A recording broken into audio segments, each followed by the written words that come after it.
User is working on translating a Chinese story into English. Lin Ye crawled up from the cold white porcelain tiles, a sharp pain stabbing through his head, and a row of words flashed before his eyes. System loaded. Obtain shelter, Doomsday Apartment Room 304. Obtain Doomsday Survival Beginners Pack *1. Talent ability extracted, D-level personnel simulator. For more information, please check the system interface. Doomsday Survival officially begins. What the hell is this? Lin Ye tried to organize his chaotic thoughts and opened the system interface connected to his mind. Personal information. Shelter information. Trading. Communication. The system interface had only these 4 sections. Lin Ye checked each one with his mind. Personal information. Name, Lin Ye. Gender, male. Age, 24. Talent ability, D-level personnel simulator. Remarks, none. Lin Ye clicked on his talent ability. D-level personnel simulator. Can randomly simulate 1 D-level personnel in a mission every day. Remarks, why would anyone want to go find death? Lin Ye, huh? Shelter information. Level, beginner. Status, absolutely safe, 7 days. Remarks, please upgrade your shelter level within 7 days. So, how do I upgrade? At least write the conditions for upgrading. Lin Ye complained. The trading section already had several pages of items for trade, but they were all junk being exchanged for food, with no proper transactions. The busiest section was the communication area. It was divided into 3 blocks: world, region, friends. The world block didn't allow messages to be posted, and even with over 10 billion people inside, it was completely silent. Lin Ye didn't have any friends yet, so the friends block also had no messages. Region 99997/10000000. Why did 3 people die? Didn't they say the shelter is absolutely safe? They must have gone out. There are weird things out there. I'm in an apartment. Where is this? Ha ha ha. I awakened my system. I won't eat beef anymore. Idiot, everyone has a system. There are monsters outside, don't go out. Bullshit. I've read this kind of novel. This is the golden time to find supplies. Whether you become a big shot depends on now. Oh, another dozen died. Idiot, if it wasn't dangerous outside, they wouldn't give you an absolutely safe shelter. Seems so. Luckily I didn't go out. Damn. You didn't go out? Li Hongwei, are you there? It's your dad. Do you all have talent abilities? As more people woke up, the group chat messages became more and more. Lin Ye slowed down the flow of information to see the posts clearly. Most of the messages were about searching for people, but very few familiar names were in the same large district, and Lin Ye didn't know how the system sorted them. The entire large district of 1 million people seemed to be assigned to one area. The shelters were not far apart, and Lin Ye could hear the noise from nearby shelters. There were strange footsteps in the hallway, and the peephole could only see part of the empty corridor. Outside the window, a thick white mist floated, and occasionally, large shadows passed through the mist. Lin Ye opened the Doomsday Survival Beginners Pack. Inside, there was a 500 milliliters bottle of mineral water, a bag of 1-pound toast, and a 30-centimeter long kitchen knife. The shelter was about 30 square meters, the door connected to a sink and stove, with a toilet opposite the sink. The toilet had a flush toilet and shower facilities. The bedroom was separated from the sink by a sliding door, and the bedroom only had a desk, a bed, and a window that connected to the outside world. That was all the shelter had. Lin Ye turned on the faucet, but nothing came out. The toilet also had not a single drop of water. It seemed like the water supply had been cut off for a long time. There was no natural gas on the stove, and the power sockets had no electricity. During the day, it was fine, but by night, they would probably only be able to rely on the system interface for light. However, the system interface was connected to his mind, and it was unclear if it could illuminate the real world. What should I do? With only this little food, I can't survive for many days. Lin Ye didn't want to explore outside. After all, until now, he hadn't seen anyone who had come back alive from the outside in the regional group. But quite a few people said there were good things outside and encouraged others to go out and explore. User is proficient in translating stories, especially from Chinese to English, with a focus on maintaining the original meaning while ensuring the translated text is emotionally engaging and easily understandable to a wide audience. But until now, Lin Ye still hadn't seen a single screenshot from the outside world. Instead, there were many people selling explicit pictures online. Area 9998455/10000000. Over 100 people had died in less than 10 minutes. Even if there were supplies outside, Lin Ye wasn't willing to risk going out. Then I can only try my talent ability. Lin Ye scratched his hair. From the description, he always felt like this wasn't a real talent ability. It seemed more like some suspicious recruitment notice. Buzz, buzz, buzz. As the car rolled smoothly, Lin Ye woke up. At that moment, he was wearing an orange prison uniform. There were 4 other prisoners in the car, all wearing the same outfit. In the front half of the vehicle, 4 armed guards were seated, separated by a safety net. Damn, I knew it would be like this. Lin Ye silently complained to himself. He had just been sitting on a bed in the shelter, and once he used his talent ability, he ended up here. The most terrifying thing was that the body he was using wasn't his original one, but a strong white young man. D-level personnel simulated, Kenneth. Remaining simulations, 10. What does 10 mean? Does it mean after 10 times the simulation ends, or after 10 times I'll actually die? Lin Ye roared in his heart. This damn talent ability was really unreliable. He didn't know what D-level personnel needed to do, but he only had 10 chances to make mistakes. Don't be nervous, the older guy sitting next to him seemed to notice that Lin Ye was acting strange and patted Lin Ye's thigh, saying, "It's useless to be nervous anyway. You're really good at comforting people." Lin Ye pushed his hand away and asked, "What are we going to do?" Lin Ye knew nothing right now, so he had to take the risk of being suspected and ask. At this moment, Lin Ye suddenly realized that the language they were speaking was not any language he was familiar with, but he could communicate with them effortlessly. It was as if a translation software had been inserted into his brain. Who knows? Don't even ask us. Even the armed guys outside don't know what we're doing, or they wouldn't need us to scout ahead. The older guy sighed, closed his eyes, as if resigned to his fate. Lin Ye didn't ask further. It seemed that these companions didn't know much either. Soon, the prison vehicle stopped outside a villa. The guards and D-level personnel got off one by one. The leader of the guard team was a tall black man.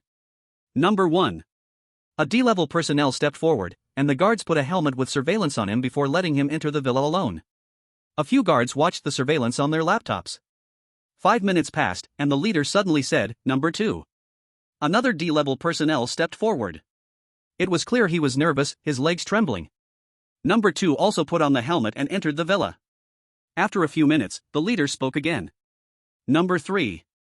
The older guy stepped forward, and Lin Ye was number 4. The older guy also wore the helmet and entered the villa. Lin Ye glanced at the heavily armed guards nearby and gave up on the idea of running. He wouldn't outrun the rifle's muzzle. A few more minutes passed. Just as Lin Ye was lost in thought, without warning, his vision suddenly blurred. Buzz, buzz, buzz. Lin Ye opened his eyes. He was sitting in the moving prison vehicle, with the older guy who had just entered the villa beside him. Remaining simulations, 9. Lin Ye. He sighed deeply and grabbed his hair forcefully. It seemed that he had died once just now, but he didn't feel a thing. Trouble. The 2 who went in earlier are probably dead, but waiting outside isn't safe either. I'll have to go in and see what happened. Just like the last simulation, number 1 and number 2 entered the villa in turn, but this time, when the leader called number 3, Lin Ye took a step forward. I can't take it anymore. Can you let me go in first? The leader glanced at Lin Ye but didn't say much. He just signaled the team to put a helmet on Lin Ye. Can you give me a weapon for self-defense? You also want me to last longer, right? Lin Ye hoped to get a pistol, though he had never used one. But shooting was not difficult. The team member drew a knife and handed it to Lin Ye, not saying a word throughout. Lin Ye reluctantly took the knife. He knew they wouldn't give him a gun, but it didn't hurt to try. The villa had 2 floors. Upon entering, there was a high-ceilinged hall. One side of the hall had a staircase leading to the second floor, and the hall also connected to several corridors leading to other rooms. Lin Ye moved slowly along the wall, using the moonlight to observe the situation in the hall. The helmet had a headlamp, but he dared not turn it on. After all, it was deep night, and turning on the light would make him a live target. Go to the second corridor on the right, don't get close to the first corridor.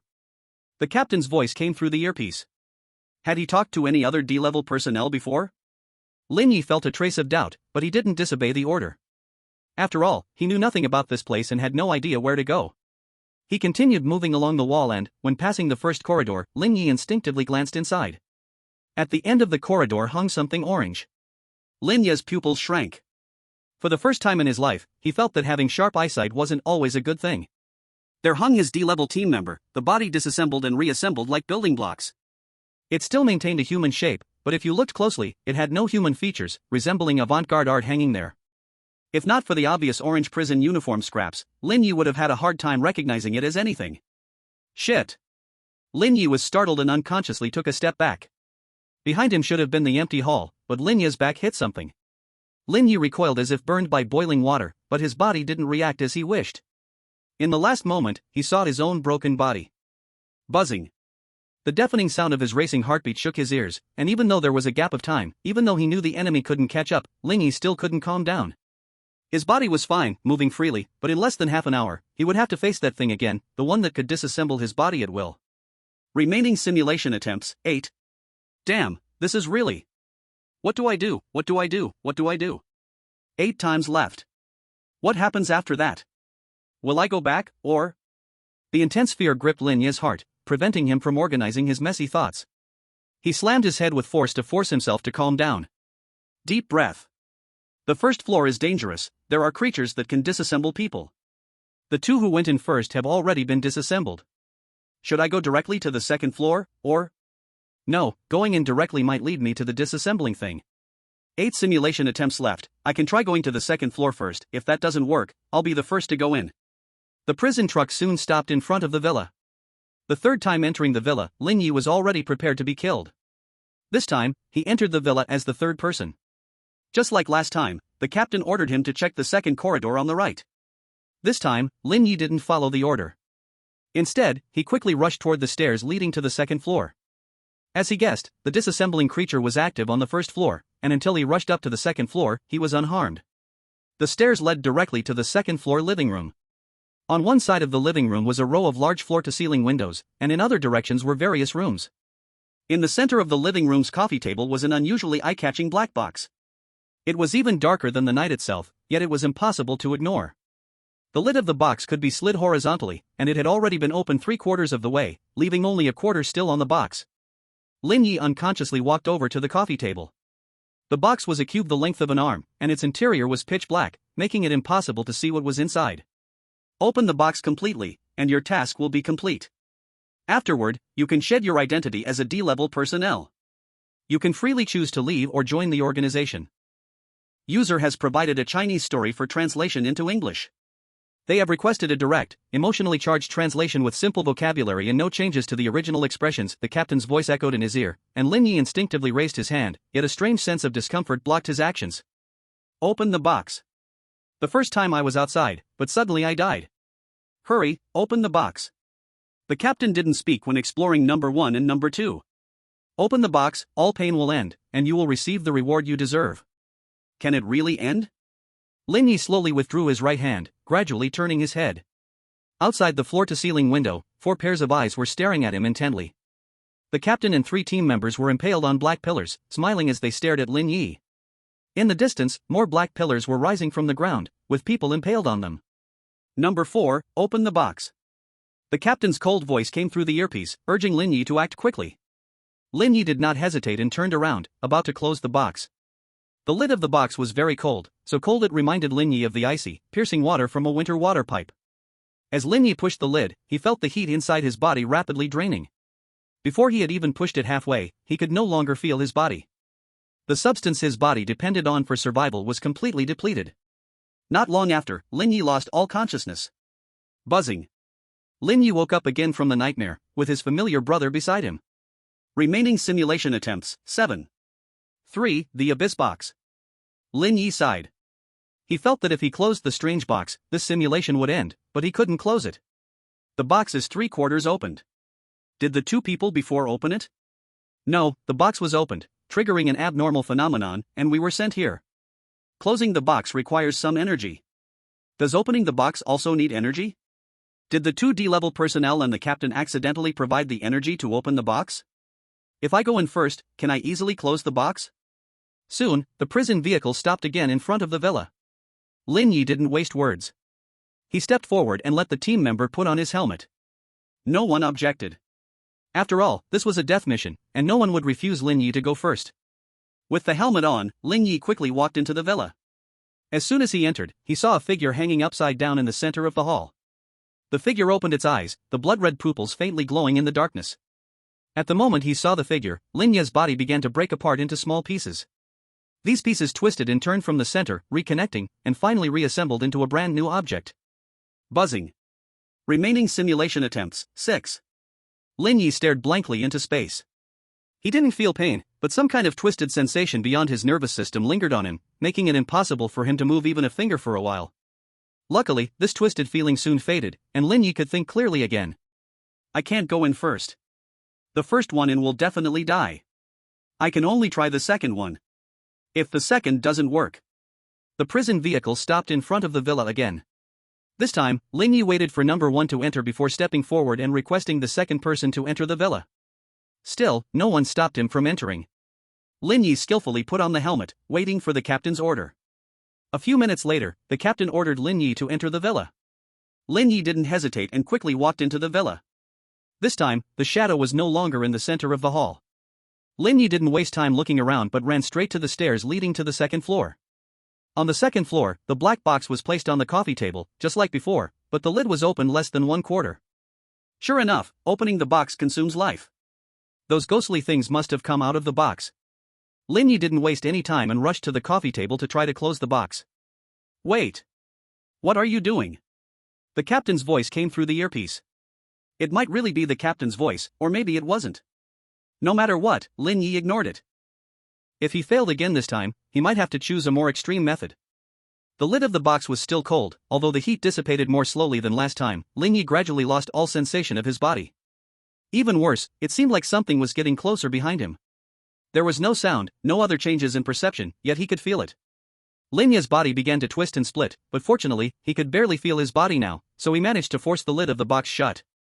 The moment the lid closed, all sensations disappeared, and Lin Ye collapsed to the ground, staring at the pitch-black ceiling, completely losing consciousness. Simulation ended. Remaining simulations, 6. Obtained 6 random items from this event. Gained access to Abyss Box *1. Gained title, Savior. Lin Ye climbed up from the bed in the shelter. He didn't feel any discomfort, but when he saw what was in the room, he froze. It was an orange humanoid specimen, hanging upside down, like a mural displayed on the wall, blatantly showing itself to Lin Ye. Damn! You could follow me here? Lin Ye broke into a cold sweat, like waking up from a nightmare only to find the nightmare's monster staring at him in the real world. But soon, Lin Ye realized that this must be one of the items the simulator rewarded him with. Apart from the mural, the other 5 items were laid on the floor: a handgun filled with bullets, a basic food package, a basic medical kit, a full set of military combat gear, and a knife. The handgun was a model Lin Ye had never seen before, containing 10 bullets. The food package contained 5 energy bars and 2 cans of energy drinks, with no ingredient list, and Lin Ye had no idea what they were made of. The medical kit contained 3 metal syringes labeled emergency, treatment, and life-saving, along with a roll of bandages, a bottle of anti-inflammatory medicine, and a bottle of painkillers. The combat gear fit him well and wasn't too heavy, allowing Lin Ye to move freely when he put it on. The knife was just an ordinary knife, but felt of decent quality. Lin Ye opened the system panel and found 2 notifications, one about the Abyss Box usage rights, and one about the title he had just received. Savior. Your actions have saved an area, and your deeds are already being spread within the organization. Note, unlock more titles, and as a D-level personnel, your benefits will increase. Ha? Benefits increase? Can't I be promoted to C-level? Lin Ye was speechless. He would rather do something with no challenges. Abyss Box usage rights. You can open the Abyss Box once without any cost and receive an item from it. Note, dangerous item, do not open casually. This, will it give me a monster? Lin Ye thought for a moment but decided to use the Abyss Box anyway. The system had marked the shelter as absolutely safe, and his innate ability came from the system, so the items the box provided should not break the system rules. The absolute safety only lasts for 7 days, so it would be best to use the Abyss Box now. Lin Ye selected to open the Abyss Box directly from the system. A pitch-black box appeared in the center of the shelter, looking exactly the same as in the simulation. The Abyss Box opened automatically, and a large number of strange and twisted items spilled out, filling the entire shelter. Dangerous information detected in the shelter. Neutralization processing. The toy animals were covered in mysterious fur, and a penguin with a moving eye stared blankly, while a hanging painting couldn't be clearly seen. Even Lin Ye himself was covered in creatures resembling butterflies, their light blue wings trembling slightly, as if they were about to soar into the sky at any moment.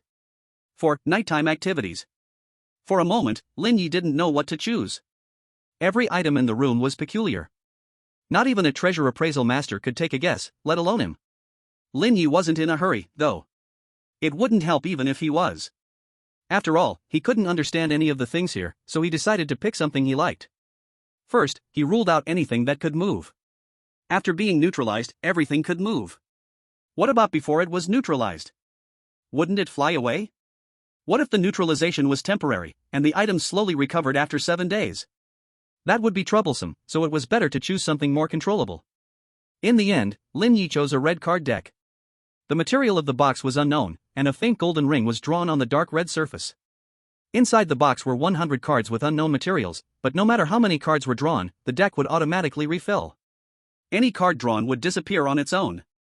Lin Ye didn't like gambling, but he really enjoyed playing cards. He knew over 10 card game variations and had played almost all kinds of card games, which was why he picked this deck. Confirm? Confirm.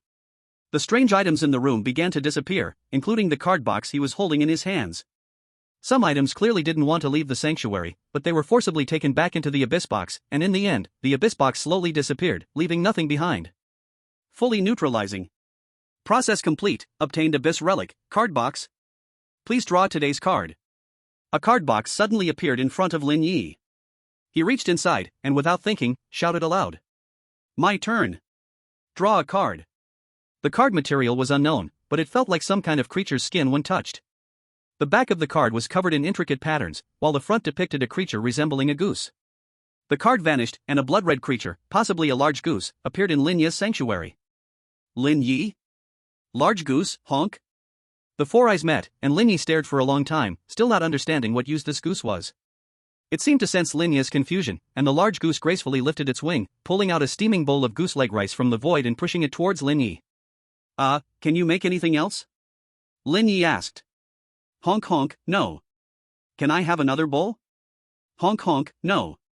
Lin Ye communicated with the large goose for a while and finally confirmed that the goose could only give him one bowl of goose leg rice and wouldn't answer any questions unrelated to it. Is this what neutralization means? It's way too harmless.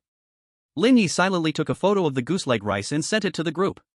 He felt terrible, and surely he wasn't the only one who should suffer. This was the first time Lin Ye had spoken in the group. By now, the group had calmed down a lot. Many people were lurking, silently observing the information in the group, considering what to do in the future. Some were in private chats, as many things weren't suitable for public discussion.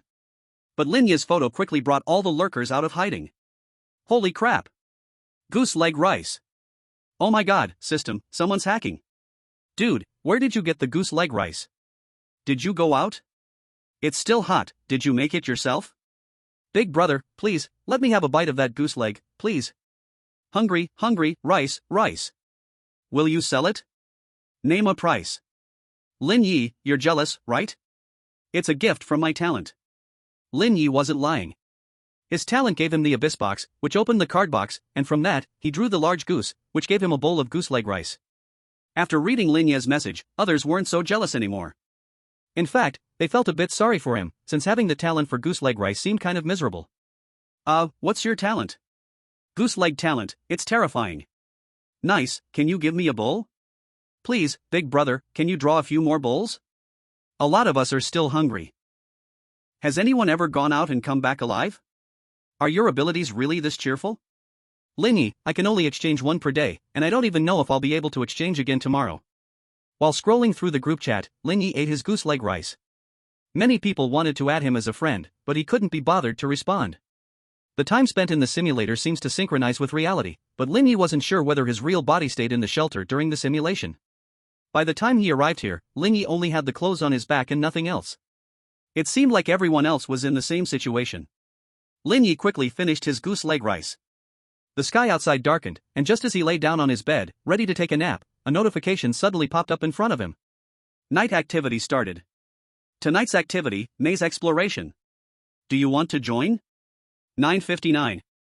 A 10-minute countdown appeared in front of Lin Ye, and he had to make a decision before the time ran out. Are you joining the night activity? Of course, I can't make any more goose leg rice, and I'm too scared to go outside. If I don't find some food, I'll starve. I'll wait and see, maybe I'll join tomorrow. You guys go ahead. I'm useless, I'll wait for tomorrow. Good luck, wish you the best. Looking at the group chat, Lin Ye was already organizing his equipment. He was definitely going to join the night activity this time. First of all, he should have the best equipment among all the survivors. If he couldn't survive, even considering his abilities, at least half of the participants would probably die. Secondly, he still hadn't found a way to upgrade the shelter. Maybe it would be possible during the night activity. If he missed this, he might fall behind in shelter upgrades and be eliminated by others. So Lin Ye couldn't afford to miss this opportunity. After putting on his gear, Lin Ye sat on the edge of the bed, watching the countdown and scrolling through the group chat, his big goose quietly nestled in his arms, occasionally using its beak to groom its feathers. 001. Midnight. Lin Ye rubbed his temples and got up from the dark red floor. He was standing in the middle of a corridor. On both sides of the corridor, there were irregularly arranged doors, and both the floor and the doors were dark red. The sharp headache gradually subsided, and Lin Ye pulled out the pistol at his waist. His big goose hadn't been brought along, but it didn't matter, he was well equipped with weapons. For the first 3 days of the night activity, the probability of treasure chests appearing is increased, the probability of high-tier creatures appearing is decreased, and the quality of treasure chest rewards is improved. The first treasure chest opened by each participant will contain a blueprint to upgrade the shelter. Night activity started. 1 hour 59 minutes and 59 seconds. A 2-hour countdown appeared at the bottom of the system panel, which meant that in 2 hours, the system would teleport the participants back to the shelter. Lin Ye aimed his gun at the nearest door and gently knocked. There was no response from inside. He pushed the door open. The fully enclosed room had no living creatures, no windows, just piles of garbage. Empty drink bottles, torn paper, broken stones, a shabby table. The drink bottles and shredded paper were covered with words Lin Ye didn't recognize but could understand. He picked up some of the trash with words on it and stuffed it into his pockets. Among the large amount of junk, Lin Ye found a dark red metal coin, about the size of a 1 yuan coin, but a little heavier than normal coins. One side was engraved with intricate patterns, and the other side had a blood-red eye. Lin Ye put the coin in his pocket and left the room. The corridor wasn't long, only about 10 meters, but the corner on the side still led to similar hallways. However, the directions of the two corners were different, one turned left, and the other turned right. Lin Ye quickly walked past several corners and found that the area ahead was still made up of similar hallways of varying lengths. Some hallways led to intersections, splitting off in different directions. This was a maze with no visible end. If this maze could hold 10 billion people, Lin Ye couldn't even imagine how complicated it would be. But this wasn't too relevant for Lin Ye. He didn't need to escape the maze. Here, you just need to find some supplies. Half an hour later, Lin Ye explored 9 red rooms, only finding a few red coins, a red key, and some miscellaneous items that could be used. He didn't find the treasure chest mentioned in the system information. After exploring a few more rooms, Lin Ye suddenly found a locked room. The door was the same as the others, but with an extra red lock. The lock was a similar color to the door, and if Lin Ye hadn't checked each room, he might have missed it. Lin Ye knocked on the door, but there was still no sound from inside. This place felt like a silent ruin, with nothing else making noise except for Lin Ye. He looked at the keyhole, then took a piece of wire he had found in the trash from his pocket and tried to pick the lock. After a minute, Lin Ye still couldn't unlock the door. This didn't seem like a regular mechanical lock. He used the red key to open the door. Once the door was open, the key disappeared. The room inside was the same size as the others, but instead of trash everywhere, it was filled with shelves. It seemed like a warehouse. Lin Ye entered the room and checked the shelves. Most of the shelves were empty, but he still found a few items left behind. 2 bottles of red liquid, a metal pendant, and 7 hard cards. The liquid was in glass bottles with sealed caps, about 400 milliliters in capacity. The pendant was a silver cross, equal in length and width, and could be worn around the neck. The hard cards were dark red on one side, with intricate patterns on the other, similar to the patterns on the red coins. There were 3 different patterns in total across the 7 cards.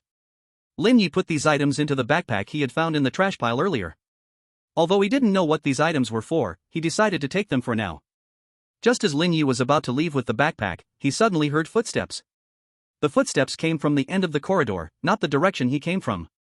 The sound was very faint, but fortunately, the place was quiet enough for him to notice it in advance. Lin Ye gently closed the door, leaving a small gap to observe the corridor outside. Soon, the footsteps got closer to the room, and a figure passed by the door. It was a blood-red, shriveled corpse. Half of its head was already gone, and what was left of its brain had dried up. It was hard to tell what was keeping it moving. After the corpse passed the door, Lin Ye calculated the distance, then opened the door and shot at the remaining half of the corpse's head. Bang! The gunshot echoed down the corridor. The bullet hit the blood corpse's head accurately, and the impact knocked the corpse to the ground. This was Lin Ye's first time firing a gun, but he realized that he felt strangely familiar with the sensation, as if he had done it many times before. Suppressing that feeling, Lin Ye didn't approach but instead kept a careful watch on the corpse on the ground. It was missing half its head, and he wasn't sure if the other half was a vital point. At first, the corpse didn't react, but 2 seconds later, it suddenly started twitching violently, like someone having a seizure. Soon, blood-red, fleshy limbs began to sprout from its back, like spider legs supporting its body. Its abdomen split open, and the shriveled blood and organs inside began to come back to life, growing new structures like flowers blossoming from its abdomen. Lin Ye fired 3 more shots at the corpse, hitting its chest, lower left abdomen, and lower right abdomen. Each shot hit a different part. Bang! Bang! Bang! He didn't believe this monster had no weak spots, it was just that he hadn't found them yet. The monster leapt from the ground like a frog, then propelled itself towards Lin Ye by jumping off the ceiling of the corridor. It crossed 7 or 8 meters in just 2 leaps. Lin Ye calmly took a big step back, then emptied the magazine into the monster as it pounced in front of him. Bang! Bang! Bang! Bang! Bang! Bang! This distance didn't require accuracy. It's not firepower. The magazine was empty, and Lin Ye released the handgun, sidestepping the monster's second attack by prediction, swiftly drawing the dagger stuck in his waist. The monster's second pounce didn't stop in time. It rolled and crawled to the end of the corridor, struggling for a moment before going completely still. It seems it isn't immune to bullets either. Lin Ye calmly stood in place, preventing the monster from reanimating. Throughout the entire process, he didn't make any unnecessary movements, nor did he have much emotional fluctuation. After all, compared to the simulator tasks, a corpse that could jump around was still easy to deal with.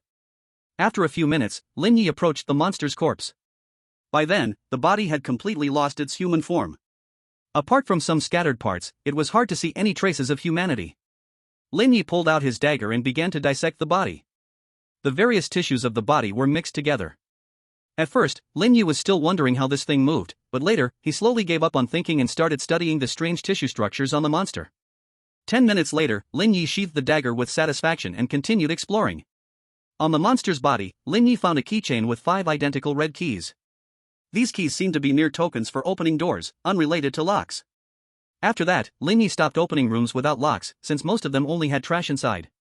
Even if something useful came out, it would probably just be a few coins or a key. Moreover, 1 key only appeared after opening 9 rooms. He needed to find a treasure chest quickly and check what materials were required to upgrade the shelter. Lin Ye walked quickly down the corridors, twirling the empty handgun in his hand. When he fired earlier, he felt very familiar with the gun, almost as if he had been using it for over 10 years. This was likely due to the lingering experience from the simulator of Kenneth, because Lin Ye had never handled a handgun before and couldn't possibly be so skilled. But for Kenneth, a D-level personnel, it was different. There must have been a reason he reached D-level, and without a few special skills, that wouldn't have been possible. Soon, Lin Ye found a locked red door. After knocking, there was no response inside. Using one of the keys, he entered the room. The interior structure was the same as other rooms, except there was no trash. In the center of the room was a redwood chest. The chest wasn't locked. Lin Ye cautiously used his dagger to pry open the lid and quickly retreated.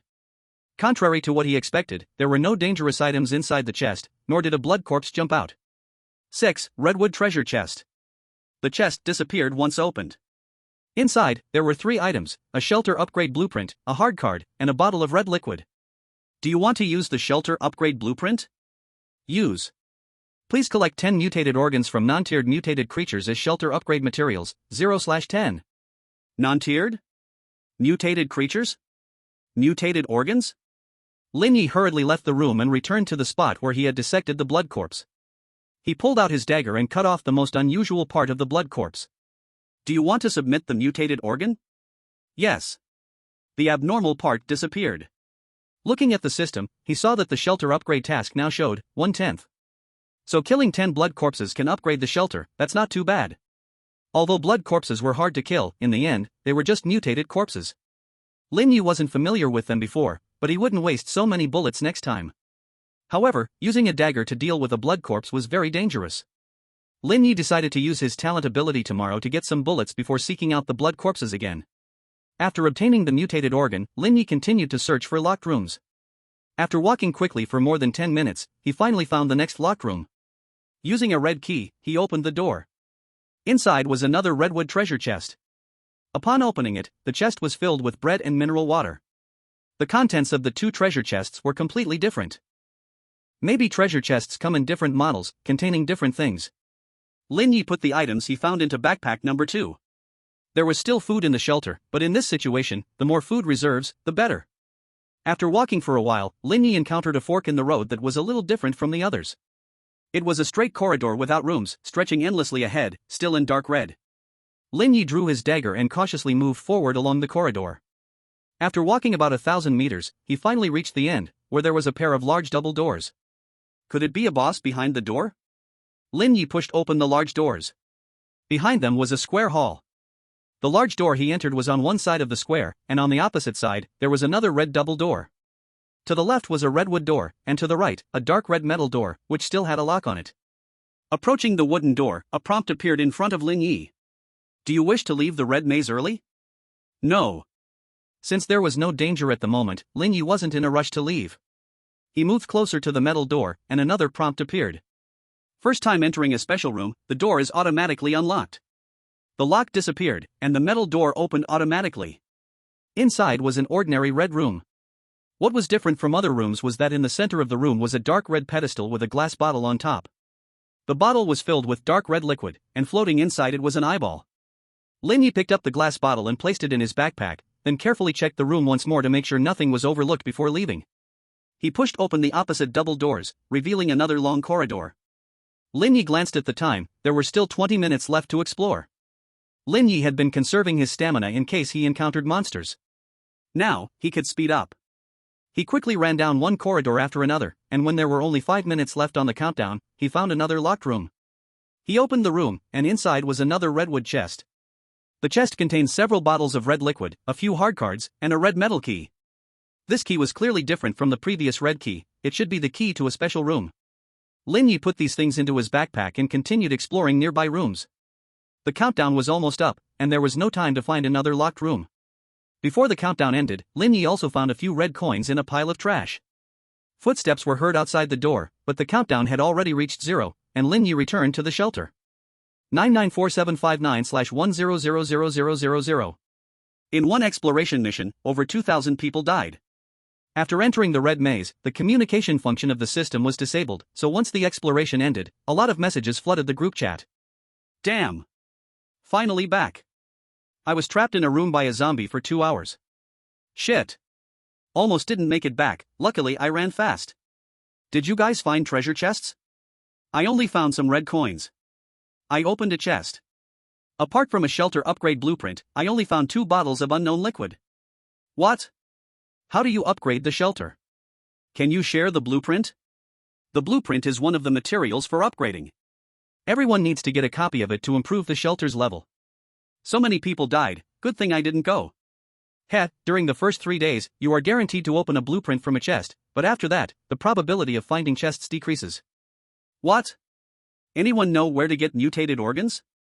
After the messages in the group decreased, Lin Ye uploaded a picture to the group.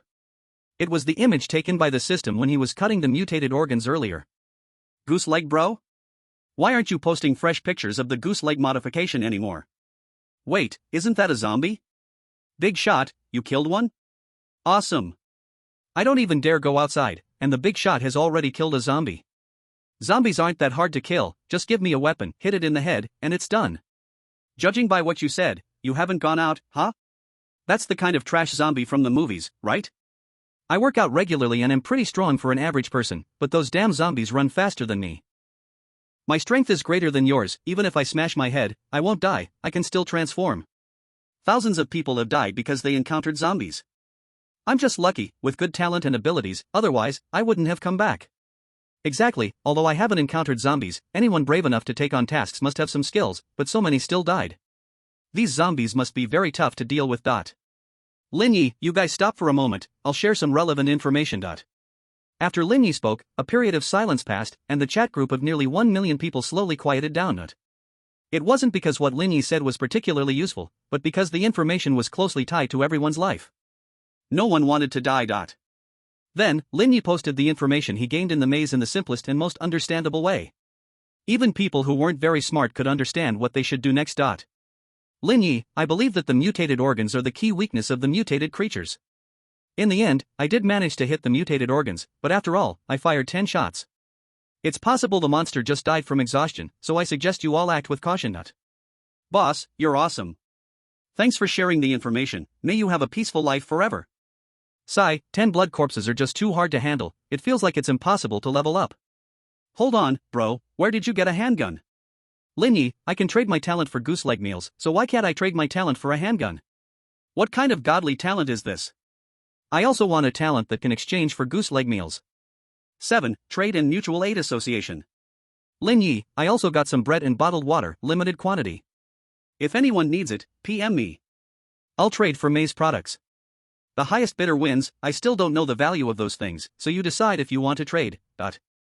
Damn, I'm about to starve, and the boss already has extra food to trade. Hold on, shouldn't you share your extra food with those in need? The ones who can trade with you will definitely not starve. Seeing these types of messages, Lin Ye directly blocked them. After blocking, neither side could see each other's messages or trades. This was good for both sides. Lin Ye didn't have to see these uncomfortable messages, and the other person didn't have to feel jealous of him. Anyway, Lin Ye wasn't planning to trade with these types of people. Out of sight, out of mind. Lin Ye didn't post information because he had some saint-like mentality. He genuinely wanted to show other survivors a way to survive, but he also had his own motives. Fame and fortune have always been inseparable. Once his reputation was built, everything he did would become easier, even 3 times easier or more. He didn't need to do much. As long as he shared the right information in advance, others would naturally call him Gooseleg Brother with respect. Lin Ye lay on his bed checking his private messages, skipping over junk messages and looking for some valuable trades. The big goose lay beside Lin Ye, its head rubbing against his arm, and its wings covered him like a blanket. Soon, Lin Ye completed several trades. The cards and liquids from the treasure chests would definitely be more valuable than bread in the future. He even thought that only after the treasure chest's quality improved would they drop those items, while bread and bottled water were the normal produce from the redwood chests. Ha! A blueprint? In his private messages, a survivor named Zhang Liang sent him a message with a blueprint. Non-ranked mutated weapon crafting blueprint. Using this blueprint, you can craft a non-ranked mutated weapon. Required materials, 1 to 5 mutated organs. Note, be cautious with material combinations, more materials don't necessarily mean a stronger weapon. A normal person wouldn't trade a weapon blueprint for a few pieces of bread. Lin Ye felt that the other party might have other motives. Lin Ye, what do you want to trade? Zhang Liang, boss, it's really hard to contact you. Lin Ye, I don't like wasting time. Zhang Liang, boss, we've established an organization called the Mutual Aid Association. It's filled with people who have strong talents. The president hopes you can join us. Lin Ye, I'll pass. You guys keep it up. Zhang Liang, boss, don't be in a hurry. With your abilities, as long as you join the Mutual Aid Association, you'll receive at least one of these blueprints every day. Lin Ye, what do I need to give? Zhang Liang, nothing, you just need to provide information to the Mutual Aid Society like you did today. Unlike those ungrateful people in the group, the Mutual Aid Society will naturally give you a return. Lin Ye, you profit from my information and then give me a share? Zhang Liang. You could say that. Lin Ye, have you thought about the fact that many people might die because of you? Zhang Liang, it's just normal give and take. Those who haven't given anything shouldn't receive any information. That's just the way things are. Lin Ye, you're right. Zhang Liang, but you don't accept it? Lin Ye, you're right. Lin Ye closed the private chat with Zhang Liang and continued trading items with others. What Zhang Liang said, Lin Ye could also do. He could set up a similar organization, but he didn't need to. The Mutual Aid Society had something, but its scope was still too small. Since it's called the Mutual Aid Society, it should save all of humanity, then it would be interesting. Temporary gains and losses didn't matter. What he needed was something the Mutual Aid Society couldn't give him. Zhang Liang, president, he refused. Wu Ming, it's a pity, his talent must be some powerful early-stage talent. With his help, the Mutual Aid Society could help more people. Zhang Liang, should I find a few people to slander him? We can say his information is flawed, after all, many people haven't been to the maze. Wu Ming, no need. We still need him to provide information. Although it will earn us less, it's still better than what we get from the lone wolves. Zhang Liang, you're right. Wu Ming, have the explorers returned? Zhang Liang, most of them died as soon as they went out. The lucky ones lasted a few more minutes. Do we need to keep looking for people to explore? Wu Ming, forget it, looks like in the early stage, we can only go to the red maze to collect materials. Zhang Liang, you're right. Please draw today's card. A night without dreams, Lin Ye opened his eyes and saw this prompt. Although he had just woken up, Lin Ye still excitedly got out of bed and drew his daily card. The card he drew showed a cat. The card disappeared, and a blood-red furred cat appeared elegantly in the center of Lin Ye's shelter. The cat jumped lightly onto Lin Ye's bed, turned its body, and lay comfortably on Lin Ye's legs. Lin Ye stroked the cat's smooth fur and suddenly felt that having such a pet might not be a bad idea. No need to take care of anything, just pet it every day. And he could change the breed every day. What can you give me? You're not going to give me a cat-leg meal, right? I've never eaten cat meat. Meow. Suddenly, a line of system prompts appeared in front of Lin Ye. Ha? Did you do this? Meow. But what's in action? In response to Lin Ye's question, the cat lazily purred and gave no sign of wanting to answer. Like the goose, it could only interact with Lin Ye in simple ways. Lin Ye didn't ask further, pet the cat, ate something, and then used his daily talent ability. Simulated D-level personnel, Larry. Drawing item. Obtained item, abyss egg. Remaining simulation attempts, 10. Buzzing. Lin Ye sat in the prisoner transport carriage, feeling speechless. Since coming here, he had to sit in the prisoner transport every day. In Blue Star, he hadn't even gone to the police station many times, and when he did, it was just to handle things like ID cards. Larry was a 50-year-old muscular man with bronze skin, his body covered in solid muscles. Lin Ye felt that now, Larry could probably kill his weak self with a single punch. The abyss egg was placed in Lin Ye's right pant pocket by the system. It was about the size of a quail egg, and felt a bit like a peeled, cooked egg. Lin Ye squeezed it and found that it was very resilient. Even in his pocket, it wouldn't be crushed. Things related to the abyss left a very bad impression on him, and he didn't know how to use this thing. This time, Lin Ye only had 2 teammates, but there were still 4 supervisors. The other 2 D-level personnel looked tough, similar to Larry. Before long, the prison transport vehicle stopped near the entrance of a tunnel. 8. The deadly tunnel. Lin Ye got out of the vehicle, and the prison transport was still some distance from the tunnel. The supervisors clearly didn't want to get close to the tunnel, as if the tunnel would eat people. Number 1, you go first. The leader this time was a white man with a stern face, looking hard to talk to. The other 2 D-level personnel didn't make a move.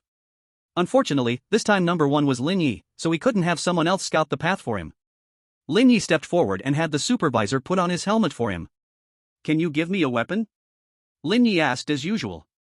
The supervisor glanced at the leader, and when the leader nodded, he drew a dagger from his waist and handed it to Lin Ye. Lin Ye took the dagger and approached the tunnel. It was a large, semicircular double-lane tunnel, 20 meters wide and 10 meters high. There were 2 rows of overhead lights on the tunnel ceiling, their yellow-white glow illuminating every corner of the tunnel.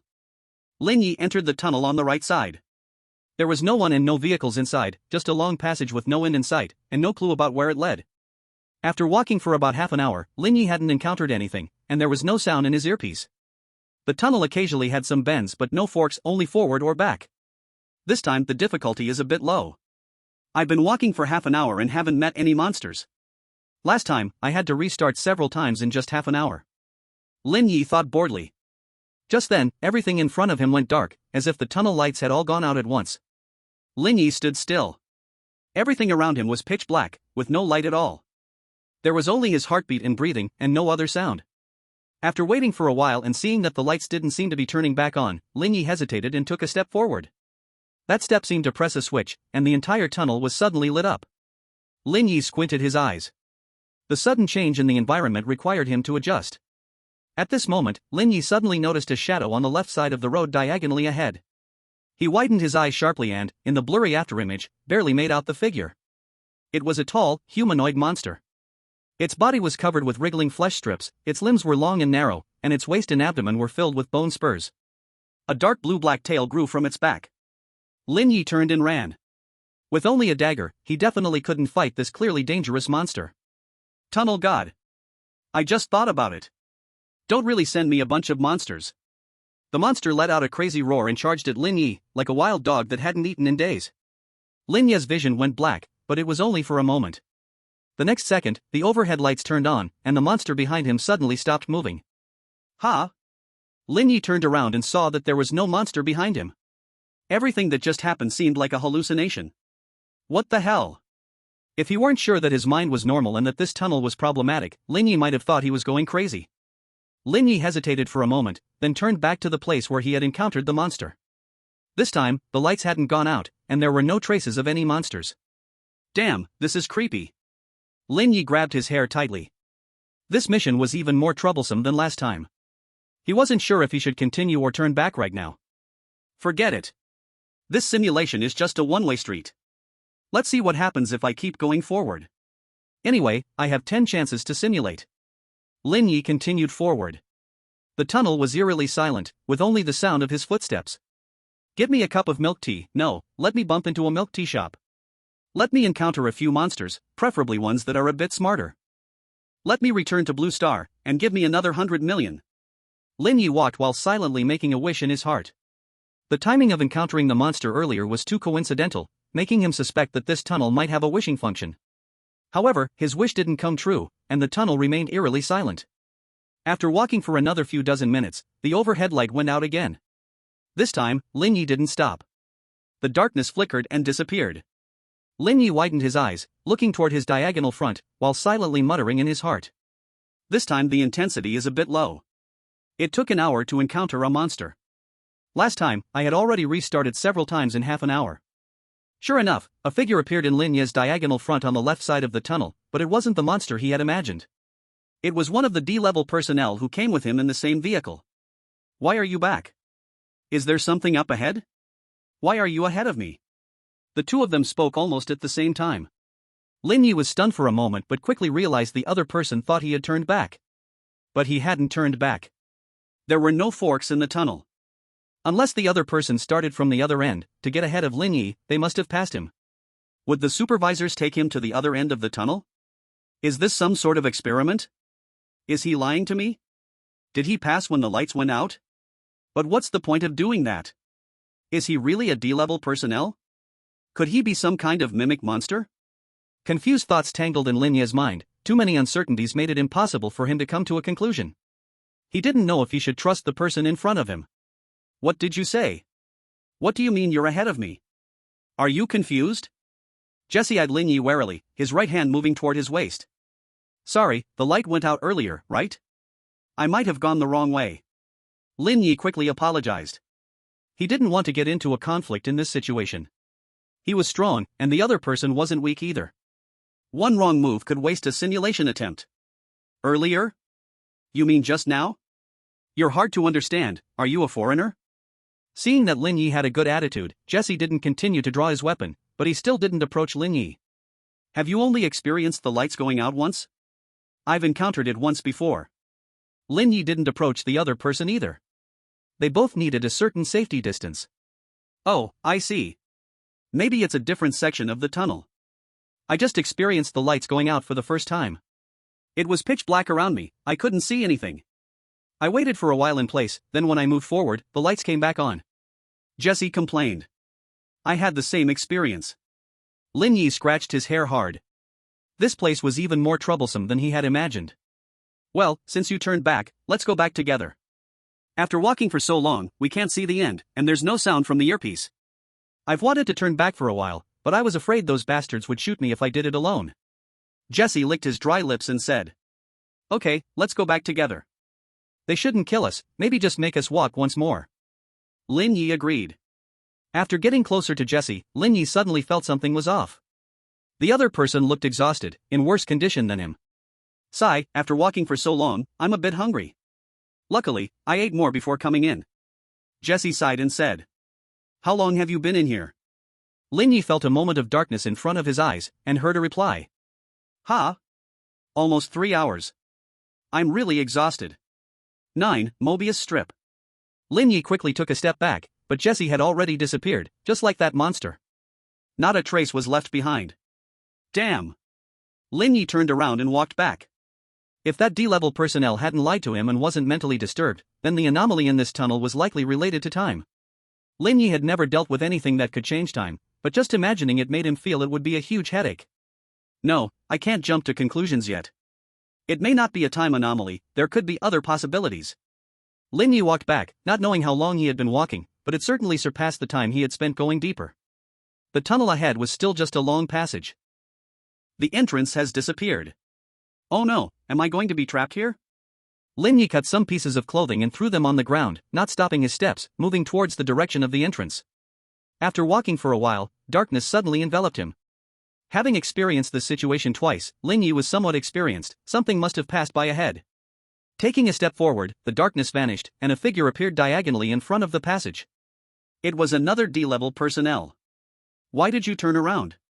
Reynolds stared at Lin Ye curiously, sensing something was off about the person in front of him. Which number were you to enter? How long have you been here? Lin Ye did not answer, instead asking his own question. I am number 3, of course, the third one to enter.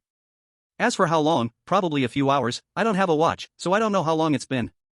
Reynolds looked at Lin Ye warily, he had a very bad feeling about him. Lin Ye said nothing more, leaving Reynolds behind as he continued to move forward. Wait. Can't you get out either? I changed directions several times before but found I couldn't get out, and the traces I left behind have disappeared. What happened to the lights? Do you know how to get out? Though he did not have a good impression of Lin Ye, he wanted to avoid being trapped to die in this damn tunnel. Lin Ye ignored him, only walking forward, and then darkness descended again, causing Reynolds to disappear. I knew it would be like this. Lin Ye quickened his pace, he didn't know if moving forward was useful, but he couldn't just wait to die or commit suicide. After all, even if he came back again, he still wouldn't know what to do. He didn't know how long he had been walking, just moving forward mechanically. Strangely, he felt not a bit tired, nor did he want to eat or drink. What's going on? I feel a bit happy. Lin Ye talked to himself in the empty tunnel, his walking speed increasing. After a long time, the tunnel went dark again. This time, Lin Ye did not pause, the darkness flickered away, and he looked diagonally in front of him, stunned. He saw himself. Though the other wore a helmet, Lin Ye was sure it was him by body shape, skin color, and the familiar orange prison uniform. The Lin Ye across turned and ran, and Lin Ye hurried after him, shouting for him to stop, but the darkness enveloped him again, making that Lin Ye disappear. Lin Ye stood frozen in place, this scene felt oddly familiar. He hurriedly looked at his own body, writhing flesh, elongated limbs, and spines growing from his waist. He didn't realize when he had transformed into a monster. The monster he had seen before was actually himself. Egg of the Abyss. When was I affected? I was completely unaware. No wonder it's an item from the Abyss, just carrying it can turn one into this. Lin Ye did not feel anxious about becoming a monster, after all, this was just a simulation. Now the important thing was to think about how to get out, everything else didn't matter. Is it a time loop? But how exactly does it loop? Is it related to direction? Is it related to the number of people? Would killing those 2 D-level personnel cause this place to collapse? Should I kill myself and report directly to the captain about this situation? As soon as this thought emerged, Lin Ye dismissed that option. Unless the simulation count reached 0, he would not take the risk of reporting directly to the captain. After all, his talent ability was D-level personnel simulator, and without resolving the anomaly, he might never return. It won't be long before he dies of thirst in the shelter.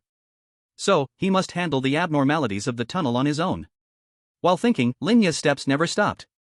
After becoming a monster, his physical abilities became terrifyingly strong, and he felt no fatigue at all. Before Lin Ye could figure out the principle of the cycle, the tunnel went dark again. How could it be so fast? Lin Ye took a step forward, and the light illuminated the tunnel. A monster stood diagonally across the passage. Its body was even more robust than Lin Ye's current form, covered in twisted, mutated organs, looking far more terrifying than Lin Ye now. This time, Lin Ye did not run. He knew very well that the monster in front of him was the next cycle's version of himself. The 2 monsters approached each other in the middle of the tunnel. Lin Ye wanted to greet it, but only an eerie growl escaped his throat.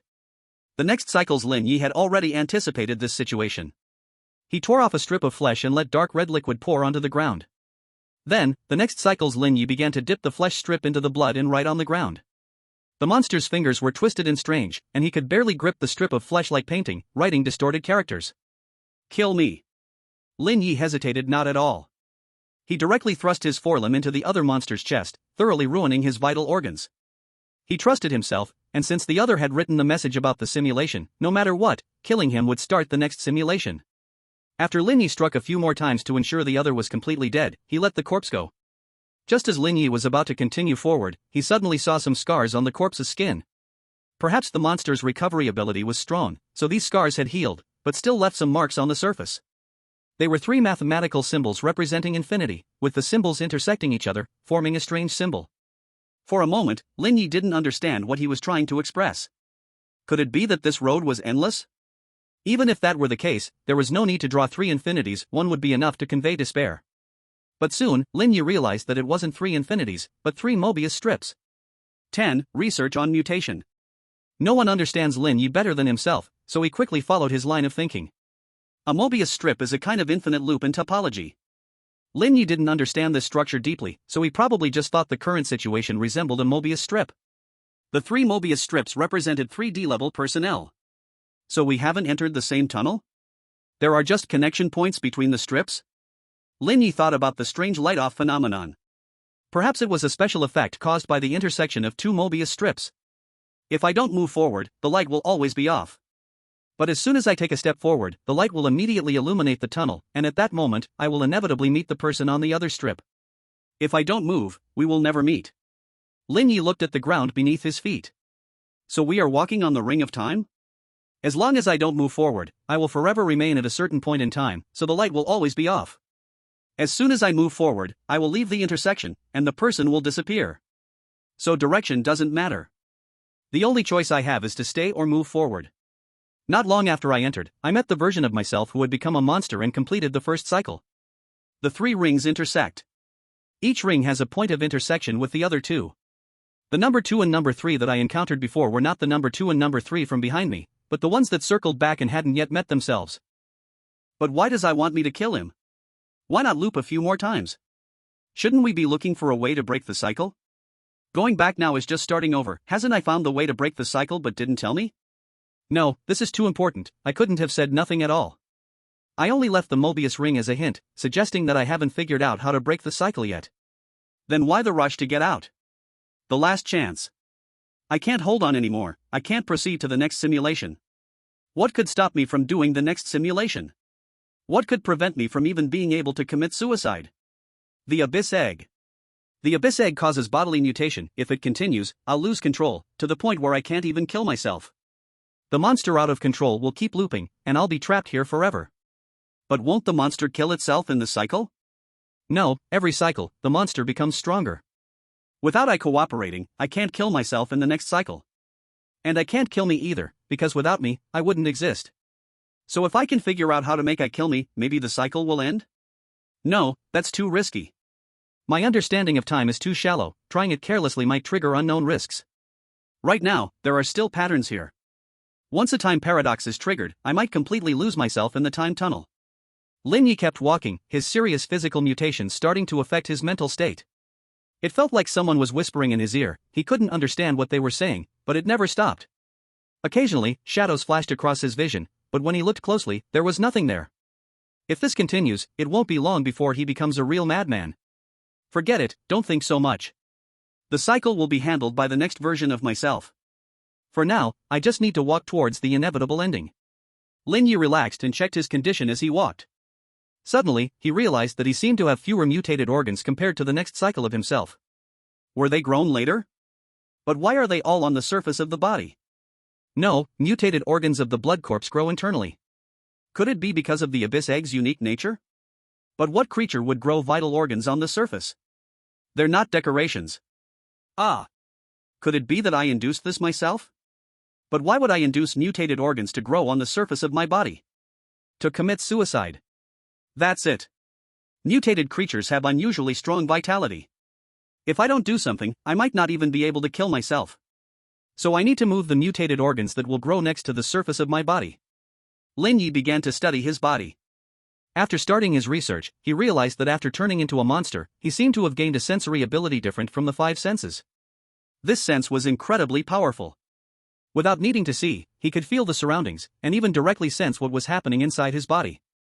Relying on this sense, Lin Ye began to study and influence his own mutation process. Time passed, Lin Ye finally encountered the version of himself from the last cycle. On the way, Lin Ye once again encountered number 2 and number 3.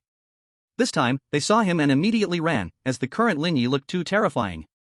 After meeting himself, Lin Ye followed the script and recreated the previous encounter: mutated organs on the surface, the Mobius ring marks, blood words, opening the chest cavity, and death. The process was very smooth, as this was the predetermined ending. By this point, Lin Ye was starting to lose control. The Abyss Egg had its own consciousness, and Lin Ye couldn't bypass the Abyss consciousness to commit suicide. Opening his chest cavity was his limit. On the way, he concentrated all his energy into his heart, catalyzing a deformed, powerful mutated heart. Without a doubt, this heart is his vital spot. After the simulation, Lin Ye's understanding of mutated organisms and altered organs deepened several levels, and he even began to consider whether to try mutating his own body.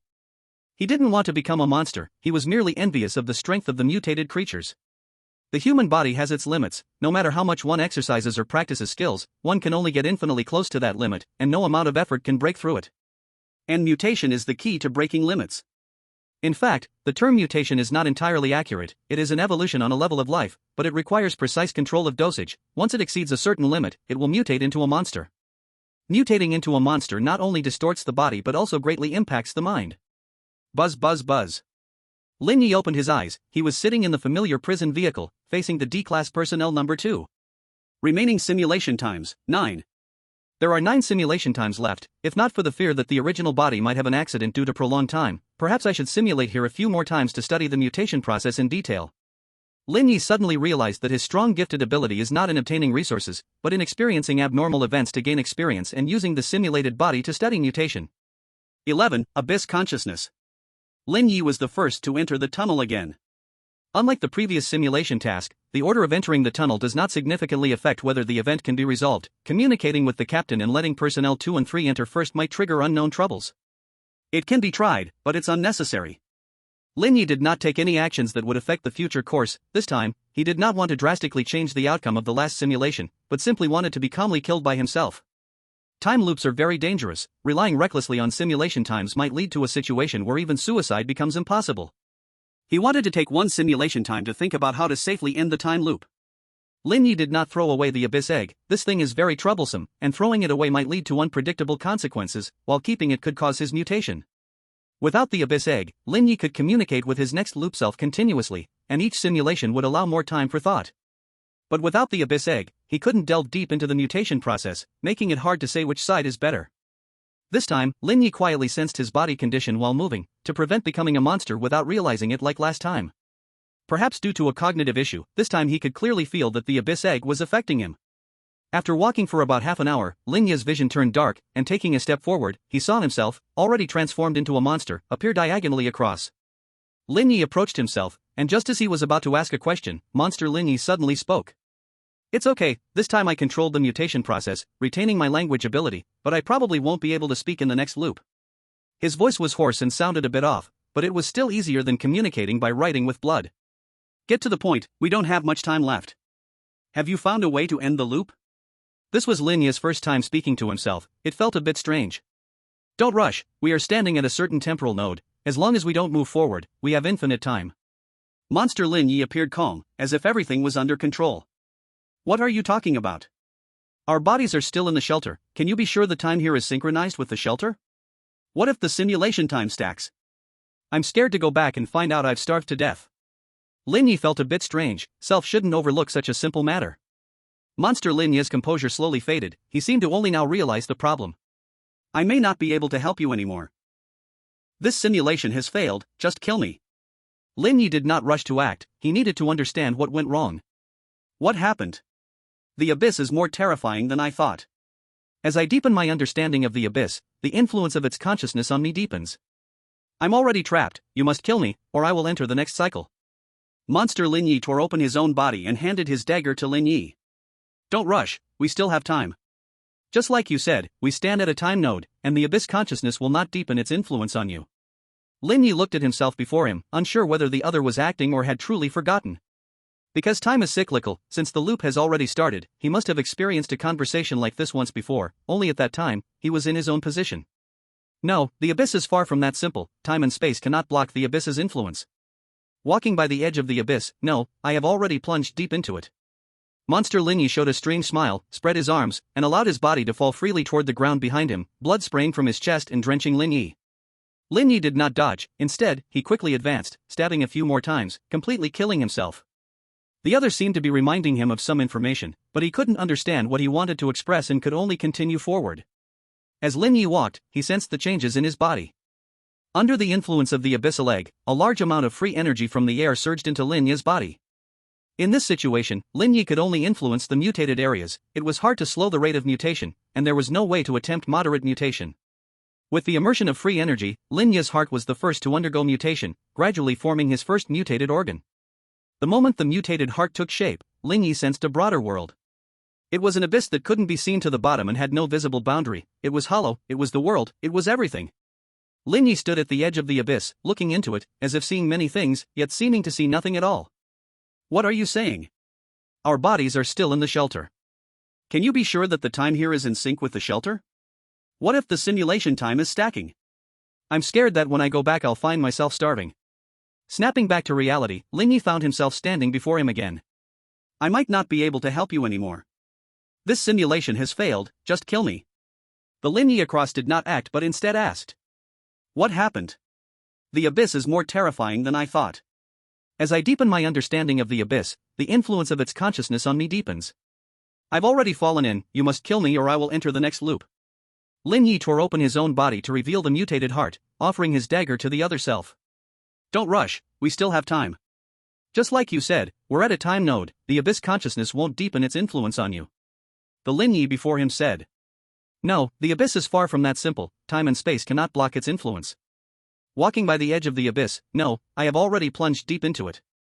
Lin Ye showed a strange smile, he finally understood how to leave here, so he spread his arms and let his body fall freely to the ground behind him, blood gushing from his chest and drenching the Lin Ye across from him. The corpse fell to the ground, and Lin Ye plunged into the abyss.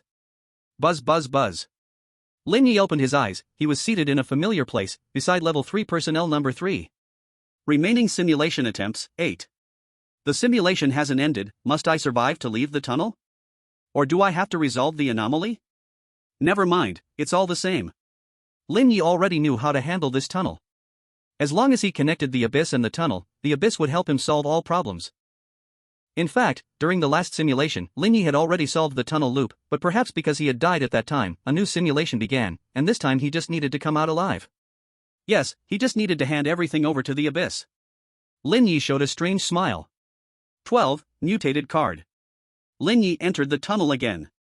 This time he didn't need to walk far, he could reach it in half an hour. Lin Ye walked through the tunnel with an expression of fervor, a fervor that spread through his body like a virus, raising his overall body temperature by 2 degrees Celsius. The heat ignited his rationality, burning away any remaining sense, and mad thoughts occupied his brain. If it weren't for the unfinished task, he would want to cut off his own head to see what it felt like. Finally, Lin Ye stepped into the darkness. This time he didn't leave but took out the abyss egg and raised it above his head. At the same time, in the other side of the darkness, another Lin Ye also held a broken abyss egg above his head. In the other 2 loops, the broken abyss egg grew in the darkness, gradually taking shape. The ritual began, connecting the abyss to the tunnel, and the entire tunnel fell into the abyss. Lin Ye also wanted to plunge into that void for an endless fall, but the anomaly had disappeared, the task was complete, and some force pulled him back to the ground. Walking out of the tunnel, everything was over. Simulation ended. Remaining simulation times, 8. Gained 8 random items from this event. Gained time rule fragment *1. Gained title, plunged into the abyss. Detected remnants of the abyss in the refuge, processing. Processing complete, gained abyss gate. Lin Ye woke from his bed, he wasn't fully awake yet, like he had just had a long dream, momentarily unable to distinguish where he was. A red cat jumped onto Lin Ye's lap and rubbed its head against his belly. I am in the refuge, the task is over. Half a minute later, Lin Ye figured out the situation and recalled the memories from the simulation, involuntarily shivering. For him, that feeling of being completely out of control was terrifying. If the refuge weren't absolutely safe, he would still be in that state. Forget it, no need to think about it. It is what it is, let's see what the gains are. Lin Ye glanced at another pitch-black door that appeared on the wall of the room, pretending it didn't exist. This time his luck was good, it was hard to die in the tunnel, leaving 8 simulation times remaining, and he got a total of 8 items. The 8 items were placed on the floor: a handgun filled with bullets, a simple food pack, a basic medical kit for mutated organs that looked somewhat familiar, and a quail-egg-sized black egg-shaped object. Lin Ye opened the system, submitted the 4 mutated organs he produced to the refuge's upgrade task, and the task progress changed to 5 out of 10. The other items were categorized and placed in the corners of the room, alongside items obtained previously. The abyss egg was placed outside the sliding door. Although it was no longer dangerous, he still didn't want to be in the same room with it. The system panel showed 3 prompts, regarding the time fragment, abyss gate, and the new title Lin Ye obtained. Lin Ye checked each one. Time rule fragment. Can be integrated into talent abilities, adding new effects to talent abilities. Note, a precious fragment with special functions, very compatible with your talent abilities. Would you like to integrate the time rule fragment into your talent abilities? Yes. Lin Ye checked his personal information and found that his talent ability had changed. Personal information. Name, Lin Ye. Gender, male. Age, 24. Talent ability, D-rank personnel simulator. Note, savior, one who has plunged into the abyss. D-rank personnel simulator. Can randomly simulate one D-rank personnel in a task each day. After death, rewind time and conduct a reality simulation, 1/1. Note, why would someone want to seek death? Damn. Lin Ye felt the happiness arriving too suddenly. The new effect added by the time rule fragment was stronger than the talent ability itself. Although it could only be used once, it was already enough for him. This was an insurance, even in death, as long as it wasn't a life or death situation, Lin Ye could simulate and come back alive. And if he could find new time rule fragments, perhaps he could increase the number of times he could use this ability. Lin Ye clicked on a new title. Fallen into the Abyss. You have once fallen into the abyss, and with the help of an external force, you escaped the abyss. Note, you have caught the attention of some beings in the abyss. Lin Ye. Abyssal Gate. A passage connecting to the abyss. Opening the abyssal gate can invite some beings from the abyss to visit your shelter. Note, if you can prepare some things they are interested in, they will give you satisfactory rewards.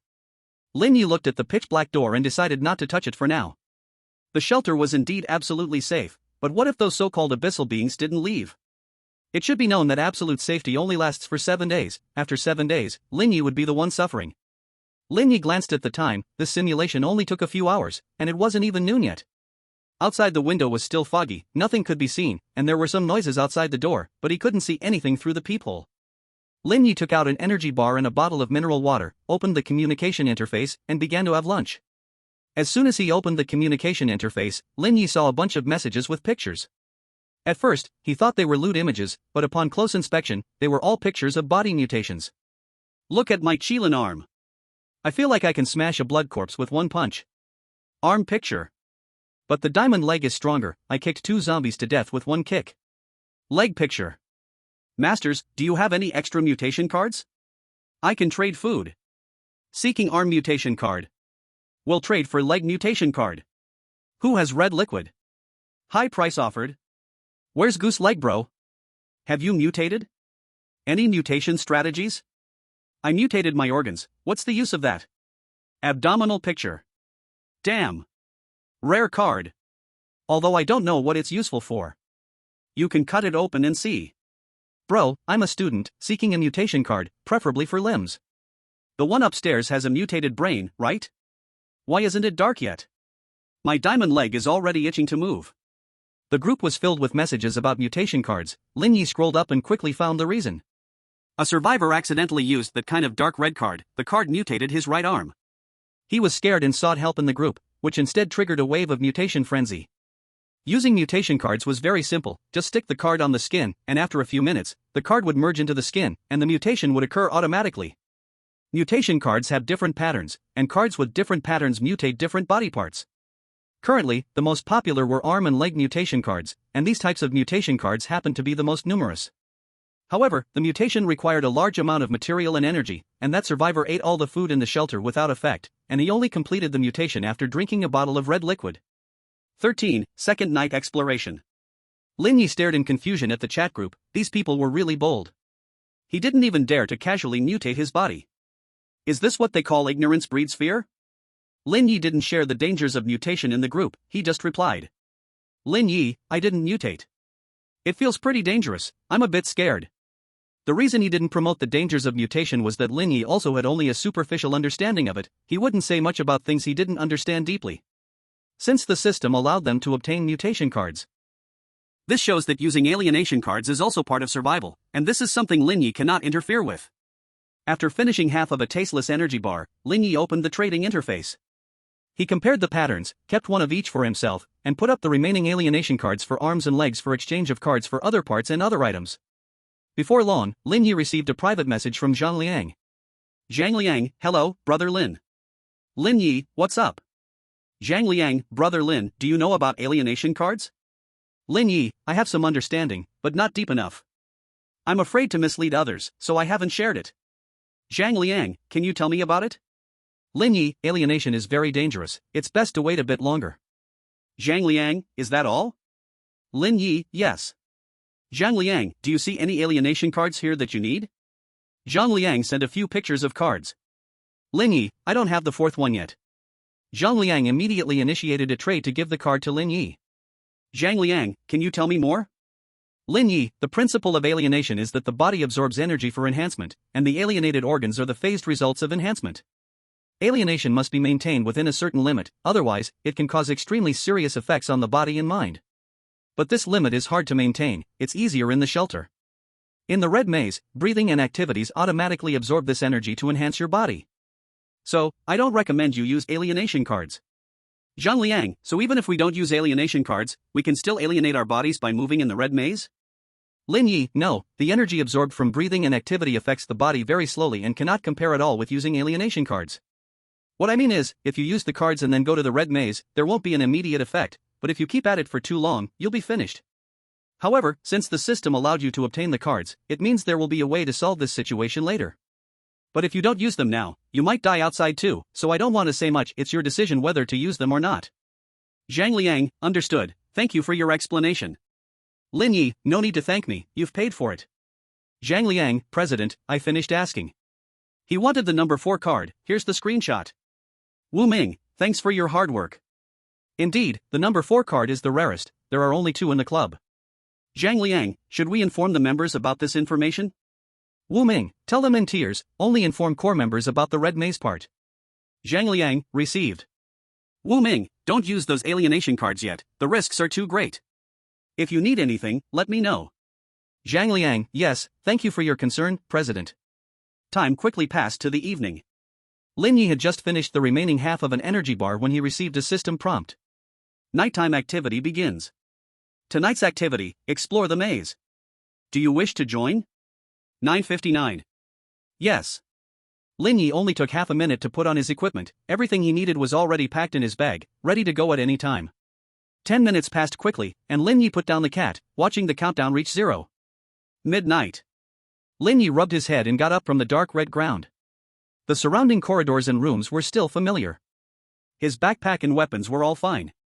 During the first 3 days of nighttime activities, increase the probability of treasure chests appearing, reduce the probability of tiered creatures appearing, improve the quality of treasure chest outputs. The first treasure chest opened by participants must yield a shelter advancement blueprint. Nighttime activity begins. 1 hour 59 minutes and 59 seconds. Obtained item, Lucky Cat Tail Amulet. Lucky Cat Tail Amulet. Enhances the quality of items in treasure chests. Note, it is said that cats have 9 lives, so they should also have 9 tails, right? The cat tail amulet is a cat tail necklace. Lin Ye put it around his neck, it felt warm. At that moment, Lin Ye suddenly remembered that he had previously found a cross necklace, but since there was no system prompt, he didn't know what function that necklace had. The cross necklace was still in his backpack, along with the alienation cards and the red liquid. Food and medicine, he brought everything that could be used. Lin Ye tried to put the crucifix necklace around his neck, and in an instant, he felt as if he had returned to that tunnel, once again experiencing the extraordinary senses that only a monster possesses. Damn! Lin Ye quickly took off the necklace, its effects were so strong that he worried about side effects. It was better to study it back in the shelter. After safely storing the necklace, Lin Ye began to look for the locked red room and the blood corpse. He still needed 5 mutated organs to upgrade the shelter. Now that he had bullets, he wasn't afraid of encountering ordinary mutated creatures. If it was that previous kind of blood corpse, he might not even need to waste bullets. In the previous simulations, Lin Ye had learned in detail how to kill mutated creatures from the perspective of mutated monsters. The mutated organs were the vital points, as long as they were destroyed, everything else would be much easier. The mutated parts were usually quite obvious and easy to find. In just 5 minutes, Lin Ye came across a locked red room. With the red key he obtained from trading, Lin Ye now had 7 red keys and 1 special room's metal red key in hand, so he didn't have to worry about running out for now. Before unlocking the door, Lin Ye knocked on it as usual. Just when he thought this room would be as quiet as the previous ones, faint footsteps could be heard from inside. Unexpected harvest? Lin Ye knocked harder on the door, and this time, there were clear sounds of growling and limbs hitting against the door. It sounds like a blood corpse. Should I use the handgun?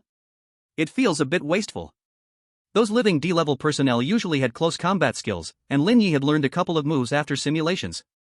After thinking for a moment, Lin Ye placed the handgun in an easily accessible spot, drew out a dagger with his right hand, and used his left hand to unlock the door while stepping back. Bang! The blood corpse burst through the door and lunged at Lin Ye like a madman. Lin Ye sidestepped to avoid the attack of the blood corpse, stomping hard on the left knee side of the blood corpse. Crack! The left knee of the blood corpse was crushed under Lin Ye's foot. Before the unbalanced blood corpse could react, Lin Ye plunged the dagger into its side, where it was clearly abnormal, likely the mutated area of the blood corpse. Withdrawing the dagger, Lin Ye turned and ran. The blood corpse limped after him for a while before collapsing to the ground, completely silent. The open door. After handing over the mutated organ from the blood corpse, Lin Ye returned outside the door. The door had been pushed open by the blood corpse, and inside the open room was a red wooden chest. Upon opening the chest, there lay a blood-red long straight knife, about 1 meter long, with a straight blade and no guard. Although called a long knife, it looked more like a single-edged long sword. The hilt was pure black, with no sheath. Wow, this is great. I just need a longer weapon. Lin Ye carefully gripped the hilt and lifted it off the ground. The red knife wasn't heavy, nor was it light, it felt just right to use. The treasure chest contained only one item, possibly a result of the cattail charm. Lin Ye tried the red knife on the blood corpse, and it easily sliced through the flesh of the corpse with minimal resistance. After dismembering the blood corpse, Lin Ye continued to explore the red maze. With this weapon, as long as he could find enough blood corpses, he was confident he could upgrade the shelter today. As Lin Ye happily explored the maze, he stumbled upon an open red room. He cautiously peeked his head inside. At that glance, Lin Ye involuntarily took a step back. It was hard to describe the state of the room, but if he had to, he would use 2 words. Nest. Inside was the nest of blood and flesh.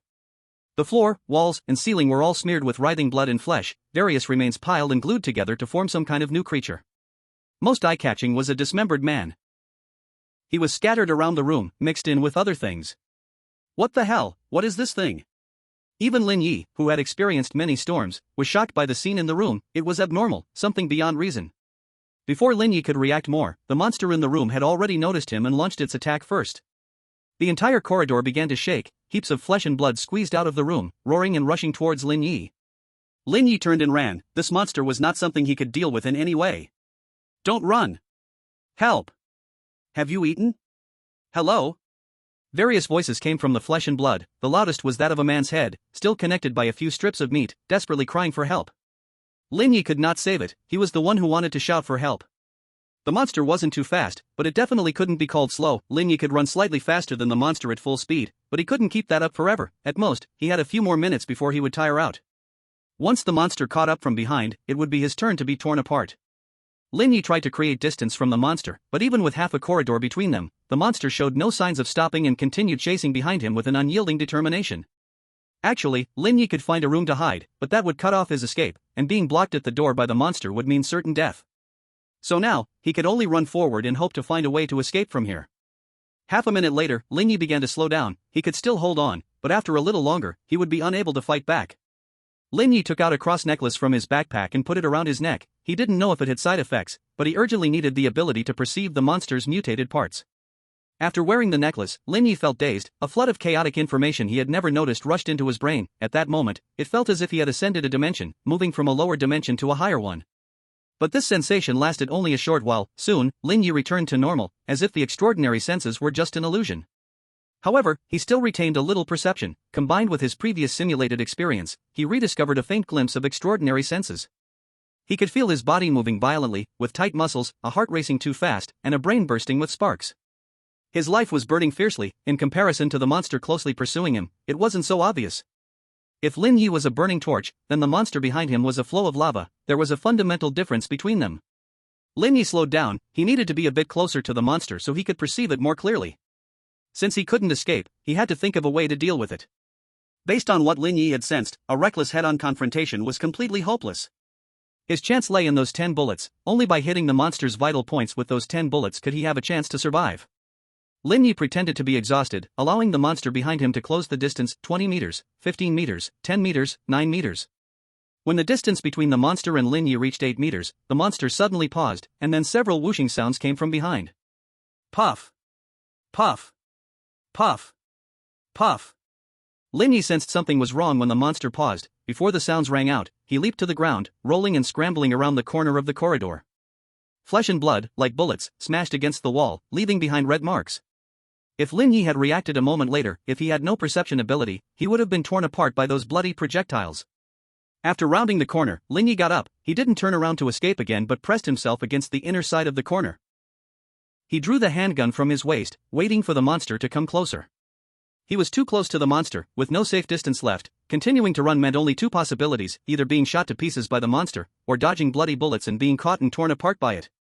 So this corner was his only chance of victory.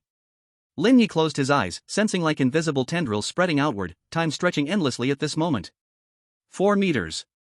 Lin Ye raised his twin guns, aiming at the wall, moving with the most intense points of energy inside the monster. 3 meters. 2 primary points, 4 secondary points. 2 meters. 10 bullets, 2 shots for each primary point, 1 bullet for each secondary point, 2 spare shots. 1 meter. The gun barrel needed to move twice, taking advantage of the recoil to shake. 0. Fire. At the moment the monster crashed into the corner, Lin Ye suddenly opened his eyes wide, his eyelids stretched to the max, his pupils shrinking to a point, fingers twitching, bullets piercing into the monster's body like spikes. Bang bang bang bang bang bang bang bang. The gun muzzle was less than 20 centimeters from the monster's surface. At this distance, Lin Ye would definitely not miss. Not watching the outcome, Lin Ye had already begun to retreat while shooting, and he fired 2 more shots at the monster while withdrawing. Bang bang. These 2 shots were to disrupt the monster's overall balance. Lin Ye couldn't quite explain why he shot, he just suddenly felt that firing 2 more shots would be better. The effect of these 2 shots was even better than Lin Ye had expected. The monster had wanted to struggle and attack him, but it was shot down by the last 2 shots. The monster lay on the ground struggling for a while but failed to get back up. Lin Ye watched the monster struggle from a distance until it completely stopped moving. After waiting for another 10 minutes and sensing that the monster was indeed dead, he approached its corpse. At this moment, Lin Ye suddenly saw darkness before his eyes, his brain pierced with pain, his stomach churned, and nearly digested food mixed with stomach acid surged into his mouth. Cough. Damn. Lin Ye hunched over on the ground, retching until he had emptied his stomach, feeling somewhat better afterward. But his vision remained dark, and the pain in his brain intensified. Lin Ye hurriedly removed the cross necklace. As his special senses faded, the pain in his brain gradually eased. 15. Storeroom. Damn, this necklace is too powerful.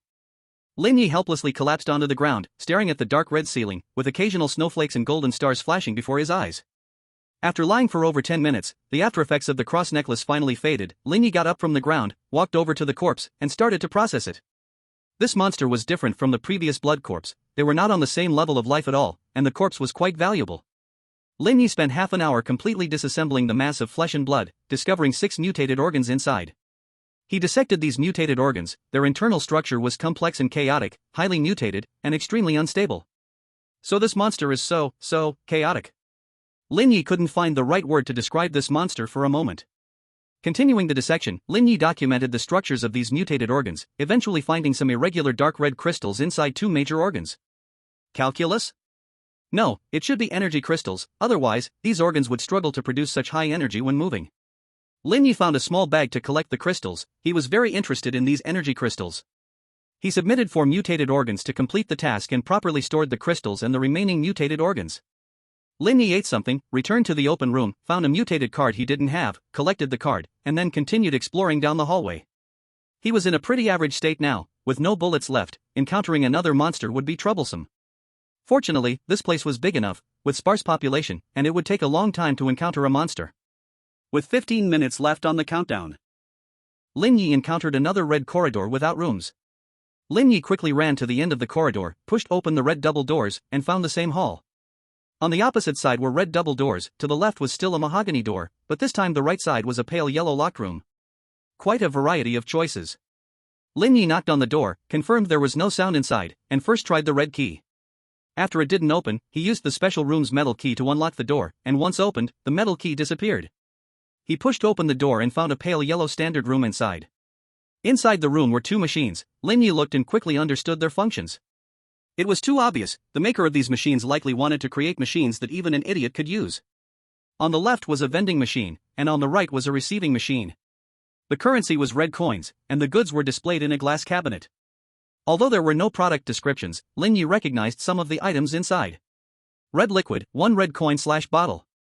A certain mutated card, 10 red coins/card. Another mutated card, 5 red coins/card. Yet another mutated card, 3 red coins/card. The only items Lin Ye recognized in the machine were these 4 types, several mutated cards worth 3 red coins, 2 worth 5, and only 1 worth 10. Besides these, the machine also contained darker red liquids with higher prices, and other items whose effects Lin Ye did not know.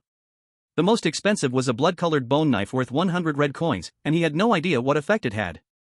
Lin Ye only had 47 red coins on him, most of which were earned through trading.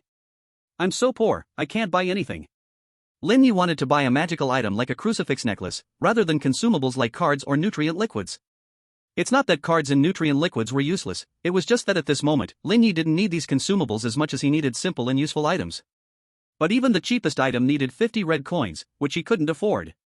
After thinking for a while, Lin Ye took a small bag out of his backpack and picked the smallest crystal inside to put in the receiving machine. Some coins dropped out of the machine's left side. Lin Ye counted and found 10 red coins. He had 5 more crystals larger than this one, and after thinking, Lin Ye sold another one, exchanging it for 15 red coins. He decided not to sell the rest, as he couldn't determine the value of these crystals, and selling to the receiving machine might result in a loss. Lin Ye spent 50 red coins to buy a circular ring and used another 20 red coins to buy 3 of the most expensive mutated cards before leaving the pale yellow shoproom. He didn't try to destroy the vending machine, it was likely a system device, and even if it turned into a monster after being attacked, Lin Ye wouldn't be surprised. Maybe it had no protective measures at all, but one should respect the unknown. Lin Ye did not want to die in such a place because of a failed robbery of a vending machine. The countdown ended, and Lin Ye returned to the shelter. The shelter upgrade task is completed.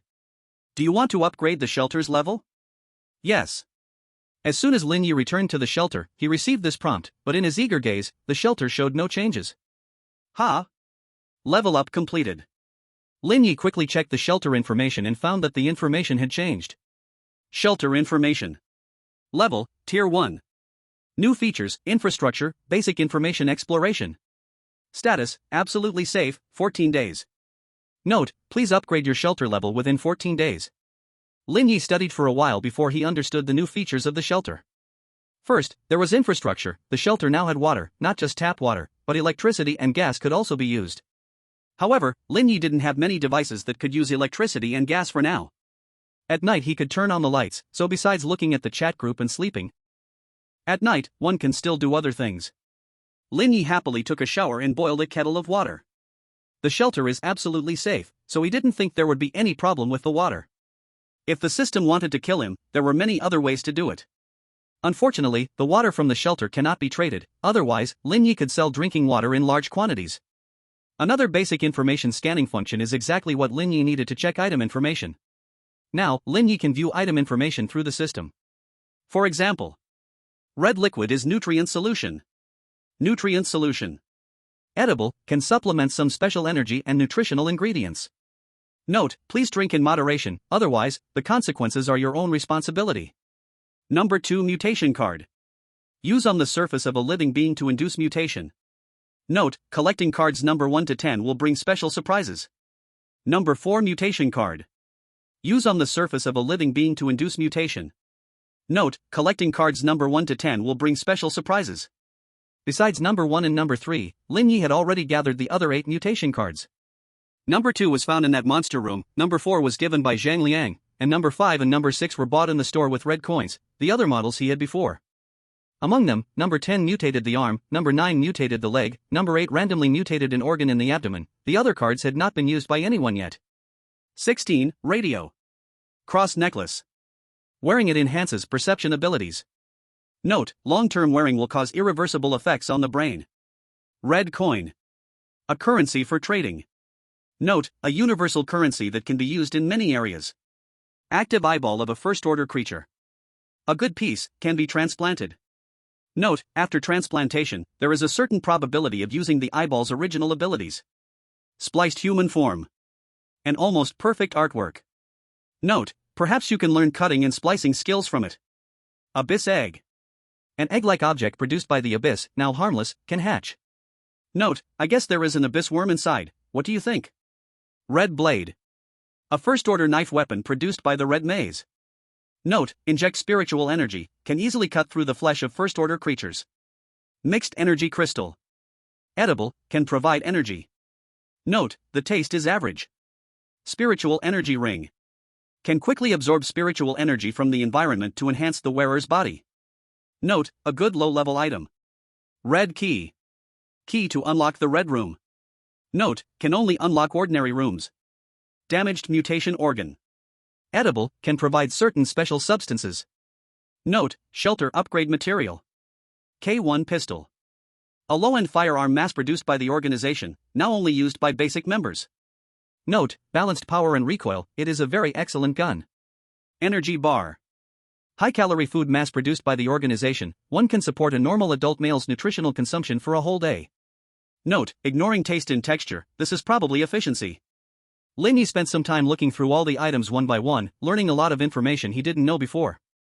992643/10000000. He opened the chat group. This time, there must be more people who entered the red maze than last time, but less than 2,000 died, which is considered an improvement. Without the information and mutation cards provided by Lin Ye, many more people would have died this time. The group was very lively, everyone was showing off their gains and trading various items. Lin Ye didn't speak, he just sent photos of his hot shower, the running water faucet, and the kettle boiling in the group. Wow. Goose Leg Brother has new work again? Wait, why is there no water in my faucet? Bro! Please share some water. The kids are going to die of thirst. Is this the effect of upgrading the shelter? What? I just got one mutation organ and almost died in the maze. I haven't even opened the upgrade blueprint for the shelter yet. Lin Ye, the shelter's water source cannot be traded through the system. Hold on a second, I have some new information to share with you. Lin Ye sent the common item information and the new functions of the upgraded shelter to the group. Until Lin Ye finished speaking, a new round of discussions began in the group. Acquiring mutated organs. Get lost.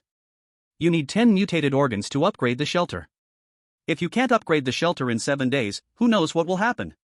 What will you use to acquire them? Your life? Selling mutated organs in exchange for 2-arm and 2-leg mutation cards. Are you crazy? You really dare to ask for that?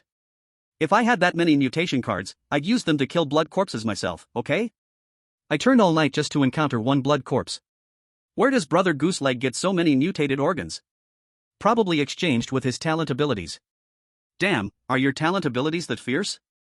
It's hard to say. I feel my talent ability is pretty awesome, but when I use it, it feels average. Waste. Question mark. Lin Ye received many private messages with pictures, all from survivors wanting to trade with him. He selected a few suitable trades and completed them. Now, the good items in the survivors' hands were not many, but they were not entirely absent. For example, there were some blueprints. Although they could only be made once and required materials, the things produced were quite impressive. First level psychic crystal manufacturing blueprint. Required materials, first level mutated organs, 0/10. Note, energy is hard currency. Lin Ye used 2 level 10 cards, 1 level 9 card, and 3 bottles of nutrient solution to exchange for this blueprint. If it weren't for the fact that the materials required made his head spin, the other party would never have brought it out for trade. According to the seller, this blueprint was obtained from the item room. Currently, there weren't many resources willing to exchange for this temporarily unusable blueprint, and Lin Ye was the most famous, so the seller contacted him first. 10 first-level organs should be enough to upgrade the next stage of the shelter. Lin Ye used the blueprint, and the system interface added another blueprint task. After completing a few trades exchanging cards for red coins, Lin Ye received a private message from Zhang Liang. Zhang Liang, big shot, are you there? Lin Ye, here. Zhang Liang, do you have any extra mutated organs? Lin Ye, I have 2. Zhang Liang, take a look at this card. It should be one you don't have, but I don't know if it's number 1 or number 3. Zhang Liang directly traded the mutated card to Lin Ye, unafraid that Lin Ye would pull a fast one. After receiving the card, Lin Ye scanned it with the system. Number 3 mutated card. Can be applied to the surface of a living organism to induce mutation. Note, collecting cards numbered 1 to 10 will yield a special surprise. Lin Ye sent the information and card back to Zhang Liang, but Zhang Liang did not accept it. Zhang Liang, big shot, I'd like to exchange this card for mutated organs and some other things. Lin Ye, I'll give you one each of cards numbered 7, 8, 9, and 10. Zhang Liang, okay, can you tell me what the synthesis does after you combine them, big shot? Lin Ye, sure, if there's no problem, I'll announce it in the group, but I don't know when I can find card number 1. Zhang Liang, no rush, thanks. After completing the trade, Lin Ye made a few more transactions through private messages. He now had over 20 friends on his list, all of whom were decent survivors in the area. After finishing the trades, Lin Ye poured some hot water on the abyss egg and moved in front of the human-shaped mural to study the cutting and splicing techniques mentioned in the notes. Please draw today's card. My turn. Draw a card. This time, the drawn card depicted a radio. Lin Ye? An old radio appeared in the center of the shelter. Radio. This is a card. Note, one of the cards from the Abyss Relic card box. Lin Ye picked up the radio and pressed the buttons on it casually, but the radio did not respond. After fruitless research, Lin Ye placed it by his pillow, and suddenly, the radio began to play melodious music. Welcome to the city's voice broadcast. I am your favorite broadcaster, Mr. X. The city remains in turmoil, with mutated creatures occupying every corner of the city. Among them, the most powerful mutated creatures have divided the entire city, each occupying a territory. As soon as the initial stage ends, those delicious survivors can be enjoyed. Mr. X's broadcast voice was clear, with a strong rhythm and a pleasant tone, but there was an inhuman mechanical feel, as if constantly reminding the audience that it was not human. The Underground Research Institute. The third floor of the Apocalypse apartment is stained with blood. Every shelter door has been marked with its traces, just waiting for those poor and ignorant survivors to step outside. Today's lucky listener is Mr. Lin, who lives in room 304 of the Apocalypse apartment. His lucky moment will begin at 9 hours 56 minutes and 41 seconds today, and perhaps he can do something at that time. The sewer worms are already thirsting, just waiting for those shelters to lose their absolute safety effect. They will crawl through every crack connected to the sewers and devour the poor survivors inside. Today's Urban Voice broadcast ends here. Thank you for your company. Let's continue to share the little beauties of life in the next broadcast. The broadcast lasted only 10 minutes. Mr. X shared a lot of information about this city, and Lin Ye sent irrelevant information to the group. Lin Ye, this is the information I exchanged with my gifted ability. I'm not sure about its accuracy, it's up to you whether to reference it. Wow, the boss started so early? Awesome, while we are still trapped in the house, the boss is already thriving in the city. Urban legend of the boss's gifted ability. Wow, this sounds scary. Have the monsters outside already set their sights on us? What if we can't upgrade the shelter in 7 days? Are we doomed? Give up on wishful thinking. If you don't want to die, listen to the system prompts. But I still haven't got the mutated organs. Only 5 days left. Not going to the red maze is just waiting for death. No one can help you but yourself. Lin Ye didn't say much. He hoped more people could survive in this area, but there wasn't much he could do. Looking at the system time, he saw there was still an hour until his lucky moment. He decided to use his gifted ability then. For now, he could study the mural a little longer. D-Class Personnel Simulated, TRIS. Remaining simulation times, 10.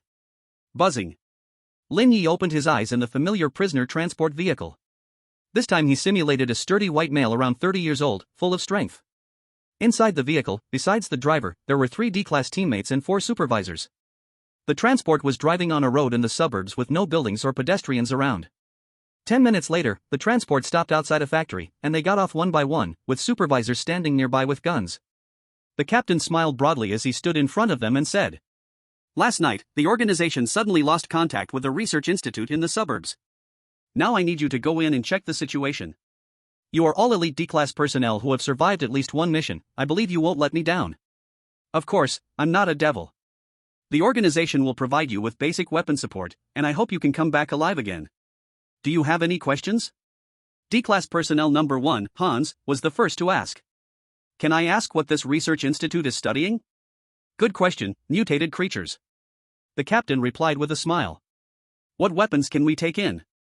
Seeing the captain's expression unchanged, D-Class personnel number 2, Neil, also asked. "A reasonable question, handguns and plenty of ammunition." The captain gestured, and a nearby supervisor brought over a weapons box filled with K1 handguns and magazines full of bullets. "Are you kidding? Let us use handguns against mutated monsters?" D-Class personnel number 3 said angrily. Bang! Lin Ye blinked, and the headless corpse of number 3 fell to the ground beside him. He didn't even see how the captain drew his gun. It was like magic. Time seemed to have stolen a few frames. "Any questions?" the captain asked with a smile. Lin Ye raised his hand. "Speak. Can you give me a knife or a cold weapon? Something of good quality would be best." The captain looked at Lin Ye with curiosity, seeming surprised by his request. "Are you going to engage in close combat with the mutated creatures? Great, we need talents like you in the organization. Give him that test weapon and let's experiment with the new weapon." "Thank you." Lin Ye replied politely. The research institute was underground, and they needed to take an elevator down 50 meters. The 3 of them geared up and got on the elevator. Lin Ye brought 2 handguns and 10 spare magazines, along with a test-long knife. It wasn't that he didn't want to bring more magazines, but there were only 30 handguns in the ammo box. Fortunately, one had died, otherwise, he wouldn't even have gotten 10 magazines. Bang bang bang. Bang bang bang. Bang bang bang. Suddenly, there was a knocking sound outside the elevator, but the elevator was still going down. Bang bang bang.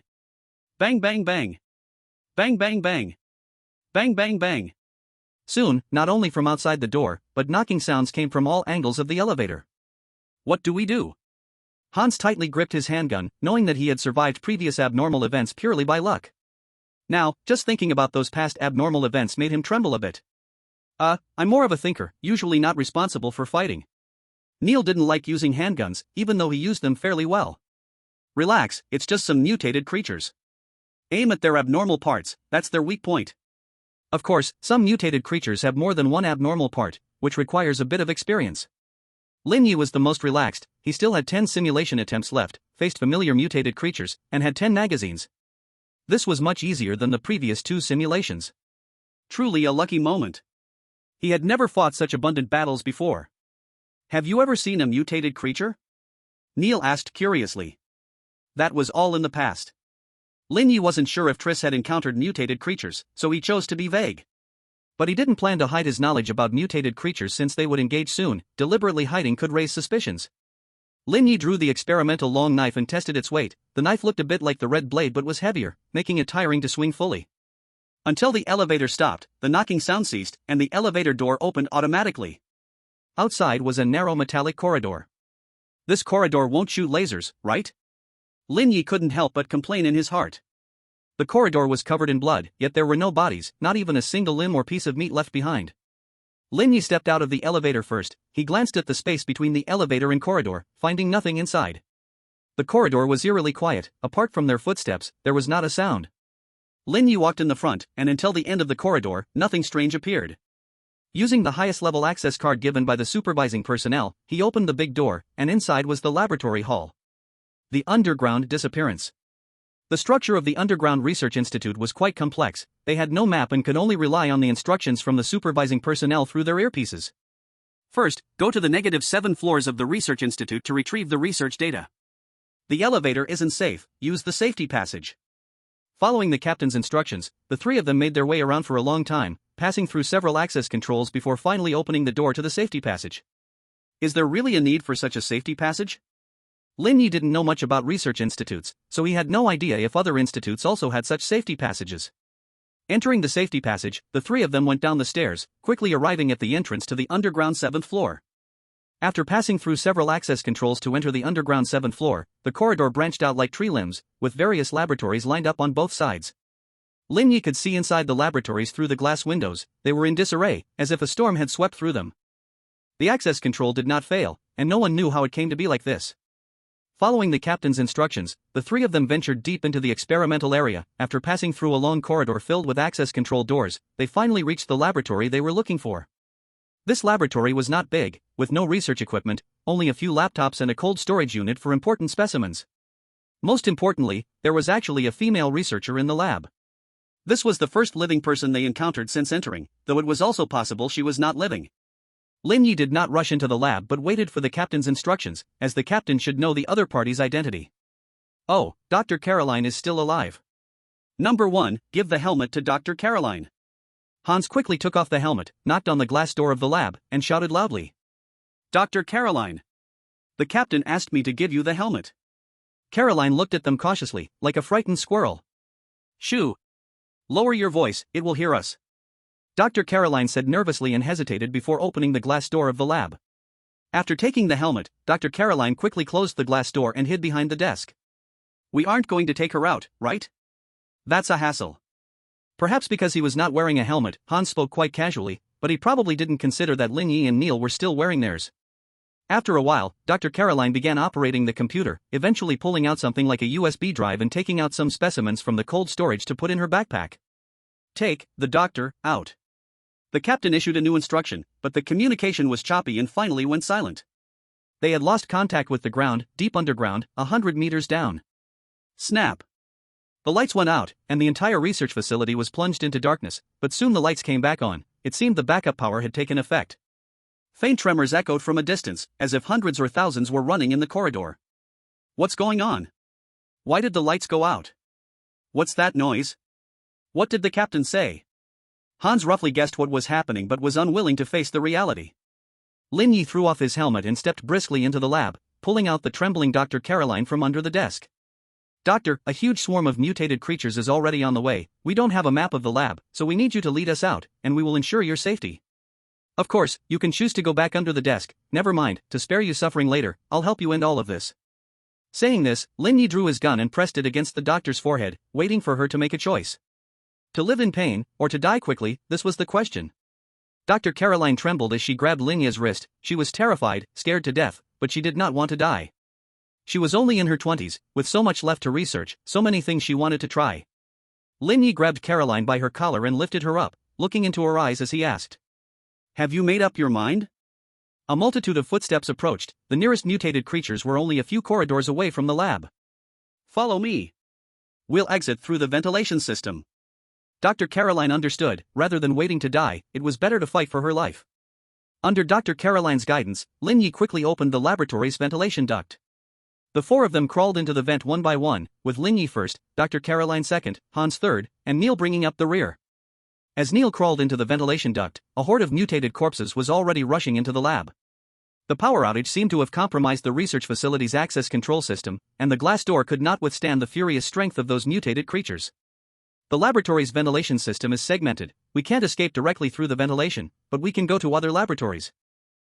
Dr. Caroline knew the structure of the research institute very well and quickly pointed the way for Lin Ye. "Hurry! There's movement behind us. They're climbing up," Neil shouted anxiously. Lin Ye climbed quickly, and under Dr. Caroline's direction, turned around several corners and soon arrived at another laboratory. Just as Neil jumped down from the vent, a blood corpse fell down right after him from the vent. Lin Ye stabbed the mutated organs of the blood corpse with his knife, but more blood corpses fell out of the vent like dumplings. "Go! You lead the way, I'll handle what's behind." Lin Ye sheathed his long knife, drew two handguns, and shot while retreating, aiming each bullet at the mutated organs of the blood corpses. Bang bang bang bang bang bang bang bang bang bang. The K1 pistol, as its name suggests, is a high-quality firearm, packed with power. As long as it hits a mutated organ, one shot can take down a blood corpse, with recoil manageable for Lin Ye and easy reloading. If it weren't for their total of only 30 magazines, Lin Ye felt he could wipe out all the blood corpses in the research institute. While killing and retreating, Lin Ye quickly eliminated the blood corpses that came out of the vent, but before he could catch his breath, gunfire erupted ahead, and the three in front retreated again. Bang bang bang bang bang. Damn! Too many monsters. They're everywhere, we can't break through. Hans shouted while shooting. Then we won't break through, let's find a place to kill these monsters. I'll take them down, and you help me reload. Lin Ye pressed down on Hans's hand that was pulling the trigger. This idiot wasn't even aiming for the vital spots of the blood corpses, just wasting bullets. "I know a good place." Dr. Caroline led them to a laboratory with its own holding cells, and the group rushed into the cell, locking the door behind them before starting to deal with the monsters that had followed. Bang bang bang. Bang bang bang. Bang bang bang. Lin Ye could kill a blood corpse with almost every shot. For some reason, the blood corpses here seemed weak, as if they had been filtered. "It's coming." Hans and Neil didn't shoot but stood by to help Lin Ye reload magazines, so he just needed to keep taking handguns and shooting. A large number of blood corpses crashed into the bars of the holding cell. The pistol had a firing rate limit, and since Lin Ye needed time to aim, the bars were soon deformed from the impacts. Fortunately, the organization was reliable, and the quality of the bars was very good, making it hard for the mutated creatures to break through temporarily. Although there was no immediate danger, Lin Ye couldn't shake off the growing unease. From the moment he entered the research institute, he felt that something was wrong. The first floor was covered in blood, but not a single corpse could be found. The access control was intact, but the laboratory was in disarray. Only Dr. Caroline was alive. She didn't look like someone who could survive the chaos. The doctor had just finished communicating with the captain when the communication was cut off. A large number of mutated creatures, who had run out from who knows where, were attacking them. There were problems everywhere, but as a trap, there were too many flaws.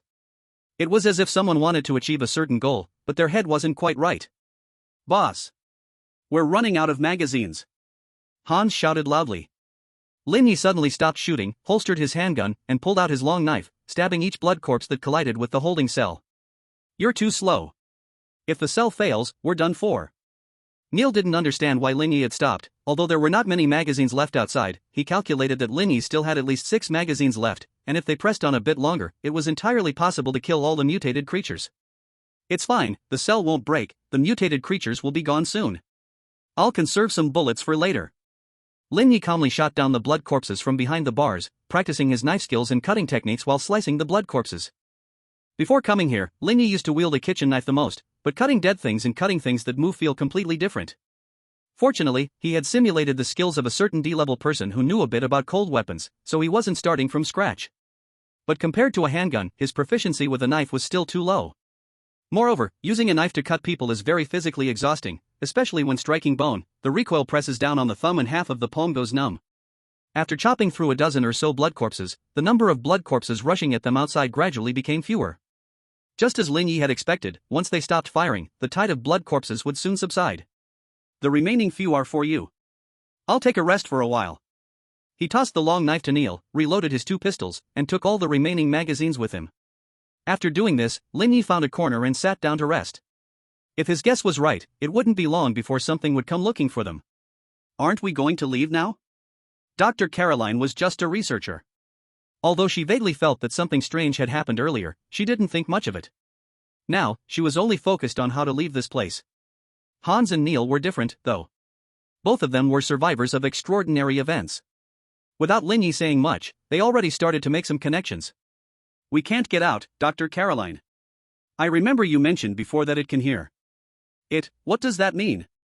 Lin Ye didn't think they could take Dr. Caroline with them. For one, that 50-meter deep elevator was a huge problem. The fact that the elevator hadn't been destroyed didn't mean the enemy couldn't destroy it. It meant they needed them to come down safely and leave a retreat path. The underground research facility had fallen, and as the only link to the surface, how could it not be under the enemy's control? The knocking sound earlier was the clearest hint. It should have been some kind of warning, a signal to their team leader not to come down. The team leader must be very strong, but no matter how strong they were, if the elevator was destroyed, they would be buried 50 meters underground in a tomb. Before they came, the enemy didn't kill Dr. Caroline, didn't destroy the elevator, didn't want the team leader to come down, and didn't kill them either. They were just continuously draining their ammunition. Lin Ye could guess what the enemy wanted just by thinking with his feet. It's the core secret of this research institute, and also an important project of the organization. Are you sure you want to know? Dr. Caroline wasn't stupid. On the contrary, being in her 20s and already a key researcher for the organization's important project showed she had a lot of talent. So, after Lin Ye's reminder, she also had her own suspicions. I'm sure. It concerns whether we can leave here alive. They were already D-level personnel. How much worse could it get? They couldn't possibly become the organization's only E-level personnel, right? The Institute mainly studied biological aberration. It's the Institute's primary research outcome, the individual with the highest adaptation to the human evolution chart, and the only one who hasn't lost control. Of course, from the results, it should have lost control a long time ago. Dr. Caroline seemed a little disappointed. If the experiment had succeeded, maybe humanity would have gained a power to fight against this void, this unknown, this crazy world. But alas, the experiment failed, and aberration ultimately was uncontrollable. How do we deal with it? Lin Ye didn't care much about the experiment's results. He just wanted to know how to survive and complete the mission. Although it's still weak right now, that's only relatively speaking. It has devoured all the organisms in the Research Institute and has completed its initial aberration. Don't even talk about us, even the team leader outside might not be able to beat it. You guys should run quickly. Its target should be me. Although this D-level person was exceptionally reliable, Dr. Caroline still didn't think they had any means to fight against it. Leaving you would be courting death. It hasn't attacked you yet, so we are still alive. We know so much, you can't think it will just let us live and go out, right? Don't talk about going out alive. Without Caroline, Lin Ye felt they wouldn't survive 5 minutes before being overwhelmed by the mutated creatures. Boom! Suddenly, a strong tremor shook the ground beneath, as if an earthquake had struck. Lin Ye stood up abruptly, grabbed the long knife, hoisted Caroline over his shoulder, and ran outside. He had been waiting for this chance. The captain should be fighting those ghostly things below, although he didn't know how long the captain could hold out. This was their only opportunity to escape. However, Lin Ye had just taken 2 steps when he stopped, because a red-haired Caroline was glaring at them outside the laboratory. To be precise, she was staring at Lin Ye.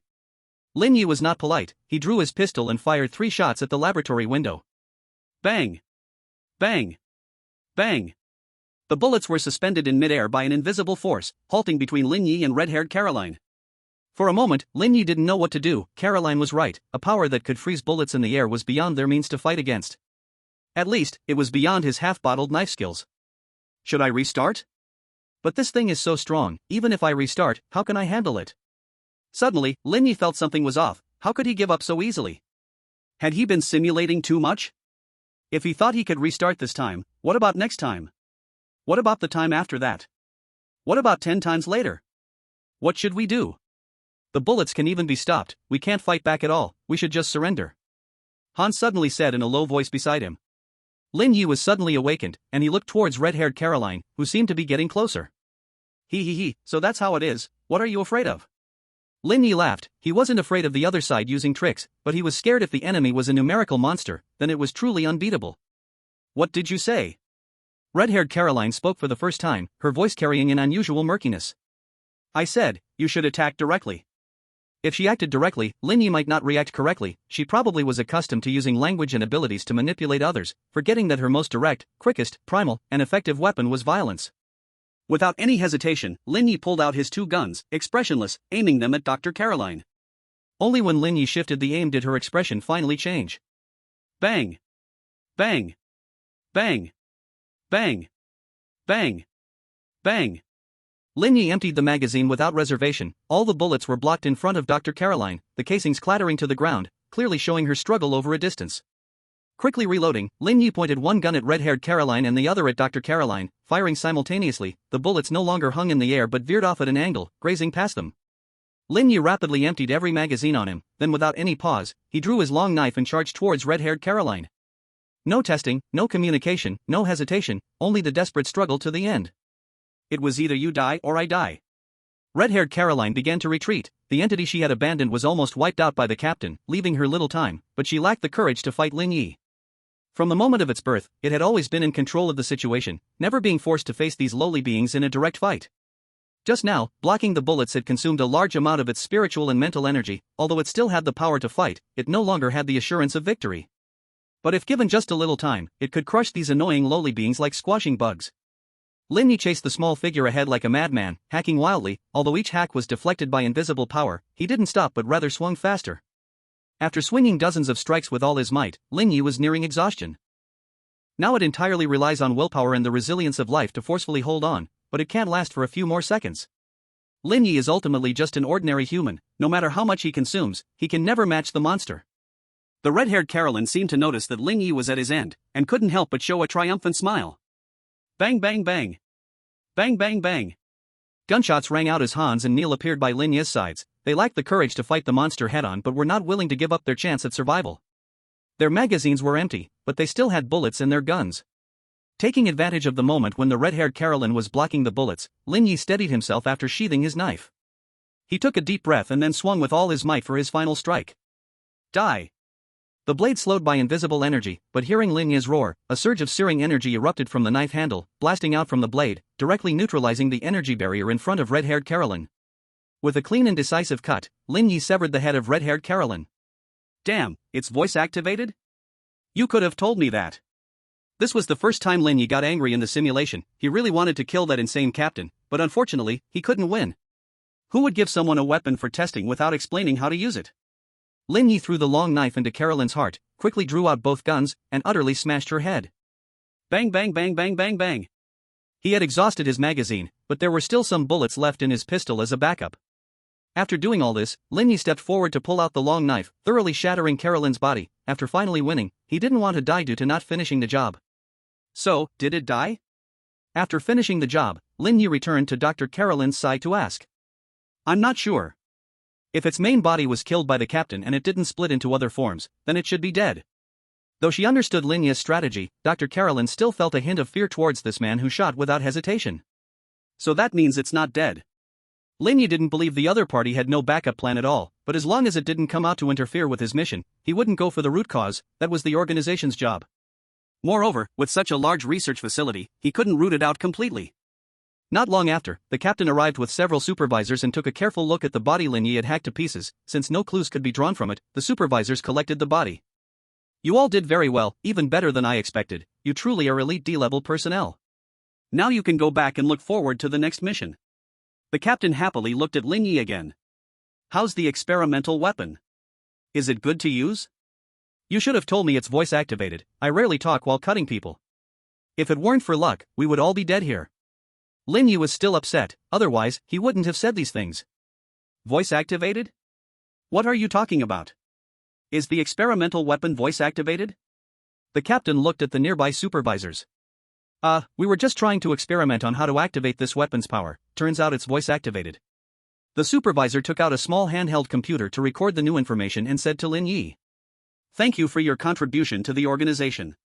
If I had known, I wouldn't have said anything. Lin Ye walked ahead with a poker face. Simulation end. Remaining simulation times, 10. And used simulation times, do you want to obtain core items? Obtain. Acquired core item, Human Evolution Blueprint *1. Acquired reward from Dr. Carolyn *1. Acquired title, all-in-one. Lin Ye sat by the bed, staring blankly at the data on the laptop. This was his first time completing the simulation without consuming simulation times. He didn't expect that using 10 simulation times could actually yield a core item. Human Evolution Blueprint. The organization's latest research achievement, aimed at mastering biological evolution. It seems that it hasn't been completed. Note, can be exchanged for the number 0 mutation card. The Human Evolution chart is a laptop full of information. Lin Ye opened the computer and stared at it for half a day, but still couldn't understand what was written inside. It was filled with various terms and symbols that were hard to comprehend and had no annotations. 21. Site task. Number 0 mutation card? What is that? Isn't it about collecting number 1 to number 10? Lin Ye didn't rush to redeem it. He looked at the computer for another hour, and after confirming he couldn't understand any of it, he chose to exchange for the number 0 mutation card. Number 0 mutation card.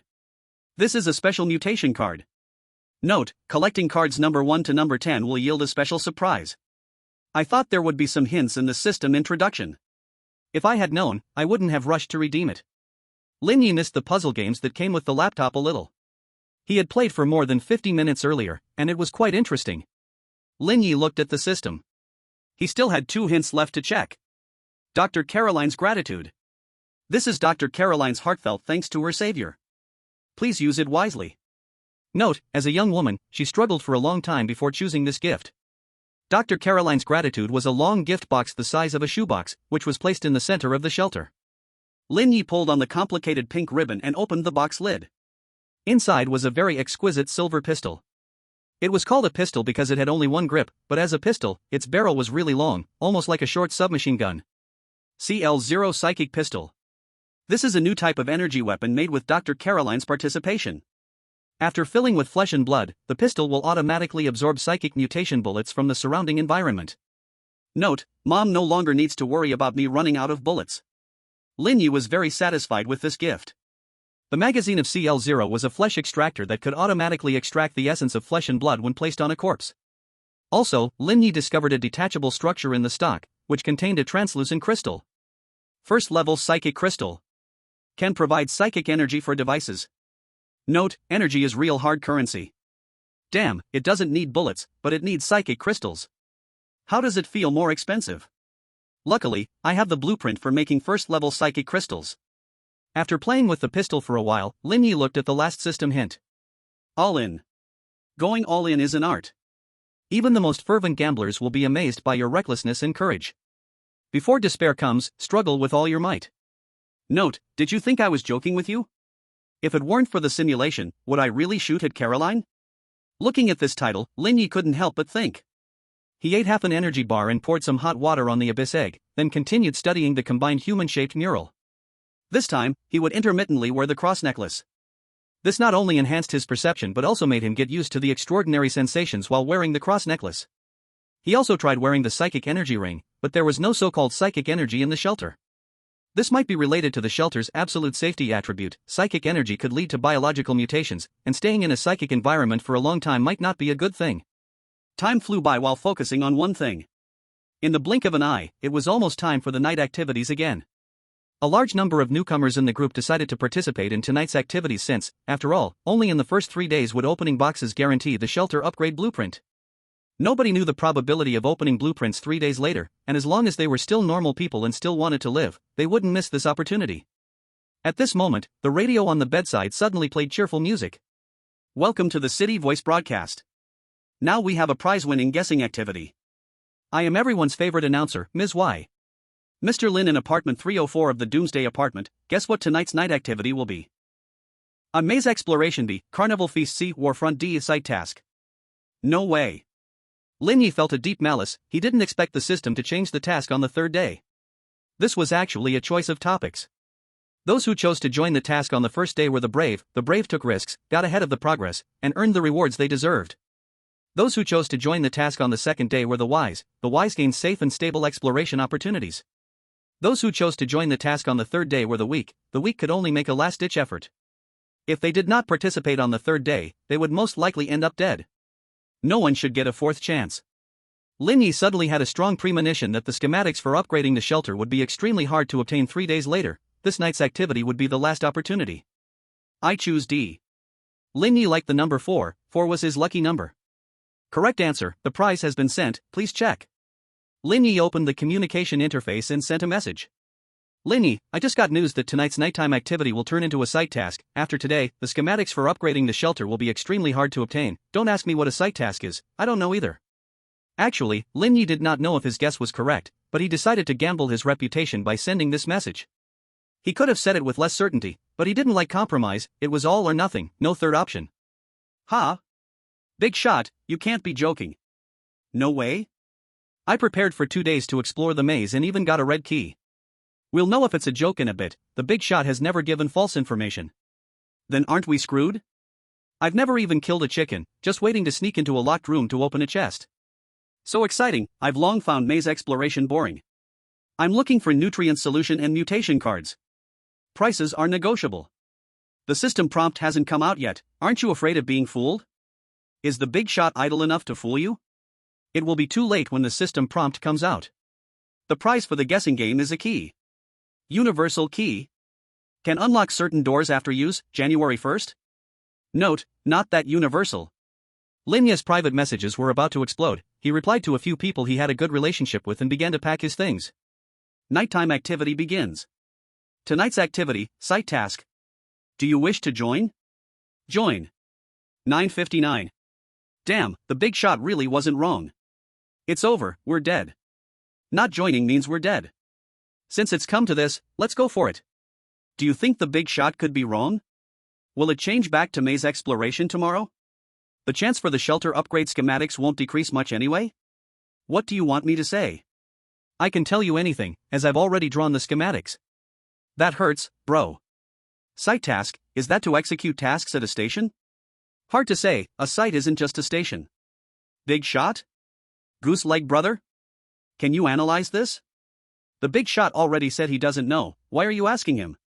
I'm so anxious. 001. Midnight. 22, site selection. When Lin Ye woke up, he realized he was sitting in the last row of a bus.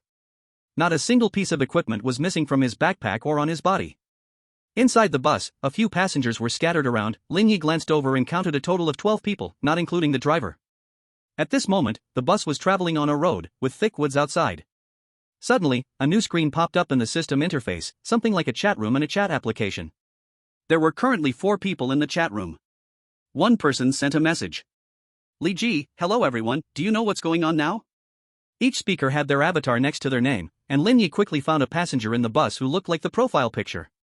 The person was sitting diagonally in front of Lin Ye, a young girl dressed in a Chinese-style school uniform, slim, not very old, with skin that appeared almost translucent, long black hair, and a cute appearance. Although she had a serious face, she gave off a feeling like a small animal. Zhao Yong, I arrived here after participating in the night event, you must have too. Zhao Yong is a sturdy elderly man, sitting on the left side of the second row by the window, looking over 60 years old but very spirited. If it weren't for the wrinkles on his face and the gray hair, it would be hard to believe he is an old man. Su Min, me too, do you know anything about this event? Su Min is a middle-aged woman, and among the 4 of them, only she shows obvious signs of mutation, looking at least mutated in her limbs. Lin Ye, you don't know me, so we must not be from the same area. Can you tell me about your area's situation? Zhao Yong, huh? Does that mean everyone in your area knows you? That can't be. An area has 1 million people, young man, do you understand what 1 million people means? Lin Ye, I've been sending strategy information to everyone since day 1. As long as you still check the chat group, you can't have missed my name, so we definitely are not from the same area. At the start of the night event, there were still 992,341 people in our area. You wouldn't have that many, right? Zhao Yong, ah? Impossible, we have already lost over 100,000 people, how could you have lost so few? Lin Ye, because of me. Zhao Yong. After a brief exchange, they found out they were indeed not from the same region. Each region started with 1 million people, and it was very dangerous outside the refuge. The night tasks for the first 2 days were all about maze exploration, while the task for the third day changed to station tasks. Su Min, I am looking for my daughter. Have you seen a girl named Li Xiaolu? Lin Yi, no. Zhao Yong, I can't remember. Li Ji, there seems to be something similar, but I can't recall, there are too many people with the surname Li. Just as they were exchanging information, a system prompt suddenly popped up in the chat room. Please choose a station to get off, survive at that station until the bus arrives tomorrow, and then take the bus to leave the station. Note, after 10 stations, the bus will enter the shallow sea area. Li Ji, is this the station task? Zhao Yong, it looks like the choice of station is very important. Su Min, the prompt doesn't seem to say we must choose the same station. Li Ji, you don't want to venture off by yourself, do you? The situation is unknown, it's safer for us to stick together. Su Min, no, I was just pointing out that there is this option. Lin Yi, let's look at the options, I suggest we decide before the ninth station. Zhao Yong, of course, since the system has noted it, it means the shallow sea area is different from the previous stations, it's better to stay away from there. Soon, the bus arrived at the first station. It was a dark green swamp, filled with various wetland plants, and dark green mist floated in the depths of the swamp. Su Min, I don't recommend choosing this station, the swamp is too dangerous. Li Ji, agreed. Lin Yi, same here. Zhao Yong, on the surface, it seems okay, but since you all disagree, let's check the next one. The bus wouldn't go back, they only had one chance to choose each station, and once decided, it couldn't be changed, so they had to choose carefully. 10 minutes later, they reached the second station, which was an exceptionally clean beach, with fine white sand spread like snow along the coast, looking hot yet desolate. Li Ji, 10 minutes from the swamp to the coast, something is off with this bus route. Su Min, this bus has a problem. The driver and the other passengers look exactly like humans but have no human aura at all, as if something else is wearing a layer of human skin. Zhao Yong, so then, should we get off at this station? Lin Yi, no, I've never swum in the ocean, and the sea is very dangerous. Su Min, it's hard to see where the dangers are, which is indeed not good. 10 minutes later, they arrived at the third station. The third station was the entrance to a sunny little town, where friendly townsfolk with smiles could be seen from the bus. Zhao Yong, it seems nice here, if something goes wrong, it's easy to solve. Li Ji, I don't feel good about this place. Lin Yi, I don't like it either. Su Min, these people are smiling too fake, like mannequins. Zhao Yong, alright. The fourth station is a void, one side of the platform is empty, there's nothing at all. Lin Yi, next one. Zhao Yong, agreed. Li Ji, I second that. Su Min, same here. The fifth station is shrouded in fog, you can't see what's inside at all. Lin Yi, next one. Zhao Yong, agreed. Su Min, agreed. Li Ji, agreed. The sixth station is a giant jungle, in the distance, there's a plant that reaches the sky, and its top is completely unseen. Li Ji, feels dangerous. Lin Yi, I feel the same. Su Min, let's go to the next one then. Zhao Yong, there are only 4 stations left, maybe we should choose one that's bad but not too bad. Li Ji, then let's try the next one, I have a feeling it won't be particularly awful. Lin Yi, sure. The 7th station is a ruin, with a faint mist floating in it. At the edge of the ruins, Lin Yi sees a familiar bloody corpse. But in the distance, in the center of the ruins, there is a huge shadow, hovering and pulsating like a creature breathing, dozens of stories high. Lin Yi, this one is good, actually, I am quite confident about my knowledge of bloody corpses. Li Ji, agreed. Su Min, seconded, the ruins are perfect for hiding, our goal is to survive until the bus arrives tomorrow. Zhao Yong, agreed, at least I know how to kill them. Lin Yi, then let's get off. The 4 of them get off sequentially. The driver and the passengers do not react at all. Just as Lin Yi thinks they are like NPCs, the passenger closest to the door suddenly turns, revealing a meaningful smile to them. Lin Yi turns back just in time to meet his gaze. Goodbye, wish you a pleasant journey. The passenger says. Goodbye, and wish you a pleasant journey too. Lin Yi replies and leaves the station with the others. 23. The Sheephead Monster. Station selection completed, extra tasks obtained, optional. 1. Kill the mutated creatures and receive rewards according to the number and strength of the mutated creatures. 2. Explore the ruins and investigate the reasons for the city's abandonment. 3. Deal with the giant mutated creature in the center of the ruins. As soon as they got off the bus, a chat room popped up with several new tasks. Lin Ye glanced at it and directly ignored the third task. He had no desire to get near that huge shadow. Are we going inside? Or should we check other places? Zhao Yong walked in front, his sturdy build like a wall, giving people a sense of security. It's best not to. This road only takes 10 minutes to reach other places. Without fully understanding here, it's better not to wander. Su Min said cautiously, pulling a small safety distance from the others. Indeed, acting according to the system's hints, we can still take the bus back. If we wander around, we might never return. Lin Ye felt the surroundings. He had put on the cross necklace and the psionic ring while selecting the station, and after previous attempts, he found that as long as he didn't trigger that intuition from killing monsters, wearing the cross necklace for long periods wouldn't have too much impact. The psionic ring's effect is very good. With the help of the cross necklace, Lin Ye can clearly feel the surrounding psionic energy continuously entering his body, strengthening him. As soon as he entered the ruins, Lin Ye sensed a sense of oppression, as if some force pressed down on him, making his steps a bit heavier. What should we do now? Find a place to hide until tomorrow morning? Zhao Yong asked as he picked up a steel bar connected to concrete from the ground. First, let's gather resources and see if there are any useful weapons. The hints suggest we survive until tomorrow. Something might change here at night. Su Min observed the ruins carefully, trying to find a relatively safe place to land. I suggest we split up before sunset and explore this ruin as much as possible.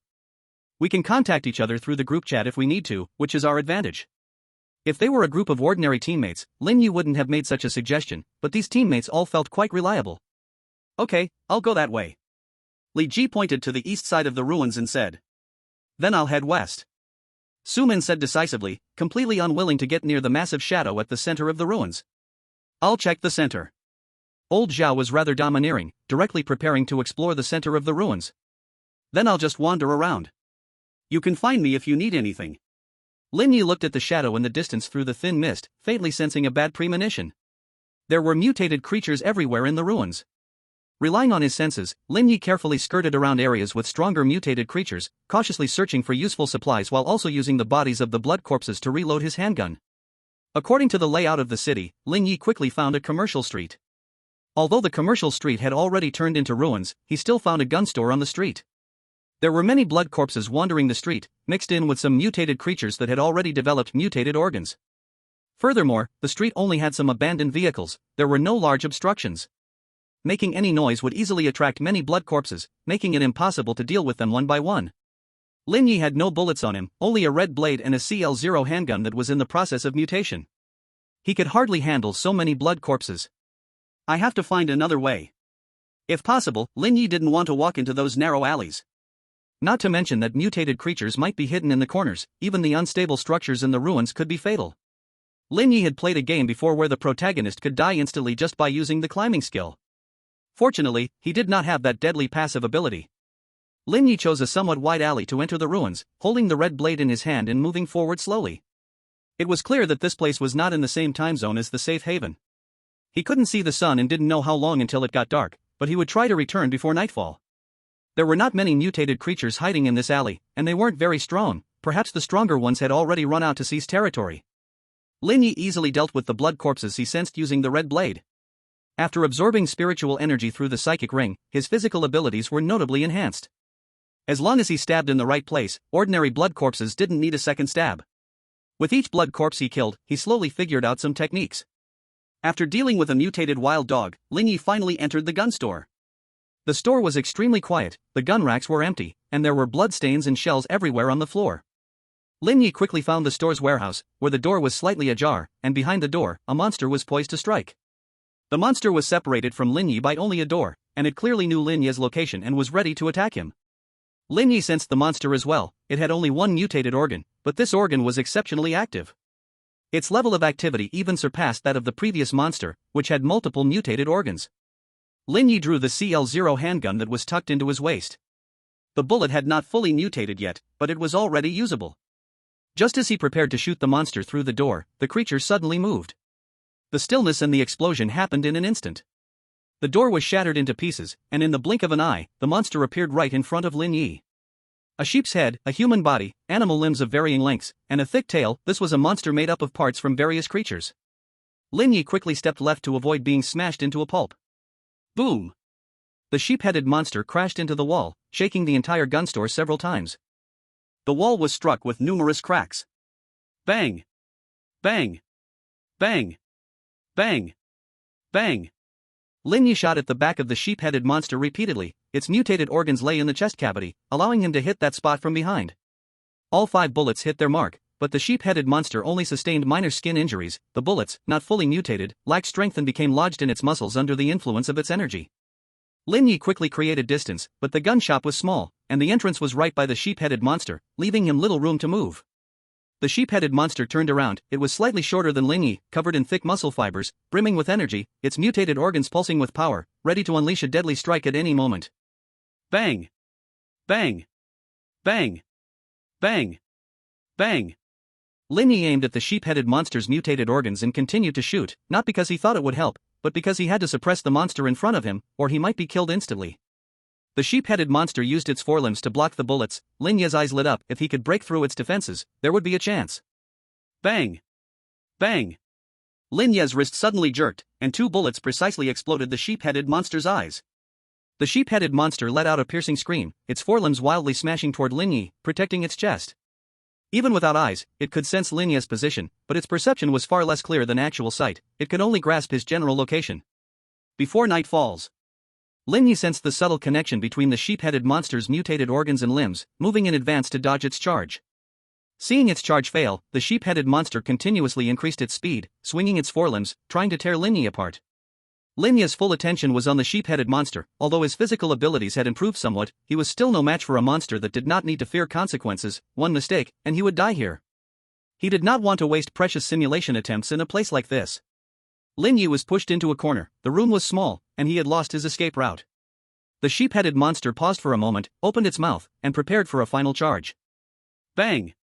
Bang! Bang! Lin Ye fired 3 shots at the monster's head, hitting its eye sockets. But this did not cause the sheep-headed monster to pause even slightly. It was as if its head was merely an accessory. It didn't even need a brain to think. Although he had anticipated this situation, Lin Ye still felt a bit frustrated. Monsters that did not follow reason were very annoying. Now he could only fight with all his might, just like every other simulation. The CL-0 pistol still had 3 bullets left. Lin Ye held the gun in his left hand and drew the red blade with his right. Bang! Bang! Bang! The 3 bullets struck the monster's elbow joints and left knee, and at that moment, the sheep-headed monster had already charged in front of Lin Ye. These 3 bullets did not cause much damage but were just sufficient to disrupt the monster's charge. Even though it could move without a brain, hitting its joints would still make it fall. It might manage to stay upright in the future, but not this time. Lin Ye concentrated the thin energy in his body toward his right hand. He had been absorbing energy and sensing the sheep-headed monster for a long time, learning some simple energy control techniques. Though still somewhat unskilled, if it was just concentration. His right hand suddenly accelerated, the red blade piercing through the gaps in the sheep-headed monster's forelimbs into its body, passing through its chest, grasping the mutated organ in his hand. The sheep-headed monster crashed against the wall on Lin Ye's right side, leaving several cracks on the wall.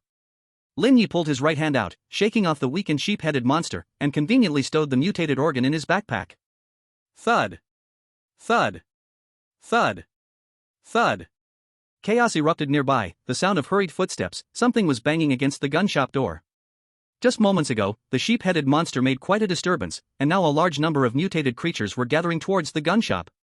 Lin Ye hurried into the warehouse. As soon as he entered the warehouse, he stopped his hurried footsteps and stood in place, taking a deep breath. Ah, the smell of gunpowder. This is a warehouse filled with firearms. Handguns, submachine guns, shotguns, rifles, light machine guns, sniper rifles, various models of guns are lined up on the racks, and boxes of different calibers of ammunition are piled in the corners of the warehouse. Lin Ye had to admit that he was feeling a bit excited now. Lin Ye began to load bullets into the weapons. He was tired of the days with only 10 bullets. If possible, he wanted to take all these weapons back with him.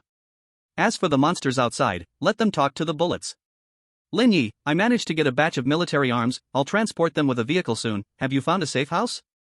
Lin Ye was organizing the guns in the warehouse, and by now, the gun shop was already filled with the corpses of mutated creatures, and the mutated organs were all packed in a large woven bag. The crystals inside had been taken out by Lin Ye and packed in his backpack. During the process of handling the corpses, Lin Ye gradually felt a mindset like he was killing fish at the supermarket, and with the help of his perception, he could gently flick out the crystals inside with just a knife. Su Min, I found a relatively intact supermarket. It's in a remote location, and there are some basic supplies inside. We can gather here.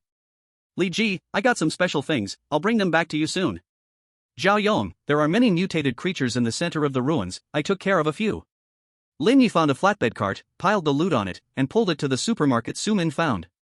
The supermarket was located in the northwest corner of the ruins, 2 stories, about 500 square meters, and it was quite remote, with almost no corpses nearby. Lin Ye was the last to arrive. He wasted some time looking for the flatbed cart. Awesome! I've always wanted to try using a machine gun. Zhao Yong picked up a light machine gun, caressing the surface of the gun with affection. I thought you would prefer cold weapons more. Lin Ye couldn't help but say, looking at Zhao Yong's strong physique. When I was young, I did enjoy wielding knives and guns, but no matter how much I trained, they are no match for guns. In your young people's words, a gun is fast from 7 steps away, and it's fast and accurate from within 7 steps. Zhao Yong skillfully loaded the light machine gun with a belt of ammunition, then aimed at a distant corpse. The upper body of the corpse was directly swept away. This is the violence that belongs to firearms, the crystallization of human technology. Regardless of morality, it possesses its own unique beauty.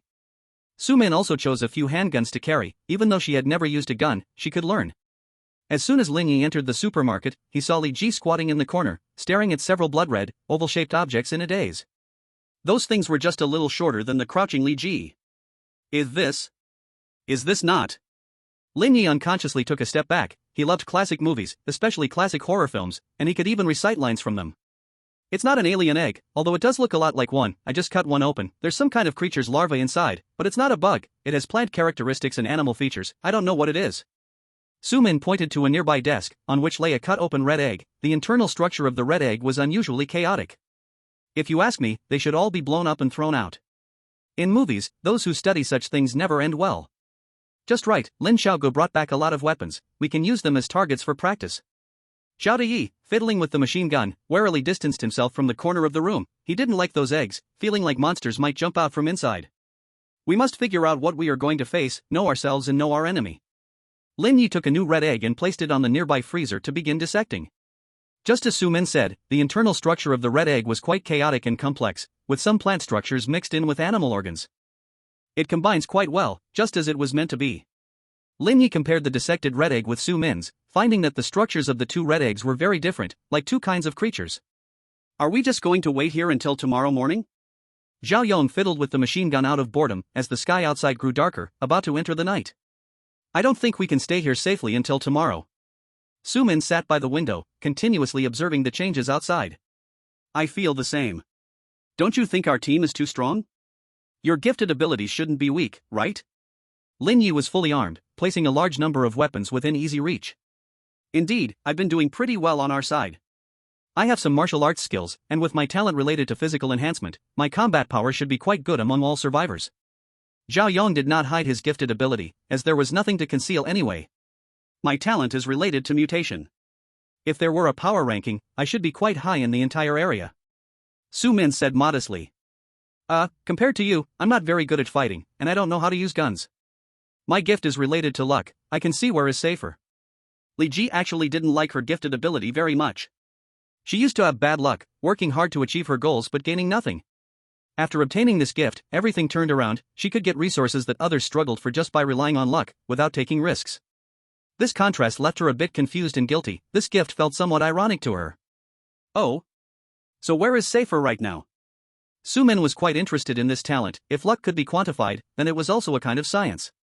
Li Ji shyly looked at Lin Ye and said, It would be very safe next to Mr. Lin. As long as I leave this building, I will die here tonight. What Li Ji didn't say was that it was also relatively safe next to Zhao Yong, but it would be dangerous next to Su Min. You can call me Brother Lin, everyone in the group calls me that. Your talent is strong, but don't rely too much on it. Safety is relative, personal strength is the foundation of everything. For example, if I wanted to kill you right now, you would surely die. Lin Ye liked this polite high school student. She reminded him of his younger self, having mixed in society for a few years, giving him a feeling of nostalgia. Got it, thank you. Li Ji obediently picked up a pistol and began to study how to use it. My gifted ability is a supportive one, allowing me to exchange items and information, which isn't very helpful in combat, but my combat power is still quite good. Lin Ye also introduced his gifted ability, but he didn't say much. He believed others were the same. Can you use your gifted ability to get some information now? Su Min was also fiddling with the pistol. She was learning quickly and was very accurate at close range. Unfortunately, I've already used my gifted ability this morning. I can only use it once a day. Even if he hadn't used it, Lin Ye wouldn't dare use his gifted ability outside the shelter. So the team is matched according to their strength? The stronger teams have harder tasks? Zhao Yong was not fearful but rather eager to try. That's very likely, and I believe the harder the task, the greater the rewards. Lin Ye said while guiding Li Ji on how to shoot. From his understanding of the system, the likelihood of this was over 90%. That's really great. Compared to Blue Star, Zhao Yong preferred this place, at least he wouldn't die in bed here.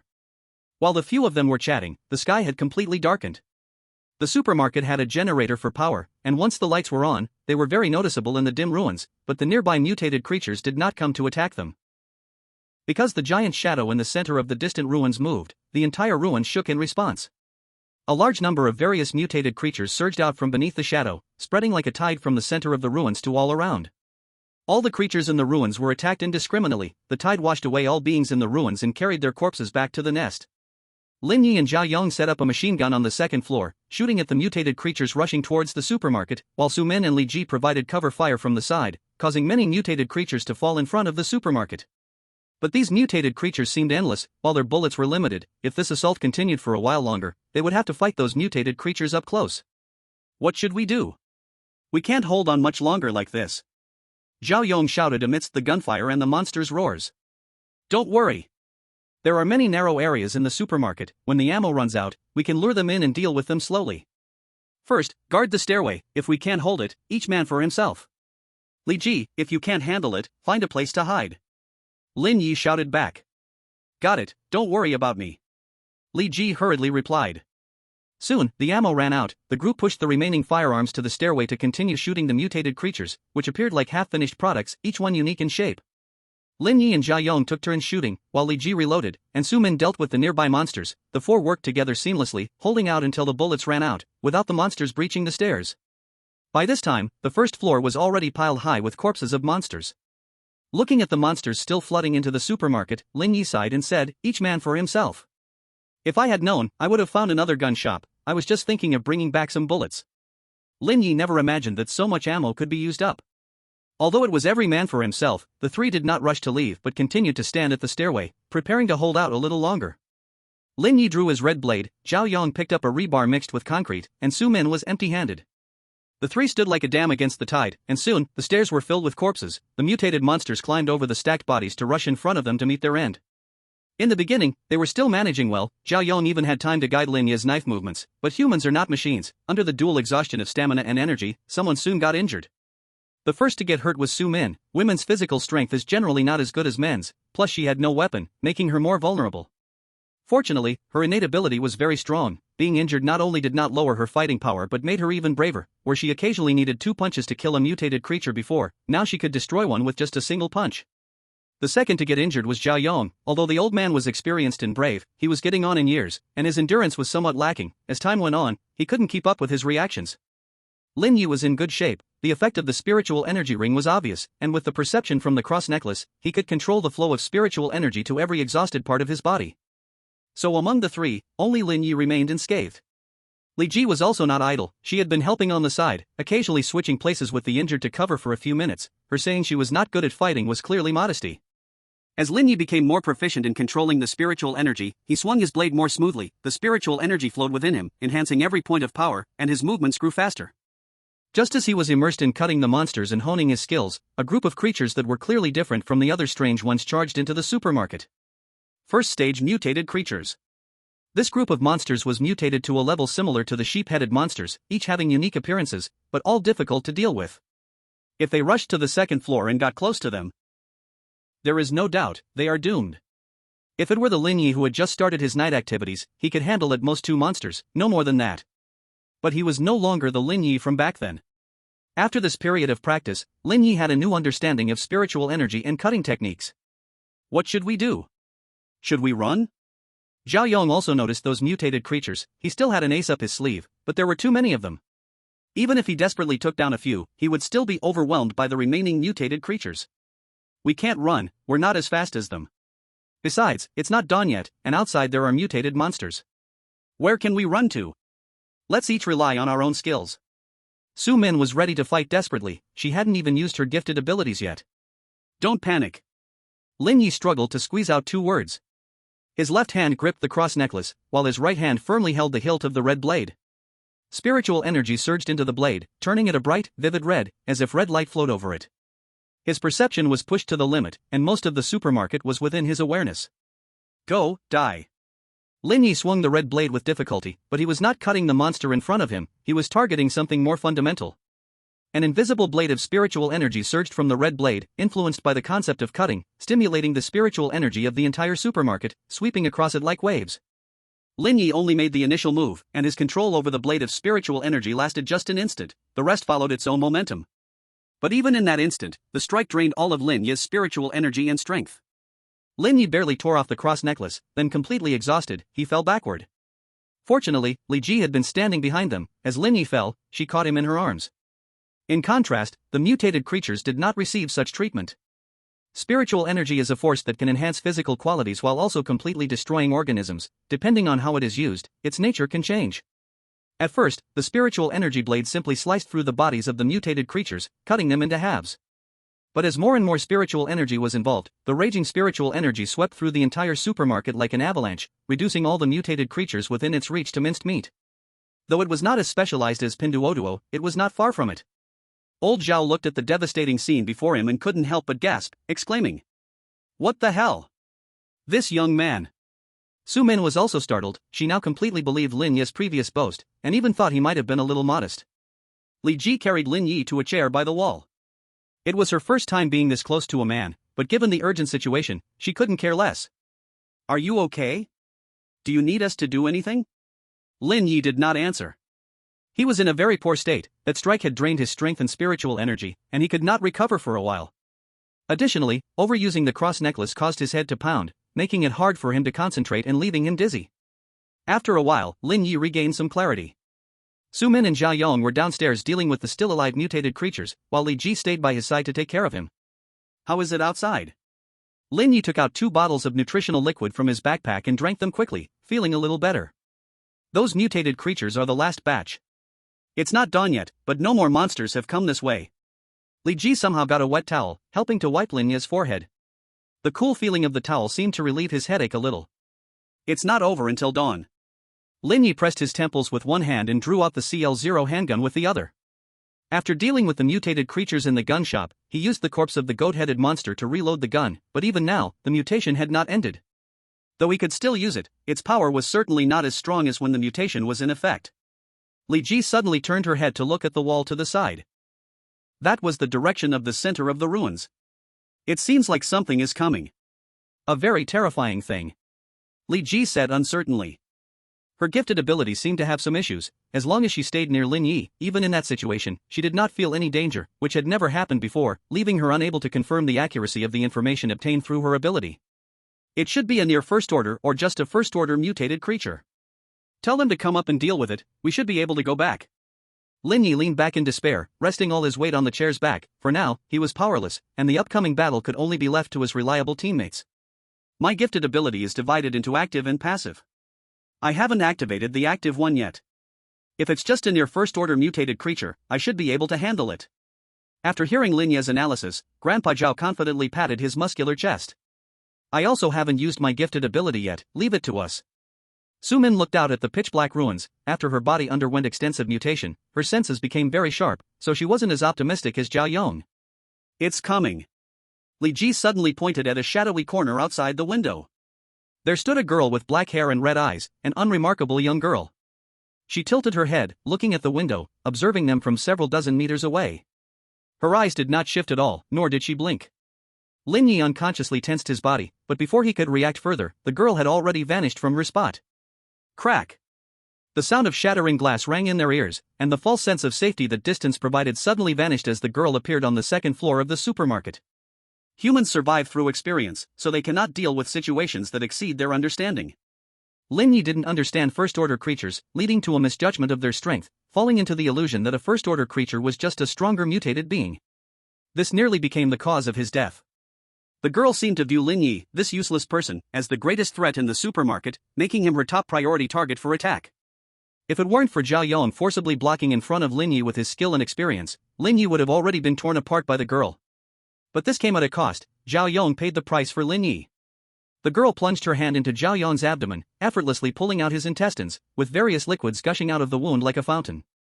Zhao Yong fell to the ground, and Li Ji couldn't react in time. Su Min was already preparing to run, and this time, there was no barrier between Lin Ye and the girl. Just as the girl was about to finish off Lin Ye, a hand as big as a fan fiercely grabbed her right foot. Zhao Yong crawled up from the ground, his body swelling up several sizes like an inflated balloon. 27. Supermarket Deathmatch. Zhao Yong tried to pull the girl off the ground, but her foot seemed to be glued to the ground, making it impossible to move her. Seeing that Zhao Yong was fine, Su Min activated her own gifted ability, her entire body undergoing mutation. If Zhao Yong died, no matter how hard she tried, it would just mean one more dead, so it was better to run away while the monster was distracted by Lin Ye and Li Ji. However, in this situation, running away might not even guarantee safety. Since Zhao Yong was unharmed, fighting might give them a better chance of survival. But before she could rush in, the situation changed again. The girl punched the swollen Zhao Yong and sent him flying. Luckily, he managed to block the attack this time, avoiding serious injury. The girl stubbornly turned back to look at Lin Ye, only to find Li Ji already carrying Lin Ye, running downstairs. Lin Ye put on the cross necklace, staring intently at the girl, while using his perception to lock onto her position, holding the already mutated CL0 pistol in his hand. Now, there was only one bullet left in the pistol. Until just now, Lin Ye finally understood the weapon's alienation mechanism, with the magazine capable of storing a total of 20 alienation bullets, and as the bullets alienated, their number gradually decreased until only one bullet remained, ending the alienation. Lin Ye couldn't grasp the principle of this gun, but that didn't affect his ability to use it. The girl had only one alienated part, right at the center of her body, but her movements were too fast. Lin Ye needed an opportunity. The girl seemed to have noticed Lin Ye's gaze. This time, she didn't rush to move but allowed Lin Ye to create some distance. This was a game of strategy. Lin Ye's perception range was limited, and the girl was waiting for Lin Ye to step out of that range. Lin Ye waited for her to chase him and expose a flaw. As long as he got close enough, no matter how fast she was, she couldn't dodge the bullets. Li Ji stopped at Lin Ye's signal, realizing that if the other party didn't come, he would have to go. At that moment, Zhao Yong and Su Min were on the second floor, while Lin Ye was on the first, the three of them surrounding the girl from three different directions. The girl stood at the staircase, looking down at Lin Ye. She had her back to Zhao Yong and Su Min, completely dismissing the other three. Time passed second by second, and the situation became tense. Zhao Yong and Su Min wanted to wait until dawn, while the girl was in no hurry. Li Ji still couldn't understand why Lin Ye didn't run. The only one who needed to be anxious was Lin Ye. He was already on the verge of collapse. The side effects of the cross-shaped necklace were becoming more severe, and double vision had appeared before his eyes. Yet he calmly signaled Li Ji to find him a chair. Although it didn't affect his shooting, he didn't want to confront the enemy while being princess carried. Once seated, Lin Ye pulled out a metal syringe and inserted it into his neck, injecting all the liquid inside. This was the life-saving syringe from the medical kit. Life-saving syringe. A life-saving syringe produced in bulk by the organization, it has the effect of revitalizing. Note, please pay attention to the dosage, otherwise, it may truly revitalize beyond limits. The life-saving syringe was terrifyingly effective, bringing Lin Ye back from a state of being incapacitated to normal within seconds, but a few seconds later, Lin Ye sensed something was wrong. The life-saving serum was still enhancing his condition. Time's flow began to slow down, and the empty syringe slipped from Lin Ye's hand, taking its time to hit the ground. Lin Ye's perception first expanded outwards, then suddenly shrank, transforming from mere perception into a more concentrated kind of power. Make your move. Lin Ye knew he couldn't maintain his current state for long, so he drew the red blade and strode toward the girl. Hearing Lin Ye's voice, Zhao Yong was the first to react. He shifted his feet slightly, instantly closing the distance to the girl, then struck hard toward her head. Su Min was not one bit slower than Zhao Yong, but she targeted the girl's back, her psychic energy surging within her. She aimed to pierce through the girl's back directly. However, the girl stood still, seemingly unaware of them. She only focused on Lin Ye, watching him approach step by step, allowing the attacks of the two to strike her. Thud. Thud. Their attacks crashed against a psychic energy shield just 1 centimeter from the girl. No matter how hard they pushed, they couldn't advance another millimeter. Lin Ye saw that layer of psychic energy protection, constructed of high-density psychic energy, but the construction relied not only on psychic energy but also on a force similar to condensed perception. At that moment, Lin Ye had already reached the staircase, the straight-line distance less than 2 meters. He could even see the coldness in the girl's dark red eyes.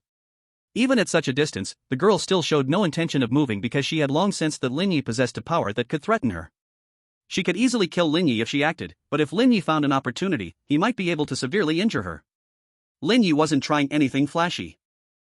It was a direct, sharp impact, aimed straight at the girl's weak spot, using pure force. She could weave a psychic defense with this power, but he didn't understand this power at all, so he didn't even bother trying to compete with her skills. The psychic defense collapsed instantly. Lin Ye's vision went dark, his head dizzy, but at this moment, he didn't need his eyes or his mind, all he needed was to charge ahead. The girl seemed surprised that Lin Ye could break through her psychic defense, but she still managed to block Lin Ye's red blade, which was charged with all his psychic power. Boom! Point-blank shot. Lin Ye nearly pressed the gun barrel against the girl's mutated area before firing. The shot was incredibly powerful, directly piercing through the girl's body. But at the last moment, the girl still reacted, moving her vital spot slightly out of the way. Even so, the girl was badly injured. She clutched her wound and crawled back to the corner of the wall, trying to avoid Lin Ye's pursuit. Lin Ye had no strength to pursue. As the effect of the life-saving injection wore off, he became a useless, immobile wreck again. Still, he lay on the ground, pointing the gun at the girl, as if ready to shoot at any moment. Zhao Yong and Su Min certainly wouldn't miss such an opportunity. Although they were also in poor condition, once it came to a fight to the death, their state didn't matter as much. A fight to the death. This was a brutal, bloody battle of life and death. The only outcome was survival or death, nothing more. When it was all over, no one at the scene could stand anymore. After a while, the first to get up was of course Li Ji. She was lucky and naturally didn't get seriously injured. The second to get up was Lin Ye. He was still holding a gun nearby, not participating in the final fight to the death. Of course, by that time, he couldn't get up on his own. Lin Ye began to gather the spoils. He could die, but he couldn't return empty-handed. When the battered Zhao Grandpa and Su Min managed to get up, Lin Ye had already processed all the mutated organs he could find, packing them into several large woven bags. Fortunately, they were in a supermarket, so there was no worry about running out of bags. When the four of them regrouped on the second floor, the hazy morning sun filtered through the windows of the supermarket. 28. Organizing the loot. Lin Ye dragged a cart of woven bags toward the entrance of the ruins. The others also carried the spoils they wanted to take back. Zhao Yong seemed to really like firearms, specifically collecting a bunch of guns without ammunition to take back. Su Min and Li Ji took a lot of food and miscellaneous items from the supermarket. These things were highly sought after in their areas. The group moved through the ruins, with no mutated creatures or bodies in sight. Will we meet again? Li Ji asked, a little melancholic. Although their time together had been short, she had grown quite fond of these three teammates. Without them, she might not have survived this mission. As long as we're alive, we will meet again. Lin Ye looked at the ruins with some regret. This mission had been too difficult, and he hadn't even had the chance to attempt the last two bonus objectives. I hope so. Seeing Li Ji, who was the same age as her daughter, Su Min felt more confident that she would find her child. Let's add each other as friends. We might still stay in touch even after we return. Although we can't communicate across regions for now, when the population decreases, the region should merge, right? Zhao Yong added the other three as friends in the chat room. After the other three agreed, they also added each other as friends. The four of them successfully left the ruins and crossed the road to reach a station platform on the other side. The back of the platform had a high wall, and nothing could be seen beyond it. Lin Ye was curious, but he had no desire to explore this dangerous area. In the distance, the massive shadow in the ruins suddenly began to tremble. The mist dispersed as the tremors shook it, revealing a giant, egg-shaped object that was at least 10 stories high. The egg-shaped object bloomed like a flower, and a massive amount of red flesh and blood were released into every corner of the ruins as it opened. These flesh and blood formed a large number of mutated creatures, and these mutated creatures began a new round of slaughter. It's truly magnificent. So beautiful. How terrifying. Luckily, we ran fast. The bus arrived. Mission accomplished, Special Metal Treasure Box *1 awarded based on task difficulty. Extra Task 1 completed, Extra Task Treasure Box *1 awarded. Please draw today's card. Lin Ye crawled out of bed, the flat cart was in the center of the shelter, and all the woven bags were intact. Beside it were a red metal box and a yellow unknown material box. My turn. Draw a card. Although there were many things to deal with, Lin Ye decided to draw the daily card first. This time the drawn card showed a duck, and as the card disappeared, a blood-red duck appeared in the center of the shelter. Quack quack. The duck swayed over to Lin Ye, using its wings to pull out a steaming bowl of duck blood vermicelli from the void and pushed it to Lin Ye. This familiar scene left Lin Ye a bit speechless, but he still asked. Can you turn out anything else? Duck, quack quack. Lin Ye, then can you make a few more bowls?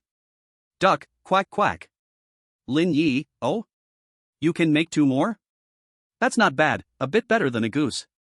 Lin Ye picked up the bowl of duck blood vermicelli and started eating. He had to admit, it was a very delicious bowl of duck blood vermicelli. The soup flavor was just right, the chili oil was fragrant and spicy, the bean curd was soft and soaked with juice, all kinds of duck delicacies were complete, and there was no strange taste from the duck. The vermicelli was cooked perfectly.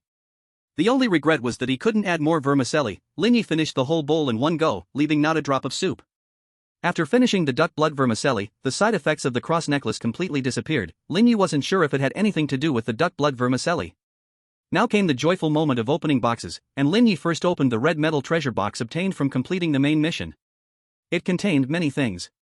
First, there were 10 bottles of red nutrient liquid and 5 bottles of bluish liquid. Mental potion.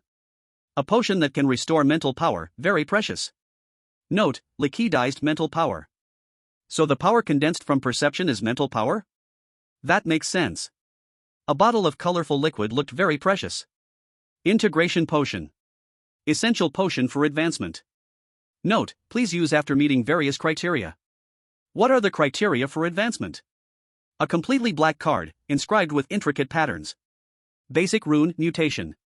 A card that can be used to learn the basic mutation rune. Note, those with insufficient mental power should use with caution. What is a rune? Glancing at the note, Lin Ye did not use this card directly. After categorizing the items, Lin Ye opened the box obtained from completing extra task 1. Inside was only one card. Mutation card number 1. Attached to the surface of a living organism to induce mutation.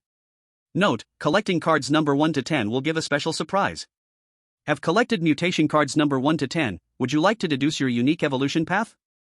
Deduce. Deduction completed, detecting that the survivor holds card number 0, would you like to integrate card number 0 into the deduction for a new evolution path? Yes. Deduction completed, evolution path is being imported. Lin Ye stood still uncontrollably. Suddenly the spiritual energy in his body began to flow along an extremely complex path. This path seemed to be engraved deep within his DNA, and he could control it effortlessly. After the path operated for a full cycle, Lin Ye regained control over his body. Wow! Awesome!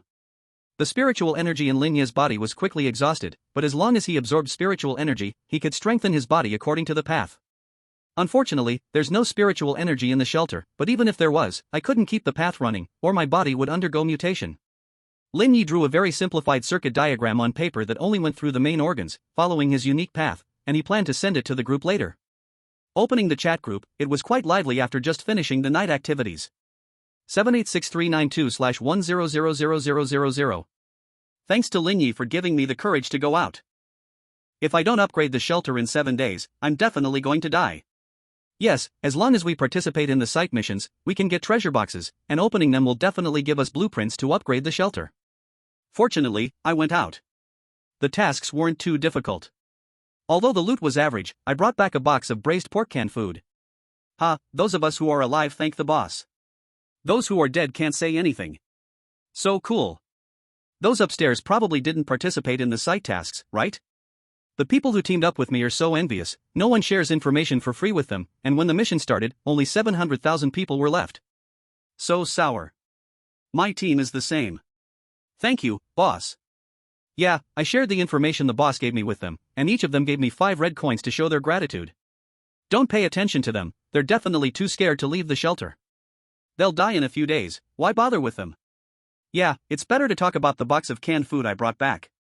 Yeah, it's better to talk about the box of instant noodles I brought back. Yeah, it's better to talk about the bag of rice I brought back. Damn. Is this a team showcase? Should I say I got a batch of handguns? Don't break formation upstairs. I haven't posted yet. Exactly, everyone share their loot, let's make those who didn't go out jealous. If you're too scared to fight, just shut up and wait to die, nobody is responsible for taking care of you. Let's all share our loot, it's so convenient for exchanging. Did anyone bring back toilet paper? I brought some, I want to trade it for food. Yeah, it's better to talk about the rifle I brought back. Yeah, it's better to talk about the batch of arms I brought back. Lin Ye glanced at the private chat, realizing he couldn't communicate with survivors from other areas. What a pity, otherwise, we could have communicated with all of humanity through group chat.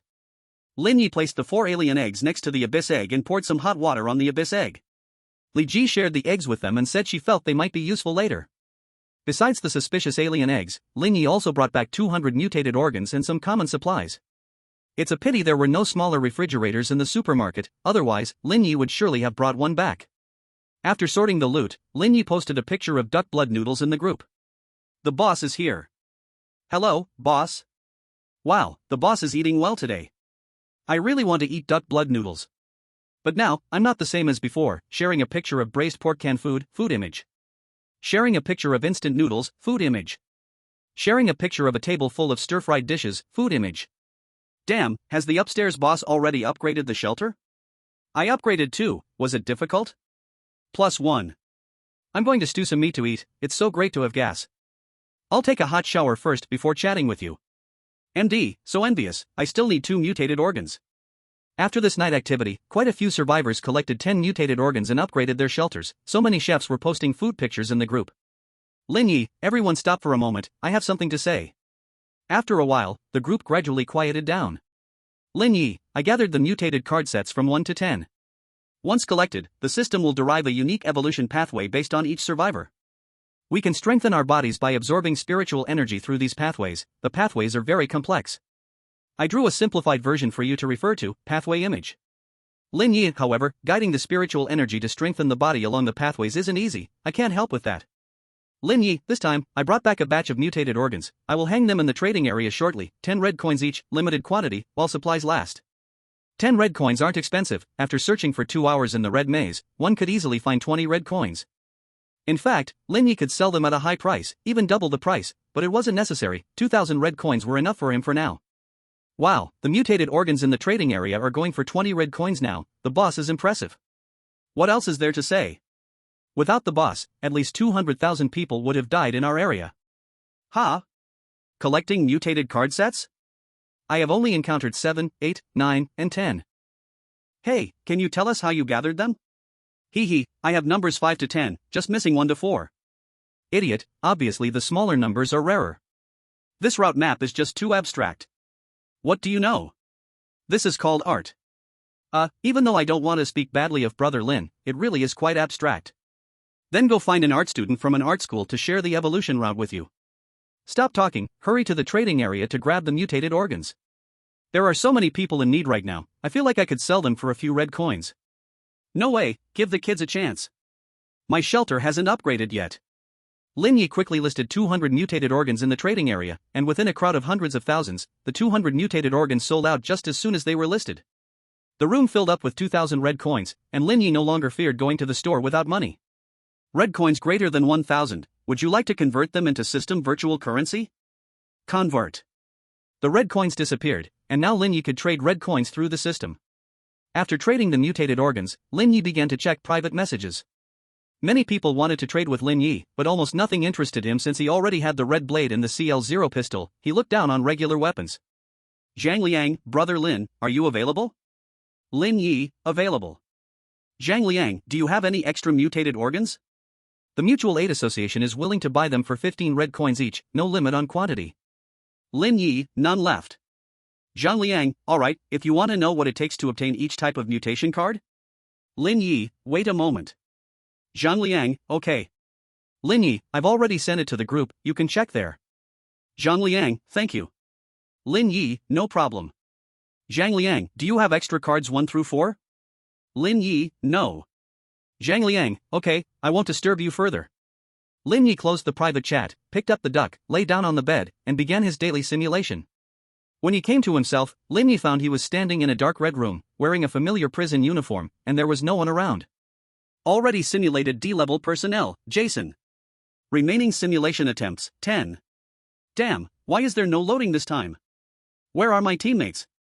Where are the supervisors? Lin Ye looked at the familiar dark red room and had a bad feeling.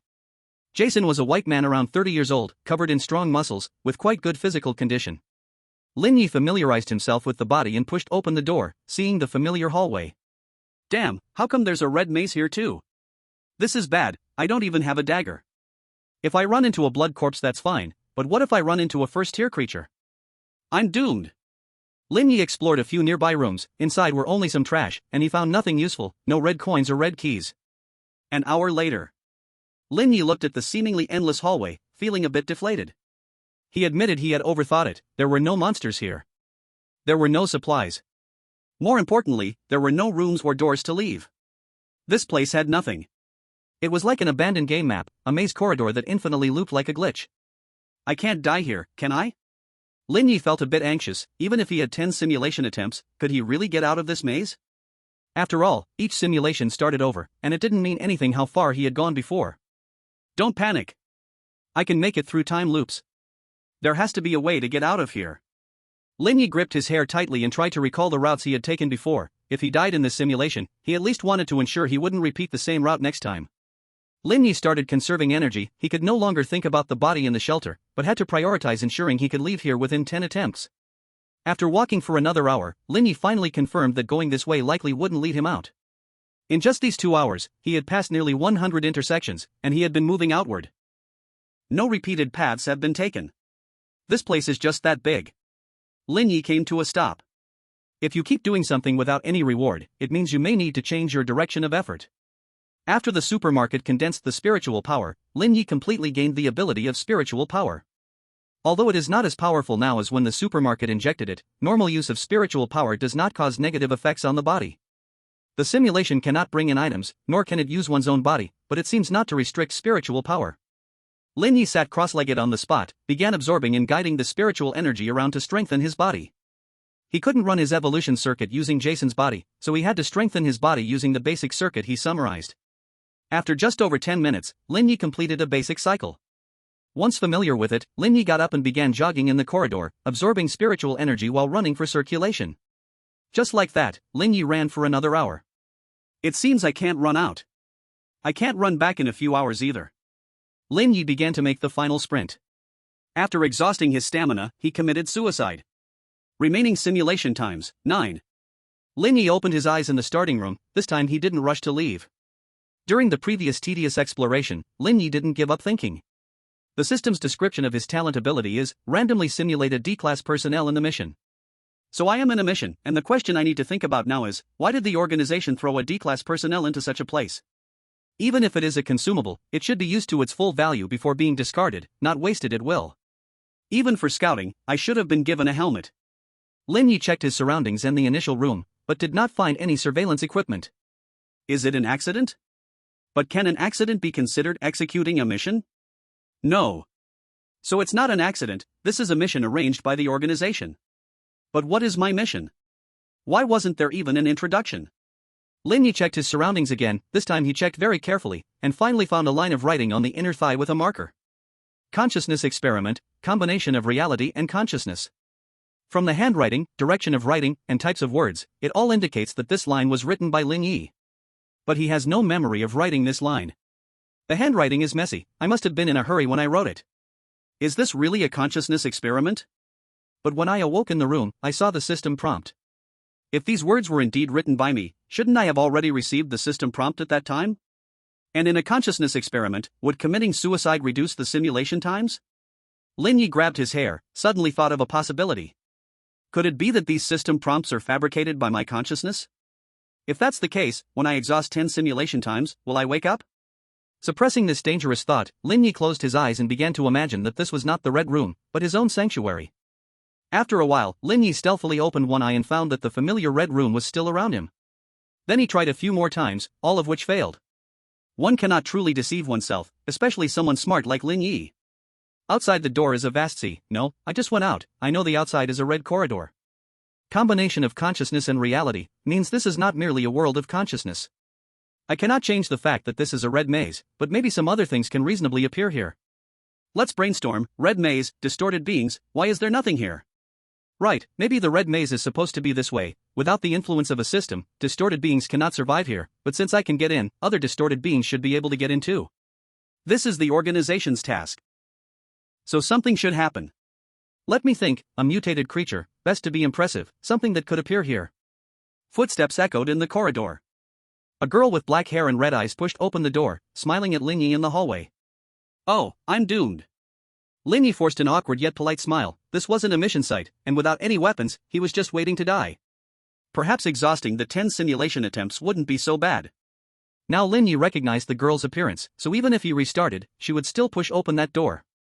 Don't just smile, I'm smiling because I'm beautiful. Why are you smiling? The girl's tone was rude, but the fact that she was willing to talk gave Lin Ye a sense of relief. Who are you? Lin Ye felt a bit uncertain, her way of speaking felt very familiar. I'm a product of your imagination mixed with some reality, so I know some information you don't.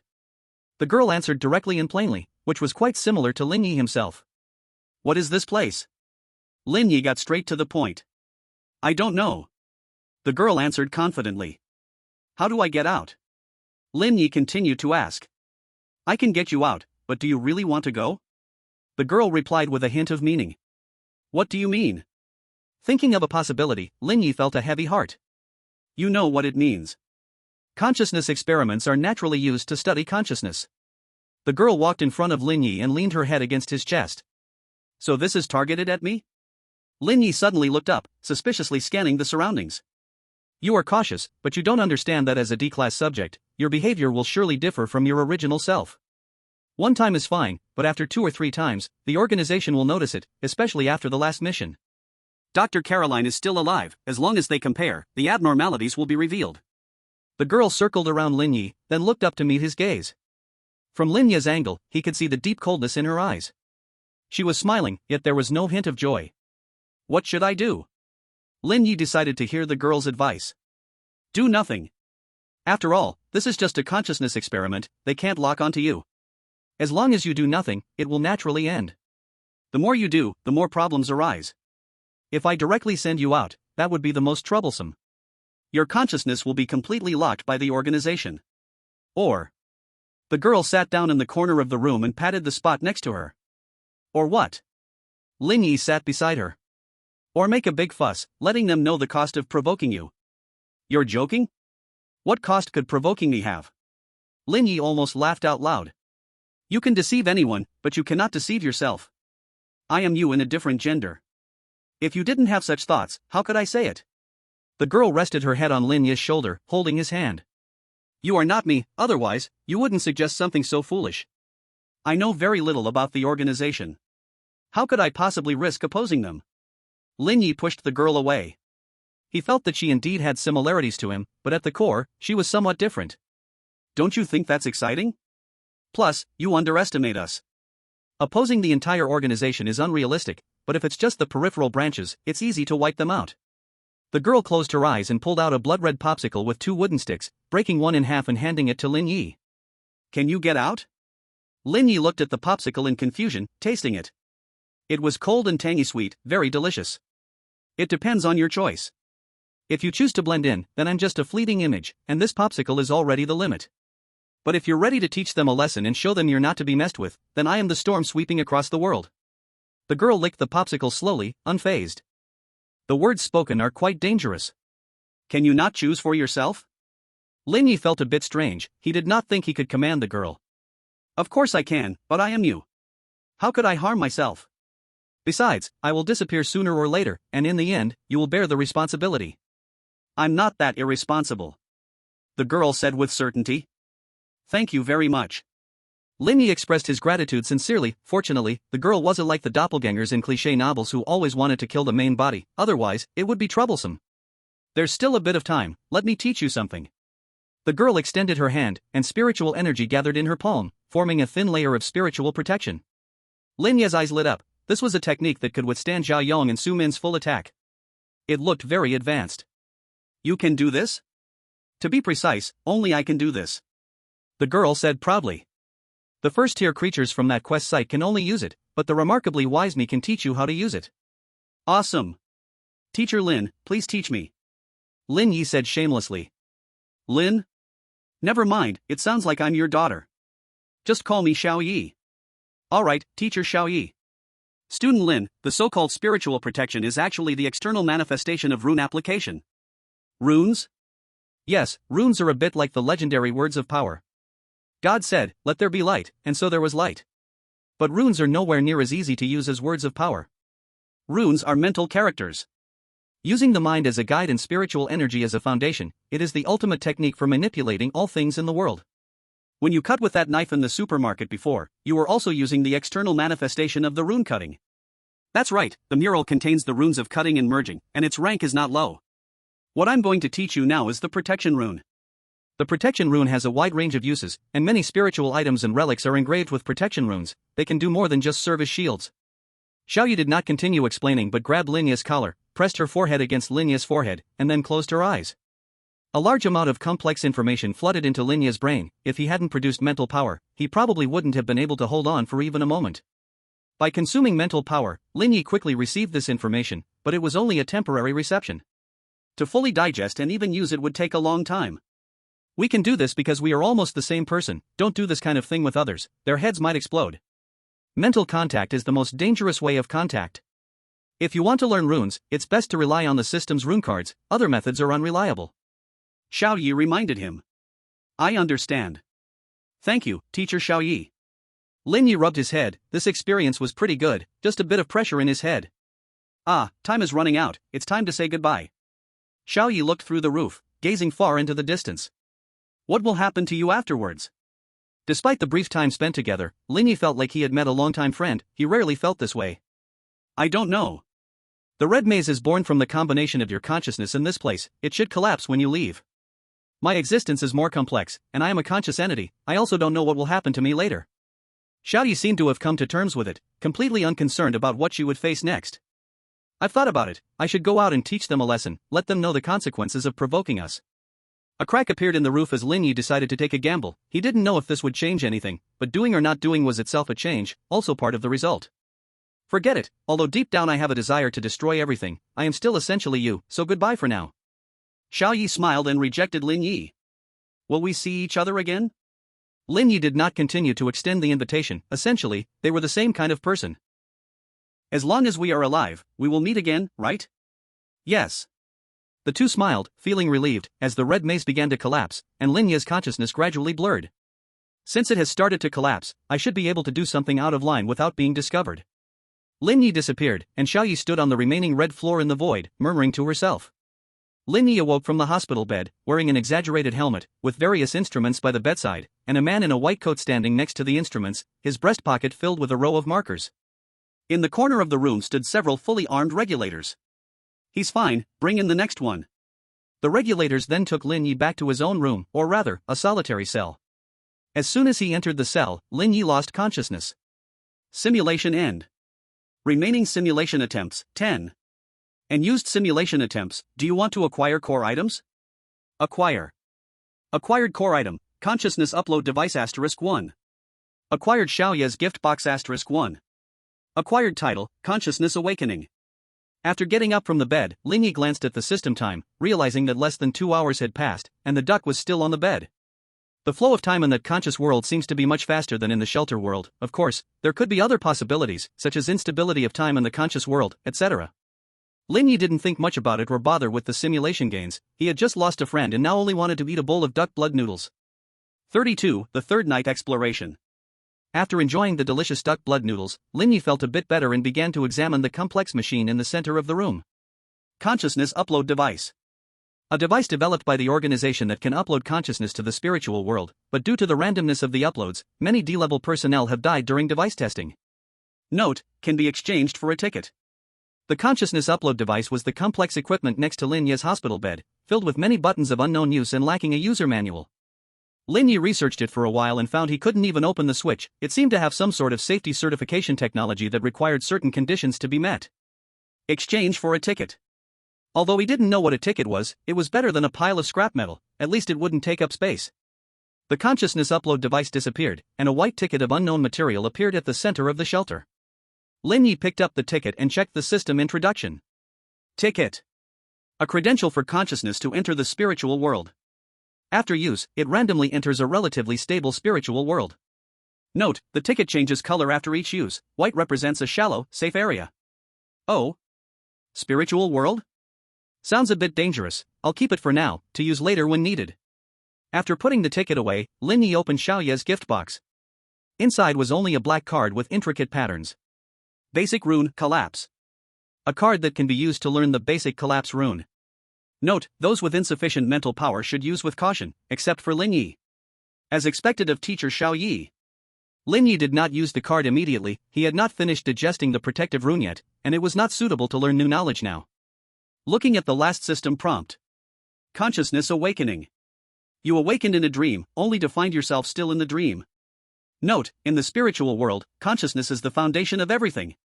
After checking the gains, Lin Ye poured hot water on the abyss egg and the alien egg, then began to organize and study the protective rune, hoping to learn simple psychic protection techniques before the night activities began.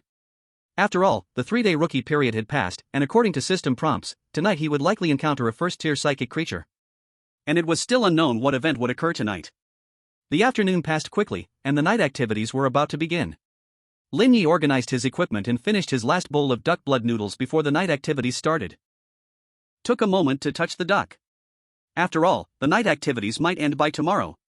There's still a little time. Lin Ye opened the group chat. What activity will it be today? Does the big boss have any news? Probably not. Today the big boss's talent has changed to duck blood noodles. Damn it. I want to eat duck blood noodles too. Are you participating in tonight's night activity? According to the system, we might encounter ranked creatures today. I can't wait any longer, just need one more mutated organ to upgrade the shelter. I'm scared to even go near the bathroom, I really want to take a hot shower. I'll bring back more mutated organs to sell to my brothers. Damn. I still need 4 more. Shit, I haven't even gotten the blueprint to upgrade the shelter, the mutated organs I collected are about to stink. Who told you not to participate in the night activities? My talent ability can make money, why would I risk going out? I'm buying up blueprints to upgrade the shelter at high prices. Oh, so you're the resource boss, my apologies. Has anyone tried Lin Ye's martial arts manual? Try what? It's so abstract, I can't understand it at all. Don't just talk nonsense, the images are indeed abstract, but the big boss marked the position of each organ. I've already started strengthening my body along the image route, and the effect is quite good. Huh? How did you guide the psionic energy? Besides, isn't there no psionic energy in the shelter? As long as you've used a mutated card, you can sense the flow of psionic energy. The big boss probably hasn't used a mutated card, that's why you don't know. As for psionic energy, isn't there nutrient solution? It has psionic energy in it, and at first, drinking 1 bottle can support half a cycle. What the hell? Is it that powerful? Why didn't you say this earlier? It's not just me strengthening my body, many people are progressing faster than me. The big boss has shared the route, it's your own fault for not thinking. Wow, that makes so much sense. I'm going to try it out, aiming to strengthen my body once before the activity ends. Night activity starts. Tonight's activity, maze exploration. Do you want to join? 9:59. Join. Before the countdown ended, Lin Ye decided to rest with the duck for a bit. 0:01. Midnight. Beginner period ends, increases the probability of mutated creatures appearing, decreases the probability of treasure chests appearing, lowers the quality of treasure chest outputs, extends the activity time. Night activity starts. 3 hours 59 minutes and 59 seconds. Lin Ye crawled up from the dark red floor. At the end of the corridor, a blood corpse happened to walk around the corner. What an intense way to welcome. Lin Ye drew his red blade. Even now, without wearing a cross necklace, he could easily sense the mutated parts of the blood corpse. The blade flashed, and Lin Ye chopped off the upper body of the blood corpse, pulling out the mutated organs from its abdomen and throwing them into his empty backpack. The red maze had a very high psionic energy content, and Lin Ye casually found a room, starting to absorb the surrounding psionic energy and following the evolution route to circulate the psionic energy. His evolution route was very complex, even though his body could operate on its own, he still needed to concentrate on the inside of his body. With the help of the psionic ring, it took Lin Ye half an hour to complete the first cycle. Just from one cycle, he felt his physical quality had improved a bit. It's just the beginning, 2 cycles a day is about enough for now. I can gradually increase the cycle count later. Lin Ye stood up to stretch his body. He decided to explore the maze first and do another cycle when the activity was nearing its end. Leaving the room, Lin Ye started jogging down the corridor. He had already lost interest in the regular rooms and their 1 or 2 red coins.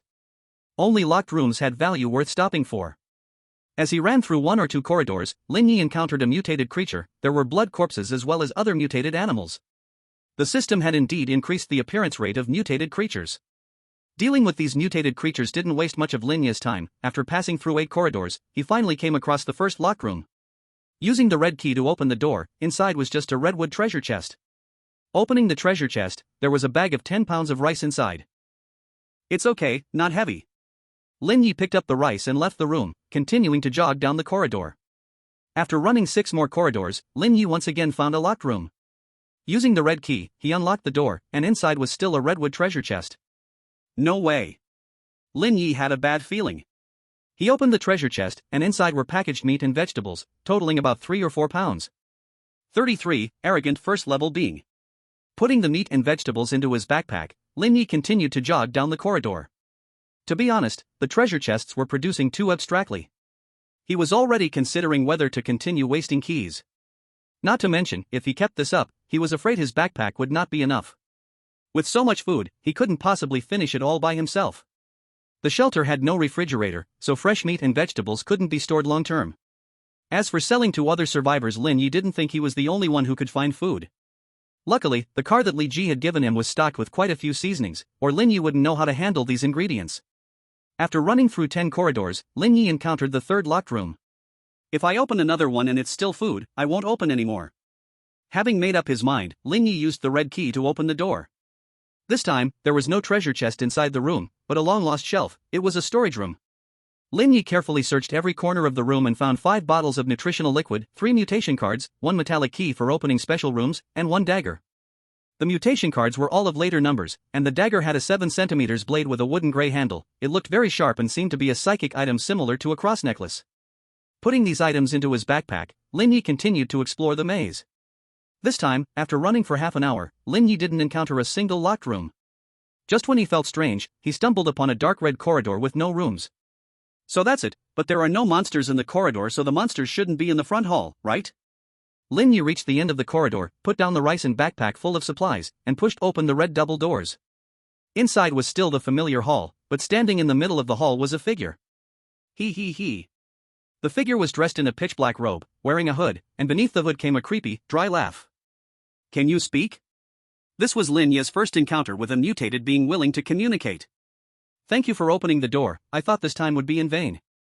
The figure spoke with an inexplicable arrogance, as if a higher being were addressing a lower one. Are you also a survivor? Does the system require you to guard here? Lin Ye didn't care about the tone but needed the figure to continue talking to gather more information, so he slightly provoked the other party. Survive? Guard? Can you not compare me to you? I'm not a pathetic creature forced to survive here, I came willingly. The figure's tone was very disdainful. But aren't you still helping the system guard? What's the difference? At least I don't have to guard. Lin Ye replied with equal disdain. Ha, scum, you have no idea of the system's greatness. Countless planes, all races, except for some extremely dangerous planes, everything is under the system's management. With your intellect, you cannot even imagine what kind of existence the system is. The figure was not in a hurry to kill Lin Ye, he had time to properly handle this loot. But we are in the same position now, aren't we? Lin Ye did not continue to waste words, he was not a talkative person. The other side was just a first-level tool, and even if he knew some information, it wasn't important. The two were not far apart, for Lin Ye now, it was only a step away. The moment he pulled out the red blade, an invisible psychic blade cut toward the figure's chest, where his only mutated organ was. Looking for death. The figure pulled his black robe. A psychic barrier appeared in front of him, and at the same time, he drew a handgun and fired 2 shots at Lin Ye. Seeming to be afraid of wasting bullets, the shadow did not continue to shoot. In his eyes, Lin Ye couldn't dodge these 2 bullets. Lin Ye truly couldn't dodge the bullets now, but he could block them. A thin layer of psychic protection easily stopped the 2 bullets filled with psychic energy, which made his second layer of psychic protection useless, not to mention the third layer he was preparing. In contrast to Lin Ye, the shadow's black robe couldn't withstand the cutting force of Lin Ye's psychic blade, which cut a gash across the robe, including the chest. Lin Ye did not hesitate at all. Amidst the shadow's screams, he plunged the red blade into his chest, piercing through his mutated organ. Held in his left hand, the CL-0 handgun, which had transformed its bullets, was ready to fire. If not for the opponent's poor performance, he would have already shot. This was a first-tier psychic creature, and Lin Ye wouldn't give him any chances. Just as Lin Ye said, they stood on the same side. It was a matter of life and death, but the other party seemed not to understand. How is this possible? You don't even have first-tier strength. How can you destroy my equipment? How can you withstand my attack?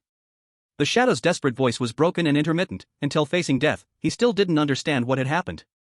Although I don't know much about the system and have no idea what countless planes or all races are, I feel that the system maintains a basic fairness. Since you are first tier, I can't possibly be an ordinary survivor, but honestly, your weakness makes me doubt whether the system really has this basic fairness. Lin Ye sighed. This was the first time he encountered such a weak first-tier creature. The shadow died just like that, and his eyes were still quite wide. Lin Ye took off the gear from the shadow and examined his whole body. This was a humanoid creature, but many parts were different from humans of Blue Star, likely a certain kind of humanoid race. The corpse had a complex ring-like mark on his chest that looked like a tattoo, but its meaning was unknown. After dissecting and processing the corpse, Lin Ye obtained a damaged black robe, a handgun with only 8 bullets left, and a first-tier mutated organ.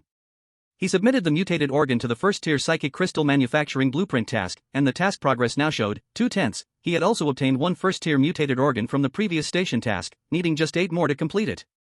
Lin Ye hoped to complete this task soon, perhaps then he could absorb psychic energy to strengthen his body in the shelter. The psychic content of the nutrient solution was too low. With his current reserves, it wasn't enough for several cycles.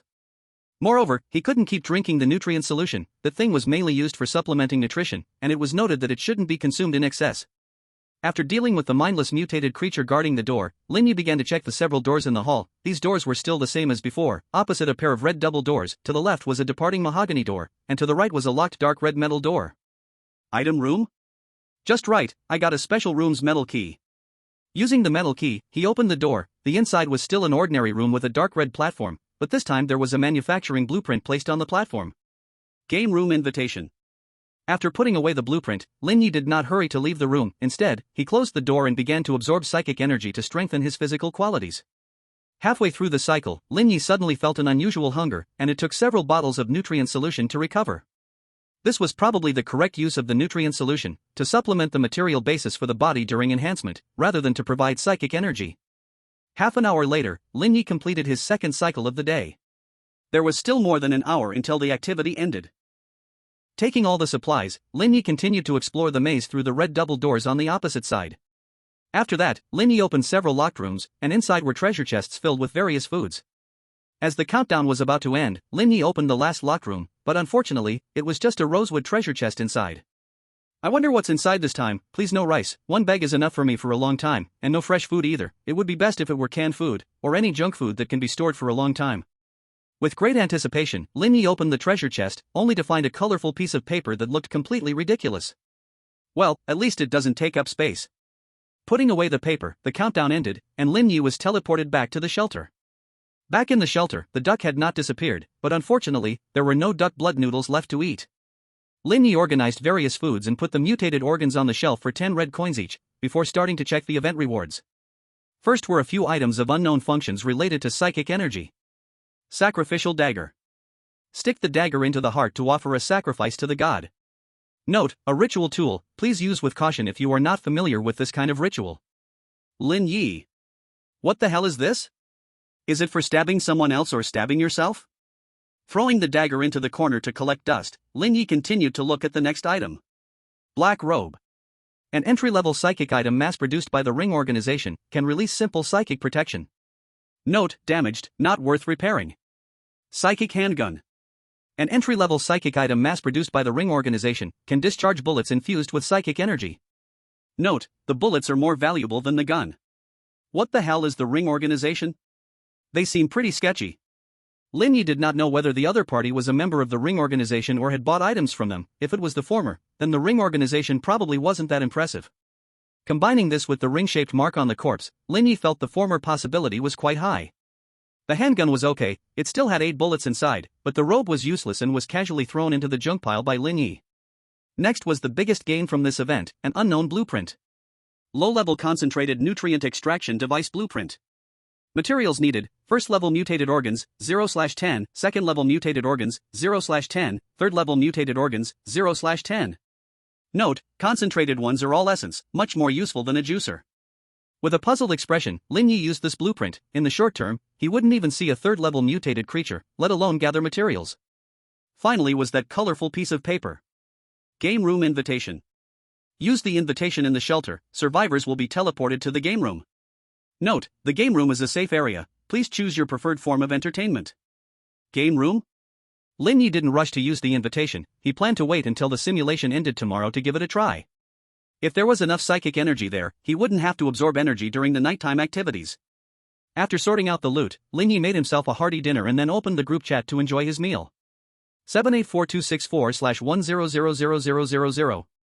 Hey everyone, has anyone found a blueprint for upgrading the shelter? I'll buy it at a high price. There can't be a single person who hasn't found a blueprint, right? Found what? It's all food. I opened 4 treasure chests today, all of them had food. Who else is as unlucky as I am? Damn, don't tell me Lin Ye predicted this correctly? What about those of us without blueprints? Just waiting to die? I have one, name your price. Great. I thought the upgrading blueprint for the shelter was a limited edition. Man, you're so lucky to find a blueprint. What luck. The treasure chests were all food. I fought hard against a first-level mutated creature in the hall, then used a special key to open the door, and this was what I got from the item room.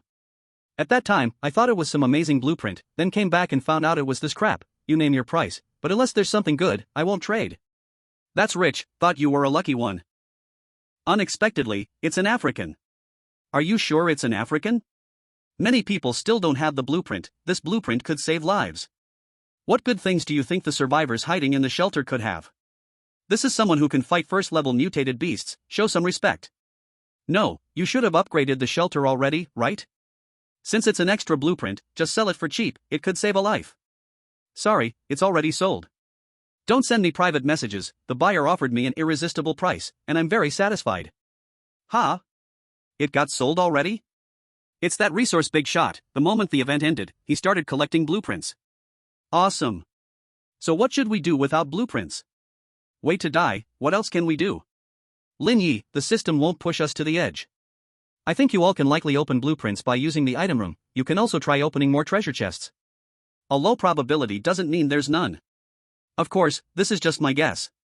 The big shot has arrived. Lin Gu is right. Lin Gu, have you eaten dinner yet? Lin Ye, but first-level mutated beasts are tough, it's best for those without combat abilities not to try. Food image. Lin Ye, by the way, gathering special room keys. I can trade with mutated cards, nutrient solutions, red keys, and other supplies. So plentiful, but the presentation is average, this must be homemade. Sigh, the big shot has actually fallen to cooking for himself. I also cook, suddenly I feel like I'm doing well. But it looks pretty appetizing. Does the big shot need a chef? Free of charge. 5-star hotel chef at your service, please leave it to me. Lin Ye, no need, but do you know how to handle fresh food? There's too much food opened at once, and we can't finish it all in time. Make it into cured meat and pickles. If we fry it, will it last longer? I'm also worried about what to do with dozens of pounds of fresh meat. Didn't you see the big shot collecting special room keys? I wouldn't dare go to the corridor with the keys. After chatting with friends about the method of making cured meat, it took 40 minutes to finish a meal. Lin Ye finally exited the group chat and opened private chat to start trading special room keys. Trading special room keys isn't common, after all, everyone knows there are good things in special rooms. But under the large population base, Lin Ye still traded some basic supplies for 5 keys. After all, not everyone has the courage to face first-level mutated beasts. Rather than keeping them, it's better to exchange for some urgently needed supplies. Zhang Liang, Lin Gu, are you there? Lin Ye, yes, what's up? Zhang Liang, do you have any extra psychic items? Lin Ye, I have some, but not that much extra. Zhang Liang, I'll trade with a special key. Lin Ye, I've already received 5, I won't be able to use more for the time being. Zhang Liang, what do you need? Lin Ye, do you have rune cards? Zhang Liang, I originally had 2, but now only 1 is left. Lin Ye? Zhang Liang, a member with a mental talent tried using one, after using it, his name went black. Lin Ye, you can die even in the shelter? Isn't it supposed to be absolutely safe?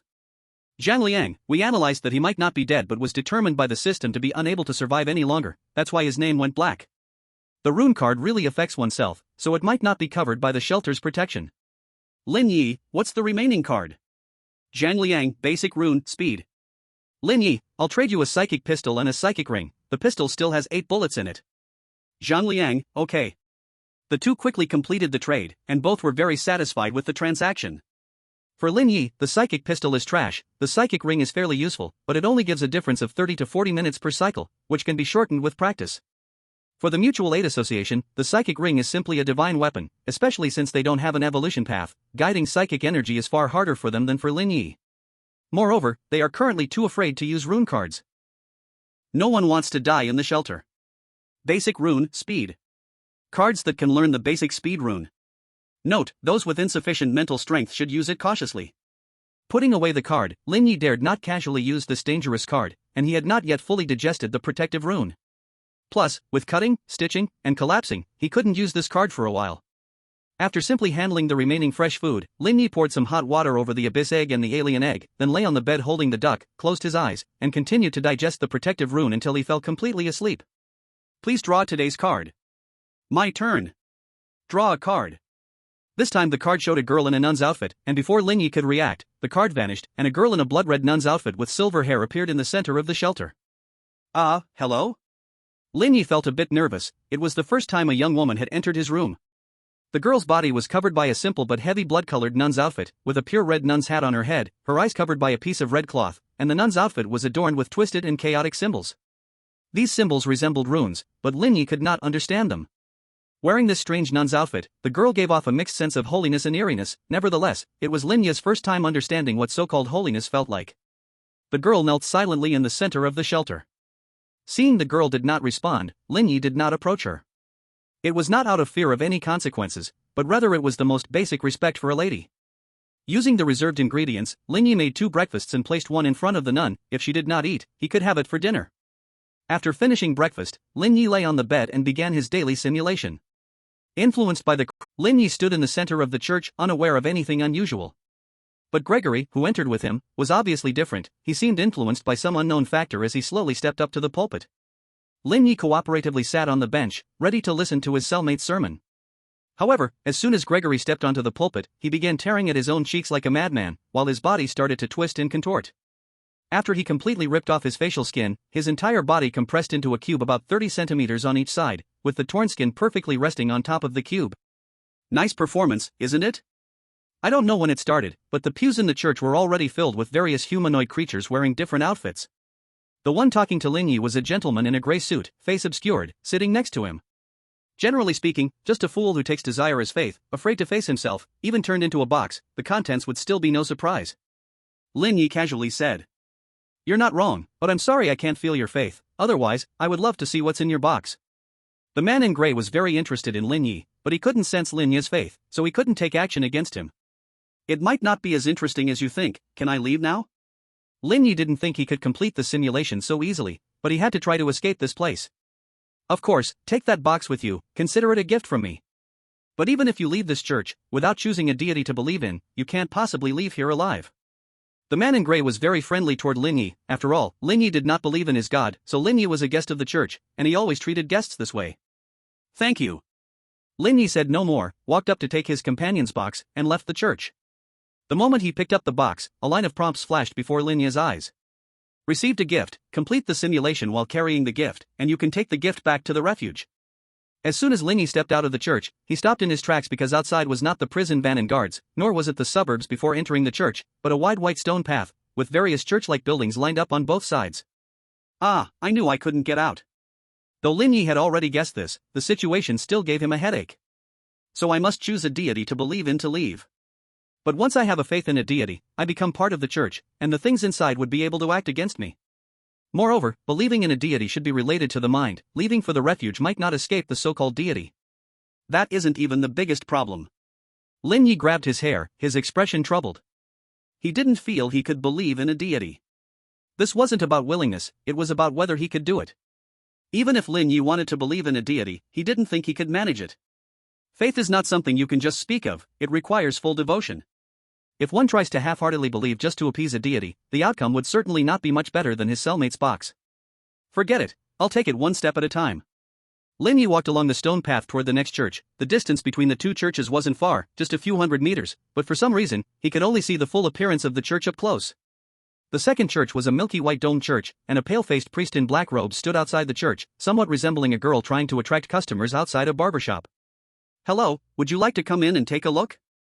The priest seemed unable to leave the church's range. He exaggeratedly stretched out both hands trying to grab Lin Ye. Just say what you have to say, I'm busy. Lin Ye stepped back to prevent the priest from touching him. Alright, you probably don't have a deity to believe in yet, do you?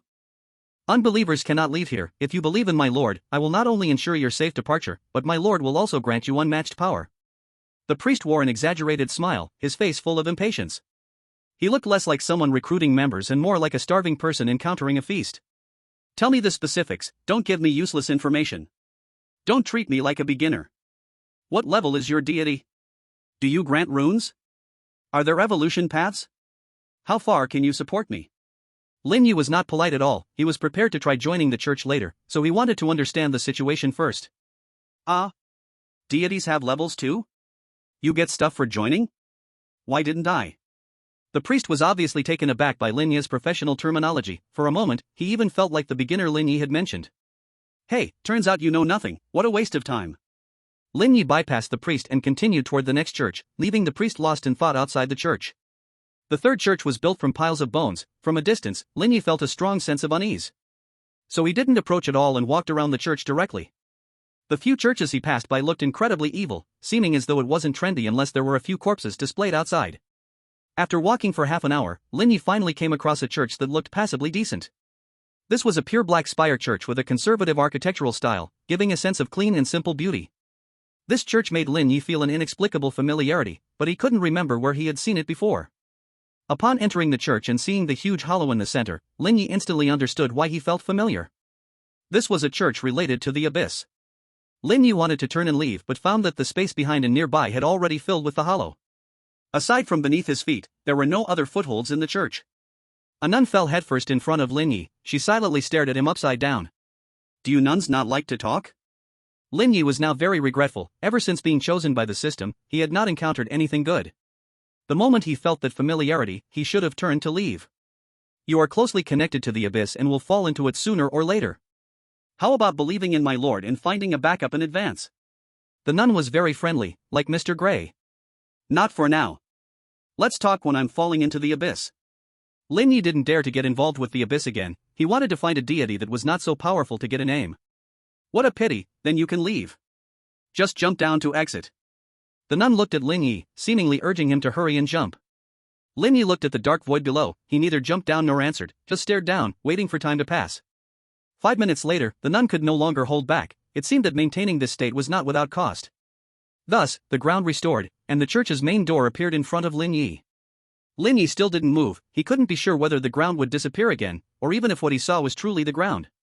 After all, Lin Ye couldn't confirm how to leave here. Could opening the door lead to an exit? Or was jumping down the correct way to leave? How should he jump down? Moreover, even if he left here and entered other churches, it would be hard to end the simulation without believing in a deity. This place seemed like an opportunity. So Lin Ye decided to take a risk and try. He looked straight into the nun's eyes, opened his arms, and fell backward toward the abyss, head down, just like the nun. Since you won't let me leave, I'll just have to get closer. The nun couldn't help but admire Lin Ye's courage and luck. Below was indeed an exit, but one must leave backward. Many guests had visited this church, and very few dare to jump into the void, and even fewer can leave it backward. No wonder you are favored by the abyss. May we meet in the abyss soon. 37. Inherit the divine position. The moment he fell into darkness, Lin Ye's feet landed on the ground, and the world flipped. He stood once more on the white stone path. Still thinking of giving it a shot, didn't expect to have luck on my side. Lin Ye actually wasn't sure. There were 3 obvious ways to escape, and he just chose the one with the highest possibility. If he was wrong, he was ready to bear the consequences. Looking around, the abyss church was gone. He had been teleported outside a dilapidated dark red church. Lin Ye carefully observed the patterns carved on the outer wall of the church and found them somewhat similar to the symbols on the deep red nun's robe. If you had arrangements, couldn't you just send me directly here? Lin Ye couldn't help but complain. Of course, he didn't think that the deep red nun could influence the system to such an extent. He even wasn't sure whether this abandoned church had anything to do with her. But Lin Ye still pushed open the large door of the abandoned church. The interior of the church was not much better than the outside. One side of the wall had completely disappeared, and the remaining walls were covered with red-black plants. There was no wind here, yet these plants trembled slightly, like a series of interconnected worms lying against the walls. A few broken benches were placed in the center of the church, and on the frontmost bench sat a monster. It looked like a chaotic mass of flesh, with bloody limbs sprouting from it. Lin Ye approached the monster. He couldn't tell what tier this mutated creature was. Given his current physical condition, he couldn't defeat any tier, so he had already prepared for a restart. Hello. The monster was unexpectedly polite, and its voice was pleasant, that of a young woman. Hello. Having passed several churches before, Lin Ye had some understanding of this place, so he didn't rush to speak. This is a church without a deity. I cannot send you out. You can leave now. The monster spoke very directly. Then what are you doing here? Lin Ye sat down beside the monster. For him, this place was much safer than those churches with deities. Do you know? Without a deity means I am unbound, that is to say, I can kill you at any time. The monster didn't answer Lin Ye's question nor did it make a move, it just didn't want to be disturbed. It was the deep red nun who brought me here. Do you know what she wants me to do? Lin Ye decided to be straightforward. He always was. Are you sure? The monster suddenly became serious, its long limbs coiling around Lin Ye, while the plants on the wall slowly stirred, like the rhythm of breathing and heartbeat, never stopping for a moment. I am sure. Lin Ye was prepared, ready to end his life at any time. Very well, you need to inherit the divine position and become the deity of this church. The monster was also very straightforward. Are you joking? Lin Ye momentarily didn't know how to react, he truly couldn't connect himself with a deity. Deities are the beacons of the spiritual world. Our deity was swallowed by the abyss, so we need a new deity. This way, the beacon can reappear, and perhaps our deity can return from the abyss.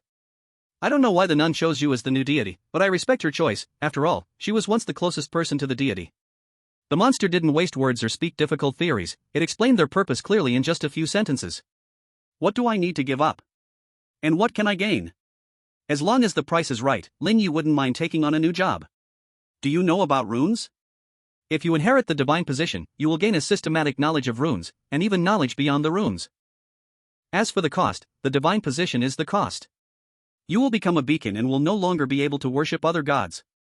Moreover, the gods are swallowed by the abyss, and the divine position is naturally also polluted.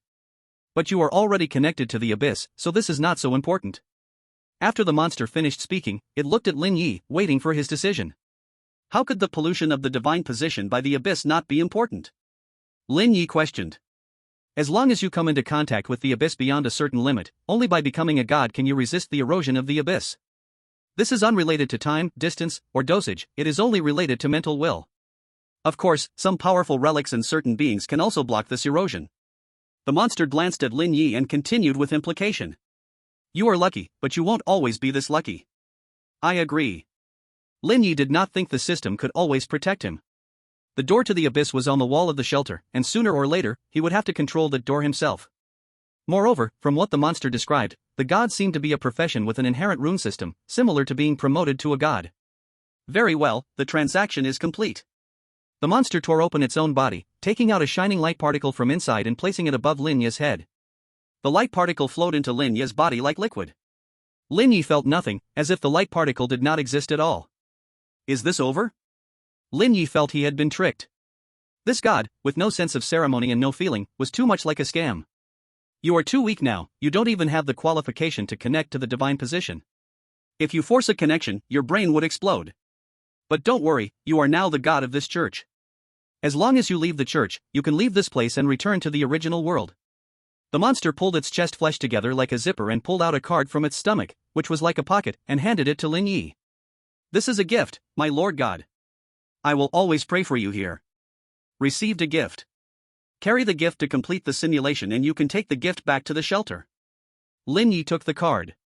He wanted to ask the monster some advanced questions but felt a wave of discomfort. You should leave now. Those who entered gained the divine position, and the connection will soon be severed. If you don't leave, you will have to stay here forever.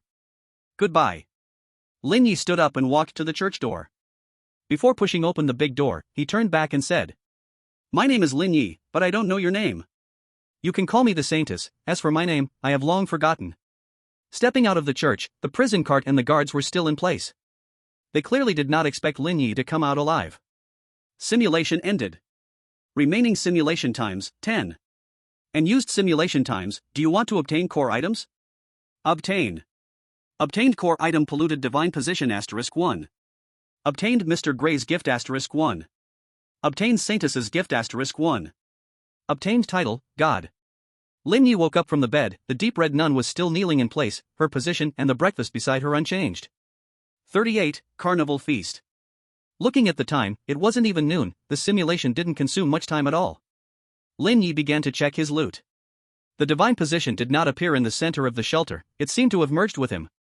Lin Ye picked up the box teammate that Mr. Gray had given him. The Life of Gregory. An excellent material that can be used to create psychic items. Note, the ending that should be. No wonder it's a D-class personnel, there's life. Lin Ye then picked up the card that the Saintess had given him. Identity card Saintess. Can gain the identity of the Saintess in certain activities. Note, limited to survivor Lin Ye, not tradable. Lin Ye? What is this thing? The card depicted a girl in a complex dress with a blurry face, looking noble and holy. Lin Ye put away the card and looked at the last system prompt. He did not think he would use this card. God. Sitting atop the divine position, all beings know their intentions. Never before has such a weak god appeared. Lin Ye murmured. After organizing his gains, Lin Ye took out the game room invitation. There was still some time before night fell, and he planned to check out what the game room was about. Although it's a safe area, I'd better bring my gear just in case. Fully equipped and with his backpack strapped on, Lin Ye used the invitation.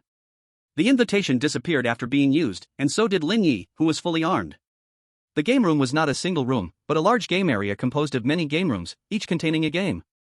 Participating in each game required paying a ticket, which could be red coins, energy items, or even the survivor themselves.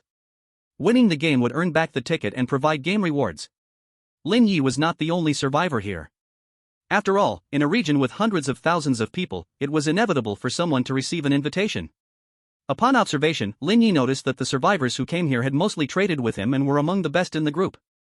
There were many game rooms, and at this time, not many survivors had obtained and used their invitations. Lin Ye did not intentionally talk to anyone, so no one recognized him as Lin Ye. Survivors could leave the game room at any time, and there was no clear limit on the game room duration, but not participating in a game for too long would result in being teleported back to the shelter. Lin Ye found a corner at a 21-point card table and sat down. The ticket for the table was any number of red coins, and winning could earn back the same number of red coins spent on the ticket. 1 coin. Lin Ye placed his ticket on the table. He didn't like gambling, and card games suited him well. With 1 red coin, he could play all day. Of course, Lin Ye didn't plan to waste too much time here. After completing his 2 energy cycles for the day, he would return to the shelter to continue studying runes. The energy concentration in the game room was average. It took Lin Ye almost 2 hours to complete 2 cycles, but he won 54 red coins in the process. Although he didn't like gambling, Lin Ye was really good at card games. The room owner was a masked woman dressed provocatively. Throughout the game, she kept urging Lin Ye to increase his tickets, but he was focused on his cycles and ignored her. After that, her playstyle became significantly more aggressive, but it didn't greatly affect the outcome. As long as Lin Ye didn't raise his tickets, he was already in an unbeatable position. This was a win-win situation, as he completed his daily cycles and even won some pocket money. Just as Lin Ye was about to pocket his ticket and leave under the room owner's hateful gaze, a voice stopped him.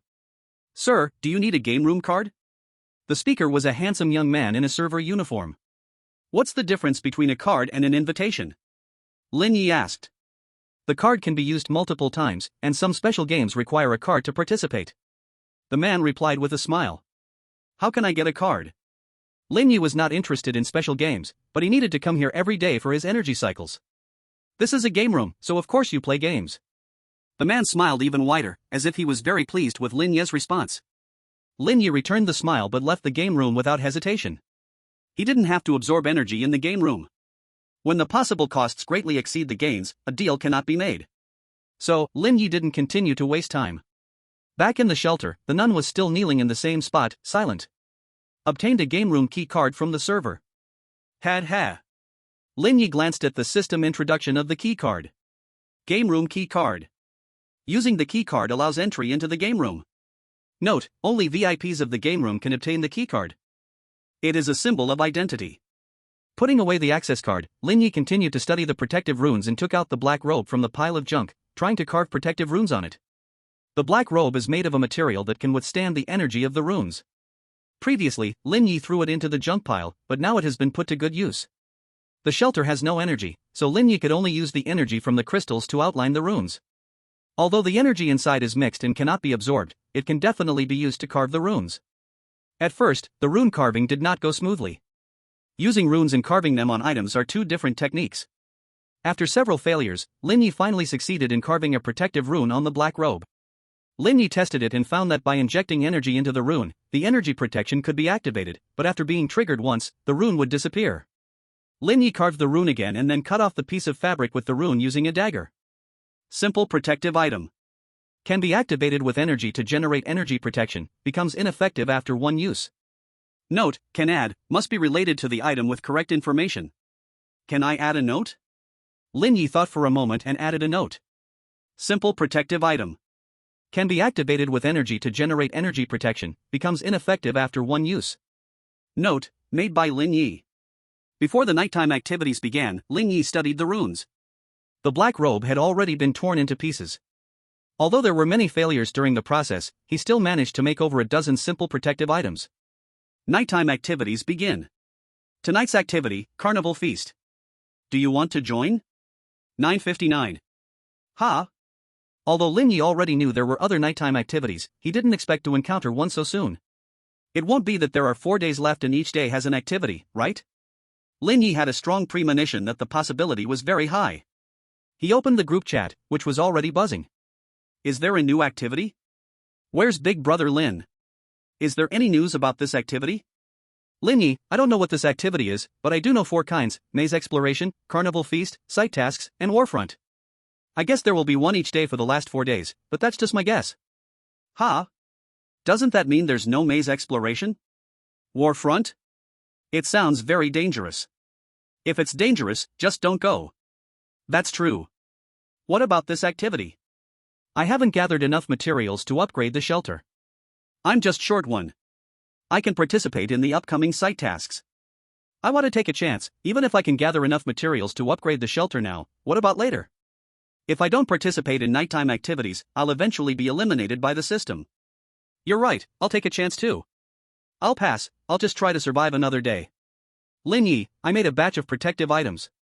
Since they are experimental, I'll hang them in the trading area for free. You can grab one, and remember to message me your feedback after using it.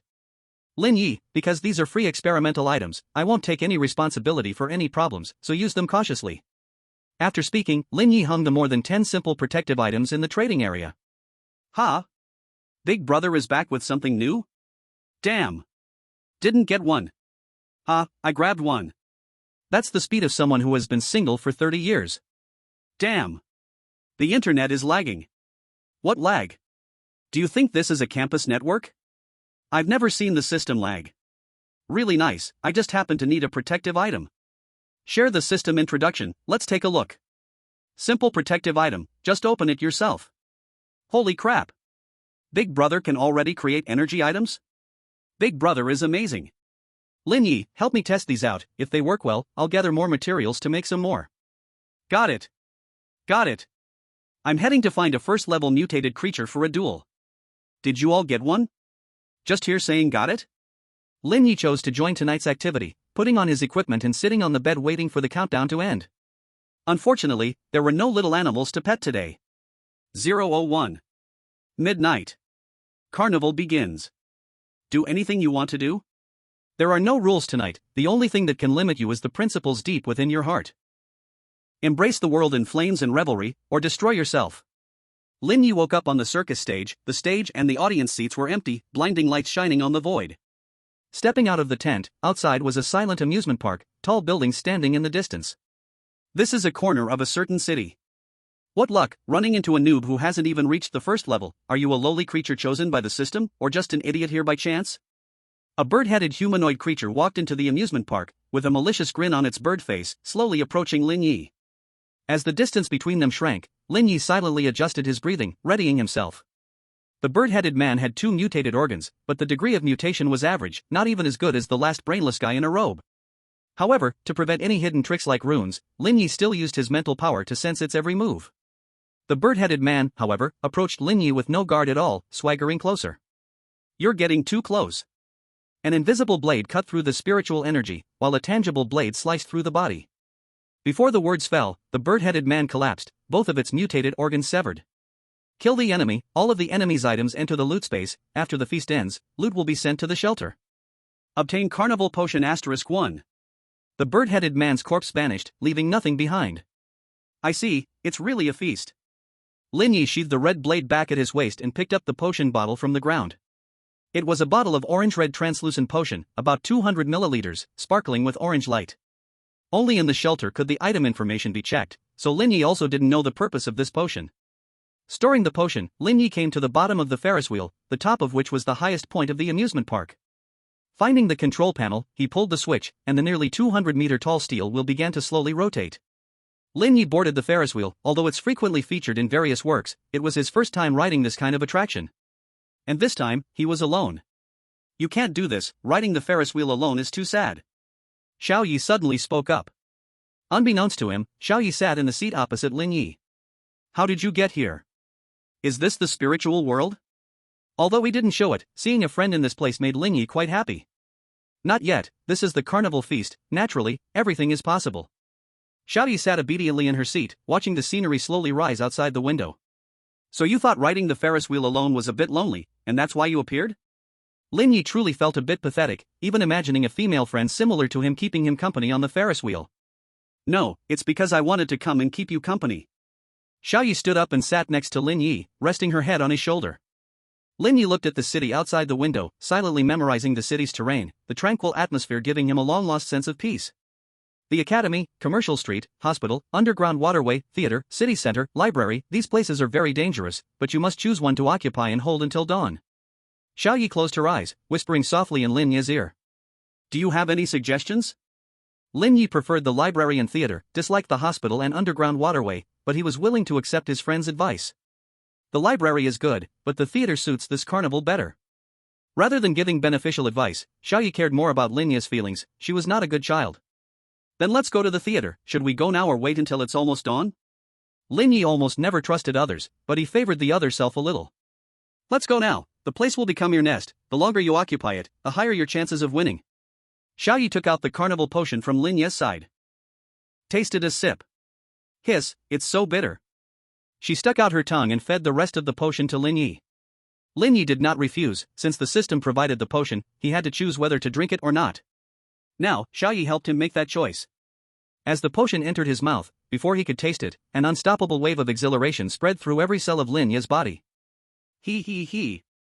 Lin Ye involuntarily laughed, the passionate feeling igniting his nerves, making him feel on fire. But curiously, this frenzy did not cloud his thinking. Instead, it made him clearer than ever. Then see you later. Xiaoyi stood up to say goodbye to Lin Ye. Aren't you coming with me? Lin Ye also stood up and asked. It's not yet my time to appear. A lady needs to prepare herself in advance. Don't worry, once the date starts, I won't leave halfway. The Ferris wheel spun around, and Lin Ye walked out of the cabin alone, ending his first ride experience. 40. The drama begins. Lin Ye ran through the deserted city. The theater was not far from the amusement park, which was one of the reasons he leaned towards the theater. His body felt increasingly hot, and his spirit felt clearer than ever. Lin Ye felt like he had never been this awake in his life. This made him start thinking about protection and cutting runes. Things he didn't understand before were quickly making sense now. Spiritual energy gathered around Lin Ye. The concentration of spiritual energy in this city was extremely high, even greater than in the Red Maze, and it was very easy to control. A first-level mutated creature, similar to a spider, rushed towards Lin Ye from around the corner. Lin Ye did not even draw his blade. A protective shield with a spiritual energy blade appeared in front of him out of thin air, and the spider monster crashed itself to death against the shield. It seems like it's not very clear-headed. Is it because it's a mutated creature? Or? Without thinking much, Lin Ye continued to ponder runes while rushing towards the theater. On the way, various confused creatures attacked Lin Ye, but in the end, they all met the same fate, crashing to death against the spiritual energy blade, just like that spider monster. The loot space is really convenient. This way, I don't have to deal with the loot immediately, and I don't have to worry about running out of space in my backpack. It's a pity that I still have to deal with the loot when I return to the shelter. Wouldn't it be nice if I could process the loot with one click? Lin Ye thought, feeling unsatisfied. He reached the theater without stopping. The city theater was an artfully designed semicircular building. Outside the theater, Lin Ye finally encountered an enemy with a stronger presence. The opponent was a burly man dressed in a black cloak, and Lin Ye had seen similar cloaks before. Neither of them spoke. As they met, the battle had already begun. The burly man charged at Lin Ye at high speed, wielding a heavy sword. From 5 meters away, he swung the heavy sword down at Lin Ye's head. Boom! The heavy sword filled with spiritual energy struck the protective shield. Lin Ye did not take it head-on but tilted the shield to deflect the heavy sword, causing it to crash to his left. At the same time, Lin Ye drew the red blade and slashed at the burly man's vital points. The man reacted quickly. As the spiritual protection of the black cloak was cut open by the spiritual energy blade, he tried to dodge Lin Ye's red blade by sidestepping.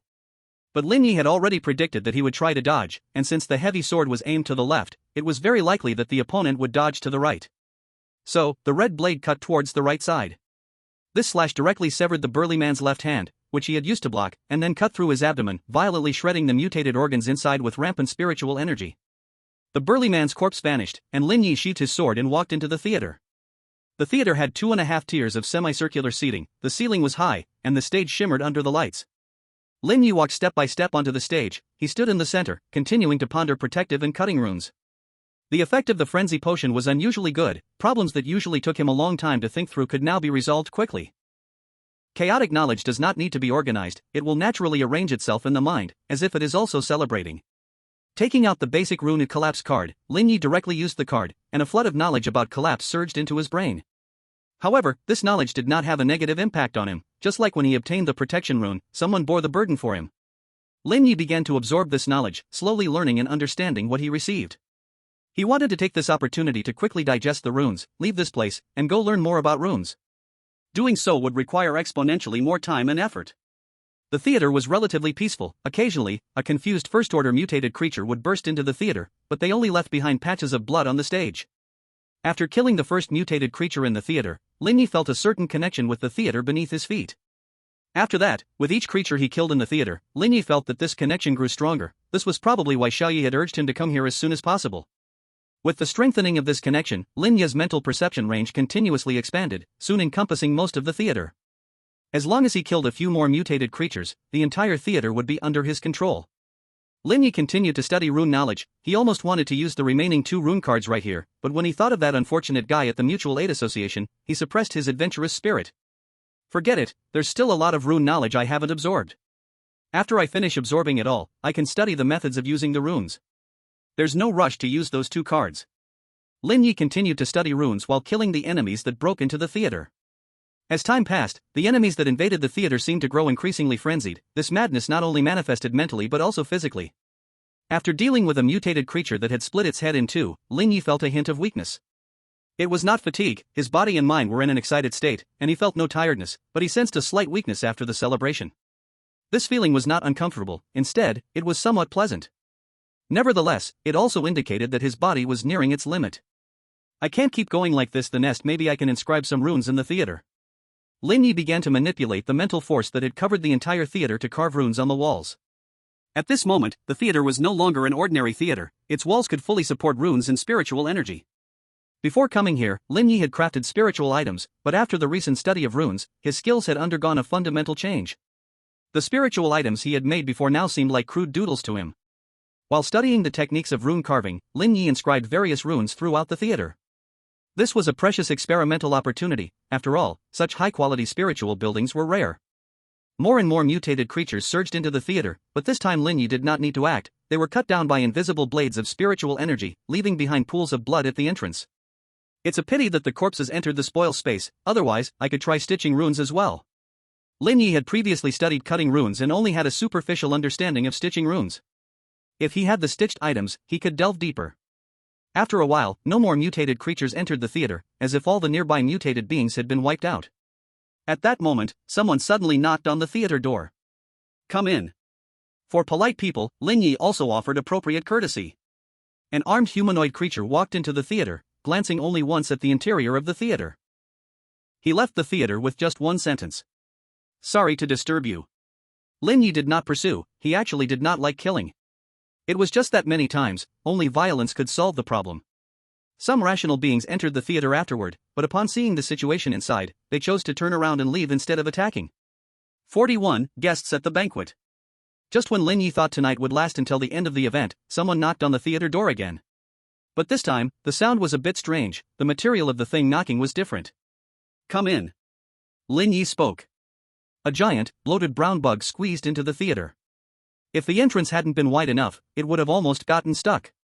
Only its head made it into the theater, while the rest of its body remained outside. Its body was covered in wounds that were about to heal, looking like it had just gone through a fierce battle. The giant bug looked around with satisfaction and then said, This place is nice, you can go now, I'll spare your life. Lin Ye looked at the giant bug with curiosity, he could clearly hear the strange sounds it made. Yet his brain could understand what it meant. This translation ability of the system was quite outrageous. Isn't it good to be alive? Why come here to seek death? Although his words were not polite at all, Lin Ye had already focused his spirit, ready to strike with full force at any moment. This giant bug was far stronger than him in both psychic power and physical strength. If it weren't for the boost from the theater, Lin Ye would have run away long ago. Of course, he didn't believe that the monster would really let him go. If he walked outside, he would likely be taken down by the eager bug waiting at the door halfway through. Weakling, I don't kill you directly not because I can't, but because I don't want to get hurt. I'll give you one last chance, leave here, and that's your only way to survive. The giant bug pressed forward, several pairs of bright yellow eyes fixated on Lin Ye, adopting a stance ready to attack. I won't kill you just because you haven't come far enough, come in and die here. Lin Ye was at the peak of his concentration. He didn't think the giant bug would back down because, in terms of pure strength, he might not even be able to withstand a normal attack from it. You've angered me. The giant bug charged into the theater. Numerous chairs were sent flying in all directions. In just a few seconds, the giant bug reached the area below the stage. Bang! The bug crashed into the psychic barrier made of numerous protective runes. A multitude of psychic blades pierced into the bug's head, violently tearing apart its brain. But this injury was not fatal for the giant bug. Its vital point was in its lower abdomen, crushed underneath its bulk. Lin Ye drew out the red blade and slashed at that spot. Psychic energy flowed from the blade. An invisible psychic blade mixed with chaotic energy struck the giant bug, cutting through its psychic protection and body. Bang! A bullet shot through the wound, obliterating its mutated organ completely. Watching the giant bug's corpse vanish, Lin Ye holstered. As long as we can deal with Lin Ye, all his previous gains will belong to them. But unfortunately, they chose the wrong opponent. All the mutated creatures that rushed into the theater were shredded by an invisible blade of spiritual energy, their flesh and blood sent to the trophy space while the entrance was soaked in various liquids. Lin Ye stared at the vanishing flesh and felt a headache. Just thinking about the system possibly disposing of these bodies like garbage in his shelter made it hard for him to breathe. The system shouldn't do something so horrific, right? After thinking for a moment, Lin Ye decided to stop pondering, focus on the present, and leave everything to his future self. You're pretty strong, not bad at all, I'm quite satisfied. A voice rang out behind Lin Ye, and he sensed it without knowing when. A figure suddenly appeared behind him. Lin Ye quickly turned around, seeing a man in formal attire standing there. Around 20 years old, he bore a striking resemblance to humans from the Blue Star, male, with orange-yellow hair and eyes, dressed in a bright orange suit. Who are you? Lin Ye stepped back and jumped off the stage, using spiritual energy to protect his entire body. The fact that the other could sneak up on him silently meant he could kill him before he even reacted. You don't know? I wondered how there could be such delicious offerings. I thought they were believers willingly presenting themselves, but I didn't expect a madman charging in without knowing anything. It's remarkable that you can still stay alert. The man said with a laugh. He stood effortlessly in the center of the stage as if he didn't see Lin Ye's guard at all. A feast of revelry? Lin Ye suddenly understood why it was called a feast. I am a guest of the banquet, and you are the main dish. The man's smile widened as he continued. I like to become like you, so that when I devour you, it adds a special flavor. Lin Ye stared at the man, though he couldn't sense how deep the man was. He didn't give up on struggling. Since it was a system event, there would be a way to deal with him. Alright, I've said enough, the feast of revelry should begin. Before the man's words faded, a snowy white arm pierced through his chest, holding an orange-yellow crystal. Is this possible? What are you? The man shattered like an illusion, leaving only Xiao Yi holding the crystal. Beautiful, but if it were me, I would have struck back when he made his move. Lin Ye walked onto the stage and halted the ultimate strike meant to take everyone down with him. Normally, I would indeed wait a bit longer, but not now. Every word from him is challenging my patience. Xiao Yi licked her lips, her gaze burning as she looked at Lin Ye. What's wrong? Are you all right? Lin Ye sensed something was off about her state. It's nothing, I was just influenced by the atmosphere of revelry. Xiao Yi's cheeks were slightly flushed, but her tone remained quite calm. Is it the influence of the revelry potion on the mind? Did you bear it for me? Lin Ye quickly guessed the right answer. It's nothing for me, just a bit of emotional excitement. Xiao Yi crushed the crystal, a massive wave of spiritual power merged into the theater, and Lin Ye's spiritual energy expanded again, causing the theater to change in some way. If the theater is considered a seat, then now they are sitting at the highest point of the city, far above other seats. At the end of the banquet, we must do something on stage, shall we dance? Xiao Yi suddenly suggested. I can't dance. Lin Ye said somewhat awkwardly. Neither can I, but it's alright, frenzied spirit and frenzied body, dancing is made for that. Xiao Yi asserted. Seeds of spirit. This was Lin Ye's first time dancing. Just as Xiao Yi said, in the atmosphere of revelry, knowing or not knowing didn't seem that important. The world gradually shattered in merriment, and the surviving creatures departed the city through the system's transfer, while other seats collapsed after their masters left. In the end, the entire world was left with just one theater. A large amount of free mental power merged into the theater. Lin Ye could feel his own mental power constantly growing. So this is the mental world? Lin Ye curiously sensed the changes around him, deepening his understanding of the collapse runes. This is the border between fantasy and reality. Of course, the mind and matter are not as clearly defined. Xiao Yi pulled Lin Ye and spun on the stage. The theater began to collapse, and in the end, only the stage remained in the light amidst the darkness. After the theater started to collapse, massive amounts of mental power concentrated on the stage, eventually forming a colorless, transparent crystal that landed in Xiao Ye's hand. Xiao Yi studied Lin Ye for a moment, then broke off a small piece from the crystal and handed it to Lin Ye. Lin Ye wanted to take the crystal, but it melted in his hand. At the same time, a particle of light shone in Lin Ye's mind, the mental power flowed into the light particle, and Lin Ye felt his mind had become much clearer, making the use of mental power smoother. What is this? Lin Ye asked. It's a seed of spirit, the foundation of individual spirit. It can grow on its own and enhance your mental strength, and it can also purify mental power. You are too weak right now to handle more than a small piece. This thing can be easily obtained during system activities. What we just robbed was quite terrifying, so be careful next time you go to the mental world. Xiao Yi said with a mischievous smile. Will you appear when I go to the mental world in the future? Lin Ye was not very concerned. After all, the other party was going to eat him. It was fine if they robbed him. He couldn't just give up and wait to die. It's hard to say. This time was due to the special nature of the carnival feast. As long as the conditions are met, one can participate in the carnival. You and I have a certain mental connection, so I was able to enter here. Xiao Yi put away the transparent crystal and said. As the lights went out, the stage also began to collapse. Lin Ye took one last look at Xiao Yi and said. Then, goodbye. Goodbye. Xiao Yi waved her hand to say farewell. The carnival feast has ended. The loot space will disappear in a day. Please clear out the items inside as soon as possible. Received an invitation to the carnival day *1. Please draw the daily card. Lin Ye climbed out of the bed in the shelter. The deep red nun had already left the shelter, and a new door leading to the loot space had appeared on the wall of the shelter. My turn. Draw a card.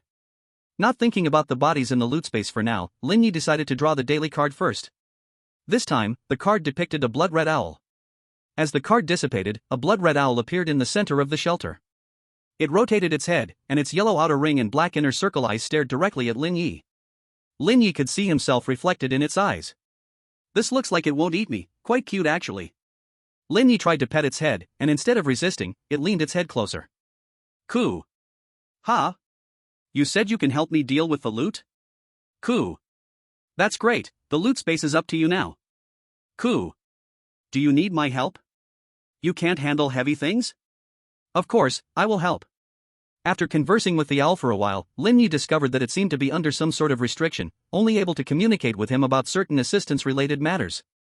The person and the cat began to sort through the loot. Under the owl's guidance, Lin Ye's shelter became much more organized, with various items categorized and placed. He took out the mutated organs and mixed crystals from the bodies. Lin Ye casually submitted 2 blueprints regarding the first-tier mutated organs. Among them, the blueprint task for the first-tier spiritual energy crystal maker was directly completed. The first-tier spiritual energy crystal maker was embedded in the wall of the shelter by the system. It was a square metal box that required no raw materials and could automatically produce 2 first-tier spiritual energy crystals every day. Apart from the mutated organs, Lin Ye also obtained many useless spiritual items, such as black robes and spiritual heavy swords. These low-quality spiritual items cannot replace his current equipment and can only be used as materials. Under the owl's command, Lin Ye also collected many parts from the corpses that could be used as materials for crafting spiritual items. The remaining corpses were not wasted. In addition to replenishing ammunition for the CL0 pistol, Lin Ye cut most of the corpses into chunks, putting them up for sale in the trading area at a price of 10 red coins per piece. Chunks of level 1 mutated beasts. Contains rich nutrients and is edible. Note, it is best not to eat it raw. Lin Ye planned to use the remaining corpses to practice stitching runes. After handling the spoils, Lin Ye checked the system notification. Invitation to the carnival day. Using it allows participation in the next carnival day. Note, only sent to the survivors who lasted the longest during the carnival feast. Putting away the invitation, Lin Ye had no intention of participating for now. If it weren't for Xiao Yi, he might not have survived to the end this time.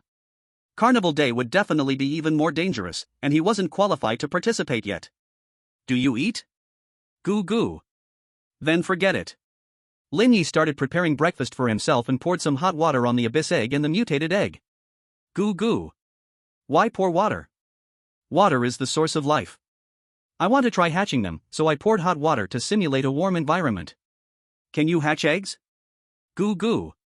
You say they need the flesh and blood of mutated creatures? Sure, I got plenty this time. Do they need heating? Goo goo. Alright, I'll give it a try. Lin Ye took some flesh from the spoil space and poured it over the abyss egg and the mutated egg, and poured some more hot water. Is this good? I hope something cute hatches, just don't give me a real alien. After finishing his breakfast, Lin Ye opened the group chat and began to eat. 708775/10000000. So terrifying, so many people died. Luckily, I didn't go. Actually, if you don't drink that bottle of carnival potion, it's fine. Just hide in a remote place, and no one will specifically look for you. Their brains must be messed up, of course, they won't look for anyone. Didn't the system give a hint? Who would actually dare to drink that thing? Ha? You have a system hint for the carnival potion? How come I don't? The big guy upstairs identified and confirmed. The big guy survived after drinking the potion? Impressive. No way, I didn't even dare to drink that potion whose name I only know. 43, Cruise Journey. Impressive, truly a big guy. If it were me, I wouldn't dare to drink it either. Have you seen the trading area? Brother Lin put up a batch of level 1 beast corpse chunks, each only costing 10 red coins. Looks like the big guy reaped significant rewards this time.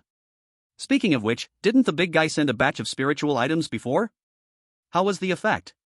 Only 2 words can describe it, amazing. If it weren't for the spiritual items given by the big guy, I wouldn't have made it back this time. Tell me more. I was ambushed by a dog, who must also be a blue star. He threw a grenade where I was hiding, and I was startled. I instinctively used the protective item from the big guy, and I ended up unscathed. The other side thought I was dead, so he didn't come to check. After an extremely complicated struggle, I ended up killing him 6 times. So it was an old 6. Damn. You can block a grenade?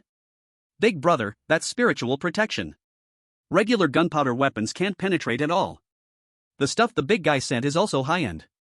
I didn't get it last time, can the big guy send another batch? Don't just say send, I'd be willing to buy it. Ha, I got a level 1 corpse chunk. That thing is useless, right? It's not a mutated organ. You can't really eat it, can you? It can be used as pet food and fertilizer. Also, some devices require sufficiently spiritual mutated flesh.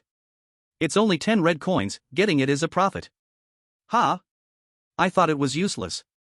I didn't grab any when I saw it just now. Idiot, the stuff that Big Lin made is still worth grabbing? It definitely won't be a loss, okay?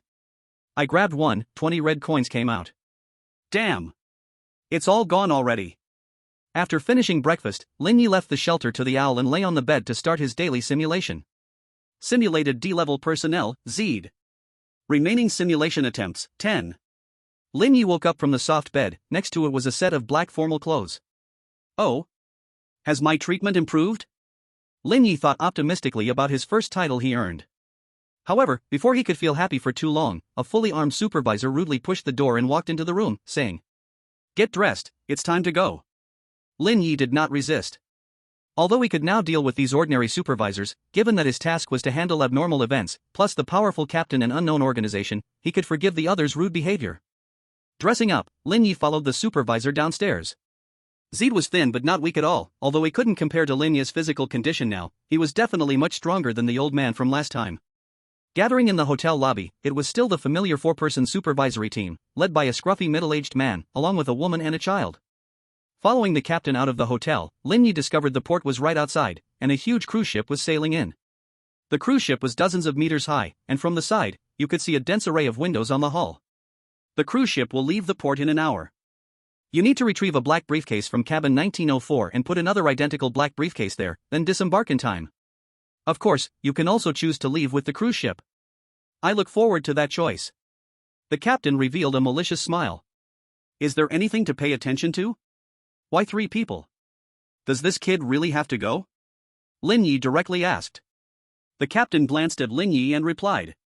You don't have tickets, so you can only disguise yourselves as a family of 3 to sneak onto the ship and disembark before the crew checks tickets, so this kid who looks like a child has to go. As for what to pay attention to, maybe you can tell me when you come back, provided you return alive. This captain was also not very fond of them but would answer all task-related questions. Lin Ye took the black briefcase handed by the supervisor and walked towards the cruise ship with his 2 companions. The 2 companions showed no intention of speaking, and Lin Ye naturally remained silent. This was probably the way D-level personnel interacted. Until he saw the woman's trembling arm, Lin Ye realized they were just too scared to speak. Lin Ye couldn't understand what was supporting them to keep moving forward. Boarding the ship through the bridge, there was no security check, nor were there any staff. The 3 walked on the empty deck, with silence covering the whole cruise ship. Lin Ye walked silently at the front, deliberately lowering his footsteps to prevent any noise from causing accidents. This simulation was not difficult for him. As long as he found room 1904, exchanged the briefcases, and brought the briefcase back, it would be finished. Compared to the previous simulation tasks, at least this time there was a clear goal. The three entered the cabin. The corridor was narrow, the lights dim and yellowish, with rooms neatly lined up on both sides. At that moment, Lin Ye suddenly turned his head sharply. The two people behind him had already disappeared. Is that it? Thankfully, I still have the briefcase in my hand. Lin Ye did not try to find them because, in a sense, he himself was actually missing. The room doors were engraved with room numbers, and Lin Ye checked each door, but found that these rooms were not arranged in numerical order. 967, 1670, 876, 1453, 1964, 797, 470. This is troublesome, I can't check every single room. Lin Ye walked to the end of the corridor, but found that there was no passage to other areas, only room 1346. No way? Lin Ye turned and ran back to the entrance, but the passage he came from had vanished, replaced by another room, number 407. Is this some kind of puzzle game? Lin Ye recalled the room numbers he had encountered earlier, trying to find a pattern, but quickly gave up. His math was decent, but only at a high school level, and besides, these room numbers might not even be related to math. I can only try opening a door. Even if I open the wrong one and face danger, I still have 10 simulation chances. But what if I die from opening the wrong door? 10 chances are just 10 doors. Can I really afford to experiment freely? Maybe I should wait for an hour and see if the sailing cruise changes. After thinking for a while, Lin Ye decided to open a door to try. If it was too dangerous, he would wait until the cruise left the port before acting. So which door should I choose? There were 32 doors in this corridor, and in the end, Lin Ye chose room 1346 at the end of the corridor. Knock knock. He knocked on the door, but there was no sound from inside. Lin Ye turned the doorknob, and the door was not locked. He pushed the door open, and the interior looked somewhat like a standard hotel room, but it was closed off and had no windows. Lin Ye checked the room thoroughly, finding only some miscellaneous items, with nothing else of note. He exited the room, and the corridor showed no signs of change, still sealed off by rooms on both sides. Just as Lin Ye was about to open another door, a line of system prompts suddenly popped up before him. Trigger inspiration, cuckoo, maybe you should try closing the door inside the room. Oh. Lin Ye reopened the door to room 1346 and entered. The interior showed no changes, and this time he closed the door behind him. It doesn't seem to feel like anything. Lin Ye opened the door again, only to find himself facing a blood-red corridor, with the lights turned a blinding red. Moreover, room 1346 was no longer at the end of the corridor, but rather in the middle across from room 1179.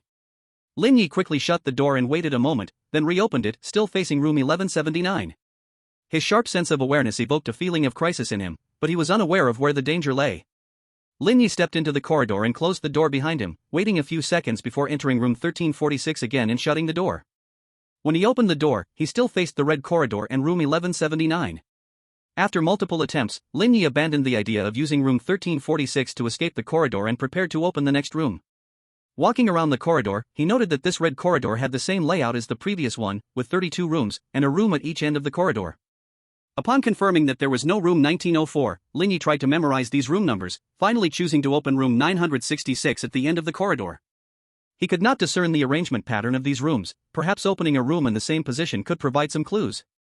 Knock knock. He knocked on the door, but once again, there was no response from within.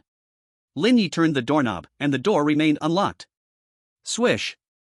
A red shadow flashed past, and Lin Ye instinctively stepped to the left. But he was still too late, his right shoulder and hand disappeared, a burst of blood splattering against the wall. Swish! Before Lin Ye could stabilize himself, another red shadow swept past, pulling his body into the room. In the last moment before losing consciousness, Lin Ye only saw the door automatically closing and the reddish-brown walls. Remaining simulation chances, 9. Lin Ye woke up in bed, staring at the familiar ceiling. The feeling of his body being torn apart and the powerlessness of death lingered in his consciousness, not yet fading away completely. What the hell was that? Lin Ye got dressed and sat on the edge of the bed, waiting for the supervising staff to open the door. What to do? The two doors lead to certain death again. If I can't find the pattern, with this death probability, even if I have 1,000 simulations, I might not find room 1904, let alone leave with the suitcase. I can only wait for an hour and see if there's any change on the yacht? But the captain mentioned checking tickets for the crew, which might lead to other dangers. The inspector opened the door and found Lin Ye already dressed. Ready to go? Lin Ye took the initiative. Yes, please proceed. Although he looked down on these D-level personnel, in front of a D-level person about to die, he unconsciously softened his voice. Lin Ye followed the inspector downstairs, and the process was the same as last time. They re-entered the yacht. But this time, before boarding, Lin Ye held the child's right hand, claiming it looked more like a family. The child did not refuse, and seeing this, the woman also took the child's left hand. The three of them approached the corridor they entered last time. This time, Lin Ye suggested looking at other places first, which was agreed upon by both companions. After walking around the deck, they found a total of 6 passages leading to the yacht's interior. Additionally, there were some dangerous routes that could be accessed by jumping or climbing to certain room balconies. But these rooms were all closed, and the windows were opaque, making it impossible to see into them. Lin Ye brought the two back to the entrance from last time. This time he planned to test whether the room changes were random, and if so, what kind of randomness, and he prepared to stay in a safe room for an hour to gather information. Of course, if he could enter the same corridor with his companions this time, he might explore some more rooms. After all, the best aid in investigating clues is companions. However, the moment Lin Ye stepped into the corridor, he felt empty in his hand, and the two beside him disappeared into thin air, as if they had never existed. Lin Ye had no idea how the two vanished, nor did he notice how the corridor behind him turned into room 407. Looks like I can only wait. The room numbers in the corridor hadn't changed. Lin Ye opened room 1346 at the end once more.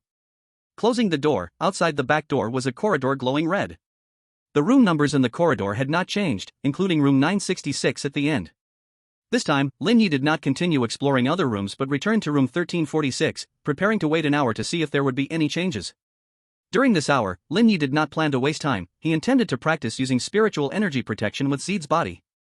The air in the simulated world contained spiritual energy, with varying concentrations in different areas. The yacht had a high concentration of it. But just having spiritual energy and mental strength does not allow one to release spiritual protection. For a spiritual being, the mind, spiritual energy, and body are inseparable. All three must work together to successfully use the runes. Zeed was just an ordinary person, so Lin Ye couldn't use his body to perform spiritual protection, at least not with his current level. So, Lin Ye decided to absorb spiritual energy during this hour, relentlessly strengthening Zeed's body, then try to gather more information. An hour quickly passed. Lin Ye completed 2 basic cycles of spiritual energy. Although the physical improvement was limited, if prepared, he could manage to use a thin layer of weak spiritual protection. In the room, Lin Ye sensed no movement of the cruise ship, nor did he feel the state of the corridor. There was no peephole on the door, and without opening it, he had no means of gathering information. Lin Ye did not hesitate too much. First, he prepared the spiritual protection, then carefully opened the door slightly. A brown eye pressed against the crack in the door, locking eyes with Lin Ye through the opening. A smiling waiter in a work uniform stood outside the door. "Hello, please show your ticket." "Can I buy a ticket?" "I have one, but I didn't bring it with me." Lin Ye indeed had a ticket, but he wasn't sure if it was related to the cruise ship.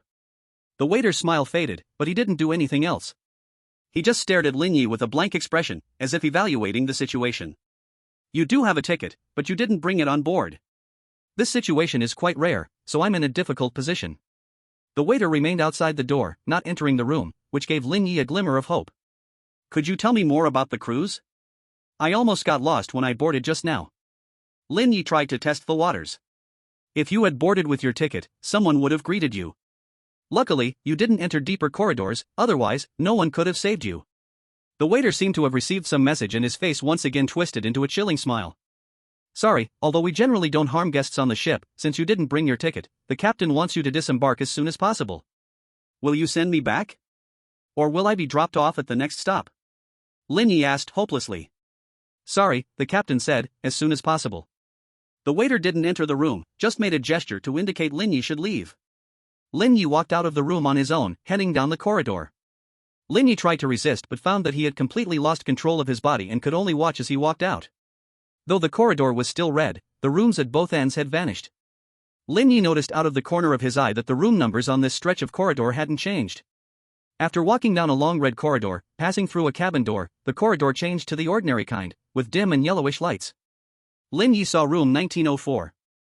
It was just a regular room in a regular corridor, with nothing special about it. Lin Ye wanted to do something, but besides remembering the room numbers around him, he couldn't do anything. He could only move away from the target room step by step, walking along the corridor to the deck.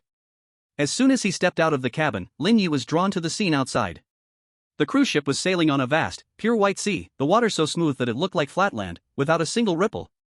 Even the cruise ship passing by couldn't stir a single wave. In the distance, there were towering, pure white columns stretching to the sky. Even when looking up, he couldn't see where they led. It was then that Lin Ye realized he could move again. "It's time for you to disembark." The waiter stood beside him, speaking respectfully. Lin Ye stood at the edge of the deck, where crossing the guardrail would send him straight into the pure white water. He wanted to resist, but found that, rather than resisting, he was more willing to jump into that pure white sea. "It's so beautiful. Does it have a name?" Lin Ye asked absently. "The Sea of Purity." The waiter also gazed at the sea, his eyes filled with awe. "Is that so? It's such a beautiful name." Lin Ye leaned forward and fell into the sea, without causing a single ripple, merging into the Sea of Purity as if he were part of it. Lin Ye awoke from the bed, confused. He only remembered walking out of the cabin with the waiter, but couldn't recall what happened afterward. It was as if that part of the memory had been erased. What the hell happened? This feeling of not being able to remember anything is too uncomfortable. Lin Ye grabbed his hair in frustration, thinking hard. At least I didn't lose the memory before I left the cabin. That's some clue, at least. But did I really not lose anything? Lin Ye started replaying the entire last simulation in his mind, stopping only after confirming that there was nothing wrong with the other details. Looks like I can't wait until after the ship sets sail to act. Otherwise, this memory loss could affect the whole simulation, and that waiter can't help with that. Lin Ye dressed and went downstairs with the supervisor. On the road, I kept thinking about how to act in this simulation. Soon, the three of us boarded the cruise ship again. This time, Lin Ye chose a new entrance. Previously, there wasn't much information about that corridor, only knowing of a room leading to the red corridor, which eliminated one room among 32 rooms, so changing corridors didn't really make much difference. 6 entrances, 6 corridors. Lin Ye hadn't decided whether to simulate each corridor or focus on one. Before entering the corridor, Lin Ye tied the clothes of the 3 people together, although it felt useless, trying it wouldn't waste much time. As before, Lin Ye entered a dark, closed corridor alone again. After walking a circle, it was still 32 rooms, and there was no room 1904. This time, Lin Ye chose to open room 987 at the entrance. Inside was still a normal standard room, with no danger and nothing strange. Closing the door, there was no sound in the corridor. Lin Ye opened the door and found it was still an ordinary corridor, only the room across was room 1441. Walking around the corridor, there was no room 1904, and besides room 987, there were no rooms he had seen before. Lin Ye once again opened room 1603 in the entrance direction. Inside was a normal standard room, with no danger. After entering the room, Lin Ye closed the door, and half a second later, opened it again. Outside was a red corridor glowing with red light. Damn it, there's completely no pattern? Or is there some hidden pattern I haven't discovered?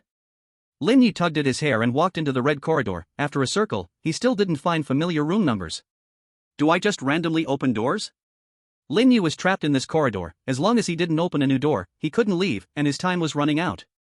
Once the cruise ship set sail, the attendants would find him and take him to the deck to experience some kind of amnesia event. What to do?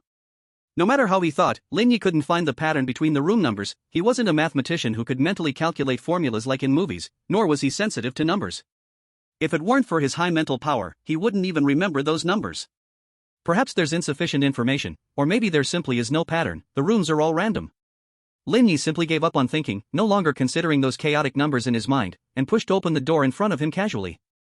Since boarding the ship, Lin Ye had begun to absorb spiritual energy for circulation.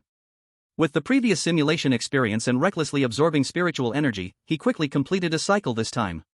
But the spiritual energy protection he prepared didn't work. Inside was a normal standard room. Phew, lucky. Lin Ye entered the room, closed the door, then opened it again, and outside turned into an ordinary corridor. He quickly walked around the corridor, still finding no familiar room numbers. Lin Ye once again randomly chose a door, entered the standard room, and closed the door before opening it again. Outside was a red corridor. Playing with me, huh? You really have some tricks. Lin Ye entered the red corridor, starting to check the room numbers. The red light shone on each door, seeming to remind Lin Ye that every time he opened a door, it was a gamble with his life. At least I have 10 lives, even a 9-life cat can't outlive me. Preparing the spiritual energy protection, Lin Ye casually pushed open a door. This time, nothing attacked Lin Ye behind the door, but the condition inside the room was quite bad. Dark red walls and floors were covered in red fluff, and in the center of the room stood a corpse covered in red fluff. Go in or open another door? Lin Ye thought for a moment, then quickly walked into the room. The room's aggression wasn't strong, and entering and leaving might not encounter danger. As Lin Ye thought, the fluff and corpse in the room didn't attack him, but when he tried to reopen the door, he couldn't leave the room as planned quickly. Because outside the door is a pitch-black corridor. No, to be precise, outside the door is total darkness, he couldn't see anything. Not just visually, even perception could not penetrate that darkness. Lin Ye couldn't even confirm if there was a corridor inside it. Lin Ye knew he had to step into the darkness and open the door across from him, which he couldn't even see the room number on, but in front of the darkness, he felt a long-lost hesitation. The fear of darkness is a human instinct. It wasn't until the corpse behind him pressed against his back that Lin Ye entered that darkness. He tried to open the door on the opposite side, but he touched nothing. If the corridor dimensions were the same, he should have definitely reached the opposite door given the distance he had stepped. Lin Ye hurriedly stepped back, but the room behind him was already gone. Is this what the servant meant by a deeper corridor? Lin Ye crouched down and groped his way forward in the darkness. There was no particular smell here, and he couldn't hear any sounds as he knocked on the ground. With both sight and perception failing, touch became almost his only connection to this world. After crawling on the hard ground for 5 minutes without touching anything, Lin Ye knew he couldn't continue like this. Actually, the disappearance of the room behind me should mean I need to change my approach. There are many forces that can cause such a situation, but they all relate to space and mind. If it's a spatial problem, it's hard for me to solve, but if it's a mental issue. Lin Ye began to concentrate. A particle of light shone in the darkness, illuminating the surroundings. At this moment, Lin Ye was squatting in a black corridor, with an open room behind him and a corpse standing at the door. The door on the opposite side was right in front of him. The particle of light was about to extinguish, and Lin Ye lunged for the handle, pushing open room 99 before being swallowed by darkness. He scrambled into room 99, not having time to observe the room's environment or even to turn around, closing the door behind him with his back. Just as Lin Ye was about to open the door and exit the room, a mass of thick red fluff burst out from his pores, getting sucked into the air. Once all the fluff had been expelled, Lin Ye's body fell to the ground like a specimen emptied of its contents. At that moment, Lin Ye finally had time to observe the conditions inside the room. After all, he no longer had any urgent need to hurry. Room 99 was a black cubic space, with an unknown material sphere rotating in the center. The red fluff was swirling around the sphere, constantly dissipating into the air. Lin Ye didn't know whether he should feel relieved, because if he hadn't been parasitized by the fluff, he would have been absorbed instead. Of course, aside from prolonging his life for a bit, there was really no difference. Waiting like this seems a bit like wasting time. Although Lin Ye's contents had been drained, he didn't die immediately. This was likely thanks to the red fluff. Lin Ye wanted to crawl out of the room but found that some kind of gravity existed within it. This gravity wasn't strong, just enough to prevent him from crawling out in his current state. The sphere needed a little more time to absorb the fluff. Lin Ye didn't want to waste time, so he actively crawled towards the sphere. He had some extra thoughts, but not many, especially since even lifting his hand was a struggle now. If it weren't for the gravity of the sphere, he wouldn't even be able to crawl.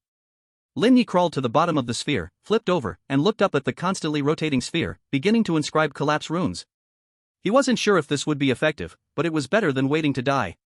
And for a constantly rotating system, perhaps even a slight external force could cause it to collapse. This was Lin Ye's first time using collapse runes in a practical situation. Zid's body wasn't very useful, but after the carnival feast, Lin Ye gained a new understanding of the concept of collapse, so he could manage to use it. Then Lin Ye's body collapsed. In the midst of a breakdown, Lin Ye looked at the spinning sphere and comprehended some new knowledge.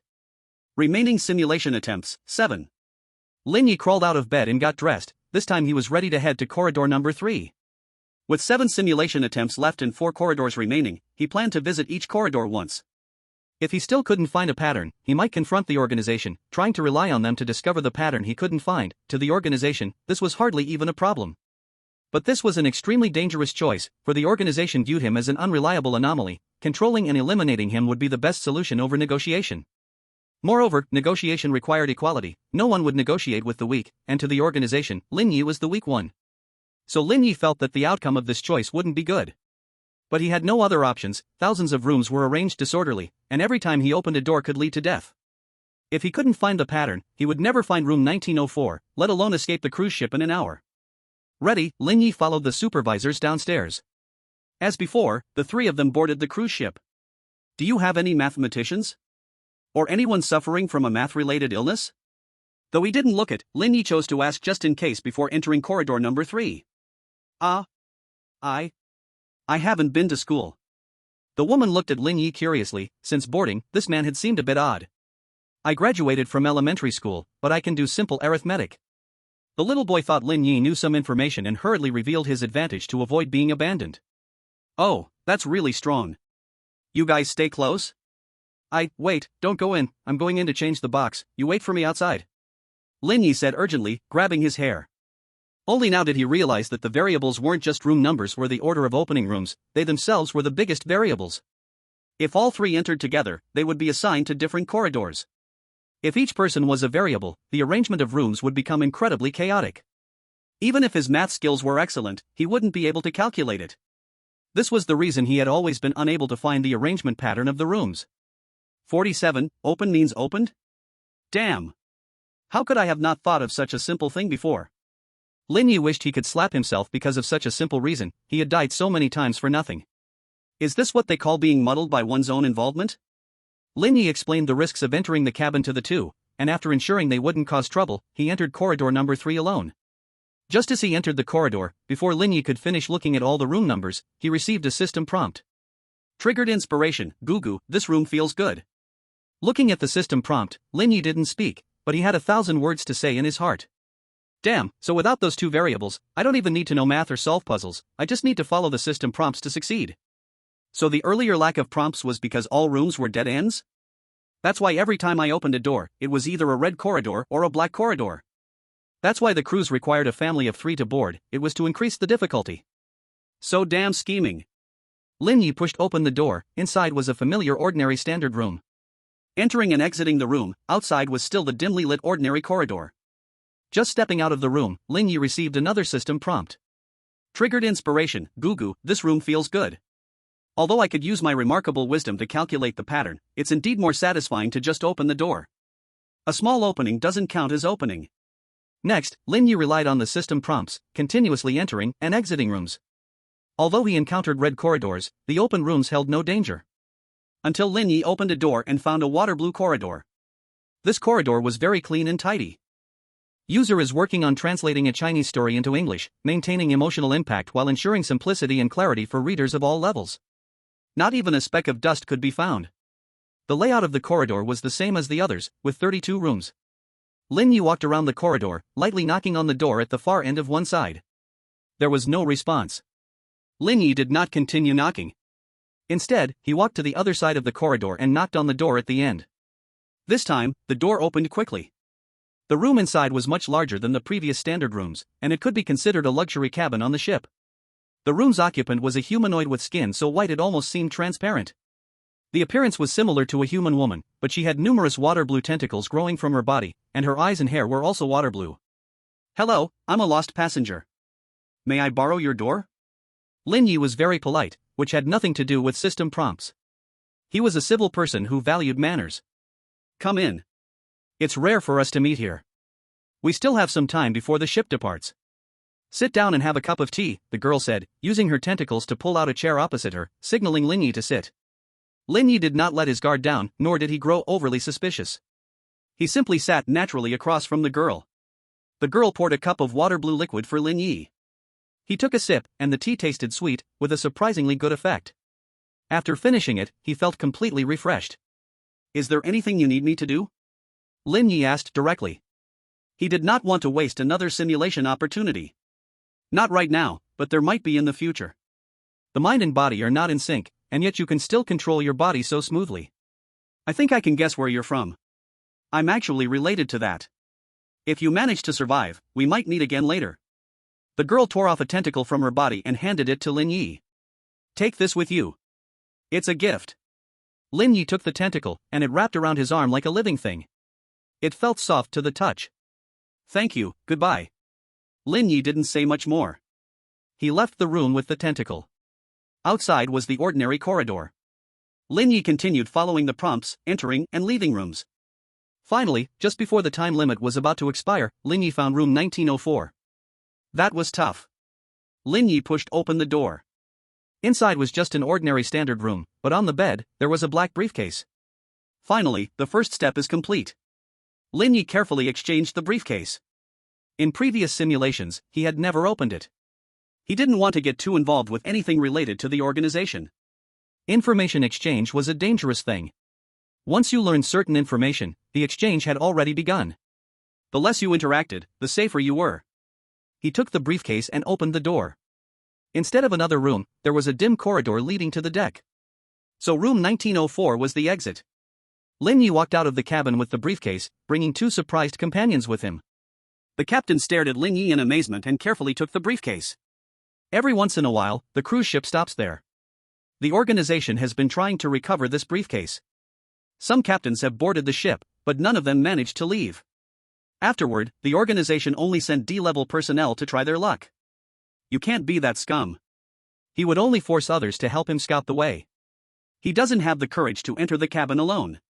So the key was entering the cabin by yourself? Lin Ye did not respond, only nodding slightly. As a member of the organization, I shouldn't have any emotional attachment to such unusual events, but I must say, thank you for everything you've done for humanity, even if you may not care about humanity. The captain bowed to Lin Ye, and Lin Ye returned the gesture. He was always polite. Simulation ended. Remaining simulation attempts, 7. Random items obtained from this event *7. Unwashed gift obtained *1. Title earned, Purification. Lin Ye woke up from the bed. The red owl was sleeping beside him, sharing a pillow with him.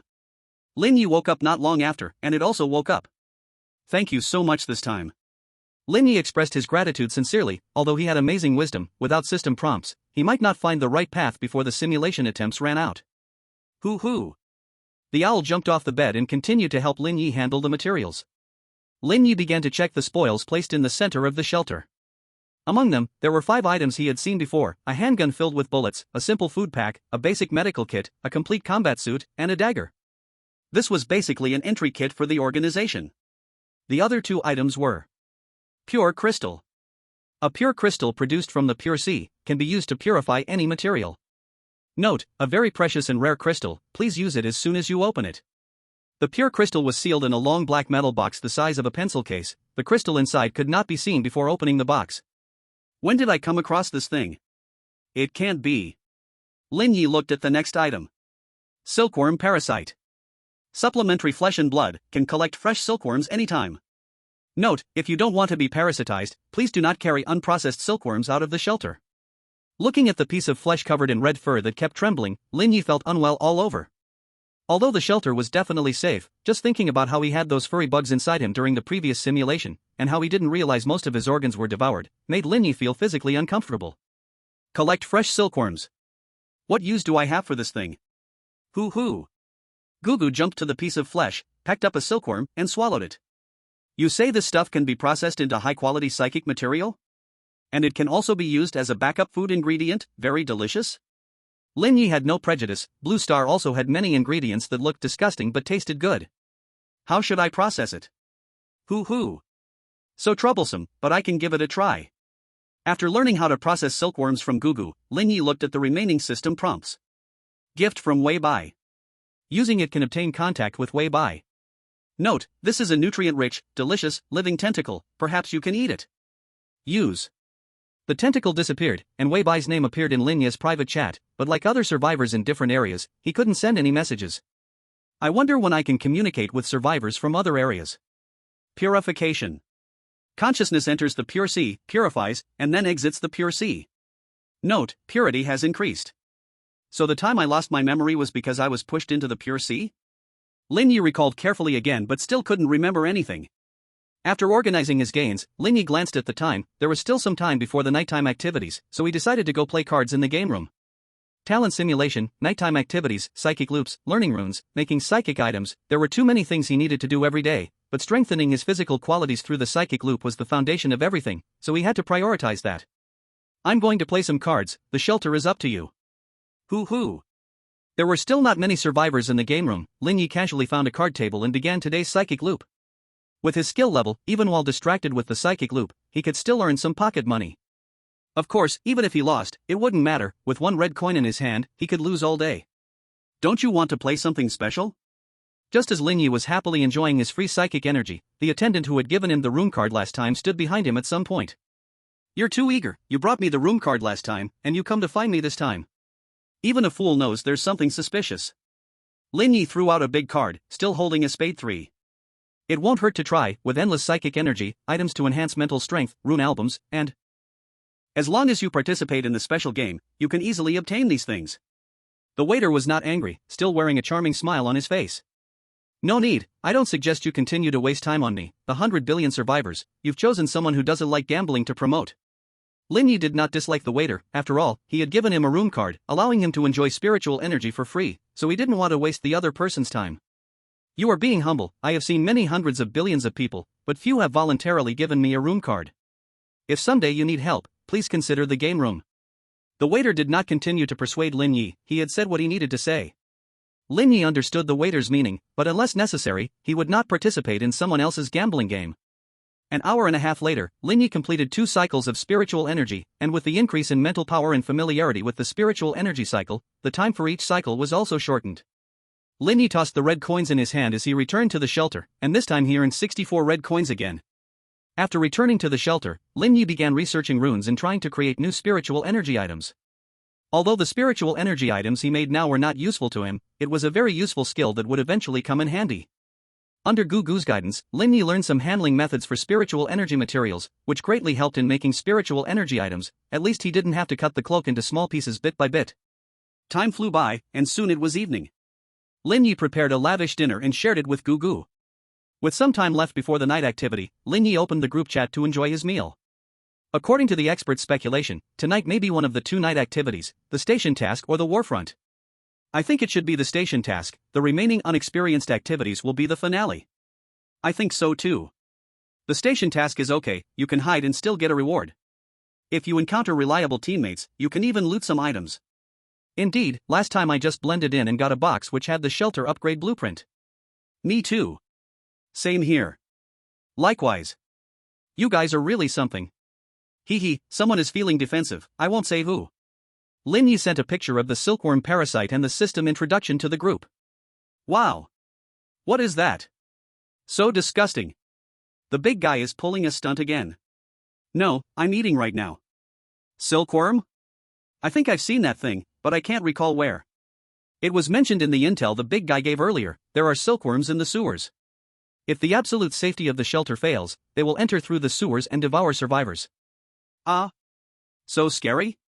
Fortunately, I have finished upgrading my shelter. Wow. I still need a few mutated organs. Damn it. I haven't gotten the shelter upgrade blueprint yet.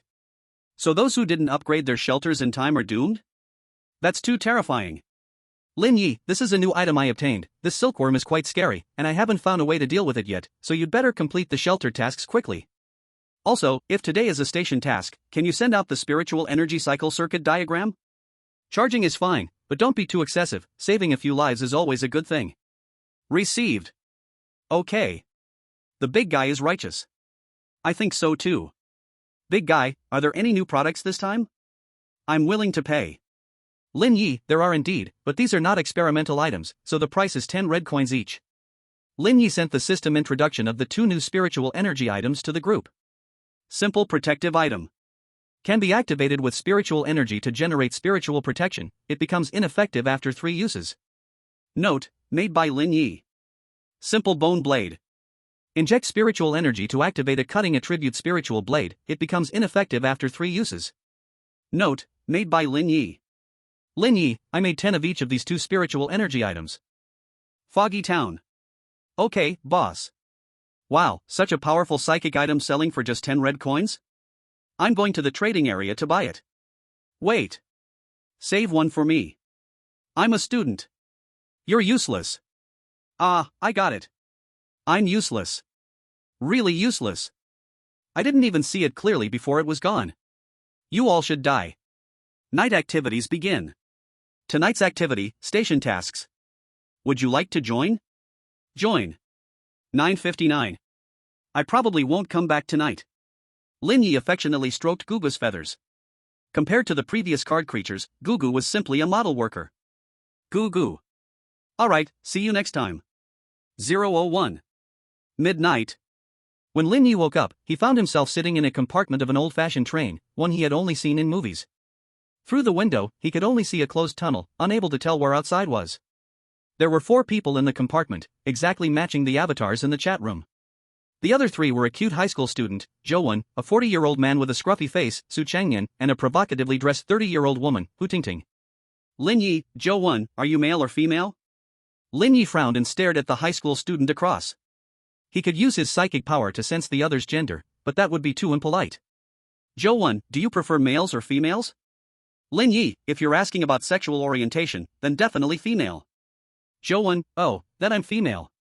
Hu Tingting, he's male, though he really is quite cute. Zhou, how do you know?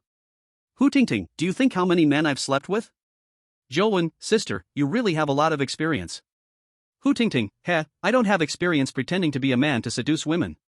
Su Changyan, stop arguing, we'll soon have to choose a station, I suggest we pick a leader first. Zhou, I vote for Lin Gu. Lin Ye, you know me? Zhou, I don't know you, but I have sharp perception. Actually, you could totally use psychic power to confirm my gender, I wouldn't mind. Lin Ye, I mind. Lin Ye sent the psychic energy circuit diagram to the chat room. Su Changyan, this is a circuit diagram for absorbing psychic energy? Lin Ye, I've gathered all the mutated cards, this is a simplified version of the diagram the system tailored for me. I've shared it in our regional group, and I hope you can help me share it in your regional groups. Zhou, alright, Captain. Su Changyan, sure, as long as you don't give foolish commands, I agree you should be captain. Hu Tingting, I agree too, can I get some coins before sharing it to the group? Lin Ye, up to you, of course, you will also bear the consequences. Hu Tingting, then forget it. Please choose a station to get off and survive until the train arrives tomorrow, and then take the train away from the station. Note, after 10 stations, the train will enter the shallow sea area. Lin Ye, alright, let's choose a station first, and then think about other things. Zhou, the captain is right. Hu Tingting, you doing our work will definitely make big money. Zhou, I can see that, sister really does well, but I can't, my family is strict, my grades are not bad, so I should not have the chance to get involved in that kind of industry. As the two friendly exchanged words, the train stopped at the first station. Unlike last time, this time they could not see the outside situation, only the introduction of the station similar to movie posters stuck to the inside of the station walls. A team of explorers enters the endless wasteland seeking lost relics. Can they walk out alive from this deathly wasteland full of aberrations? Beneath the text was a picture of a black wasteland, with 4 abstract little people standing at the center, surrounded by clawing monsters. Lin Ye, shall we take a look at the next one? Zhou, this one looks dangerous, the next must be easier. Hu Tingting, I don't want to go out in the wild for an adventure. Su Changyan, it's average, we can take another look. 10 minutes later, the train arrived at the second station. The deep-sea mine was attacked by strange creatures from the ocean floor, and a team was trapped underwater. Can they return to the surface alive? Below the text, a deep-sea mine is drawn, disconnected from the surface, with 4 abstract figures trapped inside, shadows faintly floating around them.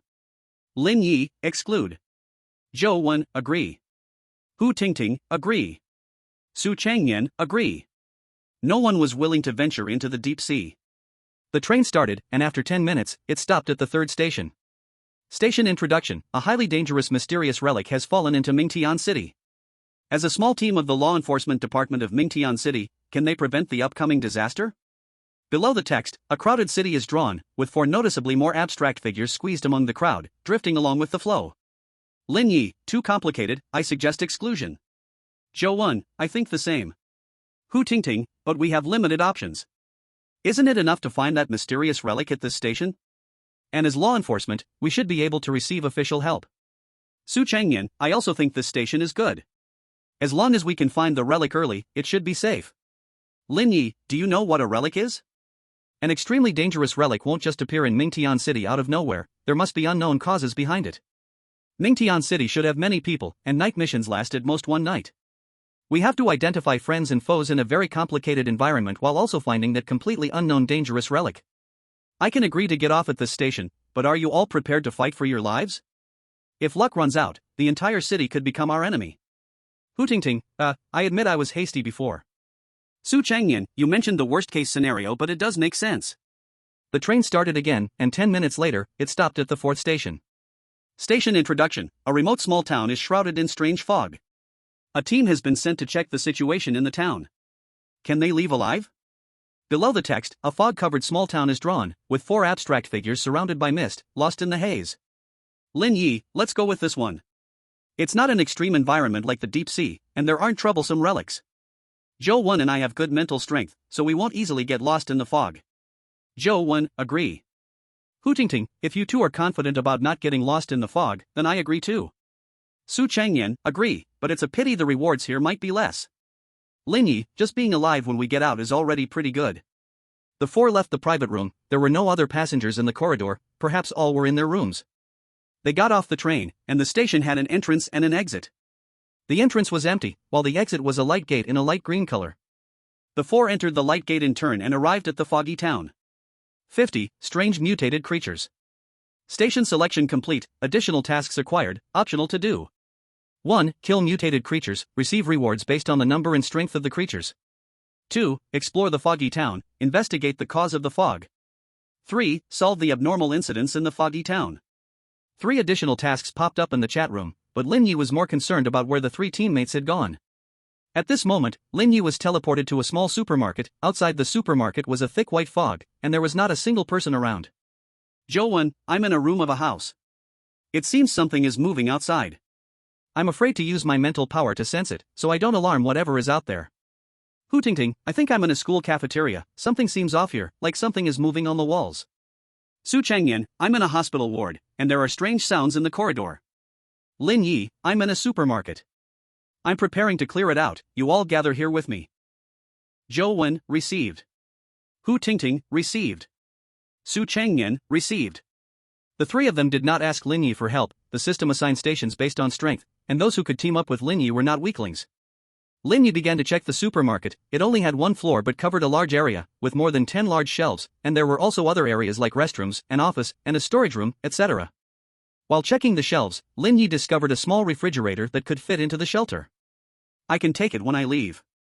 The shelter had always needed a refrigerator to store mutated organs and corpses, but the space was limited, so it couldn't accommodate a big refrigerator.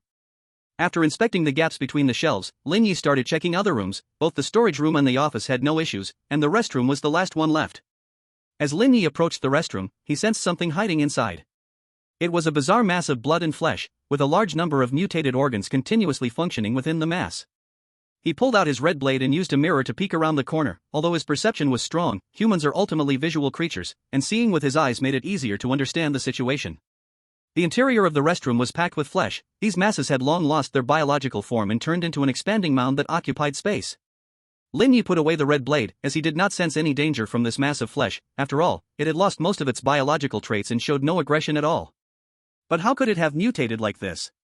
Lin Ye felt a bit puzzled. Biological mutation is actually greatly affected by the environment and individual will, and he found it hard to imagine what kind of mutation process could lead to this state. Could it be human intervention? But what would be the purpose of doing this? For experiments? Or to mass-produce mutated organs? But it shouldn't be this complicated just for that. Dealing with mutated creatures is far easier than trying to influence the direction of mutation. Lin Ye didn't think for too long. He cut open the distorted flesh and retrieved the unusually active mutated organs inside. After dealing with the restroom and confirming there were no other abnormalities in the supermarket, Lin Ye left the supermarket to look for other supplies nearby. He mainly wanted to find a gun shop to get a batch of firearms. Ordinary guns might not work against strong first-stage mutated creatures, but they were more than enough to deal with weaker, foolish ones. Not to mention the mutated creatures that hadn't even reached the first stage.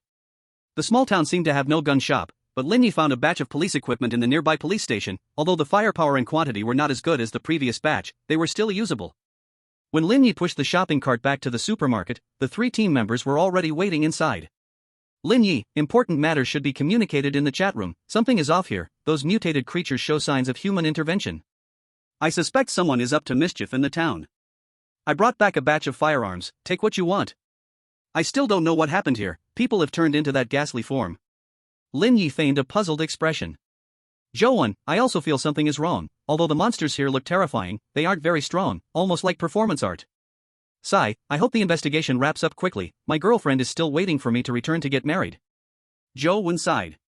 Hu Tingting, everyone at the school has disappeared. I found some notes left by students, which recorded some clues. I summarized that during the time before the fog enveloped this town, there was a strange illness circulating. The initial symptoms of this illness resembled a cold, but were much more severe. Some patients even had a fever as high as 43 degrees Celsius, yet even with such a high temperature, these patients did not die. Instead, they could go about their normal lives. The hospital couldn't find the reason. There is only this much useful information in the notes. Do you want me to introduce you to some boyfriends? I have quite a few friends who like cute kids like you. Hu Tingting said with a smile. No need, I really don't want to catch any strange diseases. Zhou Weini said pointedly. Su Changzhen, the hospital has detailed records and many samples. I took some pictures. There are many professional terms and data that I can't quite understand. You can take a look. Su Changzhen sent several images into the chat room, then said coldly. do you have any female friends? I've never dated before. His expression looked less like someone wanting to date, more like someone demanding repayment on a loan shark deal. My friends don't date, but I can help you solve problems. If you need, I can introduce you to more. Hu Tingting didn't look at those images. She got into society before finishing elementary school, and those tiring images were best left to high schoolers. Lin Ye and Zhou Wen appeared to be casually chatting, but in reality, both were seriously reading the information in the pictures. Su Chanzhen was checking his equipment while seriously chatting with Hu Tingting. A few aren't enough, can you introduce more, Ting Jie? Hu Tingting shot a surprised glance at Su Chang'an's lower half and said, astonished. A few aren't enough? My friends are all seasoned experts, but if it's not enough, it's fine, I can call in dozens of sisters. I guarantee you'll be satisfied. Su Chanzhen loaded his shotgun with bullets and said happily. Great. Last time I went to the matchmaking agency, that lady only introduced me to 3 people and then stopped. She insisted on introducing me to her colleague, who was even worse, only introduced 1 person and told me to wait at home. She never contacted me again. Hu Tingting looked at Su Chanzhen speechlessly. She felt a bit sympathetic toward those matchmaking agencies. Lin Ye, I roughly understand what's going on. Zhou Wen, I still don't quite get it. Lin Gu, you must be a college student, right? Lin Ye, no, I graduated some time ago. College was quite enjoyable, that was probably the freest time of my life. Zhou Wen, what a pity. I was just about to take the college entrance exam, and then this happened. Lin Ye, my condolences. Zhou Wen, it's not that serious yet. Hu Tingting, can you all talk about serious matters? You're still chatting away. Lin Ye, the townspeople here aren't sick, it's because of some reason that a mass rapid mutation phenomenon has occurred. Su Chanzhen, is it because the spiritual energy concentration in the town has increased? Lin Ye, this situation is indeed related to the concentration of spiritual energy, but the town's spiritual energy concentration isn't high enough to turn people into a heap of flesh. Zhou Wen, so what is it because of? Lin Ye, I believe it's related to the mutation runes. Someone is carving mutation runes in the town. In the beginning, there weren't many runes, which led to some people who came into close contact with the runes getting sick. That's actually a quick mutation symptom produced in a short time. The testing data matches the symptoms of rapid mutation, and the deformed organs in the hospital are clear evidence. Hu Tingting, so someone is conducting mutation experiments here? Lin Ye, I can't assert their purpose, but this situation is indeed happening here. Su Chanzhen, so what should we do? Should we hide in the supermarket for a night, or should we take the initiative and eliminate them? Lin Ye, of course, we should eliminate them. These remaining mutated beings have already gone through a violent mutation reaction, we can't withstand that level of mutation, and they might already be preparing to take us out tonight. Hu Tingting, I also agree we should eliminate them because the current task is too simple. How could the system possibly give us such an easy task? Staying in the supermarket is no different from waiting to die. Zhou Wen, actually, there's another way. If the other side is attacking us with mutated runes, then as long as we deal with the mutated runes in the town, won't that remove the danger? Lin Ye, no, although I don't understand the principle, I think he is using these mists to trigger the mutation reactions. Because only when the mist covers the entire town, he can't possibly carve runes everywhere in the town, right? Carving runes isn't simple. Forget about the workload, just wandering around the town would be very suspicious. Su Changyan, so we must go and kill him. Hu Tingting, and we must do it quickly. Zhou Wen, the system wouldn't assign us an enemy we can't fight. If the other side wants to control the mist to trigger mutation reactions, he must need some kind of auxiliary device. And the place where he places these devices will definitely show signs of abnormality. If we get close, I should be able to sense it. Lin Ye, good. You and Hu Tingting go to the town and look for his location. Su Changyan, stay by my side. I have a mutated rune card, which will allow me to learn about his methods before the battle. Zhou Wen, huh? Is it that rune card, the one that can kill even in a shelter? Hu Tingting, are you crazy? That's a rune card that can even fight against the shelter's absolute safety. Su Changyan, all the survivors who used rune cards on our side are dead. These survivors were the top ones, and some even had mental abilities. There was even one with a resurrection ability, but he still died. Lin Ye, I'll give it a try, just don't let the mutated creatures get close to me. Lin Ye knew he was taking a risk, but he had to try using the rune card sooner or later, and now was just the right time. He had the seed of spirit, and his mental power was the strongest among all the survivors, so maybe he could withstand the mental shock from using the rune card. Plus, he had one chance at a reality simulation. If he died this time, it wouldn't matter. Next time, he wouldn't use the rune card. This was also the reason why he dared to have Su Changyan stay by his side. The reality simulation gave Lin Ye an advantage, he had room to make mistakes. If he did nothing out of fear, he would be giving up that advantage. This would slow down his strength improvement, and in the end, he might die 10 times in a simulation. Lin Ye took out the basic rune mutation and without hesitation, used the rune card. A flood of knowledge related to mutation rushed into Lin Ye's brain, and he instantly lost control of his body. But the seed of spirit shone in his consciousness, and he quickly regained control of his body. Opening his eyes, Lin Ye saw Su Changyan, who had retreated to the supermarket door, looking at him warily. Lin Ye, what's wrong? Lin Ye tried to organize the chaotic information in his mind, enduring the headache as he weakly asked. Su Changyan, you just carved the mutated runes around here. You almost made me mutate. Lin Ye, I see now. I know how those people died. Zhou Wen, how did they die? Hu Tingting, focus on finding the other side's base. How did they die? Lin Ye, their brains were filled with rune knowledge, losing control of their bodies. The brain, influenced by the knowledge, sent out instructions to carve the runes, but the shelter didn't have psychic power. Zhou Wen, so they walked out of the shelter themselves.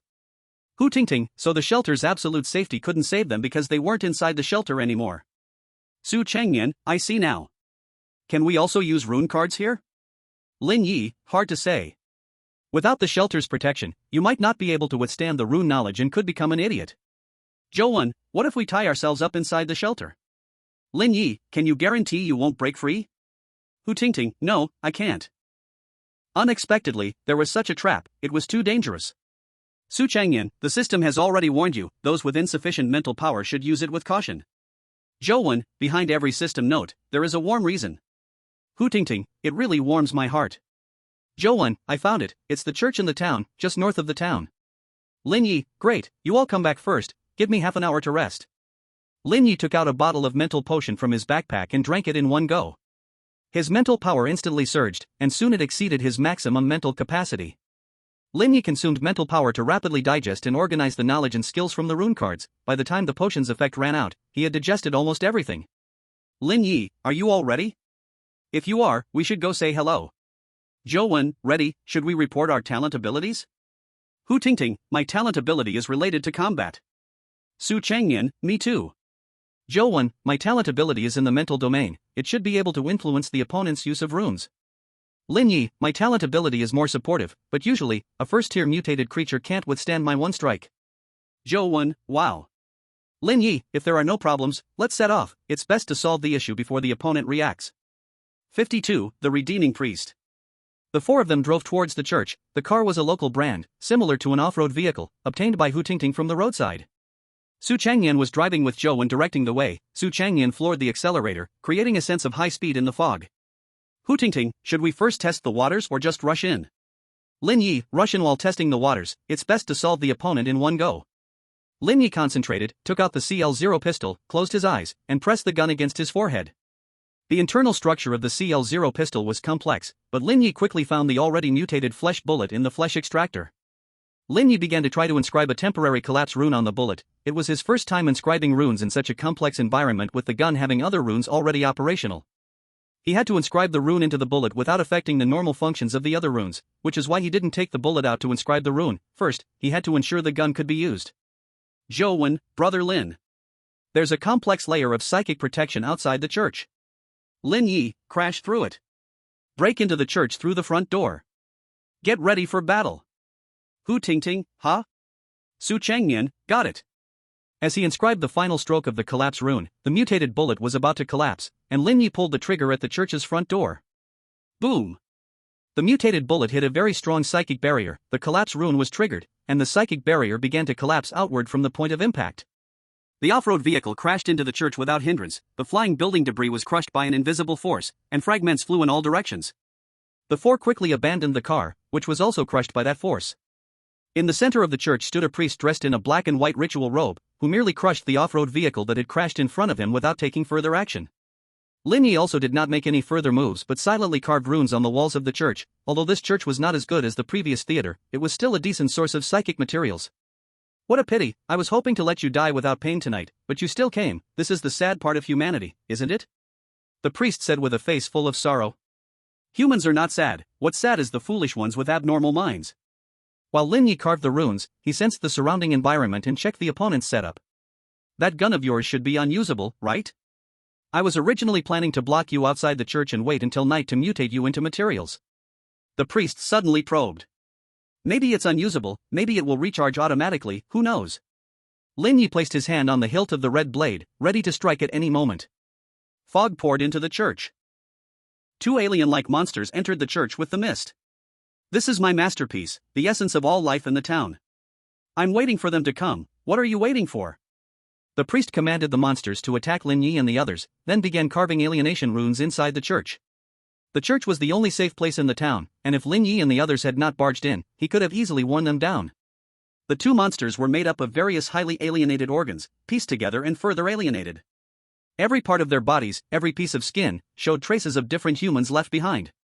Lin Ye, Zhou, stop him from carving the rune. You guys handle the two monsters. I'll control the situation. Zhou, understood. Hu Tingting, no problem. Su Changyan, understood. Zhou retreated behind Lin Ye and activated his innate ability. His ability could hinder others from using their mental powers, of course, the degree of hindrance depended on the target's mental strength. Just as the priest was halfway through carving the alienation rune, Zhou interrupted him. The priest looked at Zhou, but only saw Lin Ye, who was ready to strike. The two alienated creatures were strong and hard to kill, but after all, they were just mindless, stupid creatures. Under Lin Ye's support with the rune, Hu Tingting and Su Changyan easily blocked the two monsters. Seeing how hard the two alienated monsters were to kill, Lin Ye abandoned the plan to quickly eliminate the priest. Instead, he decided to carve more runes in the church and wear the priest down. I'm waiting for you to make your move. If these are your only cards, I suggest you kill yourself. That way, we can save some energy, and you won't have to be tortured to death by us. Lin Ye said calmly. Although the two alienated monsters were hard to kill, they could only last for another 10 minutes at most. This was still because Lin Ye's attention was mostly on the priest. I didn't expect a few investigators who haven't even reached the first level to force me into this position. I admit that you're stronger now, but even so, I still have to save you. That's the reason the Salvation Church exists. The priest took off his robe, and his originally well-proportioned body began to mutate. He transformed into a 3-meter-tall, 1-meter-diameter cylindrical mass of flesh covered with long, thin tendrils. Sorry, I'm not good at fighting since I was young, so I had to transform myself into this shape. You can attack now, just like I said, I'm not good at fighting.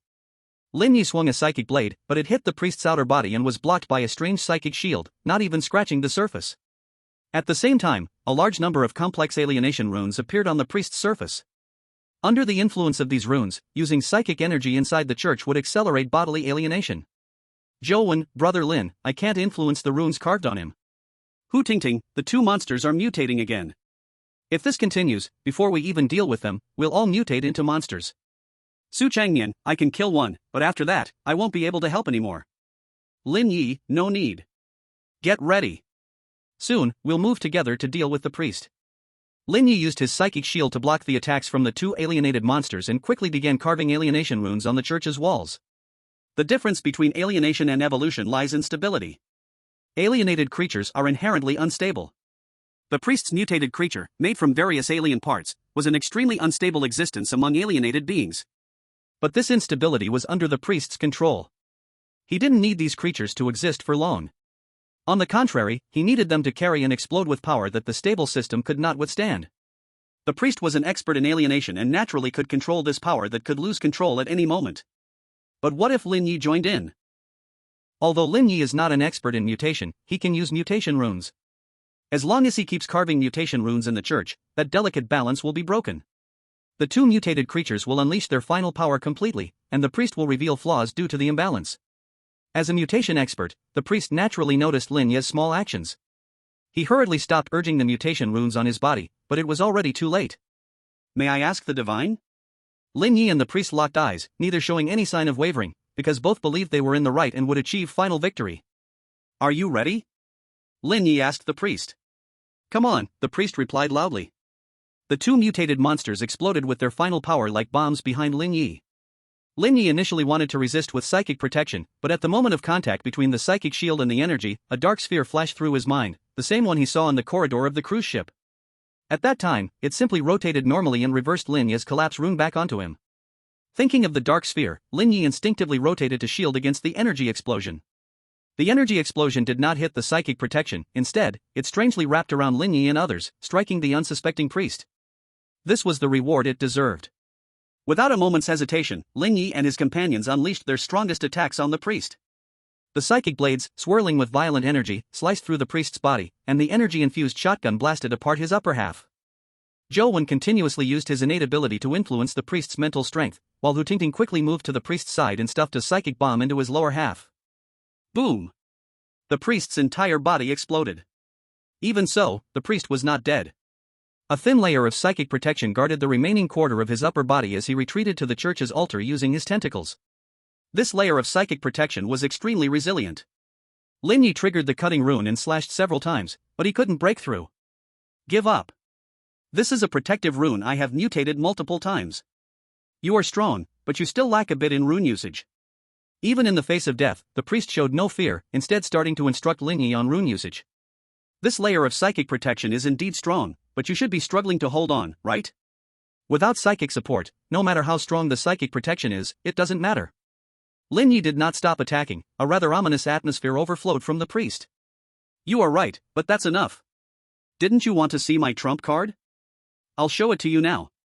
The priest bowed his head in prayer, and an invisible force swept through the church, expelling all impurities out of the church. Only the priest and Lin Ye remained in the entire church. Why haven't you been driven out of the sacred domain? The priest looked at Lin Ye in surprise. Why didn't you use this move to drive us out of the church earlier? Lin Ye also looked at the priest in surprise, as he previously thought the priest intentionally left him behind. This is not a ritual that can be used casually. As a priest of the redemption god cult, I can only use it once in my life, and it cannot be reversed after use. The priest no longer had the energy to consider why Lin Ye was not driven out of the sacred domain. He had more important things to do. So what is the effect of this ritual? You must let me understand what I'm about to face, right? With things having developed to this point, Lin Ye surprisingly became calm. He could always restart again. This is a ritual to communicate with the divine. I will borrow the power of the nearest deity. The priest spoke seriously. Why the nearest? Aren't you from the redemption god cult? Shouldn't you borrow power from the god of redemption? Lin Ye felt a bit conflicted. He was unsure if he was also within the scope of this ritual. If the other party's ritual has a power requirement, and he can only borrow the strength of a legitimate deity, then he is doomed. Such a simple ritual cannot specify a particular deity, and high-level rituals are beyond my strength to perform. The priest's prayer did not pause, but he did not neglect Lin Ye. He was truly frightened by this eerie, ghostly thing, worried that Lin Ye might come up with some method to interrupt the invocation ritual. What if the deity on the opposite side is unwilling to lend you power? Lin Ye sat calmly across from the priest, as if resigned to his fate. Deities are not fickle humans, they are guidance, beacons, the only truth in the endless chaotic world. This ritual cannot truly reach a real deity, it only borrows a wisp of divine afterglow from the far distance of time and space. As the ritual was about to be completed, the priest finally let out a sigh of relief. Do you want to see a real deity? Sensing the mental connection that was within reach, Lin Ye used blood to tuck his scattered hair behind his head, tidied his clothes, and then asked earnestly. At this moment, the connection was established, and the priest stared blankly at Lin Ye, who was sitting upright in front of him, speechless. After a long while, the priest finally asked bitterly. Humans can actually become deities, then who should I seek redemption for, and who can redeem me? I don't know. I only know that I will send you to meet your deity, maybe you can ask it. Lin Ye stood up and drew the red blade. The moment the priest connected to Lin Ye, he was doomed. O great deity, please allow me to complete the ritual. Since I cannot redeem the world, let my soul pay the price. The priest completed his final prayer and disappeared into the mist, leaving behind a half-transparent crystal. This crystal felt somewhat similar to that spiritual seed to Lin Ye. It should be some kind of spiritual product.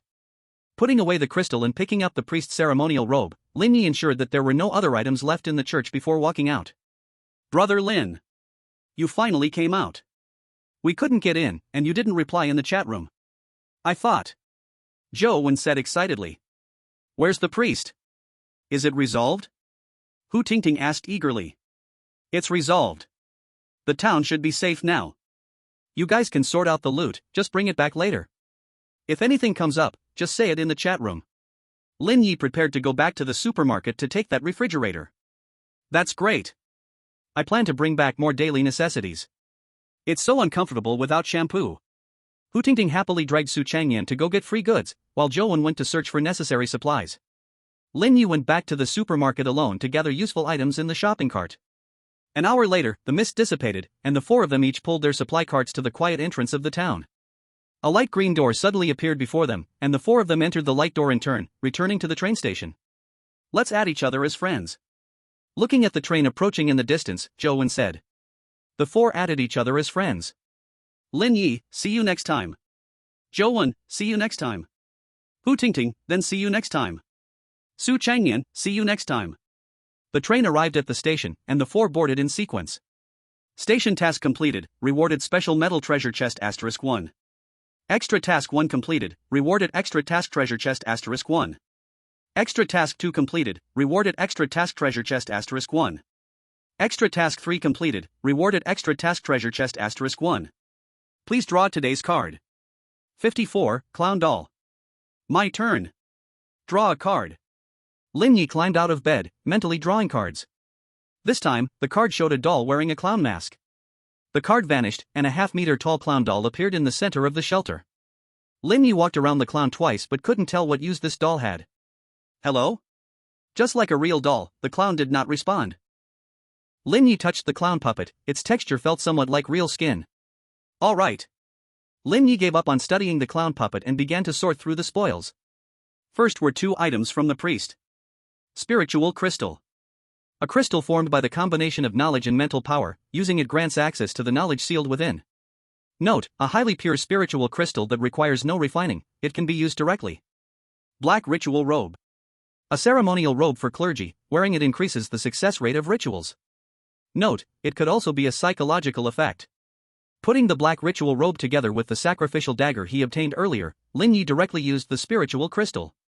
Since the system note said it could be used directly, there was nothing to fear. A flood of chaotic knowledge surged into Lin Ye's brain, but unlike the rune cards, he could slow down the intake of knowledge by consuming the mental power within the crystal. He could also quickly organize the chaotic information by spending mental power. After an hour, Lin Ye finally sorted out the chaotic knowledge in his mind. Most of this knowledge related to mutations, protective runes, and some aspects of ritualism, while the remaining knowledge was about the Redemption Church. The Redemption Church was a large organization spanning multiple planes, with the doctrine of redeeming all humanity. The so-called redemption was similar to what the priest did in the town, but the priest was clearly of average purity, only able to be considered a peripheral member of the church. Why are there so many lunatics? Lin Ye rubbed his head, this knowledge would take him some time to fully digest. Next were the miscellaneous items he brought back from the town. The refrigerator was functioning normally, so Lin Ye placed the mutated organs and body parts that needed freezing inside, quickly filling it up. After categorizing the remaining clutter, Lin Ye began to check the 4 boxes from the station missions. First was the red special metal treasure chest. Opening the chest revealed a formal outfit adorned with numerous bright red patterns against a black background. Nightshade suit. A low-tier psychic item that offers certain protection against various attacks. When damaged, it can absorb nearby materials to slowly repair itself. Note, it looks quite impressive. Lin Ye changed into the nightshade suit. It fit him well and felt comfortable, though he wondered what materials it was made of as its style was somewhat flashy and likely to attract attention. However, Lin Ye still replaced his organization combat suit with it. After all, it was a psychic item, and its flaws could be overlooked. Next were 3 yellow mission treasure chests. Just as Lin Ye was about to open the chest, he suddenly noticed that the clown puppet in the center of the shelter had vanished. He instinctively turned around to look but found the clown's face right against the back of his head. To get closer to Lin Ye's head, it had even found some items to stand on. Oh, hello. Lin Ye admitted he was indeed startled. This thing moved without making a sound, and even when moving objects, it went unnoticed. What purpose do you serve? You're not just here to scare me, are you? The clown didn't answer and just stared silently at Lin Ye. Alright, as long as you're happy. Lin Ye continued to open the boxes, treating today as if he hadn't drawn any cards. The box from Extra Mission 1 contained only 5 bottles of a darker red liquid than nutrient solution. Low-tier nutrient solution. Edible, it can replenish some special energy and nutritional components. Note, forbidden for non-tier creatures to consume. Not many mutated creatures were killed this time. A few bottles of nutrient solution are acceptable, but forbidden to consume. Should I pour some into the alien egg to see the effect? The box from Extra Mission 2 contained only a blueprint. Psychic Workshop Blueprint. Materials needed, low-tier space crystal, 0/5, low-tier psychic crystal, 0/5. Note, this blueprint requires a Tier 1 shelter to use. Great, I just need a room to make psychic items. I have the psychic crystals, but I've never seen a space crystal. I can ask in the group later. Using the blueprint, Lin Ye opened the treasure chest of Extra Mission 3. Inside was a small bear doll. Lin Ye instinctively turned his head and glanced around, only to find a clown doll hiding under the bed with just half its head showing. Doll bear. Carry it with you. When you take lethal damage, that damage will be transferred to the toy bear, 1/1. Note, a gift from the doll's love. The toy bear was just a bit bigger than a palm and could easily fit in a pocket. A good item for saving my life. Putting away the toy bear, Lin Ye began to prepare breakfast. While watering the alien eggs, Lin Ye noticed that several of the eggs had cracked open, and tiny tender shoots were growing out of them like plants. However, these tender shoots were red and white, and felt somewhat like biological skin. Upon closer inspection, he could even see vein-like structures within the shoots. Mutated flesh plant. A special offspring intentionally created by a certain unique organism, capable of growing special mutated structures. Note, not edible. Finally sprouting. If you didn't sprout soon, I'd use you for experiments. Lin Ye chopped some minced meat and sprinkled it near the tender shoots, then watered them with some nutrient solution. After finishing breakfast, Lin Ye opened the group chat and started to eat. 6956491000000. Collect a mutated card, getting ready to fight hard tonight. Ha? Only starting to fight now? Dude, if you've been hiding in the shelter these days, it's better to wait for death here, at least you won't have to fight. Choosing to fight hard is a good thing. I'll give you a card, but it's best to use it with a bottle of nutrient solution. Whoa! A big shot is giving me one. I also want to fight. When I can go out later, I can help the big shot warm the bed. You can do that here too, dear. Photos sent privately, definitely real. Damn, color picture bro, are you still sending those eye-catching color images? The system is great except it won't automatically harmonize the pictures. Damn, I'm also one of the victims. At first, I thought the legs looked nice, even took off my pants, but then I still haven't recovered. Stop talking about him. Does anyone have information on night activities? The big shot said it was on the warfront, right? For more detailed information, we'll have to ask the big shot. Lin Ge, are you there? I need a psionic item, price is negotiable. Have you used any? Are the psionic items sold by the big shot useful? Not useful at all, you better not buy it. I can hear the sound of an abacus from the shelter. Lin Ye, indeed not very useful, after all, it's an experimental product. Do you guys have spatial crystals? I need a few for a blueprint task, price is negotiable. 55, base fallen. Damn, I just kneeled to the big shot. I was only joking. Lin Ye, it's fine. Big shot, have you eaten today? Any news on night activities? Lin Ye, food picture, no, but I suggest you all prepare well. If you can't handle it, just don't participate. Although I've never been in a war, I can guess it must be very dangerous. Can't not participate, I still haven't gathered enough mutated organs. Ha? Still haven't gathered enough? What are you doing? Can't you trade resources for them? Selling mutated organs, now listed in the trading area, feel free to DM. Lin Ye, by the way, don't use rune cards in the shelter. Lack of mental strength can be very dangerous. Lin Ye sent his guess about the causes of survivor deaths when using rune cards to the group. Damn, so that's how it is. I was wondering how even survivors with mental talent abilities could die in the shelter, turns out they ran out. What is a rune card? None of your business, little kid, go to bed. Then if I tie myself up, could I use the rune card without harm? Then you have to make sure you can't untie yourself. But if you really can't, what will you do after using the card? You can't stay tied up forever, right? Can we create an artificial psionic environment in the shelter? That depends on how long it takes you to absorb the card. What if you need several days? Use my hair? So dangerous, should I just sell it to the big shot? It can also boost battle power. It's much better than hugging a card and waiting to die. Hee, as if you all have rune cards. That hit hard, bro. Lin Ye, I buy rune cards at a high price. How long does it take for the boss to wake up after using a rune card? Lin Ye, quickly, but many first-level mutated creatures have lower mental power than me, so you better not reference my data.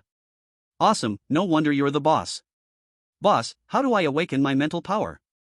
Lin Ye, perception is related to the mind. I've heard using mutated cards can help you sense the flow of spiritual energy. This is the simplest way to start. You can also find some spiritual items related to perception and the mind. Using them multiple times might help you get the feeling. Thanks, boss, I'm going to use the mutated card now. I buy items related to perception and the mind at high prices. Ha! I just sold one yesterday. I'm so lost. Lin Ye opened the trading area and private chat, starting to buy space crystals and rune cards. Space crystals seem to be very rare. Only 3 survivors in the whole area came to trade with Lin Ye. In the end, Lin Ye exchanged some of his own made spiritual items and basic supplies for the 3 space crystals. Another survivor came to Lin Ye to trade a rune card.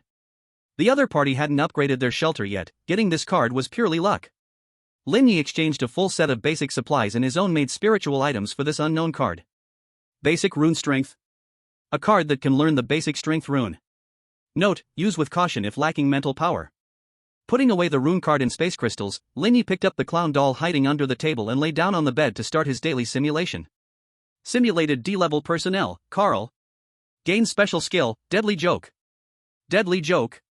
You can randomly appear in a position unnoticed by the target, but cannot attack until they notice you. Note, don't be alone, or it will appear in any unexpected place.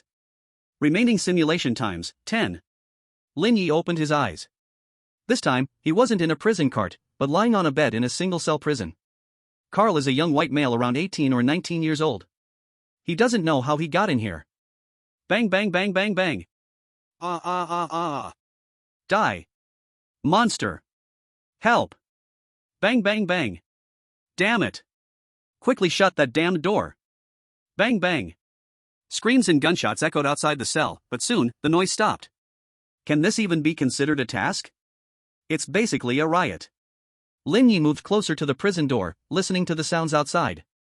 The living conditions for D-level personnel were not too bad. The cell was somewhat like a single room in a small hotel, with a metal door that had a peephole for observing the cell from outside. Looks like I must go out and take a look, but how to get out? Cut or collapse. At this moment, Lin Ye noticed there was no spiritual energy in the cell at all.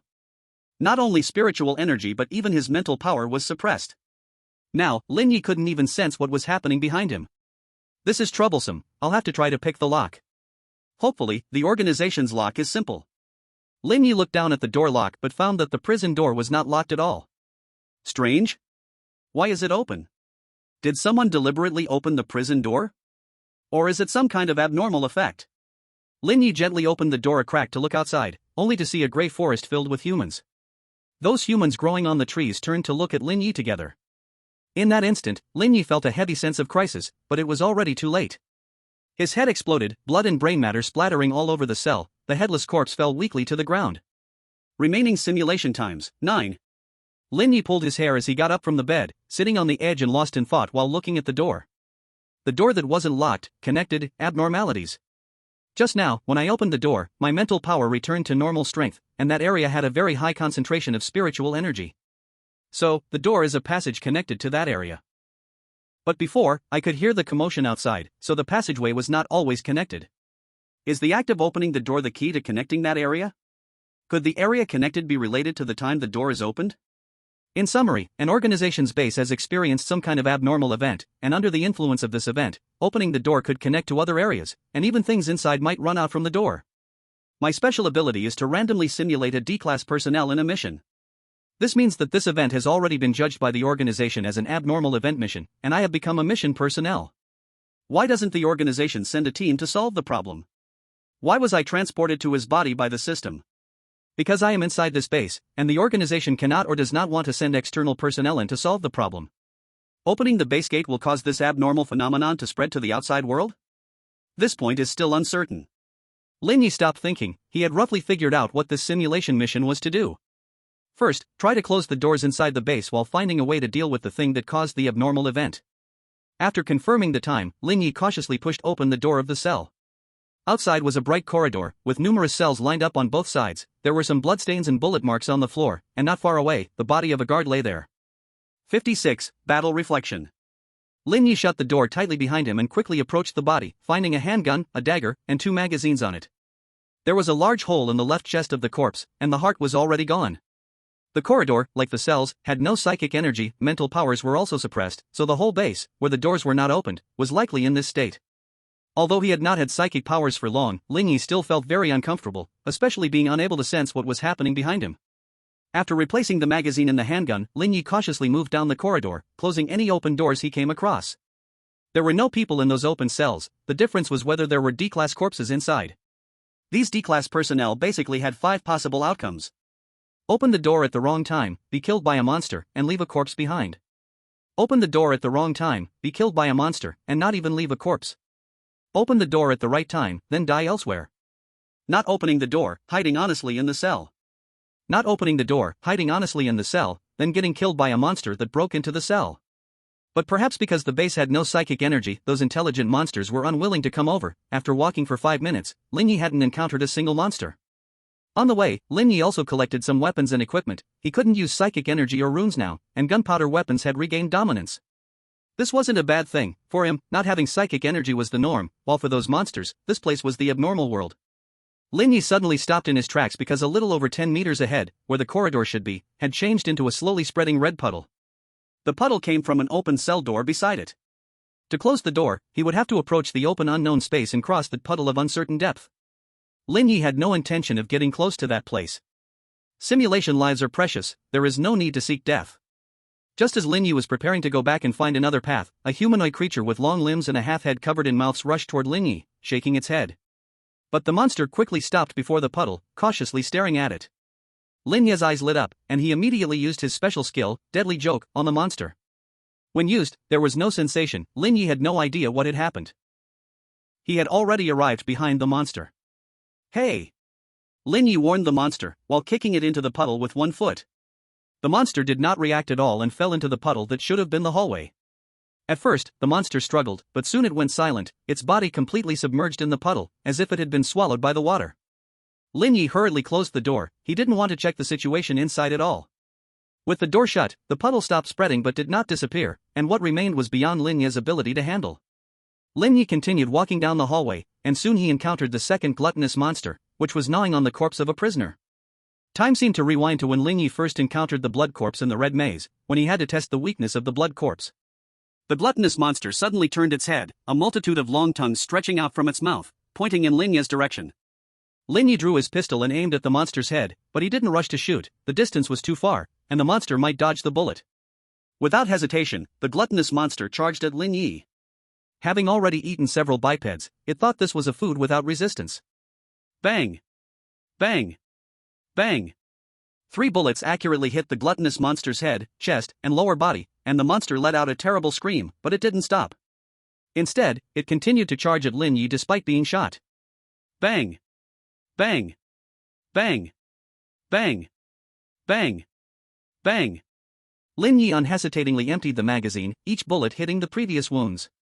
As the monster charged right in front of him, Lin Ye used the deadly trick to move to the monster's blind spot.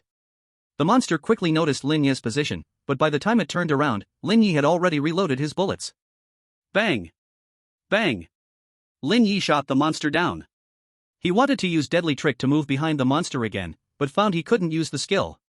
Is it a skill cooldown, or can the skill only be used once on the same monster? Lin Ye began to dissect the gluttonous monster with his dagger. Now he had to find out the location of the monster's mutated organs this way. After the dissection, Lin Ye discovered the gluttonous monster's weakness was the heart buried in its chest, positioned towards the back, with layers of flesh blocking the front. Plus, there was residual psychic energy inside the monster, which made it hard for bullets to penetrate its body.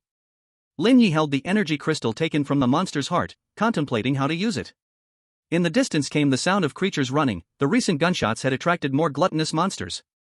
Lin Ye held the crystal and looked at the 2 approaching monsters, deep in thought, and an idea for the crystal's use came to him. Absorbing the psychic energy of the crystal into his hand, Lin Ye used the skill to move behind the first gluttonous monster, and just as the monster noticed him, his right hand plunged into its body. The clash of psychic energy cancelled each other out, and Lin Ye crushed the gluttonous monster's heart with his right hand.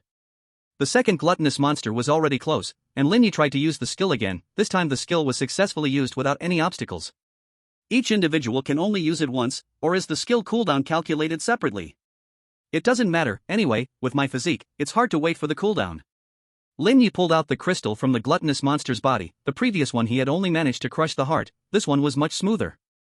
Excavating another crystal, Lin Ye continued to explore the base while shutting doors, with gluttonous monsters suddenly appearing from various places, which he then dragged out the crystals from. The gluttonous monsters weren't weak, after all, they could withstand gun bullets in an environment without psychic energy, but deadly trick was too treacherous. Even regular creatures couldn't react in time when encountering it for the first time. Of course, Lin Ye was not without risk, compared to the gluttonous monsters that had been strengthened by psychic energy. His physique was still too weak. Although he wouldn't die from just a touch, a hit would at least leave him heavily injured. And being heavily injured was not much different from death, it was just a matter of time. Under the threat of death, Lin Ye's movements became smoother and smoother, even developing a peculiar rhythm between each action. When he had choices before, Lin Ye would fight up close with all his might, but overall, he preferred ranged attacks, especially after learning about runes. He could choose a safer way to fight. But now Lin Ye suddenly realized he seemed to have made the wrong choice. This was a problem of intensity and control. As the distance increased, his control over spiritual energy and output strength gradually weakened. However, if he fought at close range, even attaching spiritual energy to his body, both his control and output of spiritual energy would significantly increase. The depths of darkness. Ranged attacks were safer, but sooner or later, Lin Ye would encounter opponents that ranged attacks couldn't solve. He couldn't wait until then to think about solutions. Close combat is dangerous, but I have the advantage of simulation, allowing me to practice hand-to-hand combat during simulated tasks. Moreover, these D-level brothers each have their own special skills. Every simulation is a learning process. The body and mind influence each other, and every simulation Lin Ye would carry back some sort of muscle memory, so close combat was not a weakness for him. As for runes, maybe I can create some close combat skills that can integrate with runes. For example, this displacement method, although I can't reach that level, quickly moving in front of the enemy doesn't seem too difficult. While thinking, Lin Ye killed the chatty monsters. Unfortunately, there was no spiritual energy here, otherwise, he could have used these chatty monsters to try creating new skills. But even without spiritual energy, Lin Ye was trying to kill the chatty monsters faster and more easily. Close combat often required not brains, but instincts. As he explored more areas, Lin Ye discovered that this base was a prison for D-level personnel. Most facilities were prepared for D-level individuals, and he didn't know how the abnormal event was triggered. The entire base was round and divided into 3 zones: the detention area, the functional area, and the office area. The detention area occupied half of the circle, while the other 2 areas each took up 1/4. Now Lin Ye was between the detention area and the functional area, facing a large metal door. Due to the anomaly, all access controls had failed, so Lin Ye's biggest problem now was the timing to open the door. No one knew what awaited them once the door opened. The previous corridor only required closing a door. This was the second large door Lin Ye needed to open in this simulation. I hope I don't encounter something deadly, at least give me some reaction time. Glancing at the time, Lin Ye opened the door. Behind the door was a very familiar shelter. Without a second thought, Lin Ye forcefully closed the door again. What a little loser, he doesn't even dare to copy the Abyss Gate, yet he wants to come out and deceive. Lin Ye opened the door once more. Behind it was a normal base corridor, filled with many corpses, and at the end of the corridor stood a heavy machine gun. Don't move. If you move, I'll shoot. A guard pointed a gun at Lin Ye and said, "We're on the same side, don't shoot." Lin Ye raised both hands. Their positions were now equal, and if he could get help from the guard, it would make things much easier. Are you a D-level personnel? How did you get out? Jim looked at Lin Ye with suspicion, especially at Lin Ye's right hand, soaked in blood. Of course, I fought my way out. I killed those monsters. Listen, we're both in the same danger right now. I don't want to die, so I can only come out to help. I will help you close those doors to resolve this anomaly as quickly as possible. Lin Ye stood to the right, letting the others see the body of the chattering monster in the corridor.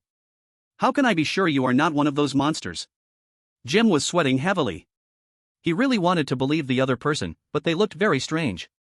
If I could kill you but chose not to, could that prove I have no hostility? Lin Ye whispered the second half of the sentence in Jim's ear. Ah! Jim jumped in shock, but he did not react too strongly. All right, I believe you for now. What should we do?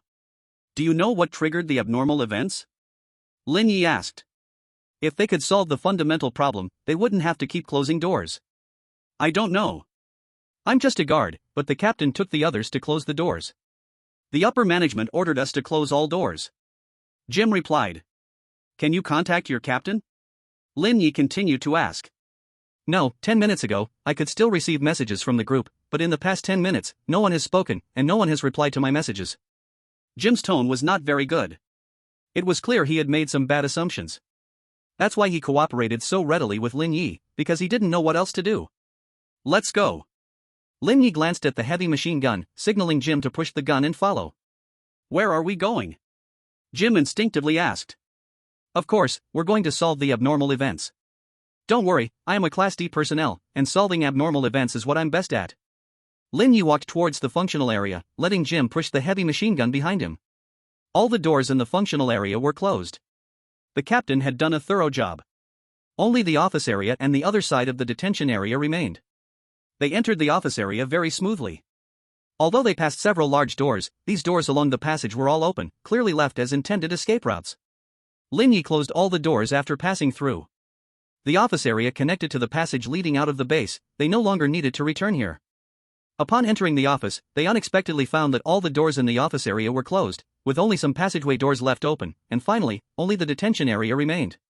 The large door between the office area and the detention area was closed. Without thinking, Lin Ye knew there was a problem behind the door. But he still opened the large door. At the moment the door opened, Lin Ye thought he had opened a passage to other areas again, but he saw the familiar body of the chattering monster among the numerous corpses. Behind the door were piles of various shaped alien corpses, the cells on both sides of the corridor flattened, and the ground covered in dark green soil. The air contained a trace of spiritual energy, and the degree of mental suppression had lessened. "Captain?"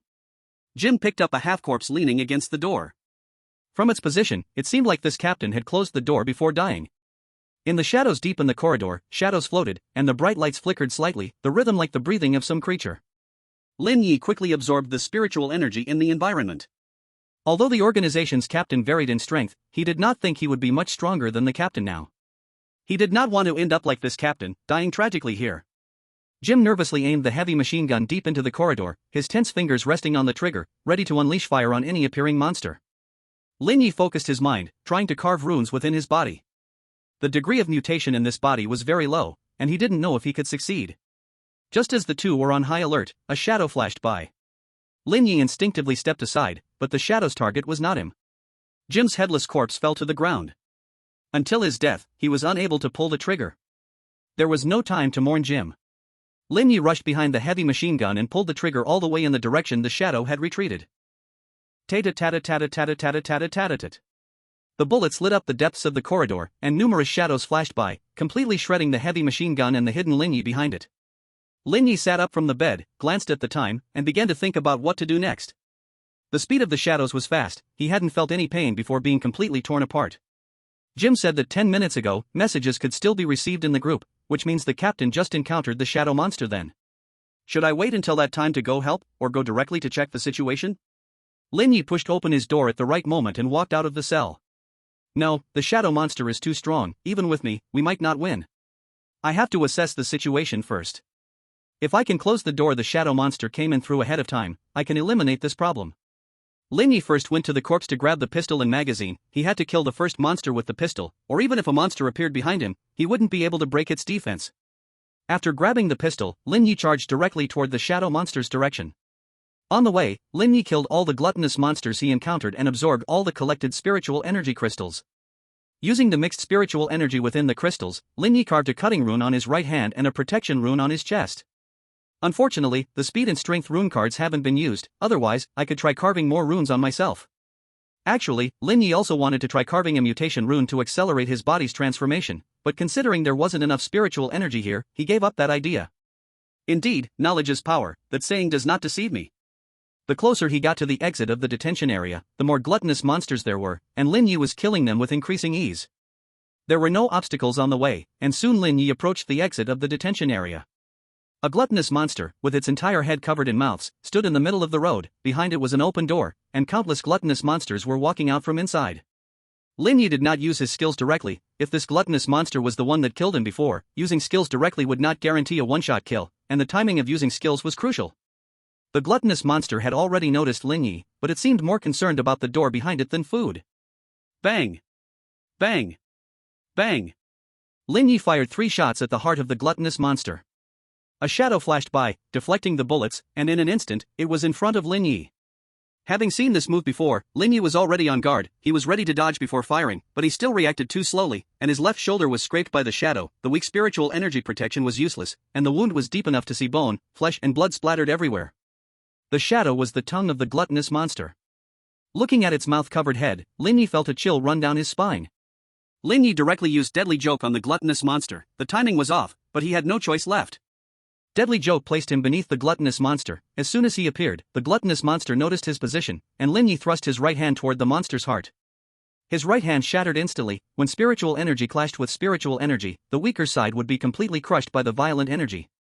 The pain did not destroy Lin Ye's will, instead, it made him even more alert. He knew he couldn't kill this monster, but he had not yet failed. Before dying, no one could make him stop. Lin Ye used Deadly Joke to move behind a gluttonous monster that had just walked out of the door, ignoring the situation inside, and swung his remaining right arm to forcibly close the door.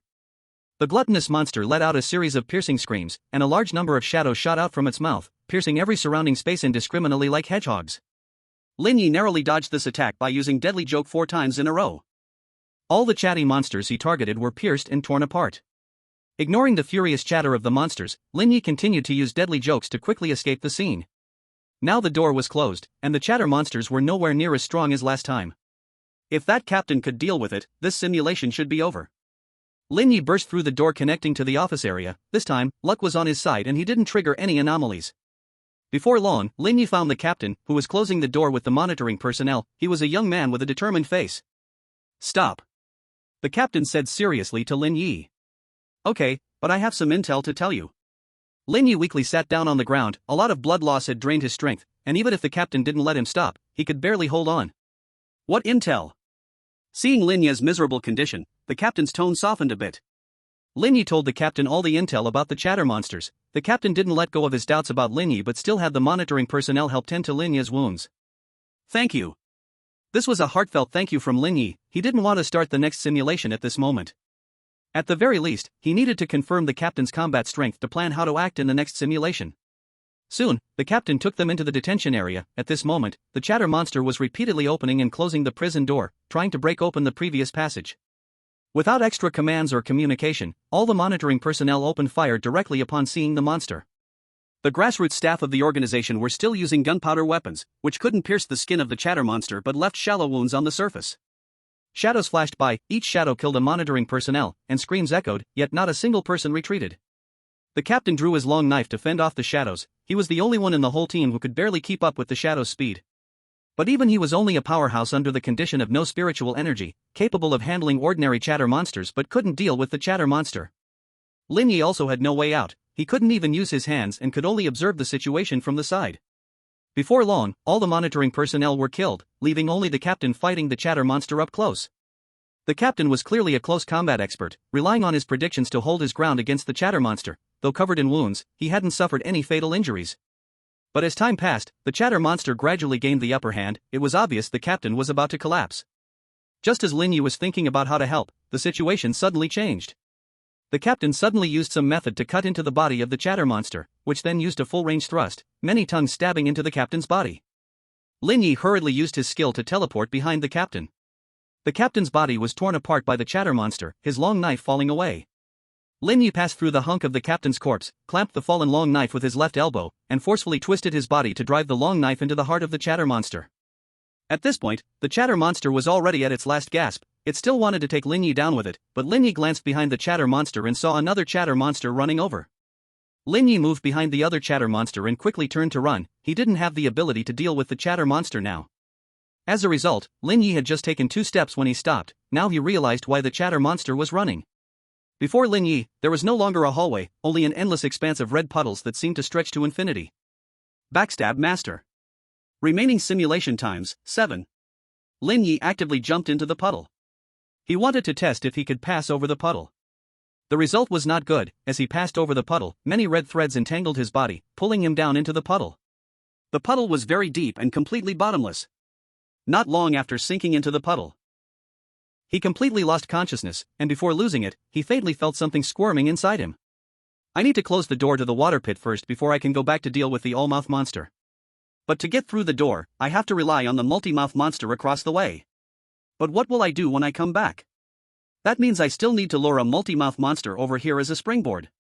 Lin Ye stepped out of the cell at the right moment, constantly recalling the appearance times of each monster and all the key points, ultimately planning all the steps for this simulation. First, he had to get the handgun. Then, lure a severely injured multi-mouth monster near the water pit. This process had to be fast enough to encounter the multi-mouth monster across the water pit. Also, he had to be cautious while attracting the multi-mouth monster, making sure it couldn't catch up to him without killing it. With every step thought out, Lin Ye encountered the first multi-mouth monster. "Come on, buddy, I need your help." Lin Ye shot and directly broke the buddy's right leg, then successfully took him to the front of the water pit. This time he was a bit later than during the second simulation, but fortunately, the multi-mouth monster was still by the edge of the water pit. At this moment it was staring blankly at the water pit. Lin Ye swiftly used his skills to move behind it. "Hey!" Just as Lin Ye tried to kick it into the water pit like last time, an accident happened. He couldn't attack the multi-mouth monster. At this moment, Lin Ye had already closed the door, giving up on attacking the multi-mouth monster, and moved directly behind Buddy, emptying the magazine to deal with Buddy. At this point, he had time to observe the multi-mouth monster across the water pit. Something was strange about its condition. Perhaps startled by Lin Ye, a lot of red blood vessels began to grow out of its body, squirming around like living organisms. Lin Ye turned and ran. This thing was better left for the organization to handle. Having dealt with all the multi-mouth monsters on the way, Lin Ye encountered the all-mouth monster again. This time, Lin Ye didn't attempt to deal with it. Instead, he moved directly beside a multi-mouth monster just stepping out of the door and closed the door. Then, he quickly moved away from the furious piercing attack of the all-mouth monster. Before long, Lin Ye met the supervising team that was closing the door to the office area, and after explaining the situation to the captain, he agreed to go with Lin Ye to deal with the all-mouth monster. "Captain, I can ambush that monster. Do you have anything that can break its defenses?" Lin Ye asked while leading the way. "I have one, but only one, and it must be used up close." The captain stared into Lin Ye's eyes as he spoke. "Let me use it, otherwise, many people might die later." Lin Ye stopped and calmly maintained eye contact with the captain. Aside from this sincere request, he had no other way to earn the captain's trust. "Alright, I'll distract it, you take it down." The captain took out a spherical device from his pocket and handed it to Lin Ye. "But remember, I'll be watching you the whole time. If you make any small moves, I'll kill you myself." The captain grabbed Lin Ye's right hand seriously. "I remember." Lin Ye replied solemnly. The sphere was a device that could shoot out high-energy blades. It was very simple and convenient to use, just aim and press the button. Lin Ye had seen the power of the sphere last time, so he wasn't worried about it not breaking the defenses. Now Lin Ye needed to consider when to use the sphere. Should he use it directly, or wait for the captain and supervising personnel to wear down the monster's energy before using it? The former would save many lives, while the latter had a much higher chance of killing the monster. Should others risk their lives, or should he risk his own? This question actually didn't need much consideration. Just the duty of a D-level personnel, after all. The moment the all-mouth monster appeared in sight, Lin Ye moved under the all-mouth monster and aimed at its heart, pressing the button. Thanks to the all-mouth monster's reaction, he didn't need any reminders. The high-energy blade easily pierced the vital spot of the mouth monster. The effect of a sneak attack was completely different from a direct assault. Lin Ye didn't even look at his victory. He continuously used displacement to dodge the mouth monster's final strike.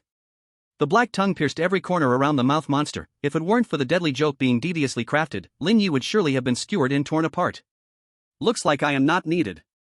The captain walked over and helped Lin Ye up. He had previously prepared to die here and never expected it to end like this. "I didn't expect it to be so smooth either. The organization's tools are really useful." Lin Ye suddenly realized that the item flow didn't seem bad as well. No, that thing can only be used up close, and being abnormally close often means looking for death. The main point is that it might not even be useful after use. The captain glanced disdainfully at the ball next to the mouth monster's corpse, saying, "That is indeed a problem. Maybe making it a throwable would be more useful." Lin Ye picked up the ball, very interested in examining its internal structure. "You are the anomaly that possesses D-level personnel, right?" The captain suddenly said. "I'm already that famous in the organization?" Lin Ye frowned and asked. "The organization issued your file to all task executing captains and requested that captains report any anomalies they discover as soon as possible. You had better be careful not to get caught." The captain warned Lin Ye seriously. "Aren't you a captain too? Why remind me?" Lin Ye asked curiously. "I don't believe all anomalies need to be dealt with. You have been helping the organization handle anomaly events, indirectly saving many lives. I won't act against you before you pose a threat," the captain said solemnly. "Thank you. What will the organization do if I get caught?"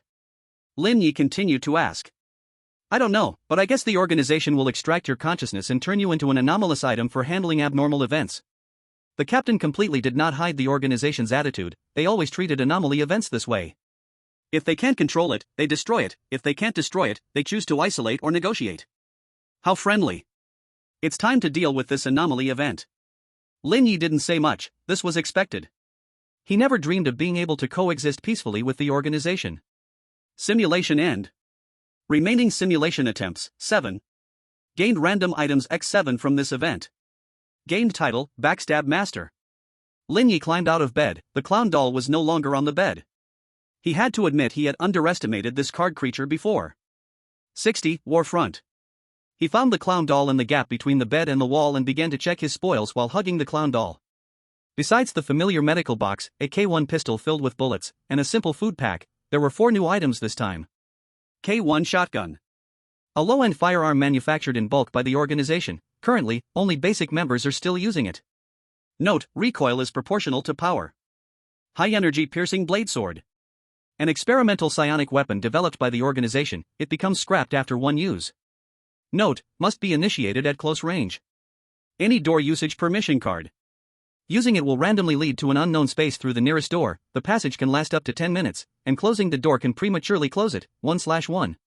Note, no one knows what scary thing is behind the door. Anomalous mental tree seed. A special seed that can only grow normally in areas rich in mental energy. Note, not edible. The shotgun and the pistol have the same style. The magazine also contains 10 bullets, but the caliber of the bullets is obviously much larger. The high-energy piercing blade sword is the ball weapon the captain gave to Lin Ye. It can be used simply by pressing a button. The Any Door Usage Permission card is a hard card with a light yellow back, depicting a door on the front. The material is unknown. The anomalous mental tree seed is a gray spherical seed. The size of a glass ball, it feels like a stone. Lin Ye sorted these items, and what interested him the most was the high-energy piercing blade sword. If he could understand the technology inside, perhaps he could replicate similar items, or even create better tools. Essentially, this is a method of using spiritual energy. If his body could withstand it, he could even release high-energy piercing attacks with his physical form. As for the other items, the shotgun seemed a bit weak, and he wouldn't use the portal card unless necessary. As for the spiritual tree seeds, he would discuss them when he found a place rich in spiritual energy. Lin Ye glanced at his new title again. Backstab Master. In a mission, you almost solved every enemy with a backstab. Note, don't turn your back to me. After handling the spoils, Lin Ye thought for a moment and went to the game room with the speed rune card. After drinking a bottle of spiritual potion, Lin Ye used the rune card. With the help of the spiritual seed and the spiritual potion, this time he only lost focus for a few seconds before he regained control of his body. A wave of knowledge related to speed runes flooded Lin Ye's mind, causing him a splitting headache, but with the help of the spiritual potion, the feeling quickly disappeared. The chaotic information was arranged orderly in his mind, no longer burdening Lin Ye's brain. The attendant looked at Lin Ye speechlessly as he took a seat, playing cards while sorting information and absorbing the surrounding spiritual energy to strengthen his body. After 80 minutes, Lin Ye completed 2 cycles of spiritual energy, but because he got distracted by organizing knowledge, he only won 41 red coins this time. I will be back. Lin Ye smiled and greeted the attendant before leaving the game room. Back at the shelter, Lin Ye began to create spiritual items. Later, he planned to carve some runes on the evening dress, but first, he would practice. After a busy afternoon, Lin Ye finally finished preparing for battle. He didn't know what he would face tonight, but this was his first war, and he had to be well prepared. With some time before the night activities, Lin Ye prepared a lavish dinner and pulled the clown doll from under the blanket to eat with him. Bro, I'll trouble you tonight too, I won't ask for too much. Just lend me that skill from this morning one more time tonight. Lin Ye talked to the doll friendly, but the other party only stared blankly into space, completely ignoring him. So I'll take that as your agreement? Okay. Lin Ye said in a hushed voice and gently patted the clown doll's head. Great, I knew you would agree. Lin Ye happily opened the group chat and began to eat. The clown stood behind Lin Ye, staring intently at his neck. 6956441000000. Are you participating in the night activities? No, I've upgraded the shelter. The war front sounds very dangerous, I don't want to participate either. You go ahead, I'll wait for you to come back at the shelter. Food image. Sigh, I still need a few mutated organs, and there are no other resources in the shelter. I can't trade, so I have to go out to fight. Trading nonsense, the mutated organs in the trade area are almost all exchanged, and the remaining ones are ridiculously priced. Food image. Yeah, plus one that costs 100 red coins, only a fool would buy it. Food image. Lin is still reasonable, only sells for 10 red coins. Food image. Where is the boss? I'm ready to rush to the trading area for items. Food image. Enough of you. I'm starving. Stop sending pictures. Huh? Is it possible to starve? Doesn't going to a station mission mean you have everything? Just grab some stuff to trade, I brought back a bunch of cans last time, enough for half a year. Food image. Don't brag, some people are too scared to go out. By the way, can I trade myself eating rice for your beef can food? The pictures look pretty good. Food picture. Damn, I didn't have a suitable spot for the tasks 2 times, ended up choosing the wild every time, and got only basic rewards. Now I have to trade resources with others for food. Sorry for my friend upstairs, truly unfortunate. Food picture. Night activities begin. Tonight's event, Warfront. 59 minutes and 59 seconds. Why didn't they ask if we wanted to join? No way? Damn. Is the system trying to kill us? Doesn't matter, I was planning to participate anyway. It's over, we're done for. I don't want to die. Crap, I've never even been outside a shelter. The upstairs guy is good, straight to the battlefield. Sigh, if I had known, I would have gone out earlier. Selling one set of mutated cards and nutrition liquid, trading for all kinds of blueprints and function cards. You really dare to ask? Trading with you is worse than finding a big shot. Looking for a defense-capable psychic item, price negotiable. Buying a ranged weapon. Who has psychic protective gear made by a big shot? I'll pay a high price. Lin Ye had no time to look at the group chat, his private messages were blowing up, and many survivors were looking to trade psychic items with him, a lot of them attached item descriptions, including rune cards. Most of these people wanted to trade for some protective gear for self-defense, of course, some wanted to trade weapons and other tools. Lin Ye welcomed everyone, prioritizing valuable items, until he finished trading his crafted items did he reluctantly stop. 61, Abyss Front. Lin Ye, you guys don't need to worry too much, the difficulty of this event, where everyone must participate, surely won't be too high, otherwise many would die. Big shot, you finally came, looking for psychic items. Shinjin, guess why the big shot only just arrived? I traded for one, this event is secure. Huh? You all went to trade with the big shot? Of course, at times like this, are we waiting for the big shot to list items in the trading area? Of course we personally message to quote prices. Exactly, we're about to head to the front lines, should we hurry to buy guns and wait for others to send them to us? Damn, I was waiting to spam my speed. Offering one psychic protective item crafted by Lin Gu, like new, for female use, private message with offer, highest bidder gets. Me too. Me too. Damn, you second-hand dealers, how shameless you are, I'm so jealous. I traded for one, no amount of resources is more important than staying alive. It's over, no one is selling anymore, money can't be spent. I still have a few mutated cards and nutrition liquid, high price. Closing the group chat, Lin Ye put on his full gear, sitting by the bed waiting for the countdown to end, he didn't know where the clown puppet ran off to. 1 second. Midnight. Assigned to corresponding strength battlefield, teleporting. After killing 10 enemies, survivors can choose to return to the shelter anytime. The more enemies killed, the richer the rewards received after the event ends. Obtain special skill, Ace. When the situation turns upside down, you will become the ace. Note, the world is at your feet, the stars are destined to shine.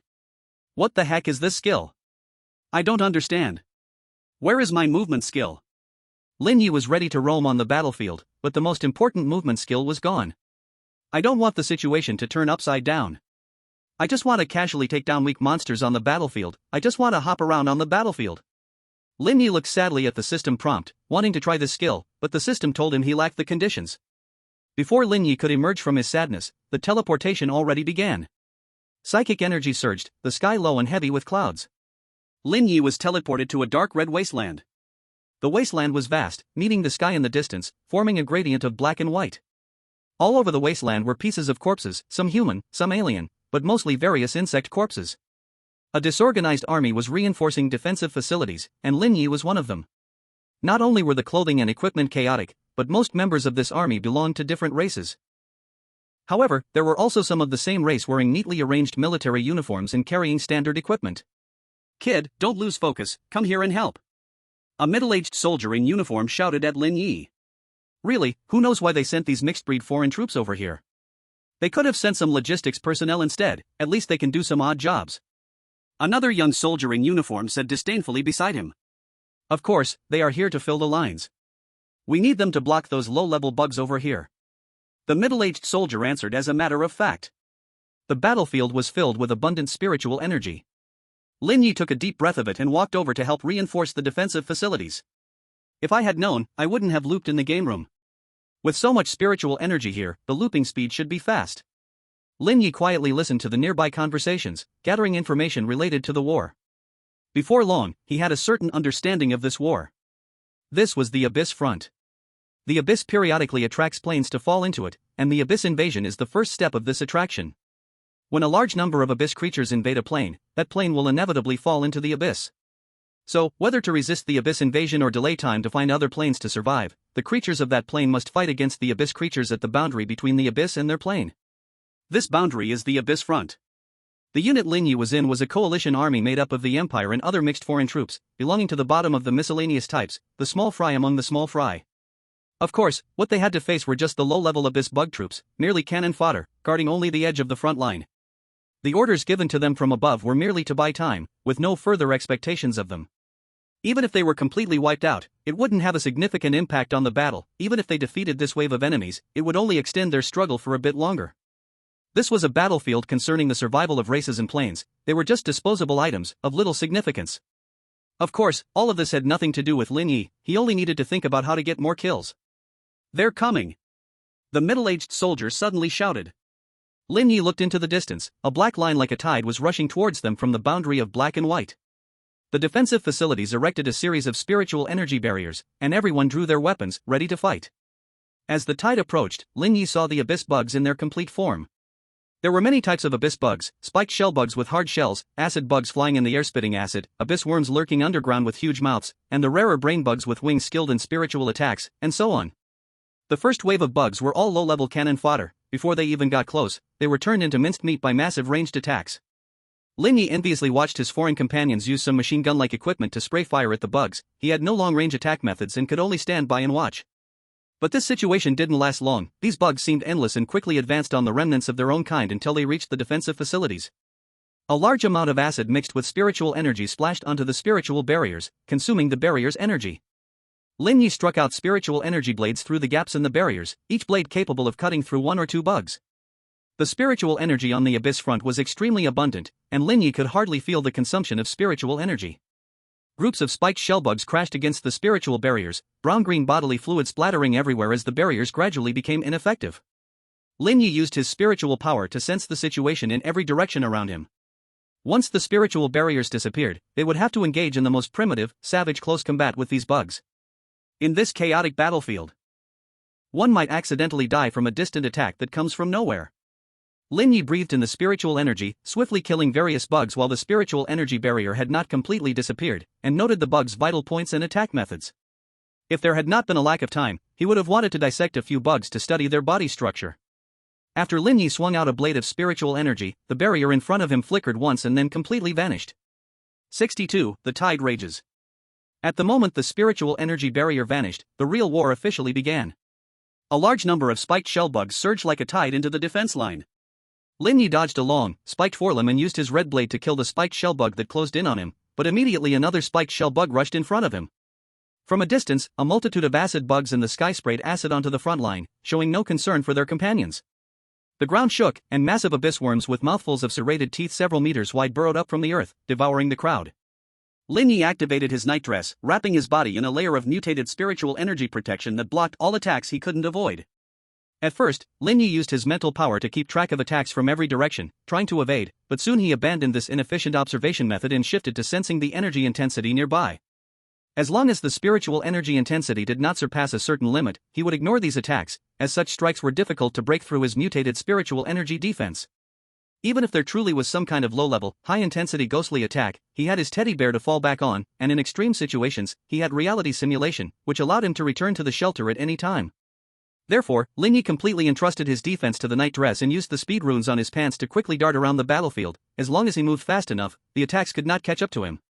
The red blade was pushed to its limit by Lin Ye, the red light on the blade flowing on the battlefield, stretching and shrinking as Lin Ye moved. Wherever the red light went, bug bodies lay strewn about. Nearby comrades were dumbfounded, completely unaware when such a fierce person appeared by their side. Is this person really an alien? He doesn't seem to have even reached the first stage yet? Even aliens have fierce ones. He might be a civilian genius, overlooked and assigned here. What a pity. If this genius could enter the Imperial Academy, the Empire could gain another high-level powerhouse in the future. There's no point in saying anything now. The higher-ups have ordered to hold this position and buy time, and violating military orders to escape to the rear is also a dead end. You're right, but I still think it's a bit of a pity. As the person involved, Lin Ye had no time to worry about the thoughts of his comrades. He was busy collecting heads. With spiritual energy surging, Lin Ye didn't need to consider the consumption of spiritual energy. As long as his physical strength and mental power were not exhausted, he could keep roaming the battlefield. And the consumption of spiritual energy could alleviate physical fatigue. As for mental power, he still had 3 bottles of mental power potions. Now the only thing he needed to consider was that prolonged absorption and use of spiritual energy could lead to body mutation. But Lin Ye had his own evolution route. He usually conducted 2 cycles of spiritual energy daily, which was actually much lower than his limit. If he was just absorbing spiritual energy to fight and not deliberately mutating his body, he could hold on for a whole day. This was the advantage brought by an evolution route that matched his own, allowing him to use spiritual energy reasonably to enhance every part of his body, significantly boosting Lin Ye's mutation resilience. While Lin Ye was happily darting around the battlefield, a plump brain with gray wings stealthily approached him behind a spiked shell bug. Along with it, several other similarly stealthy bugs moved closer. Lin Ye was gradually adapting to the instant acceleration brought by the speed rune. At first, when he used the speed rune, he could only accelerate in a straight line, like a stone thrown away, unable to change direction at all. Now, he was slowly getting used to the feeling of acceleration. With the help of his mental strength, his thinking speed was also speeding up. Lin Ye began to try to change direction during a single acceleration, even attempting to change his course multiple times in one go. Bright red blade light constantly leapt across the battlefield, drawing messy trajectories, with bug corpses shredded to pieces by the violent spiritual energy on either side, adding another layer of other colored scars to the trajectories. Suddenly, a first-level abyss worm burrowed up from the ground, opening its big mouth to bite at Lin Ye. Several first-level acid bugs spewed out large amounts of spiritual acid, trying to block Lin Ye's retreat. A first-level brain bug waved its brain threads, influencing Lin Ye's mind from a distance. A large number of first-level spiked shell bugs surrounded him from afar, preparing to bury Lin Ye completely. The brain bug's mental attack had no effect on Lin Ye. Faced with the nearby abyss worm, he did not stop but instead accelerated suddenly, dodging the dense sharp teeth and rushing into its body before it could close its mouth. A large amount of liquid capable of melting soil and rock fell upon his mutated spiritual energy barrier, constantly consuming the barrier's energy. Cut. Lin Ye activated the cutting rune, swinging the red blade to strike the tough, thick wall of the abyss worm's digestive cavity, where spiritual energy exploded, barely tearing open a small gap. The digestive cavity was a mutated organ of the abyss worm. Usually, first-level creatures trapped inside found it hard to escape and could only be slowly digested. Lin Ye burst out from inside the abyss worm, while swarms of first-level spiked shell bugs rushed forward, surrounding him completely. Nearby allied forces had been scattered by the bugs, and now no one could come to support him. Deep in the encirclement, Lin Ye was not flustered at all. He calmly pushed aside the spiked shell bug legs in front of him and took out a bottle of energy drink from his backpack, opened it, and took a sip. Compared to the tasteless energy bars, the energy drink made by the organization tasted much better, sweet and sour, with a cool sensation when drinking. Avoiding the acid sprayed by the first-level acid bugs, Lin Ye added the last stroke to the cutting rune after sensing that enough bugs had entered a certain area. After cutting that slice in the supermarket, Lin Ye had been considering the possibility of large-scale attacks. At the beginning of the war, he tried to channel spiritual energy to attack the swarm of bugs, but he failed. If the supermarket could be compared to a calm puddle, then the battlefield was a raging sea. With his power, he could only stir up a splash of water, unable to summon a big wave at all. So he began to carve large-scale cutting runes on the battlefield. Each time he moved, he would carve a stroke, and the dead bugs would become spiritual ink, providing him with enough spiritual energy. This rune, Lin Ye had carved for a long time. Now, he added the final stroke and swung his blade to activate the large cutting rune. Using the spiritual energy blade as a carrier, the cutting rune guided all nearby spiritual energy into the spiritual energy blade, performing the function of cutting.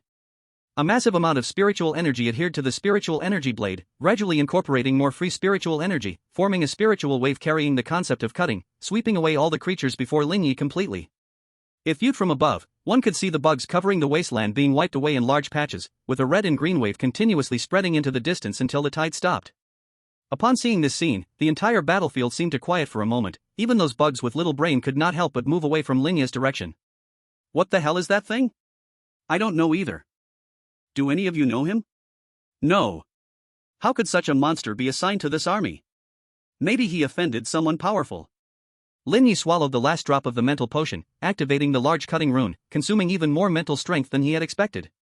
The effect of the large cutting rune was quite good, but this move could only clear out the small fries. It didn't have enough energy to kill stronger first-tier creatures.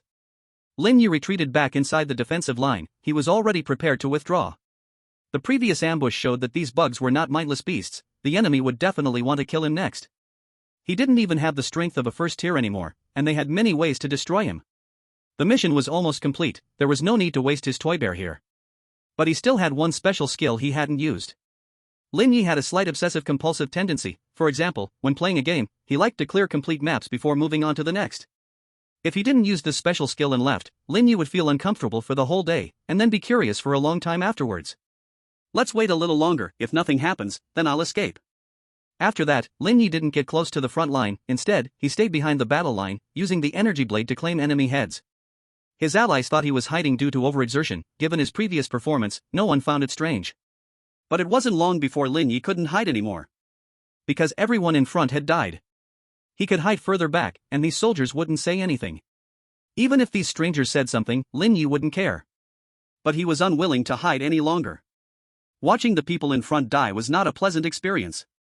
Lin Ye returned to the front line, fighting up close with the first-tier bugs, but this time he didn't rush into the swarm but instead targeted the bugs' weak points with his strikes. A massive number of first-tier bugs entered the battlefield, charging in like before would easily lead to death among the swarm. The battle line kept moving back, the bugs seemed endless, no matter how many they killed, it was never enough. Contrary to Lin Ye's thoughts, the bugs did not specifically target him, they continuously squeezed their defensive line and sent swarms to the sides, trying to surround them. After a while, Lin Ye realized the purpose of these bugs, they seemed intent on exhausting his strength and then capturing him alive. Though he didn't know what these bugs wanted to do with him, they were destined to fail that goal. Fewer and fewer allies were around him, and some second-tier bugs began to appear on the battlefield, tearing the battle line apart, devouring the allies near the gaps. These second-tier bugs did not attack Lin Ye, confirming his earlier guess completely. They want to take you back to the shallow layer of the abyss, to use your body to hatch high-tier bug eggs. A sharp voice sounded behind Lin Ye. Lin Ye turned to look, but found nothing behind him. I will always be behind you, watching you. Lin Ye reached behind him but found nothing to grasp. Be careful, you haven't used my abilities yet. Lin Ye dodged an acid spray from a first-tier acid bug and retreated to the back of the battle line. Are you a female? Then I truly apologize, I shouldn't have forcibly held onto you to sleep. We have a custom of sleeping with dolls over there, it was unintentional. My body does contain blood and flesh of females, but I am just a clown doll, without gender. Then I take back my apology. Why can't your trash skill be used yet? Does it have to wait until everyone is dead to be usable? Lin Ye said angrily. The fact that I can appear here means the skill can be used, but you must make a choice first. What choice? Become a puppet and let me control your body, or become a trump card yourself. What's the difference? I am strong, even controlling your weak body can solve the problems here. And while I control the body, your consciousness will not disappear, meaning you can learn my abilities. If you are clever enough, you might grasp one or two lower tier skills. But if you choose to become a trump card yourself, I suggest you drink that integration potion first, so you can look good while escaping. You might become the first trump card to run away in history. What do you mean? Isn't the trump card your skill? Mutation cards, door cards, boat tickets, room cards, card boxes. Cards are the system. What are you talking about? I can only tell you related information or some unimportant details. For example, those bugs want to use you to hatch their eggs. Now, please make a choice. The voice of the clown doll suddenly turned serious, as if reminding Lin Ye not to make the wrong choice. Lin Ye said nothing, simply took out the integration potion and drank it in one gulp. How could a trump card be someone else's doll? A burning sensation surged through his body, a vast amount of spiritual energy poured into him, and began to cycle within, strengthening his bones, nerves, and flesh. This process was quite painful, and Lin Ye could only grit his teeth and endure. But soon, Lin Ye could no longer feel the pain. Not just the pain, everything around him was fading and darkening, eventually plunging into a void of darkness.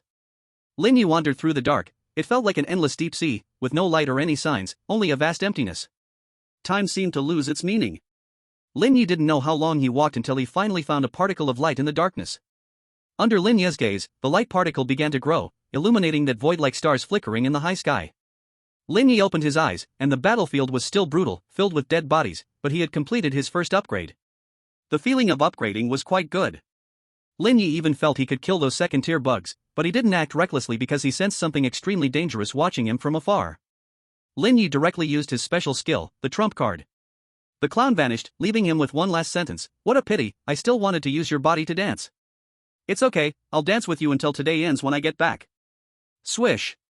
A monster, half-human half-bug, suddenly appeared in front of Lin Ye, with red stripes all over its body. It thrust its front limbs towards Lin Ye's heart with speed so fast it left after images. Lin Ye could not dodge the strike, as the opponent's speed had surpassed his body's reaction speed, ensuring that this hit would land. Yet, a thin layer of mutated protection appeared in front of Lin Ye, forcibly blocking the opponent's attack.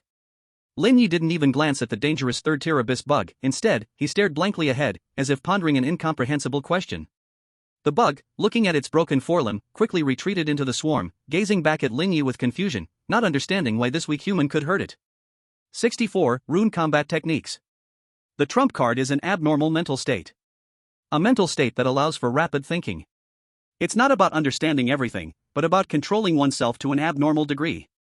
So abnormal that Lin Ye could, in an instant of a third-tier bug's attack, create a three-layered, combined protective barrier of mutated spiritual energy that integrated cutting runes and rotation techniques. He didn't learn any knowledge he didn't know, but he easily broke the limbs of the third-tier creature.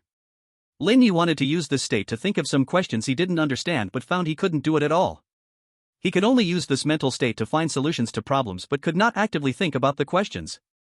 Furthermore, this skill only lasts for 1 minute, and he now had 57 seconds left. 1 minute is fleeting in a war.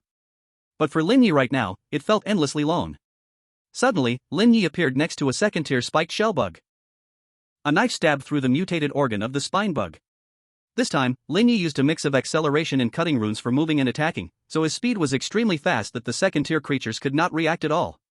First, second, and third-tier creatures are all called low-tier creatures, and essentially, their differences are not significant apart from physical strength and the number of mutated organs. Lin Ye began to move quickly on the battlefield, and each time he stopped, he would eliminate a second-tier bug. The bug monster quickly could not watch anymore. There were many unranked bugs in the swarm, quite a few first-tier ones as well, but not many second-tier ones, and only one third-tier bug remained. Which was it? Stronger abyss creatures had all gone to the front line, only creatures like it that were not strong enough were sent to the edge of the battlefield. Previously, it wanted to capture Lin Ye alive to take him back as living material, but now it just wanted to quickly deal with Lin Ye. The bug monster charged at Lin Ye again, but Lin Ye ignored the monster, using his mutated spiritual energy to defend against the monster's attack while also using the momentum to kill second-tier bugs. Thus, Lin Ye continued to slay second-tier creatures in the swarm, and after killing all the visible second-tier bugs, the bug monster finally broke through Lin Ye's spiritual energy defense. Lin Ye added another layer of spiritual energy protection and pulled out CL0, aiming at the sky to shoot a bullet. Boom! The bullet did not shoot straight into the sky, instead, it curved at a slight angle and began a long zigzag motion. During the movement, the bullet not only did not slow down but actually accelerated each time it bent, and if observed closely, one would find that these bending points were the places where Lin Ye had killed second-tier bugs. Finally, the bullet reached a speed that the bug monster could not react to and hit the monster's body. The bug monster's body was directly smashed apart, leaving only some debris behind. After dealing with the third-tier bug monster, the insect race obviously fell into a bit of chaos, and Lin Ye continued to quickly kill first-tier bugs, causing those first-tier bugs to begin to retreat, along with other unranked bugs withdrawing as well. Lin Ye drove them back. The entire process took only 53 seconds. In the last 4 seconds, Lin Ye connected with his divine position. He had actually felt the connection to the divine position from the start, but he decided to finish the important business first. Closing his eyes, Lin Ye fell back into that darkness. Light particles illuminated the darkness, and Lin Ye did not remain in the light but actively walked into the darkness along the connection with the divine position. He didn't know how long he had walked, maybe 1 second later, or maybe millions of years had passed. Lin Ye entered a blood-red world, where a blood moon illuminated the darkness, and a ruined divine throne stood beneath the blood moon. "Big brother, who are you?" A tender voice rang out behind Lin Ye, and he turned to see a little girl with long pink hair tilting her head to look at him. "I am Lin Ye." Thinking with his foot, Lin Ye could guess who this was. He admitted he was a bit flustered. Only someone connected with the divine position could stand unobstructed before the divine throne. What should I do if I encounter the divine being itself while coming to inherit the divine position? I'm waiting online, quite urgent. Can those two damn non-saints be a bit more reliable? Your divine being is clearly fine, so why am I here for? To chat with the divine being? I'm only first tier? Even if I'm a trump card, I can't handle this situation, right? Lin Ye, do you know who I am? The little girl walked past Lin Ye, sat on the divine throne, rested her chin on the armrest of the throne, yawned, and sleepily asked with half-open eyes. Of course, you are the divine being here. Lin Ye said respectfully. You're already sitting on the divine throne, and you ask me? Divine being, what is that? The little girl asked in confusion. A divine being is a beacon in the spiritual world. Lin Ye looked at the little girl's blood-red eyes and answered like a clergy. I don't understand, Lin Ye, do you want to sit next to me? The little girl closed her eyes. About to fall into a deep sleep. If you don't mind. Lin Ye did not know what the other person was thinking. Surely he couldn't be thinking about what to have for dinner tonight like he was? Of course, you should sit here. I don't know why, but I feel you should sit here. The little girl murmured in a dreamlike state before sleep, and Lin Ye walked to the altar, turning to sit beside her. The blood moon above suddenly shone brightly, illuminating everything like a lighthouse in the dark. At the same time, in countless dimensions, some powerful beings were startled by the red light. Lin Ye opened his eyes. This time, connecting to the altar, he did not gain new runes, but instead received a new skill called Sacrifice. This skill had very harsh conditions, but there were less than 4 seconds left before his A state ended, just enough time to try this skill. Sacrifice. As Lin Ye uttered these two words, all the corpses in sight began to gather at his feet, eventually forming a platform of flesh and blood that lifted him toward the sky. A box made of flesh and blood appeared before Lin Ye. It opened automatically, and inside was a constantly pulsing mutated heart. He picked up the heart. Amidst the terrified gazes of his allies, Lin Ye chose to return to the shelter. Warfront activity ended, received special war gift box *1 based on enemy kills. Back in the shelter, Lin Ye did not rush to sort through his spoils but began organizing the rune skills developed during his ace state in his mind. Without his ace state, Lin Ye currently could not use those complex rune techniques. However, he had used them before, and as long as he took the time to study, he would be able to use them again sooner or later. Cutting speed movement skill. Cutting speed attack skill. Mutation rotation protection skill. Bullet node acceleration mutation turning skill. Acceleration collapse rune bullet. In just 1 minute, Ace Lin Ye created various skills to slaughter bugs. Now, Lin Ye greatly regretted not using the power cards earlier, however, he really did not have time to use the new rune cards. He had used too many rune cards before, and his brain was about to break under the pressure. 65. End of the first week of survival. After organizing the rune skills, Lin Ye cooked himself a bowl of instant noodles, found the clown doll from the blanket, and opened the group chat to start eating. 5376841000000 1547654/100000000. 3 monsters per person, that's not bad. Some people haven't come out yet, it might go down later. It's really impressive. Thanks to Lin Ye, otherwise our district wouldn't be able to keep so many people and wouldn't have so many strong ones left to kill so few monsters. Just thinking about it is scary. Last time during the site mission, I ran into a very strong survivor. He said only over 10,000 people were left in their area.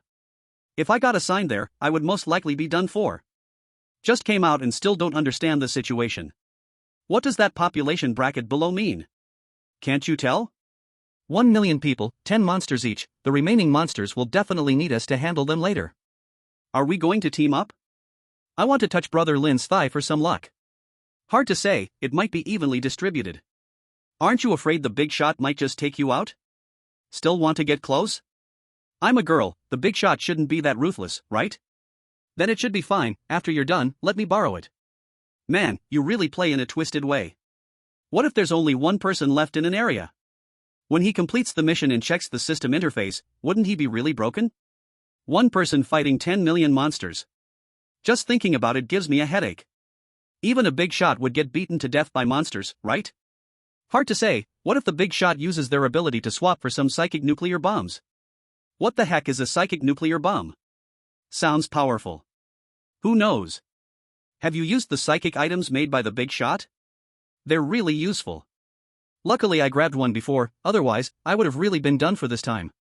They are indeed very useful. The generated psychic protection is much harder than before. It can be used several more times. It would be great if it could be used forever. You're dreaming. Damn, I've never even gotten one. Hey, anyone still have a shelter upgrade blueprint? Time's almost up, and I still haven't gotten one. Huh?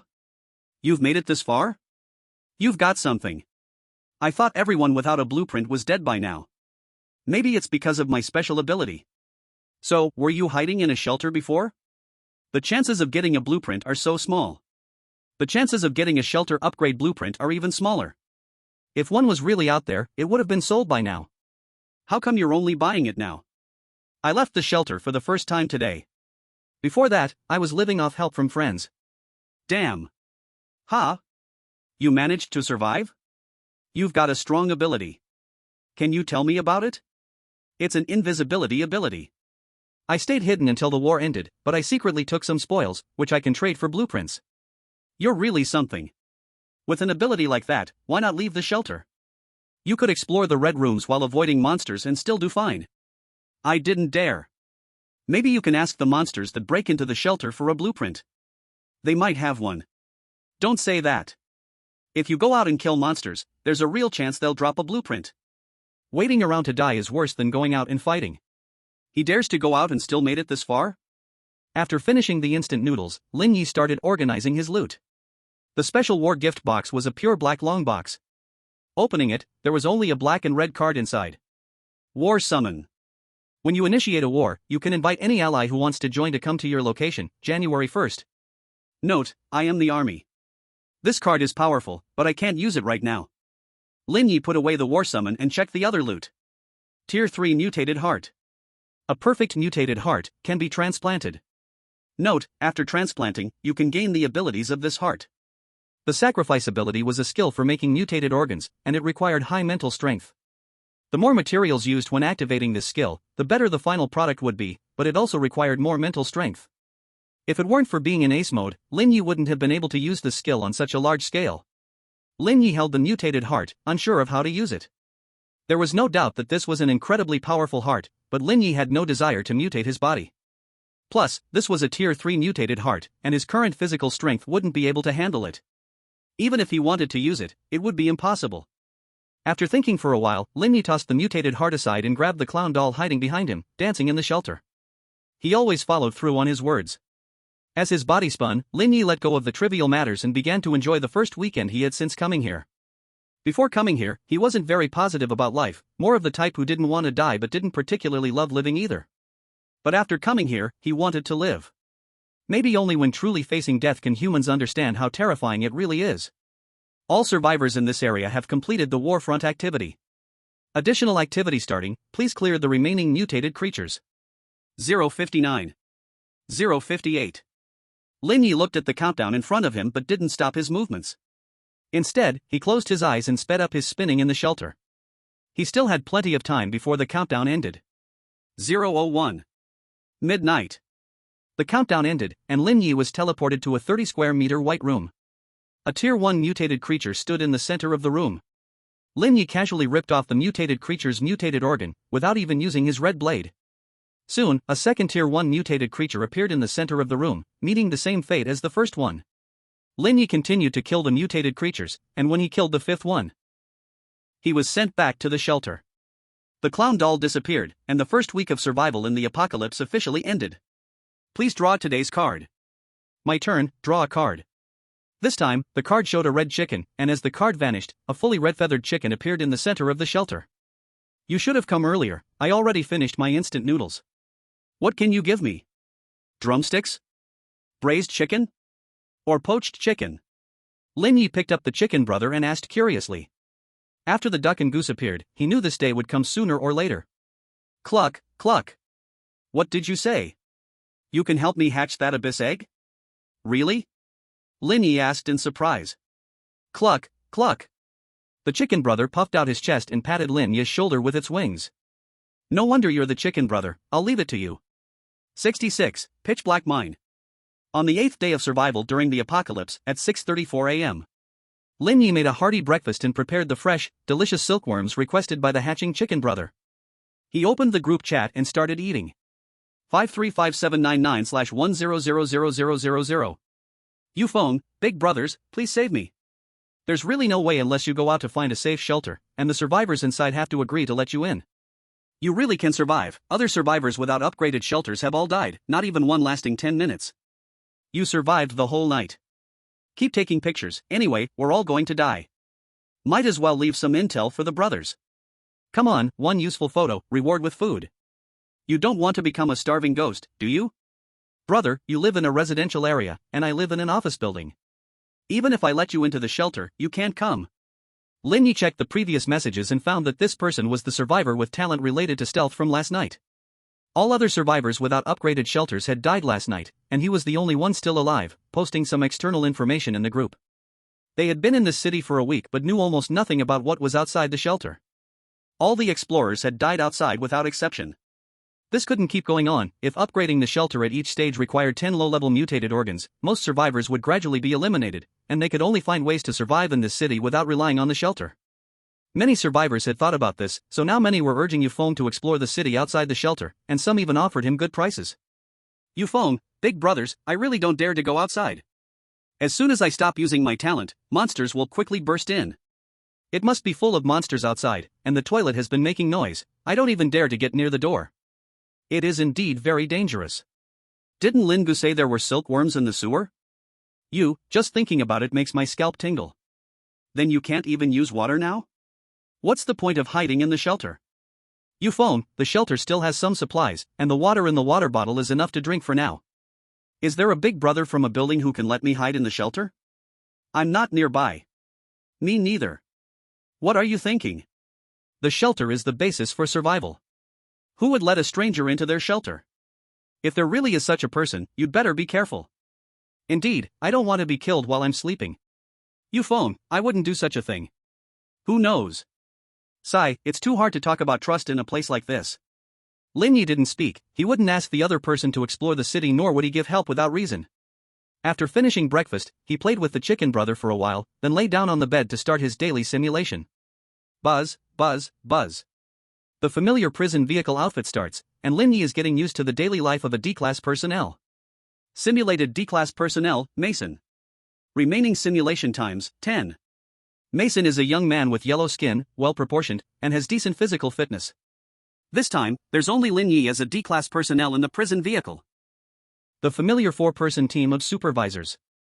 The prison van traveled down a desolate path, with wasteland outside the window. Why is there only one D-class personnel? Lin Ye found it strange. If the mission was to deal with unknown anomalies, at least a few more D-class personnel should be prepared to scout. The organization was never stingy about this. Does this mean the organization believes only one D-class personnel is needed for this anomaly, or that only Mason meets some condition? This wasn't good news for Lin Ye, because it likely meant even the organization couldn't handle this anomaly. More likely, it was incredibly troublesome to deal with, and the organization preferred to regularly expend D-class personnel to finish it. The question is, to what extent do I need to go to consider the simulation complete? Is it enough to die as a consumable inside, or must I resolve the anomaly? Before Lin Ye could think much more, the prison van stopped outside an abandoned mine. The supervisors took Lin Ye into the mine, riding a minecart deep into the dark tunnel, which stopped in front of a pitch-black pit leading underground. Without any protection or lighting, Lin Ye, wearing only a jumpsuit, was pushed by the supervisors into the dark pit. After several minutes of falling, Lin Ye thought he was doomed.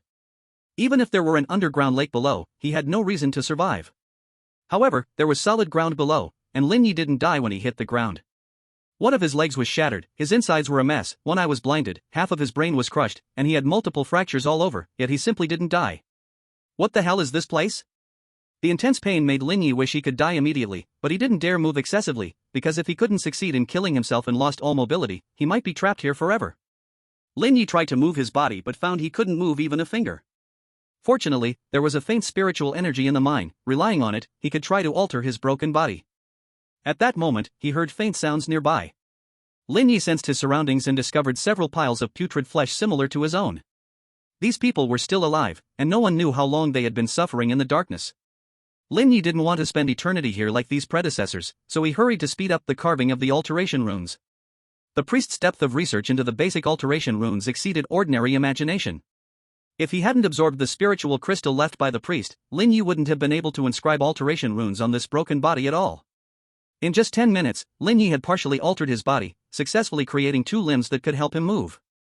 Lin Ye tried to move his body, and it was quite successful. The priest's knowledge was all gained through practical experience. There were no issues using it.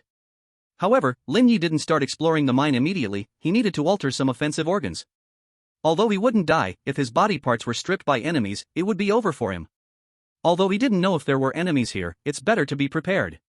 Recalling the priest's knowledge of alterations, Lin Ye found the information related to offensive alteration organs pitifully lacking in the spiritual crystal. The priest wasn't lying, he truly wasn't good at combat. Helpless, Lin Ye could only alter 2 simple spiky appendages for show and inscribe some basic defensive runes on his body. This was already the limit of what he could do. Without enough materials, even a master of alteration would be helpless. The first prayer. Lin Ye crawled painfully deeper into the mine, avoiding the broken D-class personnel. He was not yet at the point of considering these living beings as materials. They cannot be killed by alienation, it only makes them suffer more. Eat. Ah. Woo woo.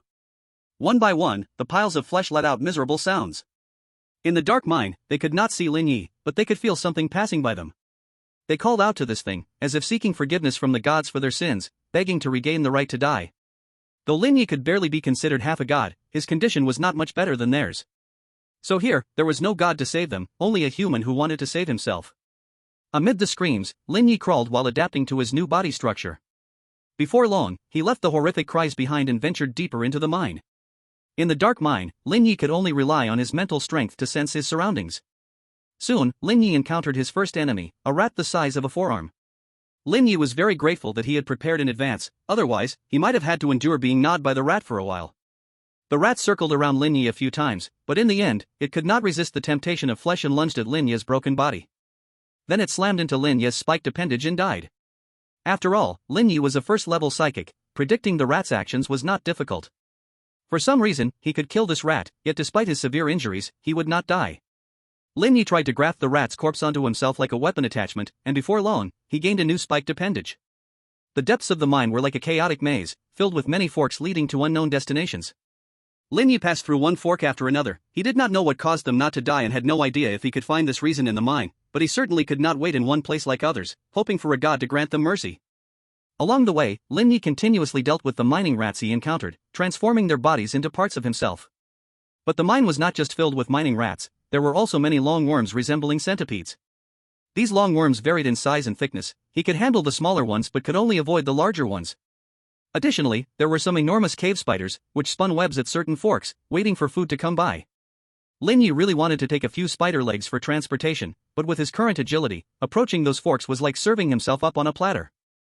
No delivery service would deliver like this. I need a transformed organ for attacking, preferably a long-range one. If I had known, I would have studied the structure of that heart, and also that first-level eyeball. Although I cannot use my original power for the simulation task, knowledge is power. If I can transform some powerful structures from D-class personnel, wouldn't I quickly enhance my combat ability? By the way, I am a god, can I pray to myself, asking for my transformed heart to be sent over? Speaking of which, it seems there's a ritual like this in the priest's spiritual crystal. But this kind of ritual related to gods is quite difficult, and my original body is currently sleeping on a bed in the shelter. No one should be able to respond, not even Chicken Brother. Will she respond? Based on the skills I obtained, she should be very good at transformation, sitting on the same divine throne. We should count as co-workers, right? Let's give it a try. She shouldn't be angry, right? Lin Ye tore off his entire arm along with half a shoulder and took some rat legs and a few long worms as offerings, beginning his first sacrificial ritual. In fact, the so-called sacrificial ritual was not complicated. It was somewhat similar to remote communication, mainly consisting of 3 parts. The sender of the information, that is, the sacrificer. The receiver of the information, that is, the god. Of course, it could also be some other odd thing. As long as he is strong enough, as long as the sacrificer doesn't mind. The most important part is the third segment, the communication channel. This is also the most dangerous part of the sacrificial ceremony. Once something goes wrong, anything could happen. And Lin Ye doesn't need to worry about this part at all, because he is directly connected to the divine seat. As long as the other party agrees to help, the sacrificial ceremony will not fail. Through this connection, the other party should be able to project power. Lin Ye closed his eyes, connected to the divine seat, and began his first sincere prayer in his life.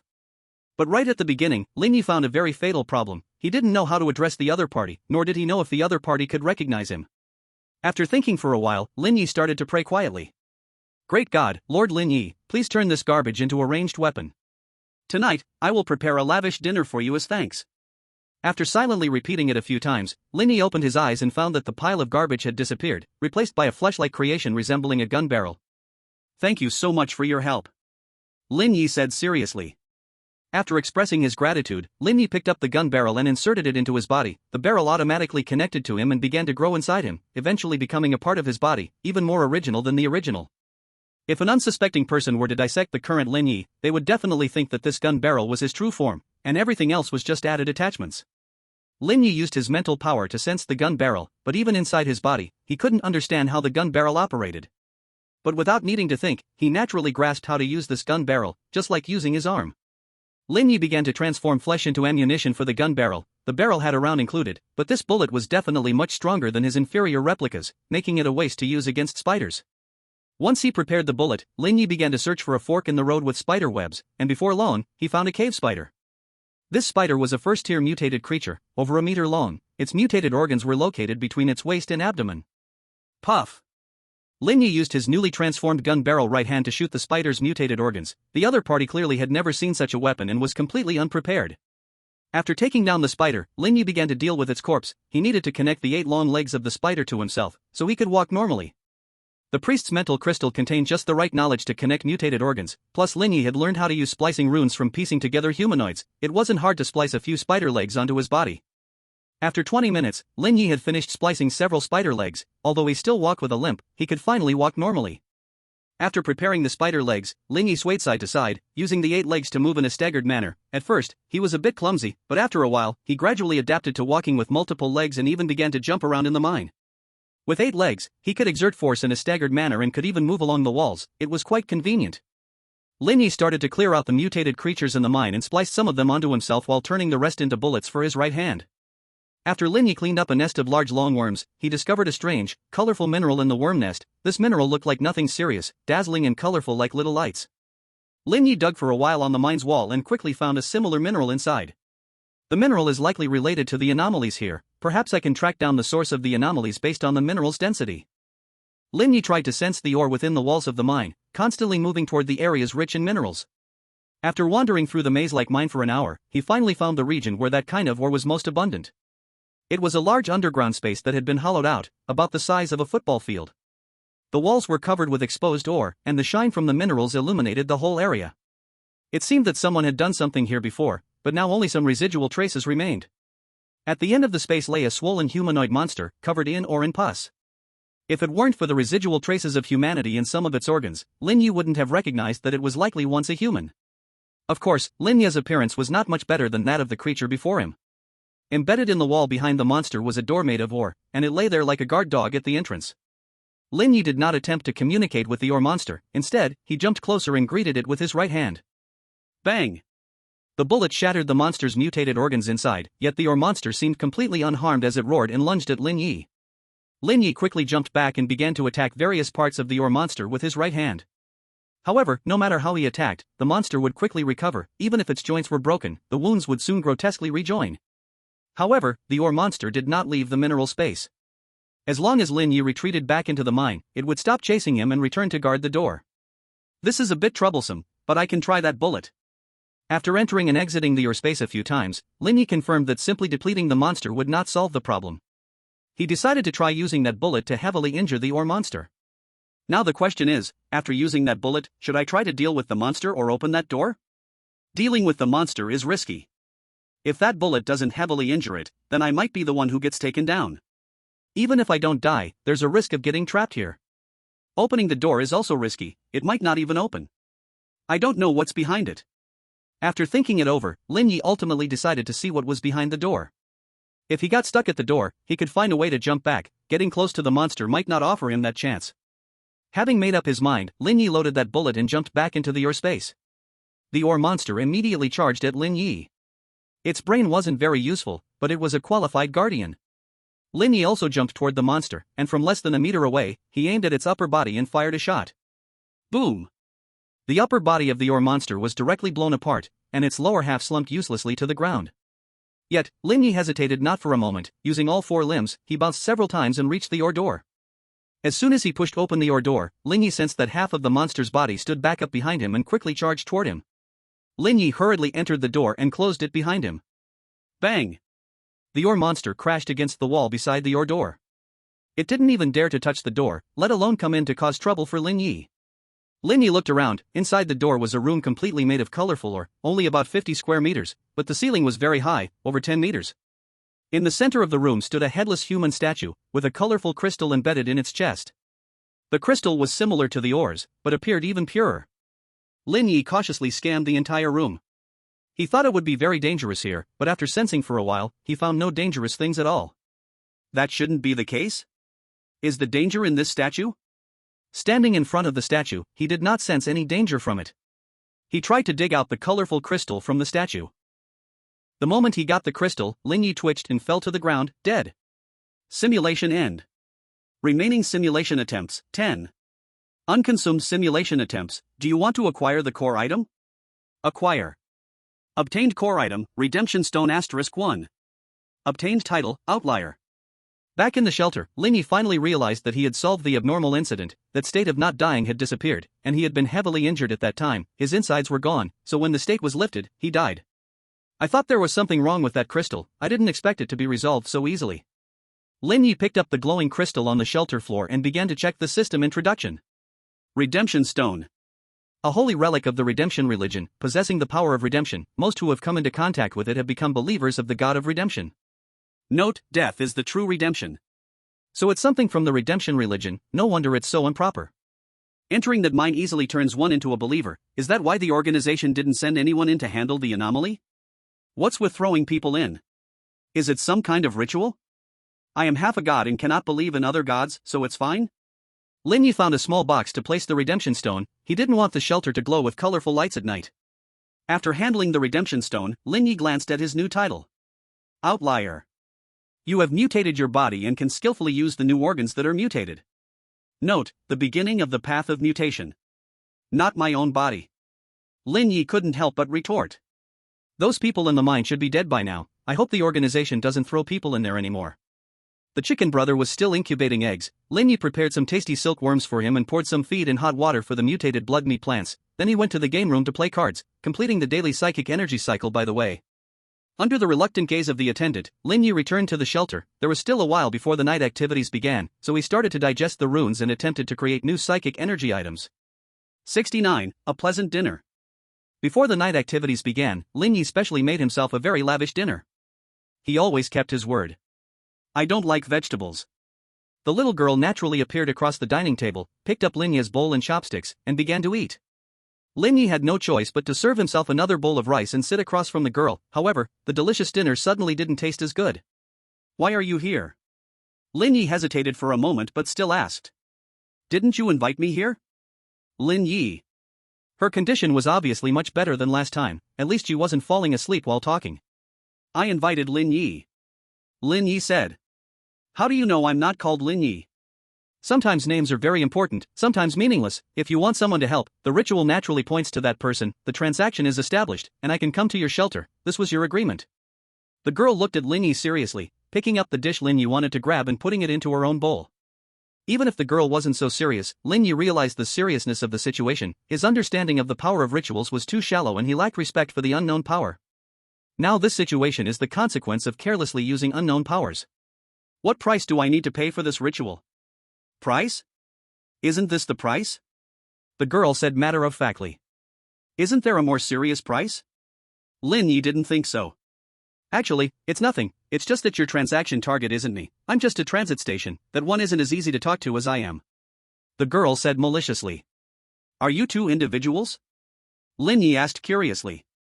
K is an abyss evil god, while I'm just a remnant of the past. However, you can trade with K as much as you want, as long as K doesn't mind, it will be fine.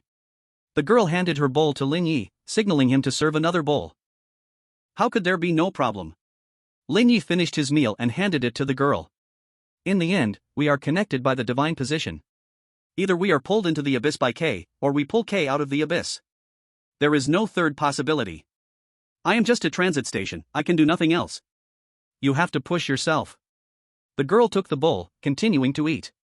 What should I do? Lin Ye did not complain, this was a choice he made himself, so he naturally had to bear the consequences. Ensure that the shelter is protected by the system. As long as you are within the protection range of the system, the abyss cannot harm you. Hurry to improve your strength, but do not rely on others' power. Learn about mutation knowledge, but do not use K's mutated organs on your body, otherwise, it will be very troublesome later. The girl put down her bowl, all the meat dishes on the table had been eaten clean. Okay, by the way, how should I address you? Lin Ye asked while eating the remaining vegetables. I have had all my previous memories erased, so I have no name. You can call me Little Red. The girl touched her pink hair and replied. After speaking, she put down her bowl and disappeared. Lin Ye finished eating the leftovers and just then saw the system prompt. Nighttime activities start. Tonight's activity, maze exploration. Do you want to join? 9:59. Join. With only a little time left, Lin Ye opened the group chat to check the friend's situation. 535799/10000000. Great. Finally, I can go pick up garbage in the red maze. Yeah, I have a few red keys left unused. That's boring, the station tasks are better. They can bring back some supplies. Surprisingly, no one died today. It's not easy to survive until now. But that Yufeng is still alive. Old Feng, are you going this time? Yufeng, of course, I'm going. My shelter might not even be safe in the red maze, and I can't hold it anymore. Ha, try going to the toilet. What if those silkworms don't notice you? Yufeng, you are asking me to die. Where's Lin the boss? Are there any cheap psychic items tonight? Lin Ye, yes, just finished posting, already snatched up. Damn. You guys weren't chatting in the group but secretly rushing to the trading area to grab items. Hee, I guess that the boss would post something at night. I kept refreshing the trading area system interface, but sadly only grabbed one item. Me too. Me too. You guys really should die. 001. Midnight. Nighttime activities start. 3 hours 59 minutes and 59 seconds. Lin Ye woke up in the center of the hall. He was lying on a red sliding door leading underground. Besides the red sliding door, everything else in the hall was the same as before. Do you want to enter the deeper part of the maze? No. Lin Ye got up from the ground. The system clearly hoped he would enter the deeper part of the maze.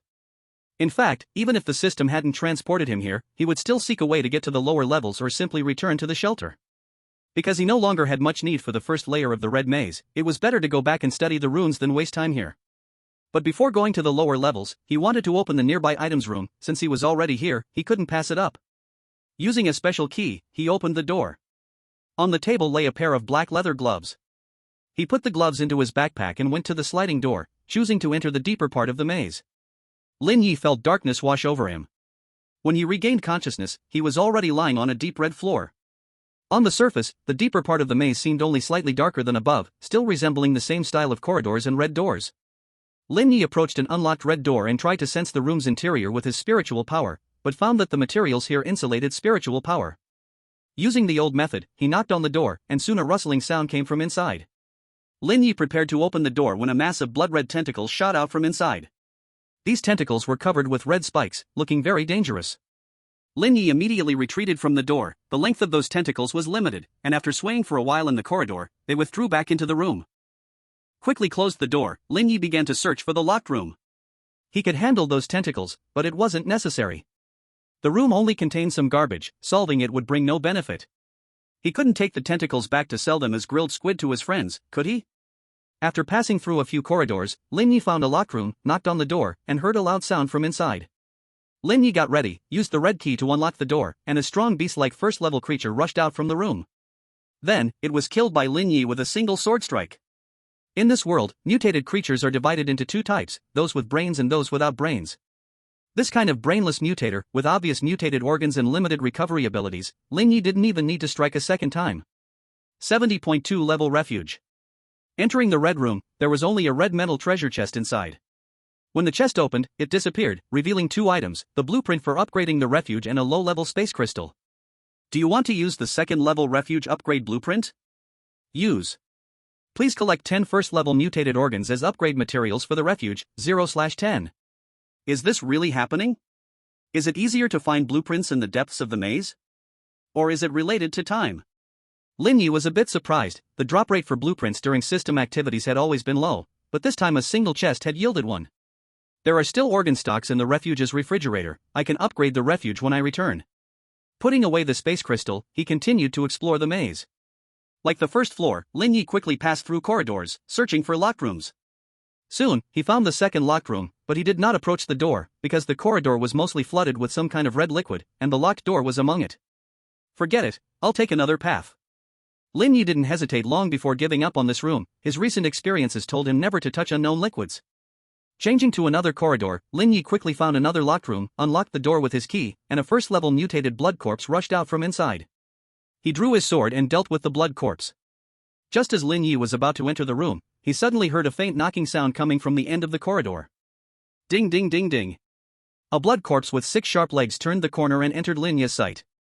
This creature looked like a hairless spider mutated from a human. Its body was still human-like, but where its legs should be melted into a dark red tail. This ghostly thing reminded Lin Ye once again of the dangers of mutation. If one did not control the degree of mutation well, this would be the fate of all who absorbed spiritual energy. The human spider quickly charged towards Lin Ye, its 6 legs striking the floor and making crisp sounds. Lin Ye scanned the human spider with his mental power. Second-level mutated creature, with 3 mutated organs, an organ that controls spiritual energy in the abdomen, the foremost leg, and the tail.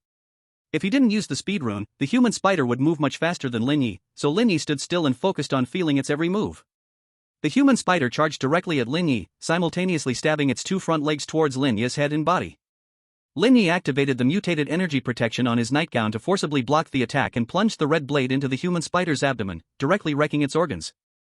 Thud, the human spider's tail struck against the spiritual energy protection, shattering it and knocking Lin Ye back a small distance. Taking advantage of the momentum, Lin Ye quickly retreated. The creature's internal organs had been destroyed, and even a mutated creature couldn't ignore such serious injuries, so it was better to wait a moment before dealing with it. The human spider continued to charge at Lin Ye as if it were uninjured, but Lin Ye could sense its unstable condition, so he directly used the acceleration rune carved on his pants to retreat quickly. Soon, the human spider entered a weakened state. Lin Ye then rushed towards the human spider and used a cutting rune, slicing off its front limb with one strike. The human spider swung its tail at Lin Ye again, but he had already prepared a layer of spiritual protection, barely blocking the tail strike. Then, he used the red blade to cut off its last mutated organ. After eliminating the human spider, Lin Ye processed its corpse while absorbing the nearby spiritual energy into his body. The red maze was not a battlefield. The spiritual energy concentration here could not support Lin Ye in continuously carving runes, so he had to consume the energy in his body for continuous rune use. In addition, spiritual energy items needed a period of time to recharge after each use. On the human spider's body, Lin Ye found a red card he had never seen before, different in style from the mutation cards, which he could only take back to the shelter to check the system information. He put 3 second-tier mutated organs into his backpack and collected some usable spiritual materials before leaving the human spider's broken corpse behind. In the previously opened red room, there was another metal treasure chest, inside which lay a large bundle of red fabric. Is this some kind of spiritual material? After storing the fabric, Lin Ye continued to explore the maze. During the exploration, Lin Ye encountered several hallways soaked in red liquid. Out of caution, he did not approach these abnormal areas. Due to the need to take detours, Lin Ye took a long time to find the third locked room. He opened the door, revealing a first-tier blood corpse inside. This time, Lin Ye did not directly eliminate it. Instead, he chopped off its limbs continuously until it was safe enough to stop.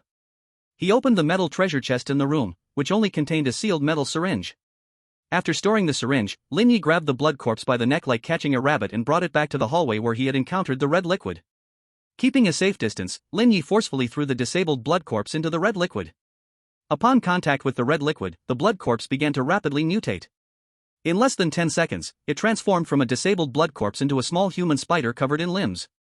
It emitted a piercing scream, and more than 10 small legs quickly twitched and rushed at Lin Ye. Lin Ye turned and ran, not out of fear of the small human spider, but because he did not want to come into contact with the red liquid. That terrifying level of mutation would cause localized mutation on his body with just a touch. He did not want to end up with some strange appendages on him. After setting up spiritual protection and ensuring he wouldn't get splashed by the liquid, Lin Ye stopped and stabbed the small human spider to death. This time, Lin Ye did not dissect the corpse, as he had little interest in the liquid that accelerated mutation. He was neither qualified nor equipped to study such dangerous things at the moment. The deeper parts of the maze had many flooded areas, which severely affected Lin Ye's exploration speed. He had not found the special room in the depths by the time the countdown ended. Back at the shelter, Brother Chicken was still incubating eggs. Lin Ye immediately submitted the 10 frozen mutated organs for the shelter upgrade task. Shelter upgrade task completed. Do you want to upgrade the shelter level? Yes. Level up completed. Lin Ye checked the new shelter information. Shelter information. Level, Tier 2. New function, basic loot space. Status, absolutely safe, 21 days, 13 days remaining. Note, please upgrade your shelter level within 21 days. The new basic loot space function is similar to the previous loot space, but it only has 1 cubic meter and requires survivors to actively place items they want to store inside. This function can only be used during system events, not in simulation tasks. After upgrading the shelter, Lin Ye began to check the information on the items he had gathered this time. 71, Mutated Abyss Worm. Black Glove. Inject spiritual energy to activate 1 glove space. Note, maybe you can hide a dagger inside. Low-level space crystal. A crystal containing a trace of spatial power. Note, many blueprints require this basic material. Special room teleportation card. Can be used in the depths of the red maze to randomly teleport to a special room. Note, it is best not to use this card to escape. Red material. Low-level spiritual material can be used to create spiritual items. Note, quality material. Mutagen injection. After injection, will mutate the injection area into a special function organ. Note, please use with caution. After all, not everyone can handle having 2 heads. Lin Ye put on black gloves and injected spiritual energy. Soon he sensed a small space where he could access items. After practicing a few times, Lin Ye got familiar with the access process, able to quickly extract items from the space. This item was quite useful, though the space was too small. Red material was very good spiritual material, usable for making spiritual items. Lin Ye directly turned in the low-level space crystal task. He was just one crystal short of completing the blueprint task for the spiritual workshop. He planned to use the special room teleportation card the next time he went to the red maze, but the notes suggested there could be very dangerous rooms. As for the mutagen injection, Lin Ye directly listed it in the trading area. He definitely wouldn't use this himself. As soon as he listed it, Lin Ye received a bunch of private messages. Though the notes seemed dangerous, many people were willing to take a gamble for the special function organ. In the end, Lin Ye traded the injection for a low-level space crystal and a basic rune card. The other party seemed to really need the injection, even offering most of their possessions in a private message, but Lin Ye only took two things he needed. Basic rune molding. A card that can learn basic molding runes. Note, those with insufficient mental strength should use cautiously. This was a rune card that Lin Ye urgently needed. It would greatly help his crafting career. Submitting the low-level space crystal, a door appeared on the wall of the shelter, leading to the spiritual workshop right next to the abyss gate. Lin Ye pushed open the door. The spiritual workshop was a small room of 10 square meters, with only a semi-enclosed transparent workbench where one could reach inside. Only the interior of the workbench was a spiritual environment, and the spiritual energy inside could not be extracted for external use. Lin Ye tried to use the workbench to create a spiritual item. The process was quite smooth, much easier than using the energy in crystals. It seems I still need to go to the game room for energy circulation, however, it's sufficient for making spiritual items. Returning to his bedroom, Lin Ye opened the group chat and posted information about the depths of the maze and the Stage 2 shelter. 535765/10000000. What the hell? The big boss is already going to the next level? What the hell? The big boss upgraded the shelter again? I feel like the lower level is a bit dangerous. One could easily encounter Stage 2 mutated creatures. Of course, if the system hasn't pulled you to the lower level entrance, it means you're not qualified, understand? I'm still picking up trash, while the big boss is already elegantly going to the next level. I really want the new functions of the Stage 2 shelter, that I could directly bring back an oven. Without loot space, I can also bring back an oven. 1 cubic meter isn't too big. It's actually possible to carry some inconvenient items. It could be used as an armory, able to grab bullets anytime from inside. Genius. Collecting Stage 1 mutated organs. Euphone, big brothers, big sisters, mom and dad, grandma and grandpa, do any of you have Stage 1 shelter upgrade blueprints? Aren't you dead yet? Even if I get it, it won't be useful, right? Can it still be opened? It should be a limited edition by now, right? Indeed, if it were to open again, it should be the Stage 2 shelter upgrade blueprint. Am I doomed? That's why you're going out to explore the city. Maybe there are other safe zones in the city? Right, surely many survivors will come without upgrading their shelters. There must be other safe spots in the city. While Lin Ye was peeking while diving, Chicken Brother suddenly jumped into Lin Ye's arms, holding a black bug in his mouth. Hungry? Where did you get this bug? Should I get you some silkworms instead? Cluck. What? This thing came from the abyssal egg hatching? Cluck. You've worked hard. Lin Ye grabbed the bug and checked the system information. Mutated abyss worm. A special abyss worm, omnivorous, suitable for ranching. Note, the beginning of ruin, if raised, may bring you surprises. Oh. The abyss worm opened its mouth and bit Lin Ye's index finger, fitting snugly like a finger caught, its dense teeth grazing Lin Ye's finger without breaking the skin. It was a black worm with red patterns. For some reason, Lin Ye felt that this worm's movements resembled a kitten's.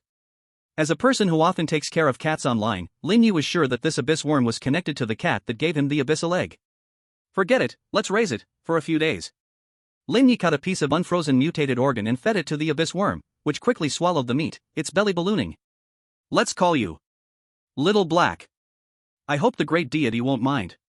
Lin Ye made a cat bed for Little Black, placed the remaining mutated organ nearby, and also prepared a batch of fresh and delicious silkworms for Chicken Brother as thanks.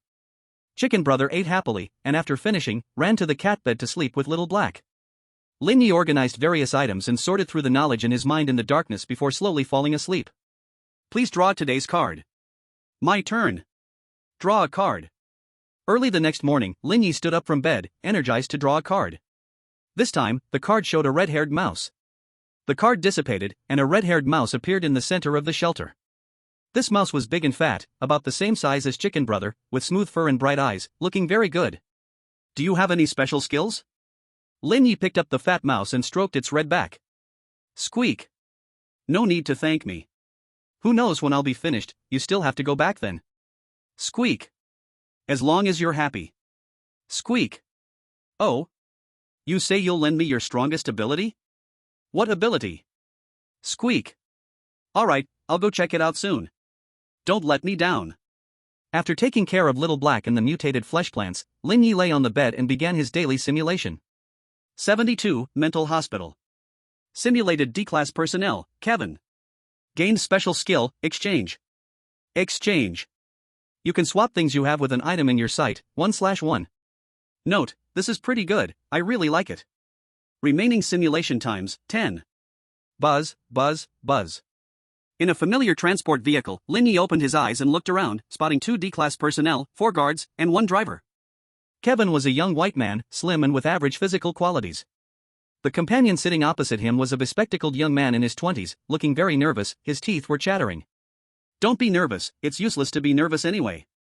Lin Ye smiled and offered the advice of the veteran to the newbie before him. This, brother, what are we going to do? Miles asked nervously. Newbie? Lin Ye responded. Yeah, they pushed me into the vehicle right after I changed clothes. Miles glanced at the guards in front and spoke quickly. What did you get in here for? This was Lin Ye's first chat with a teammate. The other person didn't look like a D-Class personnel, more like a fresh graduate. Killing, but I didn't mean it. I don't know what happened, I drank too much and wasn't really awake. Miles spoke painfully. The sound grew fainter. How many? Lin Ye looked out the window at the scenery and casually asked. Just 1. Miles replied awkwardly. You can come in by killing 1 person? Lin Ye felt a bit strange, the D-level person in front of him seemed to have some issues. And not just the other person, he was feeling a bit off himself, he shouldn't be saying this much. I'm not sure, maybe the situation is serious? Miles said uncertainly. We are going to work at the mental hospital, it's a sort of public service activity. If we perform well during the work, we can reduce our sentence. Looking at the mental hospital far away in the suburbs, Lin Ye talked nonsense casually. The guard in front turned his head, glanced at Lin Ye through the rearview mirror, and immediately turned back after making eye contact, no longer looking in the mirror. Ha!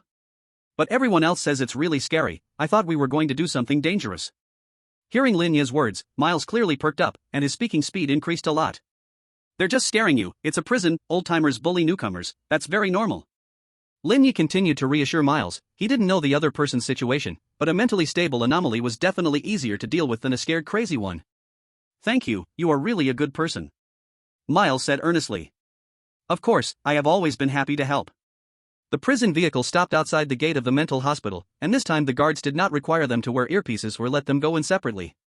The captain looked at Lin Ye, as if considering what to do next. Captain, just leave it to me from here. Lin Ye said with a smile. Okay. The captain did not refuse.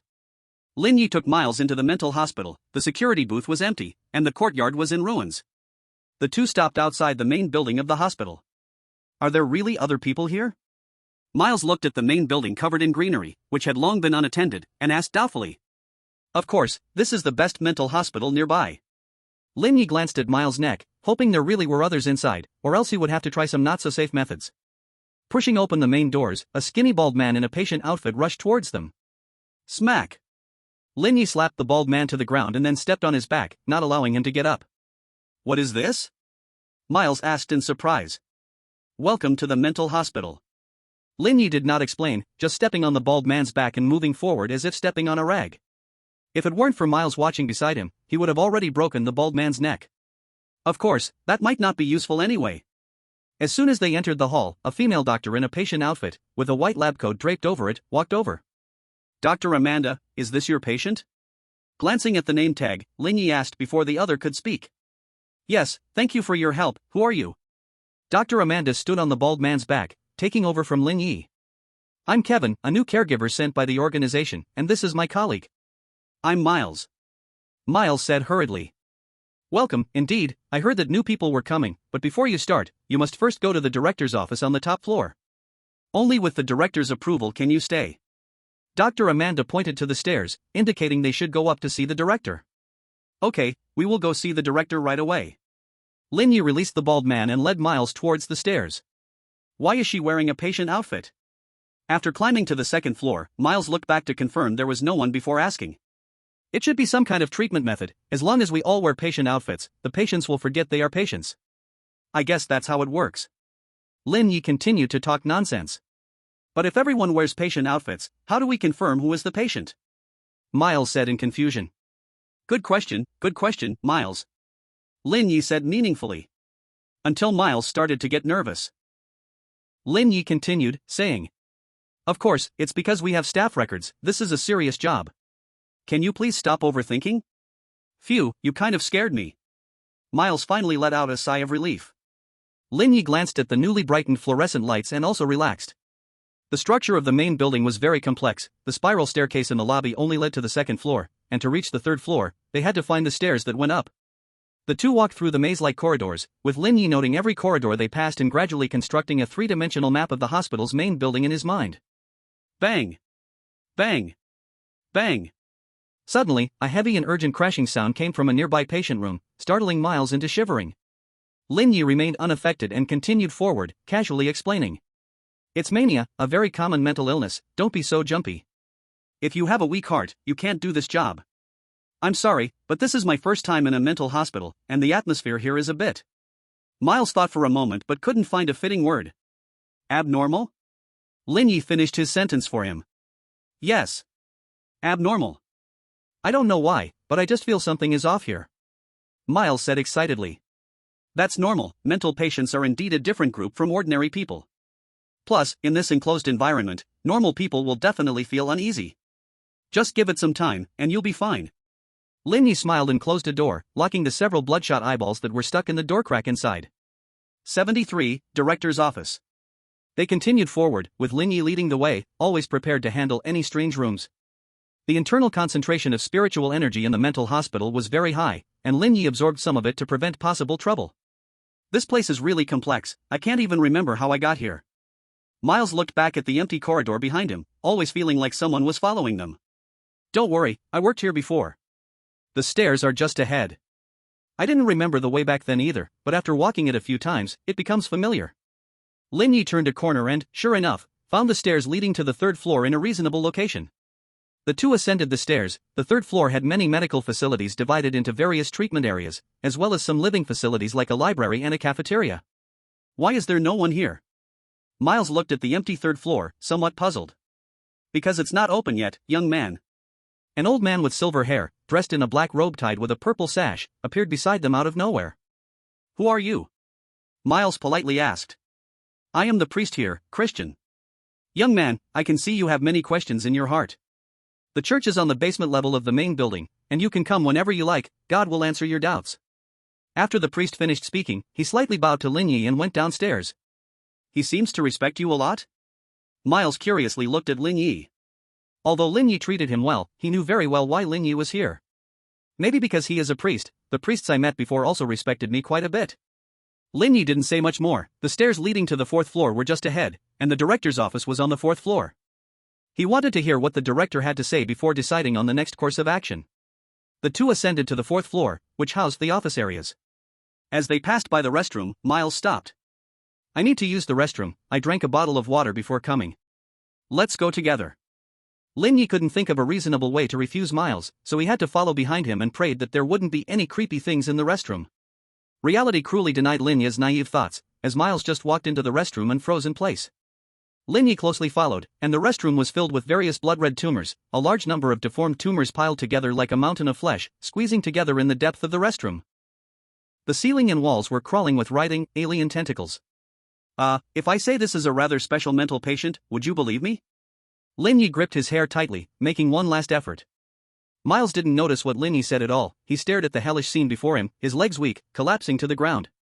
The lights flickered, the walls cracked, and a grotesque tumor monster slowly stretched out its tentacles, trying to drag Miles into it. Lin Ye pulled Miles out of the restroom, but outside had become worse than inside the toilet. A piercing noise filled the air, dark green mold sprouted on the walls, and bloody handprints appeared on the ground, gradually coming closer to the two. From a distance, heavy and urgent knocking echoed from the stairs. Lin Ye dragged Miles toward the dean's office, setting up a psychic barrier behind them, which shattered completely after just half a second. Then, Miles screamed in pain. "Ah! My leg!" Lin Ye didn't look back, but he sensed that Miles' leg had been snapped without warning. The severed leg and the spraying blood floated in the air, twisted and deformed by an invisible force, before finally exploding into a puddle of foam. Lin Ye dragged Miles to the door of the dean's office, but the door was firmly locked, and silence reigned inside.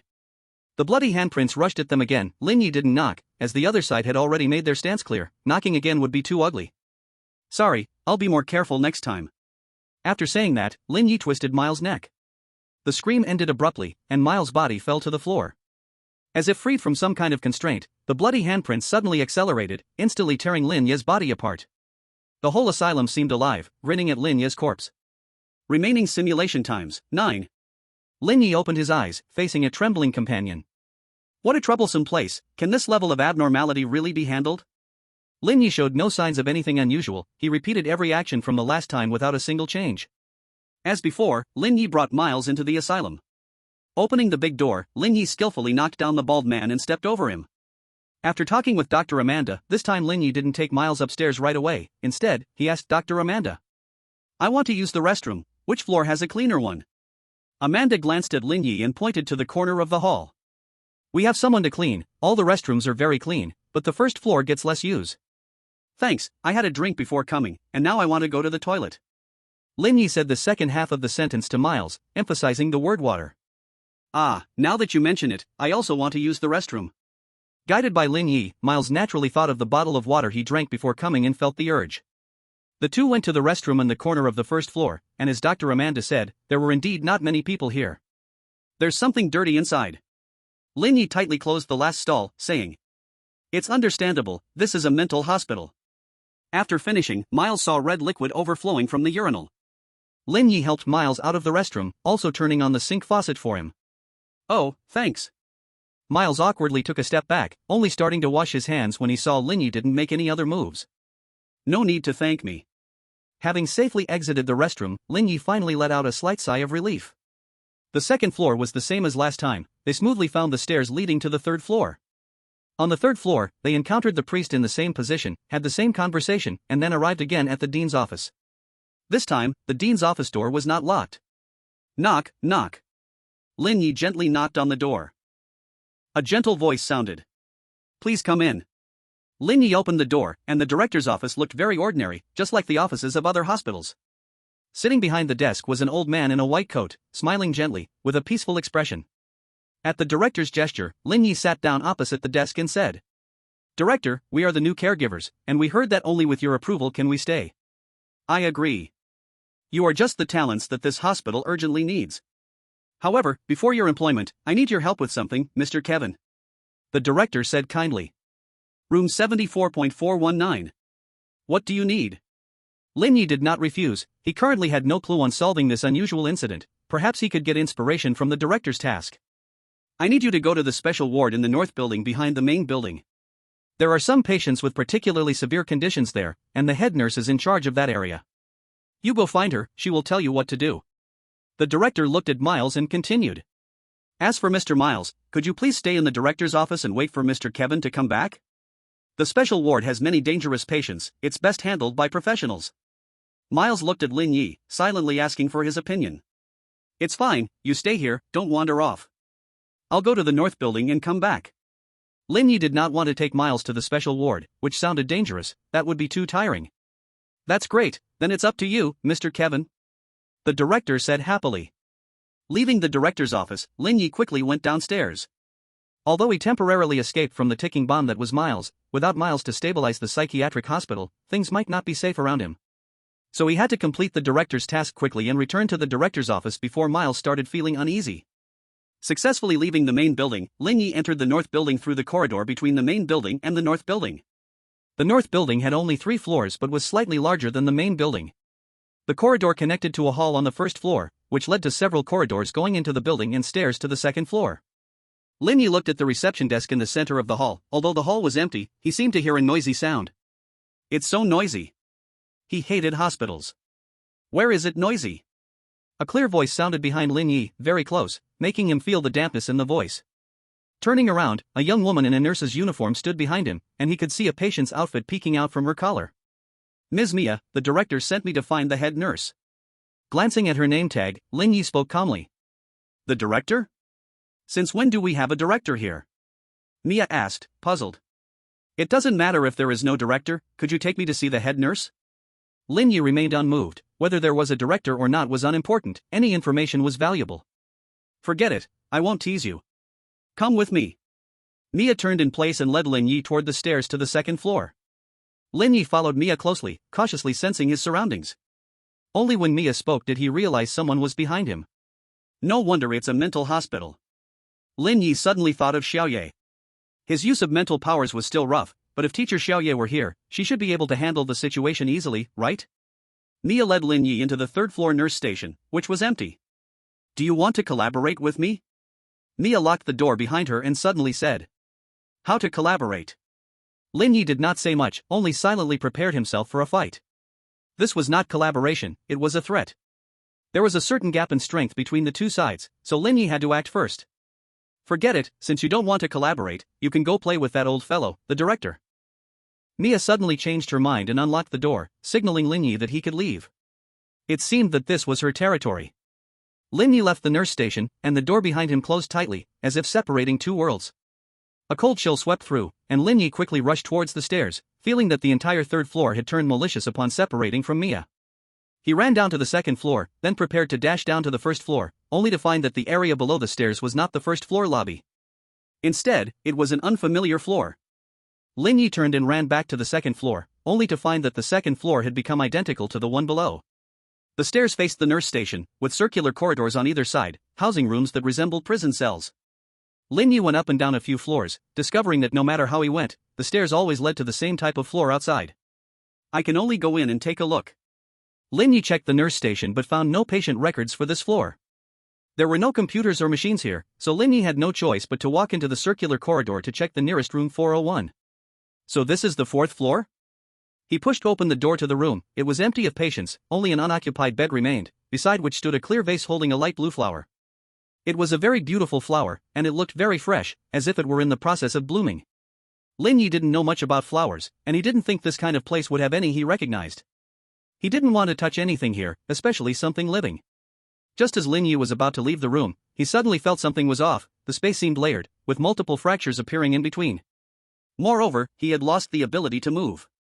Lin Ye looked down at himself and realized that it was not the surroundings that were wrong, but himself. He felt as if he were blooming like that flower, layers upon layers unfolding. His skin, bones, flesh, organs, eyes, every part had transformed into petals of blooming flesh. As Lin Ye looked down, the petals completely scattered.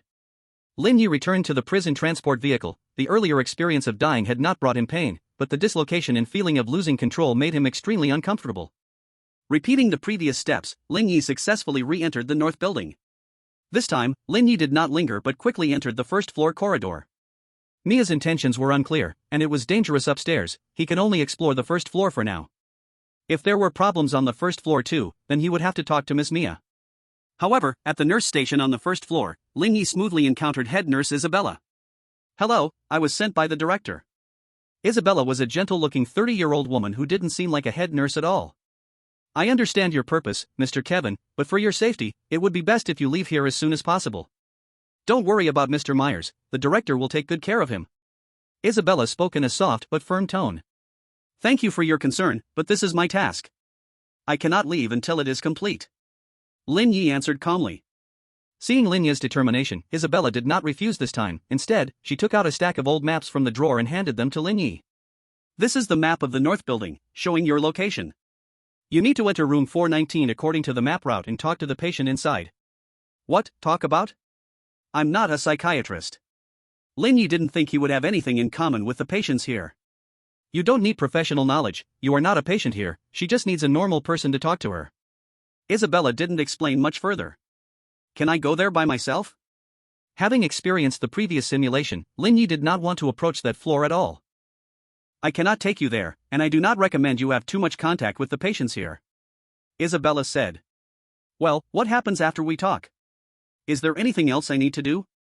Lin Ye unfolded a map, which had an extremely complicated route on it. No, you can go straight back to the director's office afterward. Okay, I will go. I wish you a smooth journey. I hope so.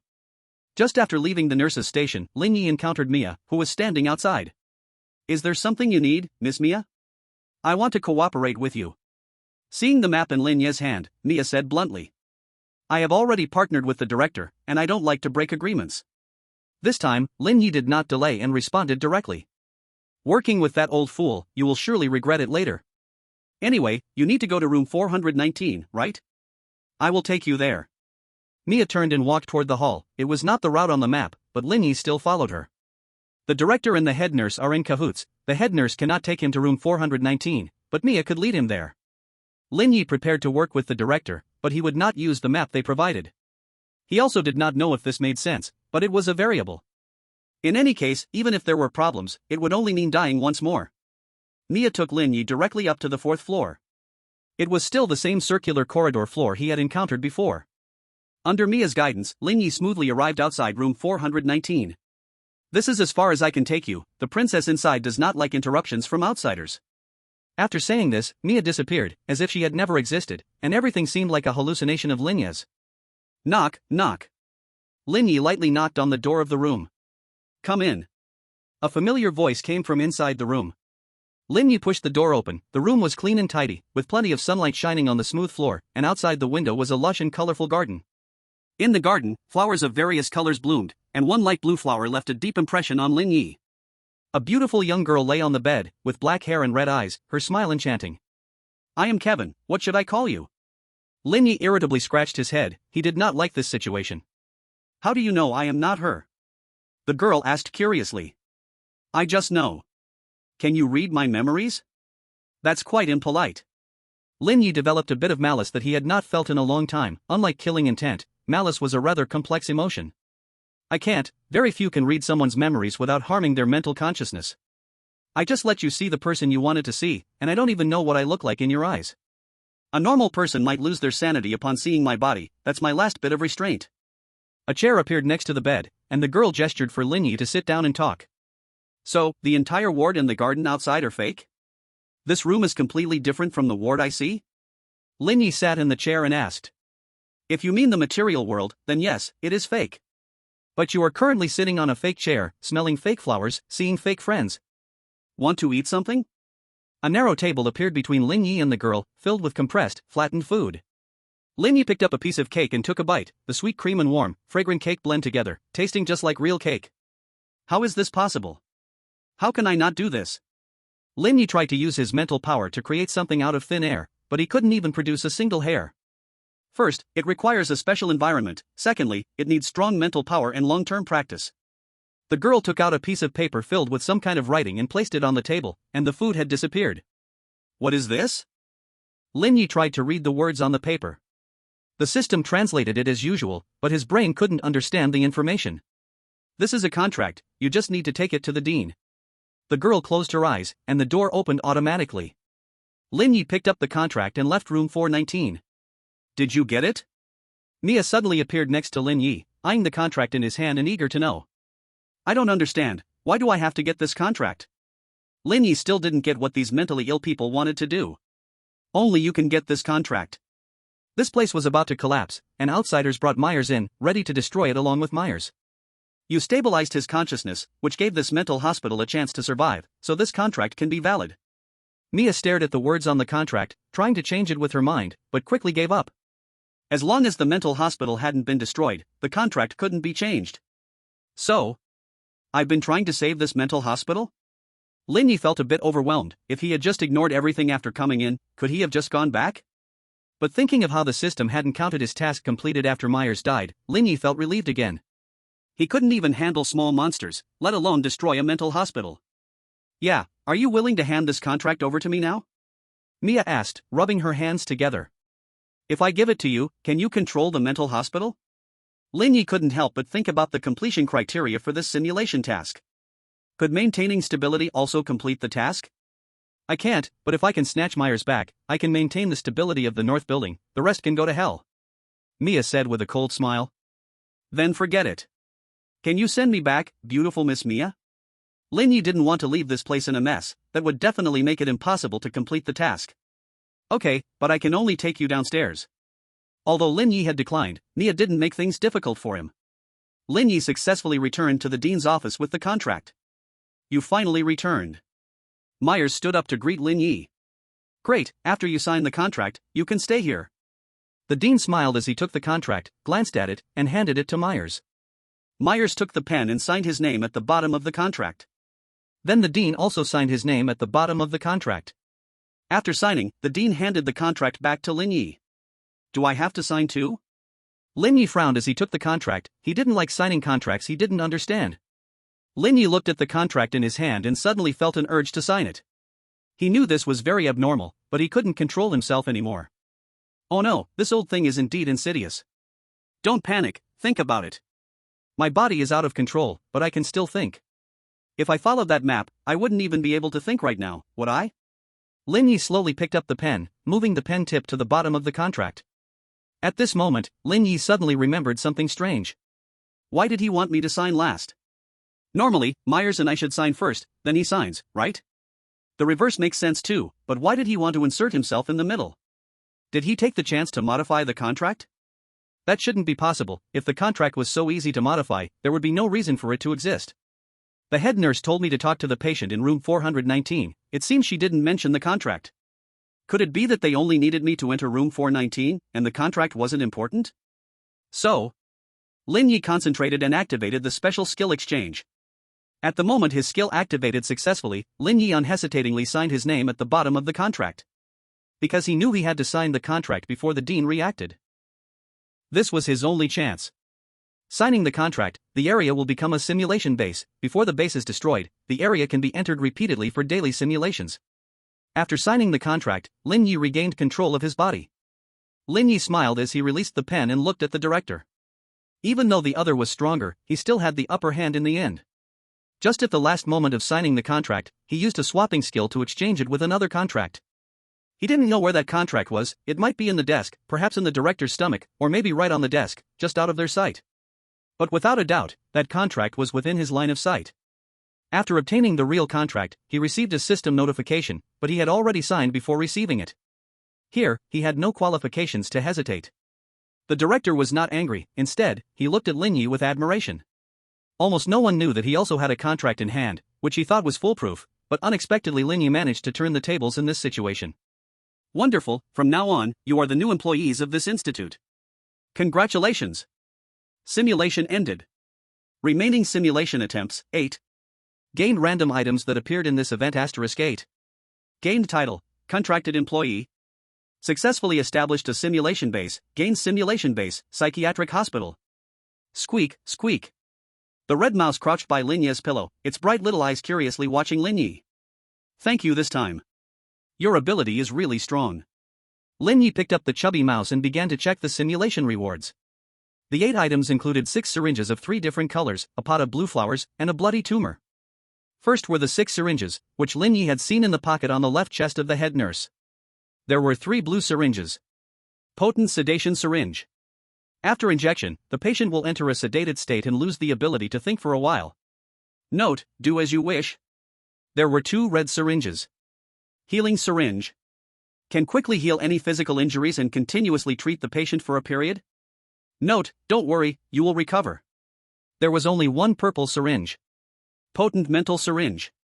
Increases mental power limit and continuously provides mental power for a period. Note, you wouldn't want to know how it's produced. All 3 syringes were very practical.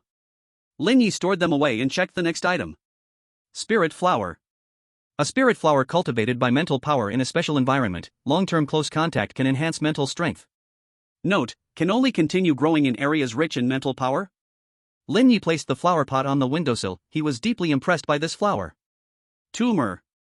Provides sufficient spiritual energy and materials, can infinitely multiply. Note, a good source of food. Lin Ye looked at the tumor on the floor with disdain, he wasn't picky, but it had to be normal food. A little black thing that had gotten fatter crawled to Lin Ye's feet and nudged against his calf. It seemed very interested in the tumor. You want to eat this? Suit yourself, just don't get a stomachache. Watching the little black one swallow the tumor, Lin Ye checked his new title. Contracted employee. As a contracted employee of a famous hospital, some individuals will fear you. Note, do you also want to go to the hospital? After processing the spoils, Lin Ye took care of his pets and plants, then went to the gaming room to play cards for a while, also performing a spiritual energy cycle.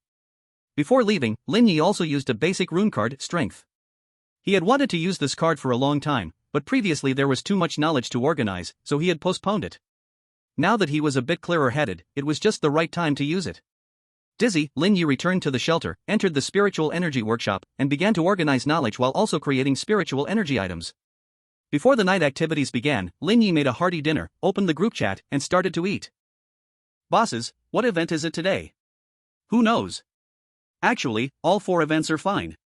As long as you don't forcefully seek gains, surviving isn't that hard. But if you just keep surviving, you'll eventually be eliminated. After all, you are not like Lao Feng. Ha? He's not dead yet? He's still hiding in the house. Seriously, it's impressive. All the big shots have offered him sky-high prices, but he still doesn't want to go out to explore. That's amazing. If I were him, I would have gone out long ago, fighting to the death. You phone, dear bosses, I really can't go out. I'm sorry. Can the restroom be used? You phone. Go for it. I bet with someone that you can last through this week. I wager a psychic item. I bet a red coin that he won't last through tonight. Tonight is too much. Let's make it 2 days. I bet a bottle of nutritional liquid. Wow. Someone is delivering. A new psychic item. Where? Are you kidding? It was snatched up as soon as he spoke. How many people do you think are watching the trading area right now? You guys are the worst. Can we not have fun chatting in the group anymore? Lin Ye, new product, remember to send me your usage experience after trying it. This time Lin Ye made 2 new psychic items. Simple acceleration accessory. Can enhance the speed of the accessory's location when activated with psychic energy, the effect weakens with each use. Note, made by Lin Ye. Simple strength accessory. Can enhance the strength of the accessory's location when activated with psychic energy, the effect weakens with each use. Note, made by Lin Ye. Received. I'll go try it out. 77, Director Lin. Sigh, I didn't get it again. Whoever got it, please share the item info, let me drool a bit. Looks awesome, a runaway artifact. Item info. I didn't get the acceleration one, but the strength one isn't bad either. Item info. Wow, it's simple and practical. Indeed, it's a pity I didn't get it. I'm paying a high price for an acceleration one. I think the strength one is even more powerful, it can be used in many situations. Nighttime activity begins. Tonight's activity, site mission. Will you join? Join. 9:59. Great. It's a site mission. My suitcase is already craving it. Don't forget to help the boss spread the basic circulation line. I earned a few red coins last time. Can't forget. Yeah, fewer people dying would be good. Lin Ye picked up the overstuffed fat mouse, sitting quietly by the bed, waiting for time to pass. He was already fully prepared. 001. Midnight. Lin Ye sat alone in the carriage, the chat room had only him. Lin Ye, hello, everyone. Lin Ye? Lin Ye, is anyone there? Lin Ye, huh? Lin Ye, why is there even a chat room if I'm the only one here? The carriage was very quiet, no one answered Lin Ye's question. Please select a site to disembark and survive until tomorrow's train arrives, then take the train to leave the site. Note, after 10 sites, the train will enter the shallow sea area. Gain special skill, exchange. Exchange. You can swap the item in your hand with an item in view, 1/1. Note, this thing is nice, I really like it. Lin Ye was still spamming in the chat group as the train had already arrived at the first site. As before, Lin Ye couldn't see the situation outside. He could only see the site description posted on the internal wall, similar to a movie poster. A terrifying disaster is about to happen, the whole city is about to be destroyed. The weak citizens are about to become fodder, but there is still a chance for recovery. Can you fulfill your duty, turn the tide, and stop the disaster? Below the text was a drawing of a city under the night, where a man whose features were not clear stood outside the city, about to enter. Lin Ye left the private room. The corridor was still empty, possibly no other passengers in the other rooms. This time he didn't need to consult anyone, he could stop wherever he wanted. After getting off the train and entering the light green gate at the exit, Lin Ye lost consciousness. Site selection completed, extra tasks obtained, optional. 1. Kill enemies and receive rewards based on the quantity and strength of the enemies. 2. Find the key reason for the disaster. 3. Stop the disaster and save the city. Lin Ye woke up in the back seat of a moving vehicle. It wasn't a prison van. It was a black luxury sports car, and Lin Ye could feel the flow of psychic energy inside the vehicle. In front, a young woman in a uniform was driving. She looked no older than 20, tense and occasionally glancing nervously in the rearview mirror. Next to Lin Ye sat another woman in uniform, around 30 years old, with an amazing figure, carrying a handgun at her waist. The higher-up said you would arrive tomorrow, I didn't expect you would come early. The bureau isn't prepared. Grace looked at the overly young director beside her, heavy-hearted at the troublesome cases in the bureau. There's a reason I'm here at this time. Did you bring the files? Lin Ye asked calmly. Yes, I brought them. All the recent case files are here, including the case of the former director. Grace felt a bit sad. She began her career under the old director, a respected elder who was about to retire, but unexpectedly met a tragic end in the bureau. Lin Ye quickly flipped through the case files thicker than a dictionary, focusing on noting every detail that needed attention. Though she doubted Lin Ye's speed, Grace didn't disturb him. As the director's assistant, she knew well when to be silent and when to speak. Grace, does anyone else in the bureau know I'm here? After a while, Lin Ye put down the files and asked. No, only me and Sheriff Nora. Nora was the driver in front. Grace, can I trust you? Lin Ye stared at Grace and asked. Of course you can, Director. Grace replied seriously. Good. I don't want anyone else to know I'm here. First, take me to the armory, then you stay at the bureau. I also need a driver who knows the city well. Lin Ye said decisively. Report, I grew up here, so I know the city very well. Nora said eagerly, raising her voice. Very well, tonight will be busy, you might have to stay up late, Sheriff Nora. Lin Ye quickly organized every case in his mind and calculated tonight's schedule. I love staying up late, sir. With Grace's help, Lin Ye successfully entered the armory of the sheriff's office. Nora was on lookout outside, while Lin Ye quickly packed all the weapons he could into a space for loot. The cause of the former director's death was suspicious, so he didn't plan to use other officers. That's how humans are, they always find reasons for betrayal. Weapons are different, they are always reliable. Returning to the car with Nora, Lin Ye put on a wireless earpiece that sticks to his inner ear and a microphone that clips onto his collar. He could communicate with the two at any time through them. Sir, where should we investigate first? Nora drove the sports car onto the road and asked. Investigate? No, Ms. Nora, we aren't going to investigate tonight. Lin Ye had always been good at playing different roles since he was young, but he was just used to playing a reasonable role, not that he liked it. Tonight, he wouldn't be acting as the director of the sheriff's office, for he was not going to follow any rules. Tonight, he was the rule. Tonight, we go hunting. First, go to the Golden Apple Club, step on the gas pedal. Yes. Sir. Nora excitedly pressed down on the gas pedal, as if planning to leave all the pressure she had been under behind. The sports car drifted to a stop outside a high-end club, leaving long skid marks on the road. Wait for me in the car, keep the engine running. Lin Ye walked towards the Golden Apple Club alone, where two burly men in black uniforms blocked his way. Sorry, the club is closed tonight. One of the men with a fierce face said. Is that so? That's wonderful. Thinking about how to clear the place, Lin Ye smiled and said. You. The strongman hadn't finished speaking when Lin Ye easily broke his neck. Before the other guard could say anything, Lin Ye sent him away as well. Blood and flesh tree. Everything ended quickly. Besides a few confused women and the club owner, Lin Ye killed everyone in a few minutes. The security bureau's psychic submachine gun was very useful, powerful and quiet, and ordinary psychic protective items could not block a few bullets at all. And Lin Ye never missed his shots. The bullets were like indestructible swords, sweeping through, leaving no intact heads behind. Mr. Jean collapsed on the floor, shocked that a man had used only a few minutes to clean up the people he had accumulated over the years without injury. The psychic bullets obtained from the black market even left no trace on his dark suit. Lin Ye slowly approached Mr. Jean, grabbed his hair, and forced him to look into his eyes. I did everything you told me to do. I sent the people you wanted. Why do you still want to kill me? Mr. Jean shouted in despair. Let me introduce myself, I am the new director of the security bureau, my name is Lin Ye. Lin Ye spoke gently, politely introducing himself. Ah? Mr. Jean was stunned, but he quickly changed his attitude. Which department were you in before? I know the leaders of your security bureau, do you have evidence? You dare come to my place, to arrest people. Of course I have no evidence, but you made a mistake, Mr. Jean. We are the same kind of people. You can make people disappear at will, so can I. You are breaking the law like this. Mr. Jean was forced to meet Lin Ye's dark pupils, trembling as he spoke.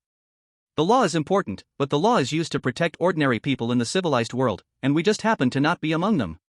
Lin Ye sensed the place he was looking for in the club's underground, so he dragged Mr. Jean deeper into the club.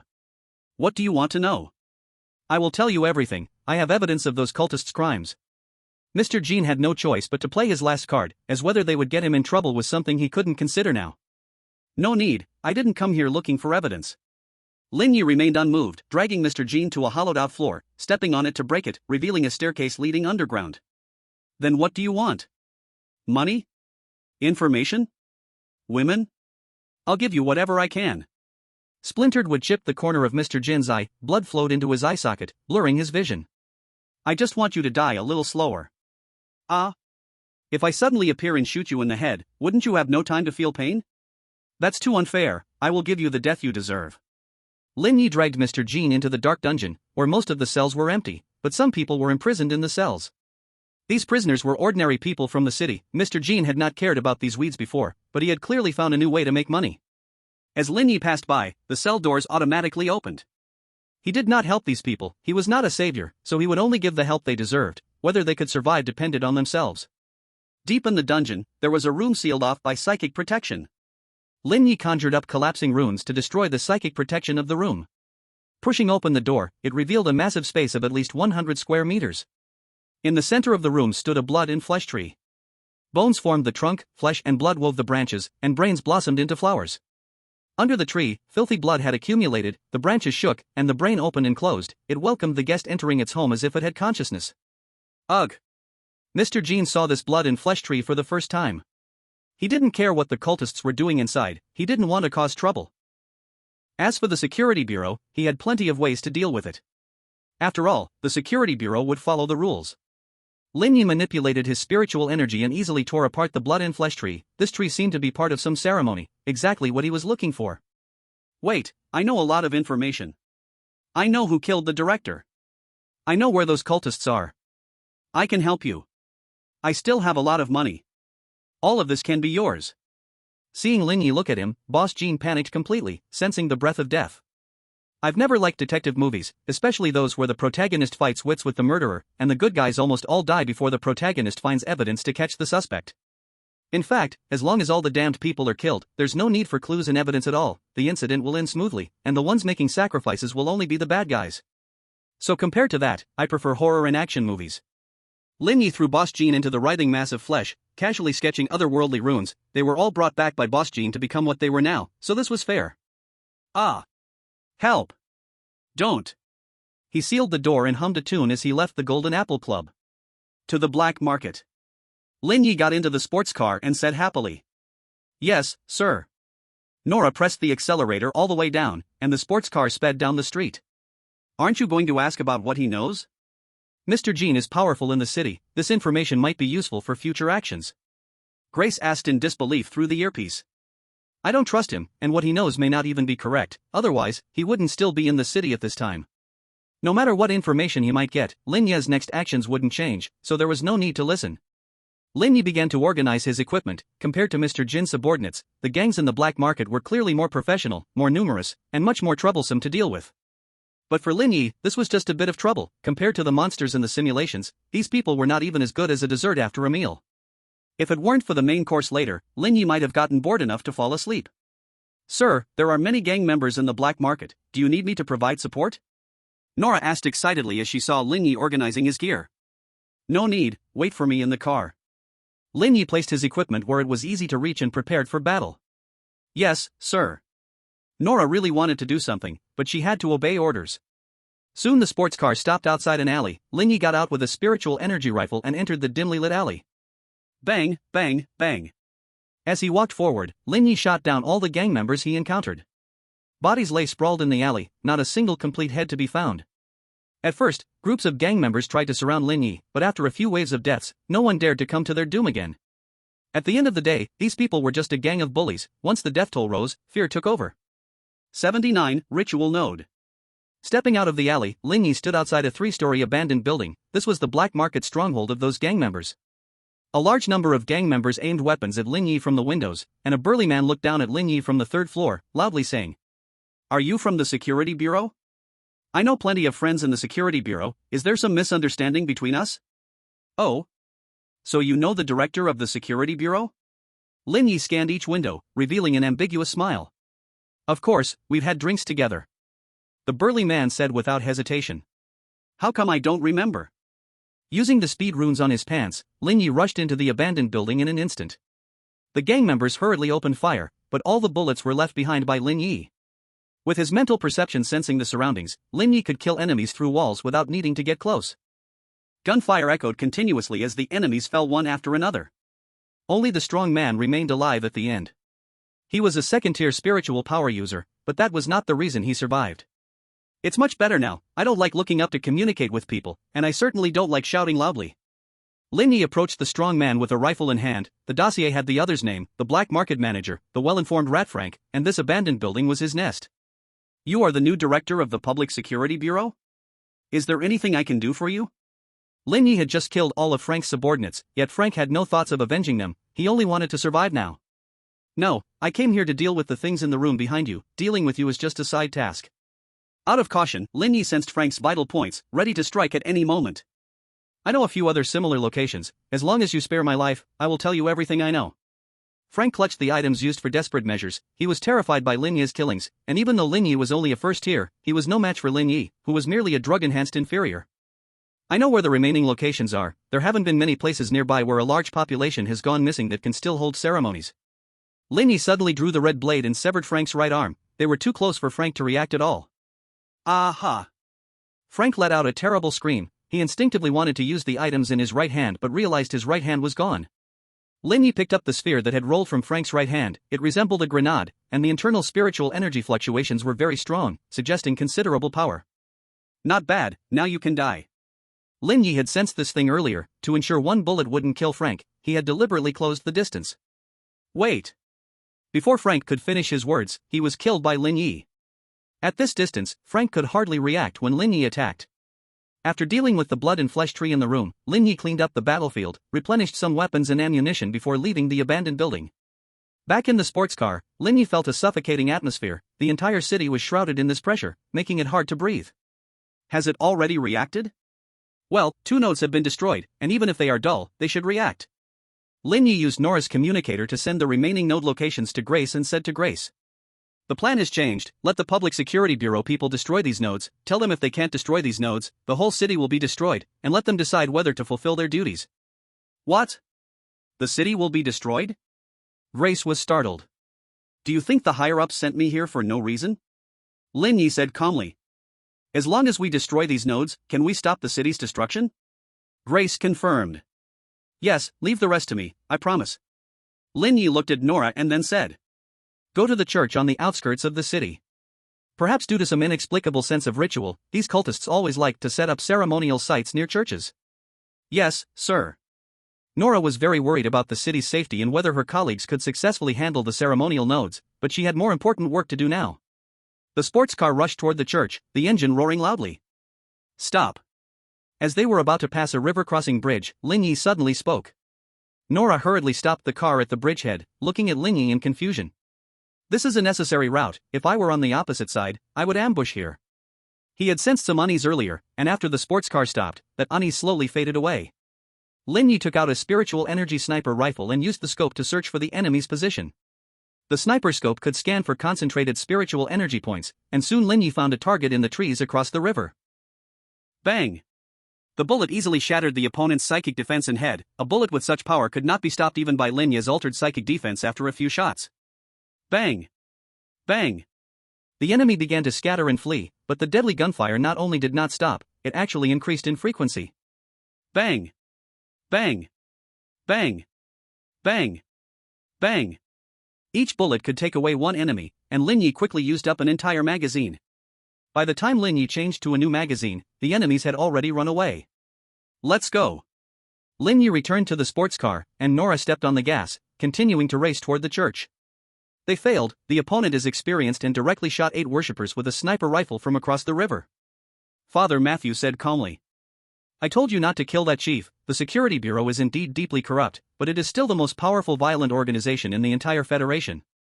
The headquarters is filled with monsters, and this new chief might have been sent from headquarters, ruining the 2 most important ritual nodes right upon arrival. Do you know how long I worked for these 2 nodes? Ethan's face was full of anger. Mr. Jean and the rat were hard-earned subordinates of his, and now they were all gone. The enemy appeared too suddenly, and no news had come out from the bureau. Otherwise, he had plenty of ways to deal with a new chief. That old guy is too much of a nuisance. We have to kill him.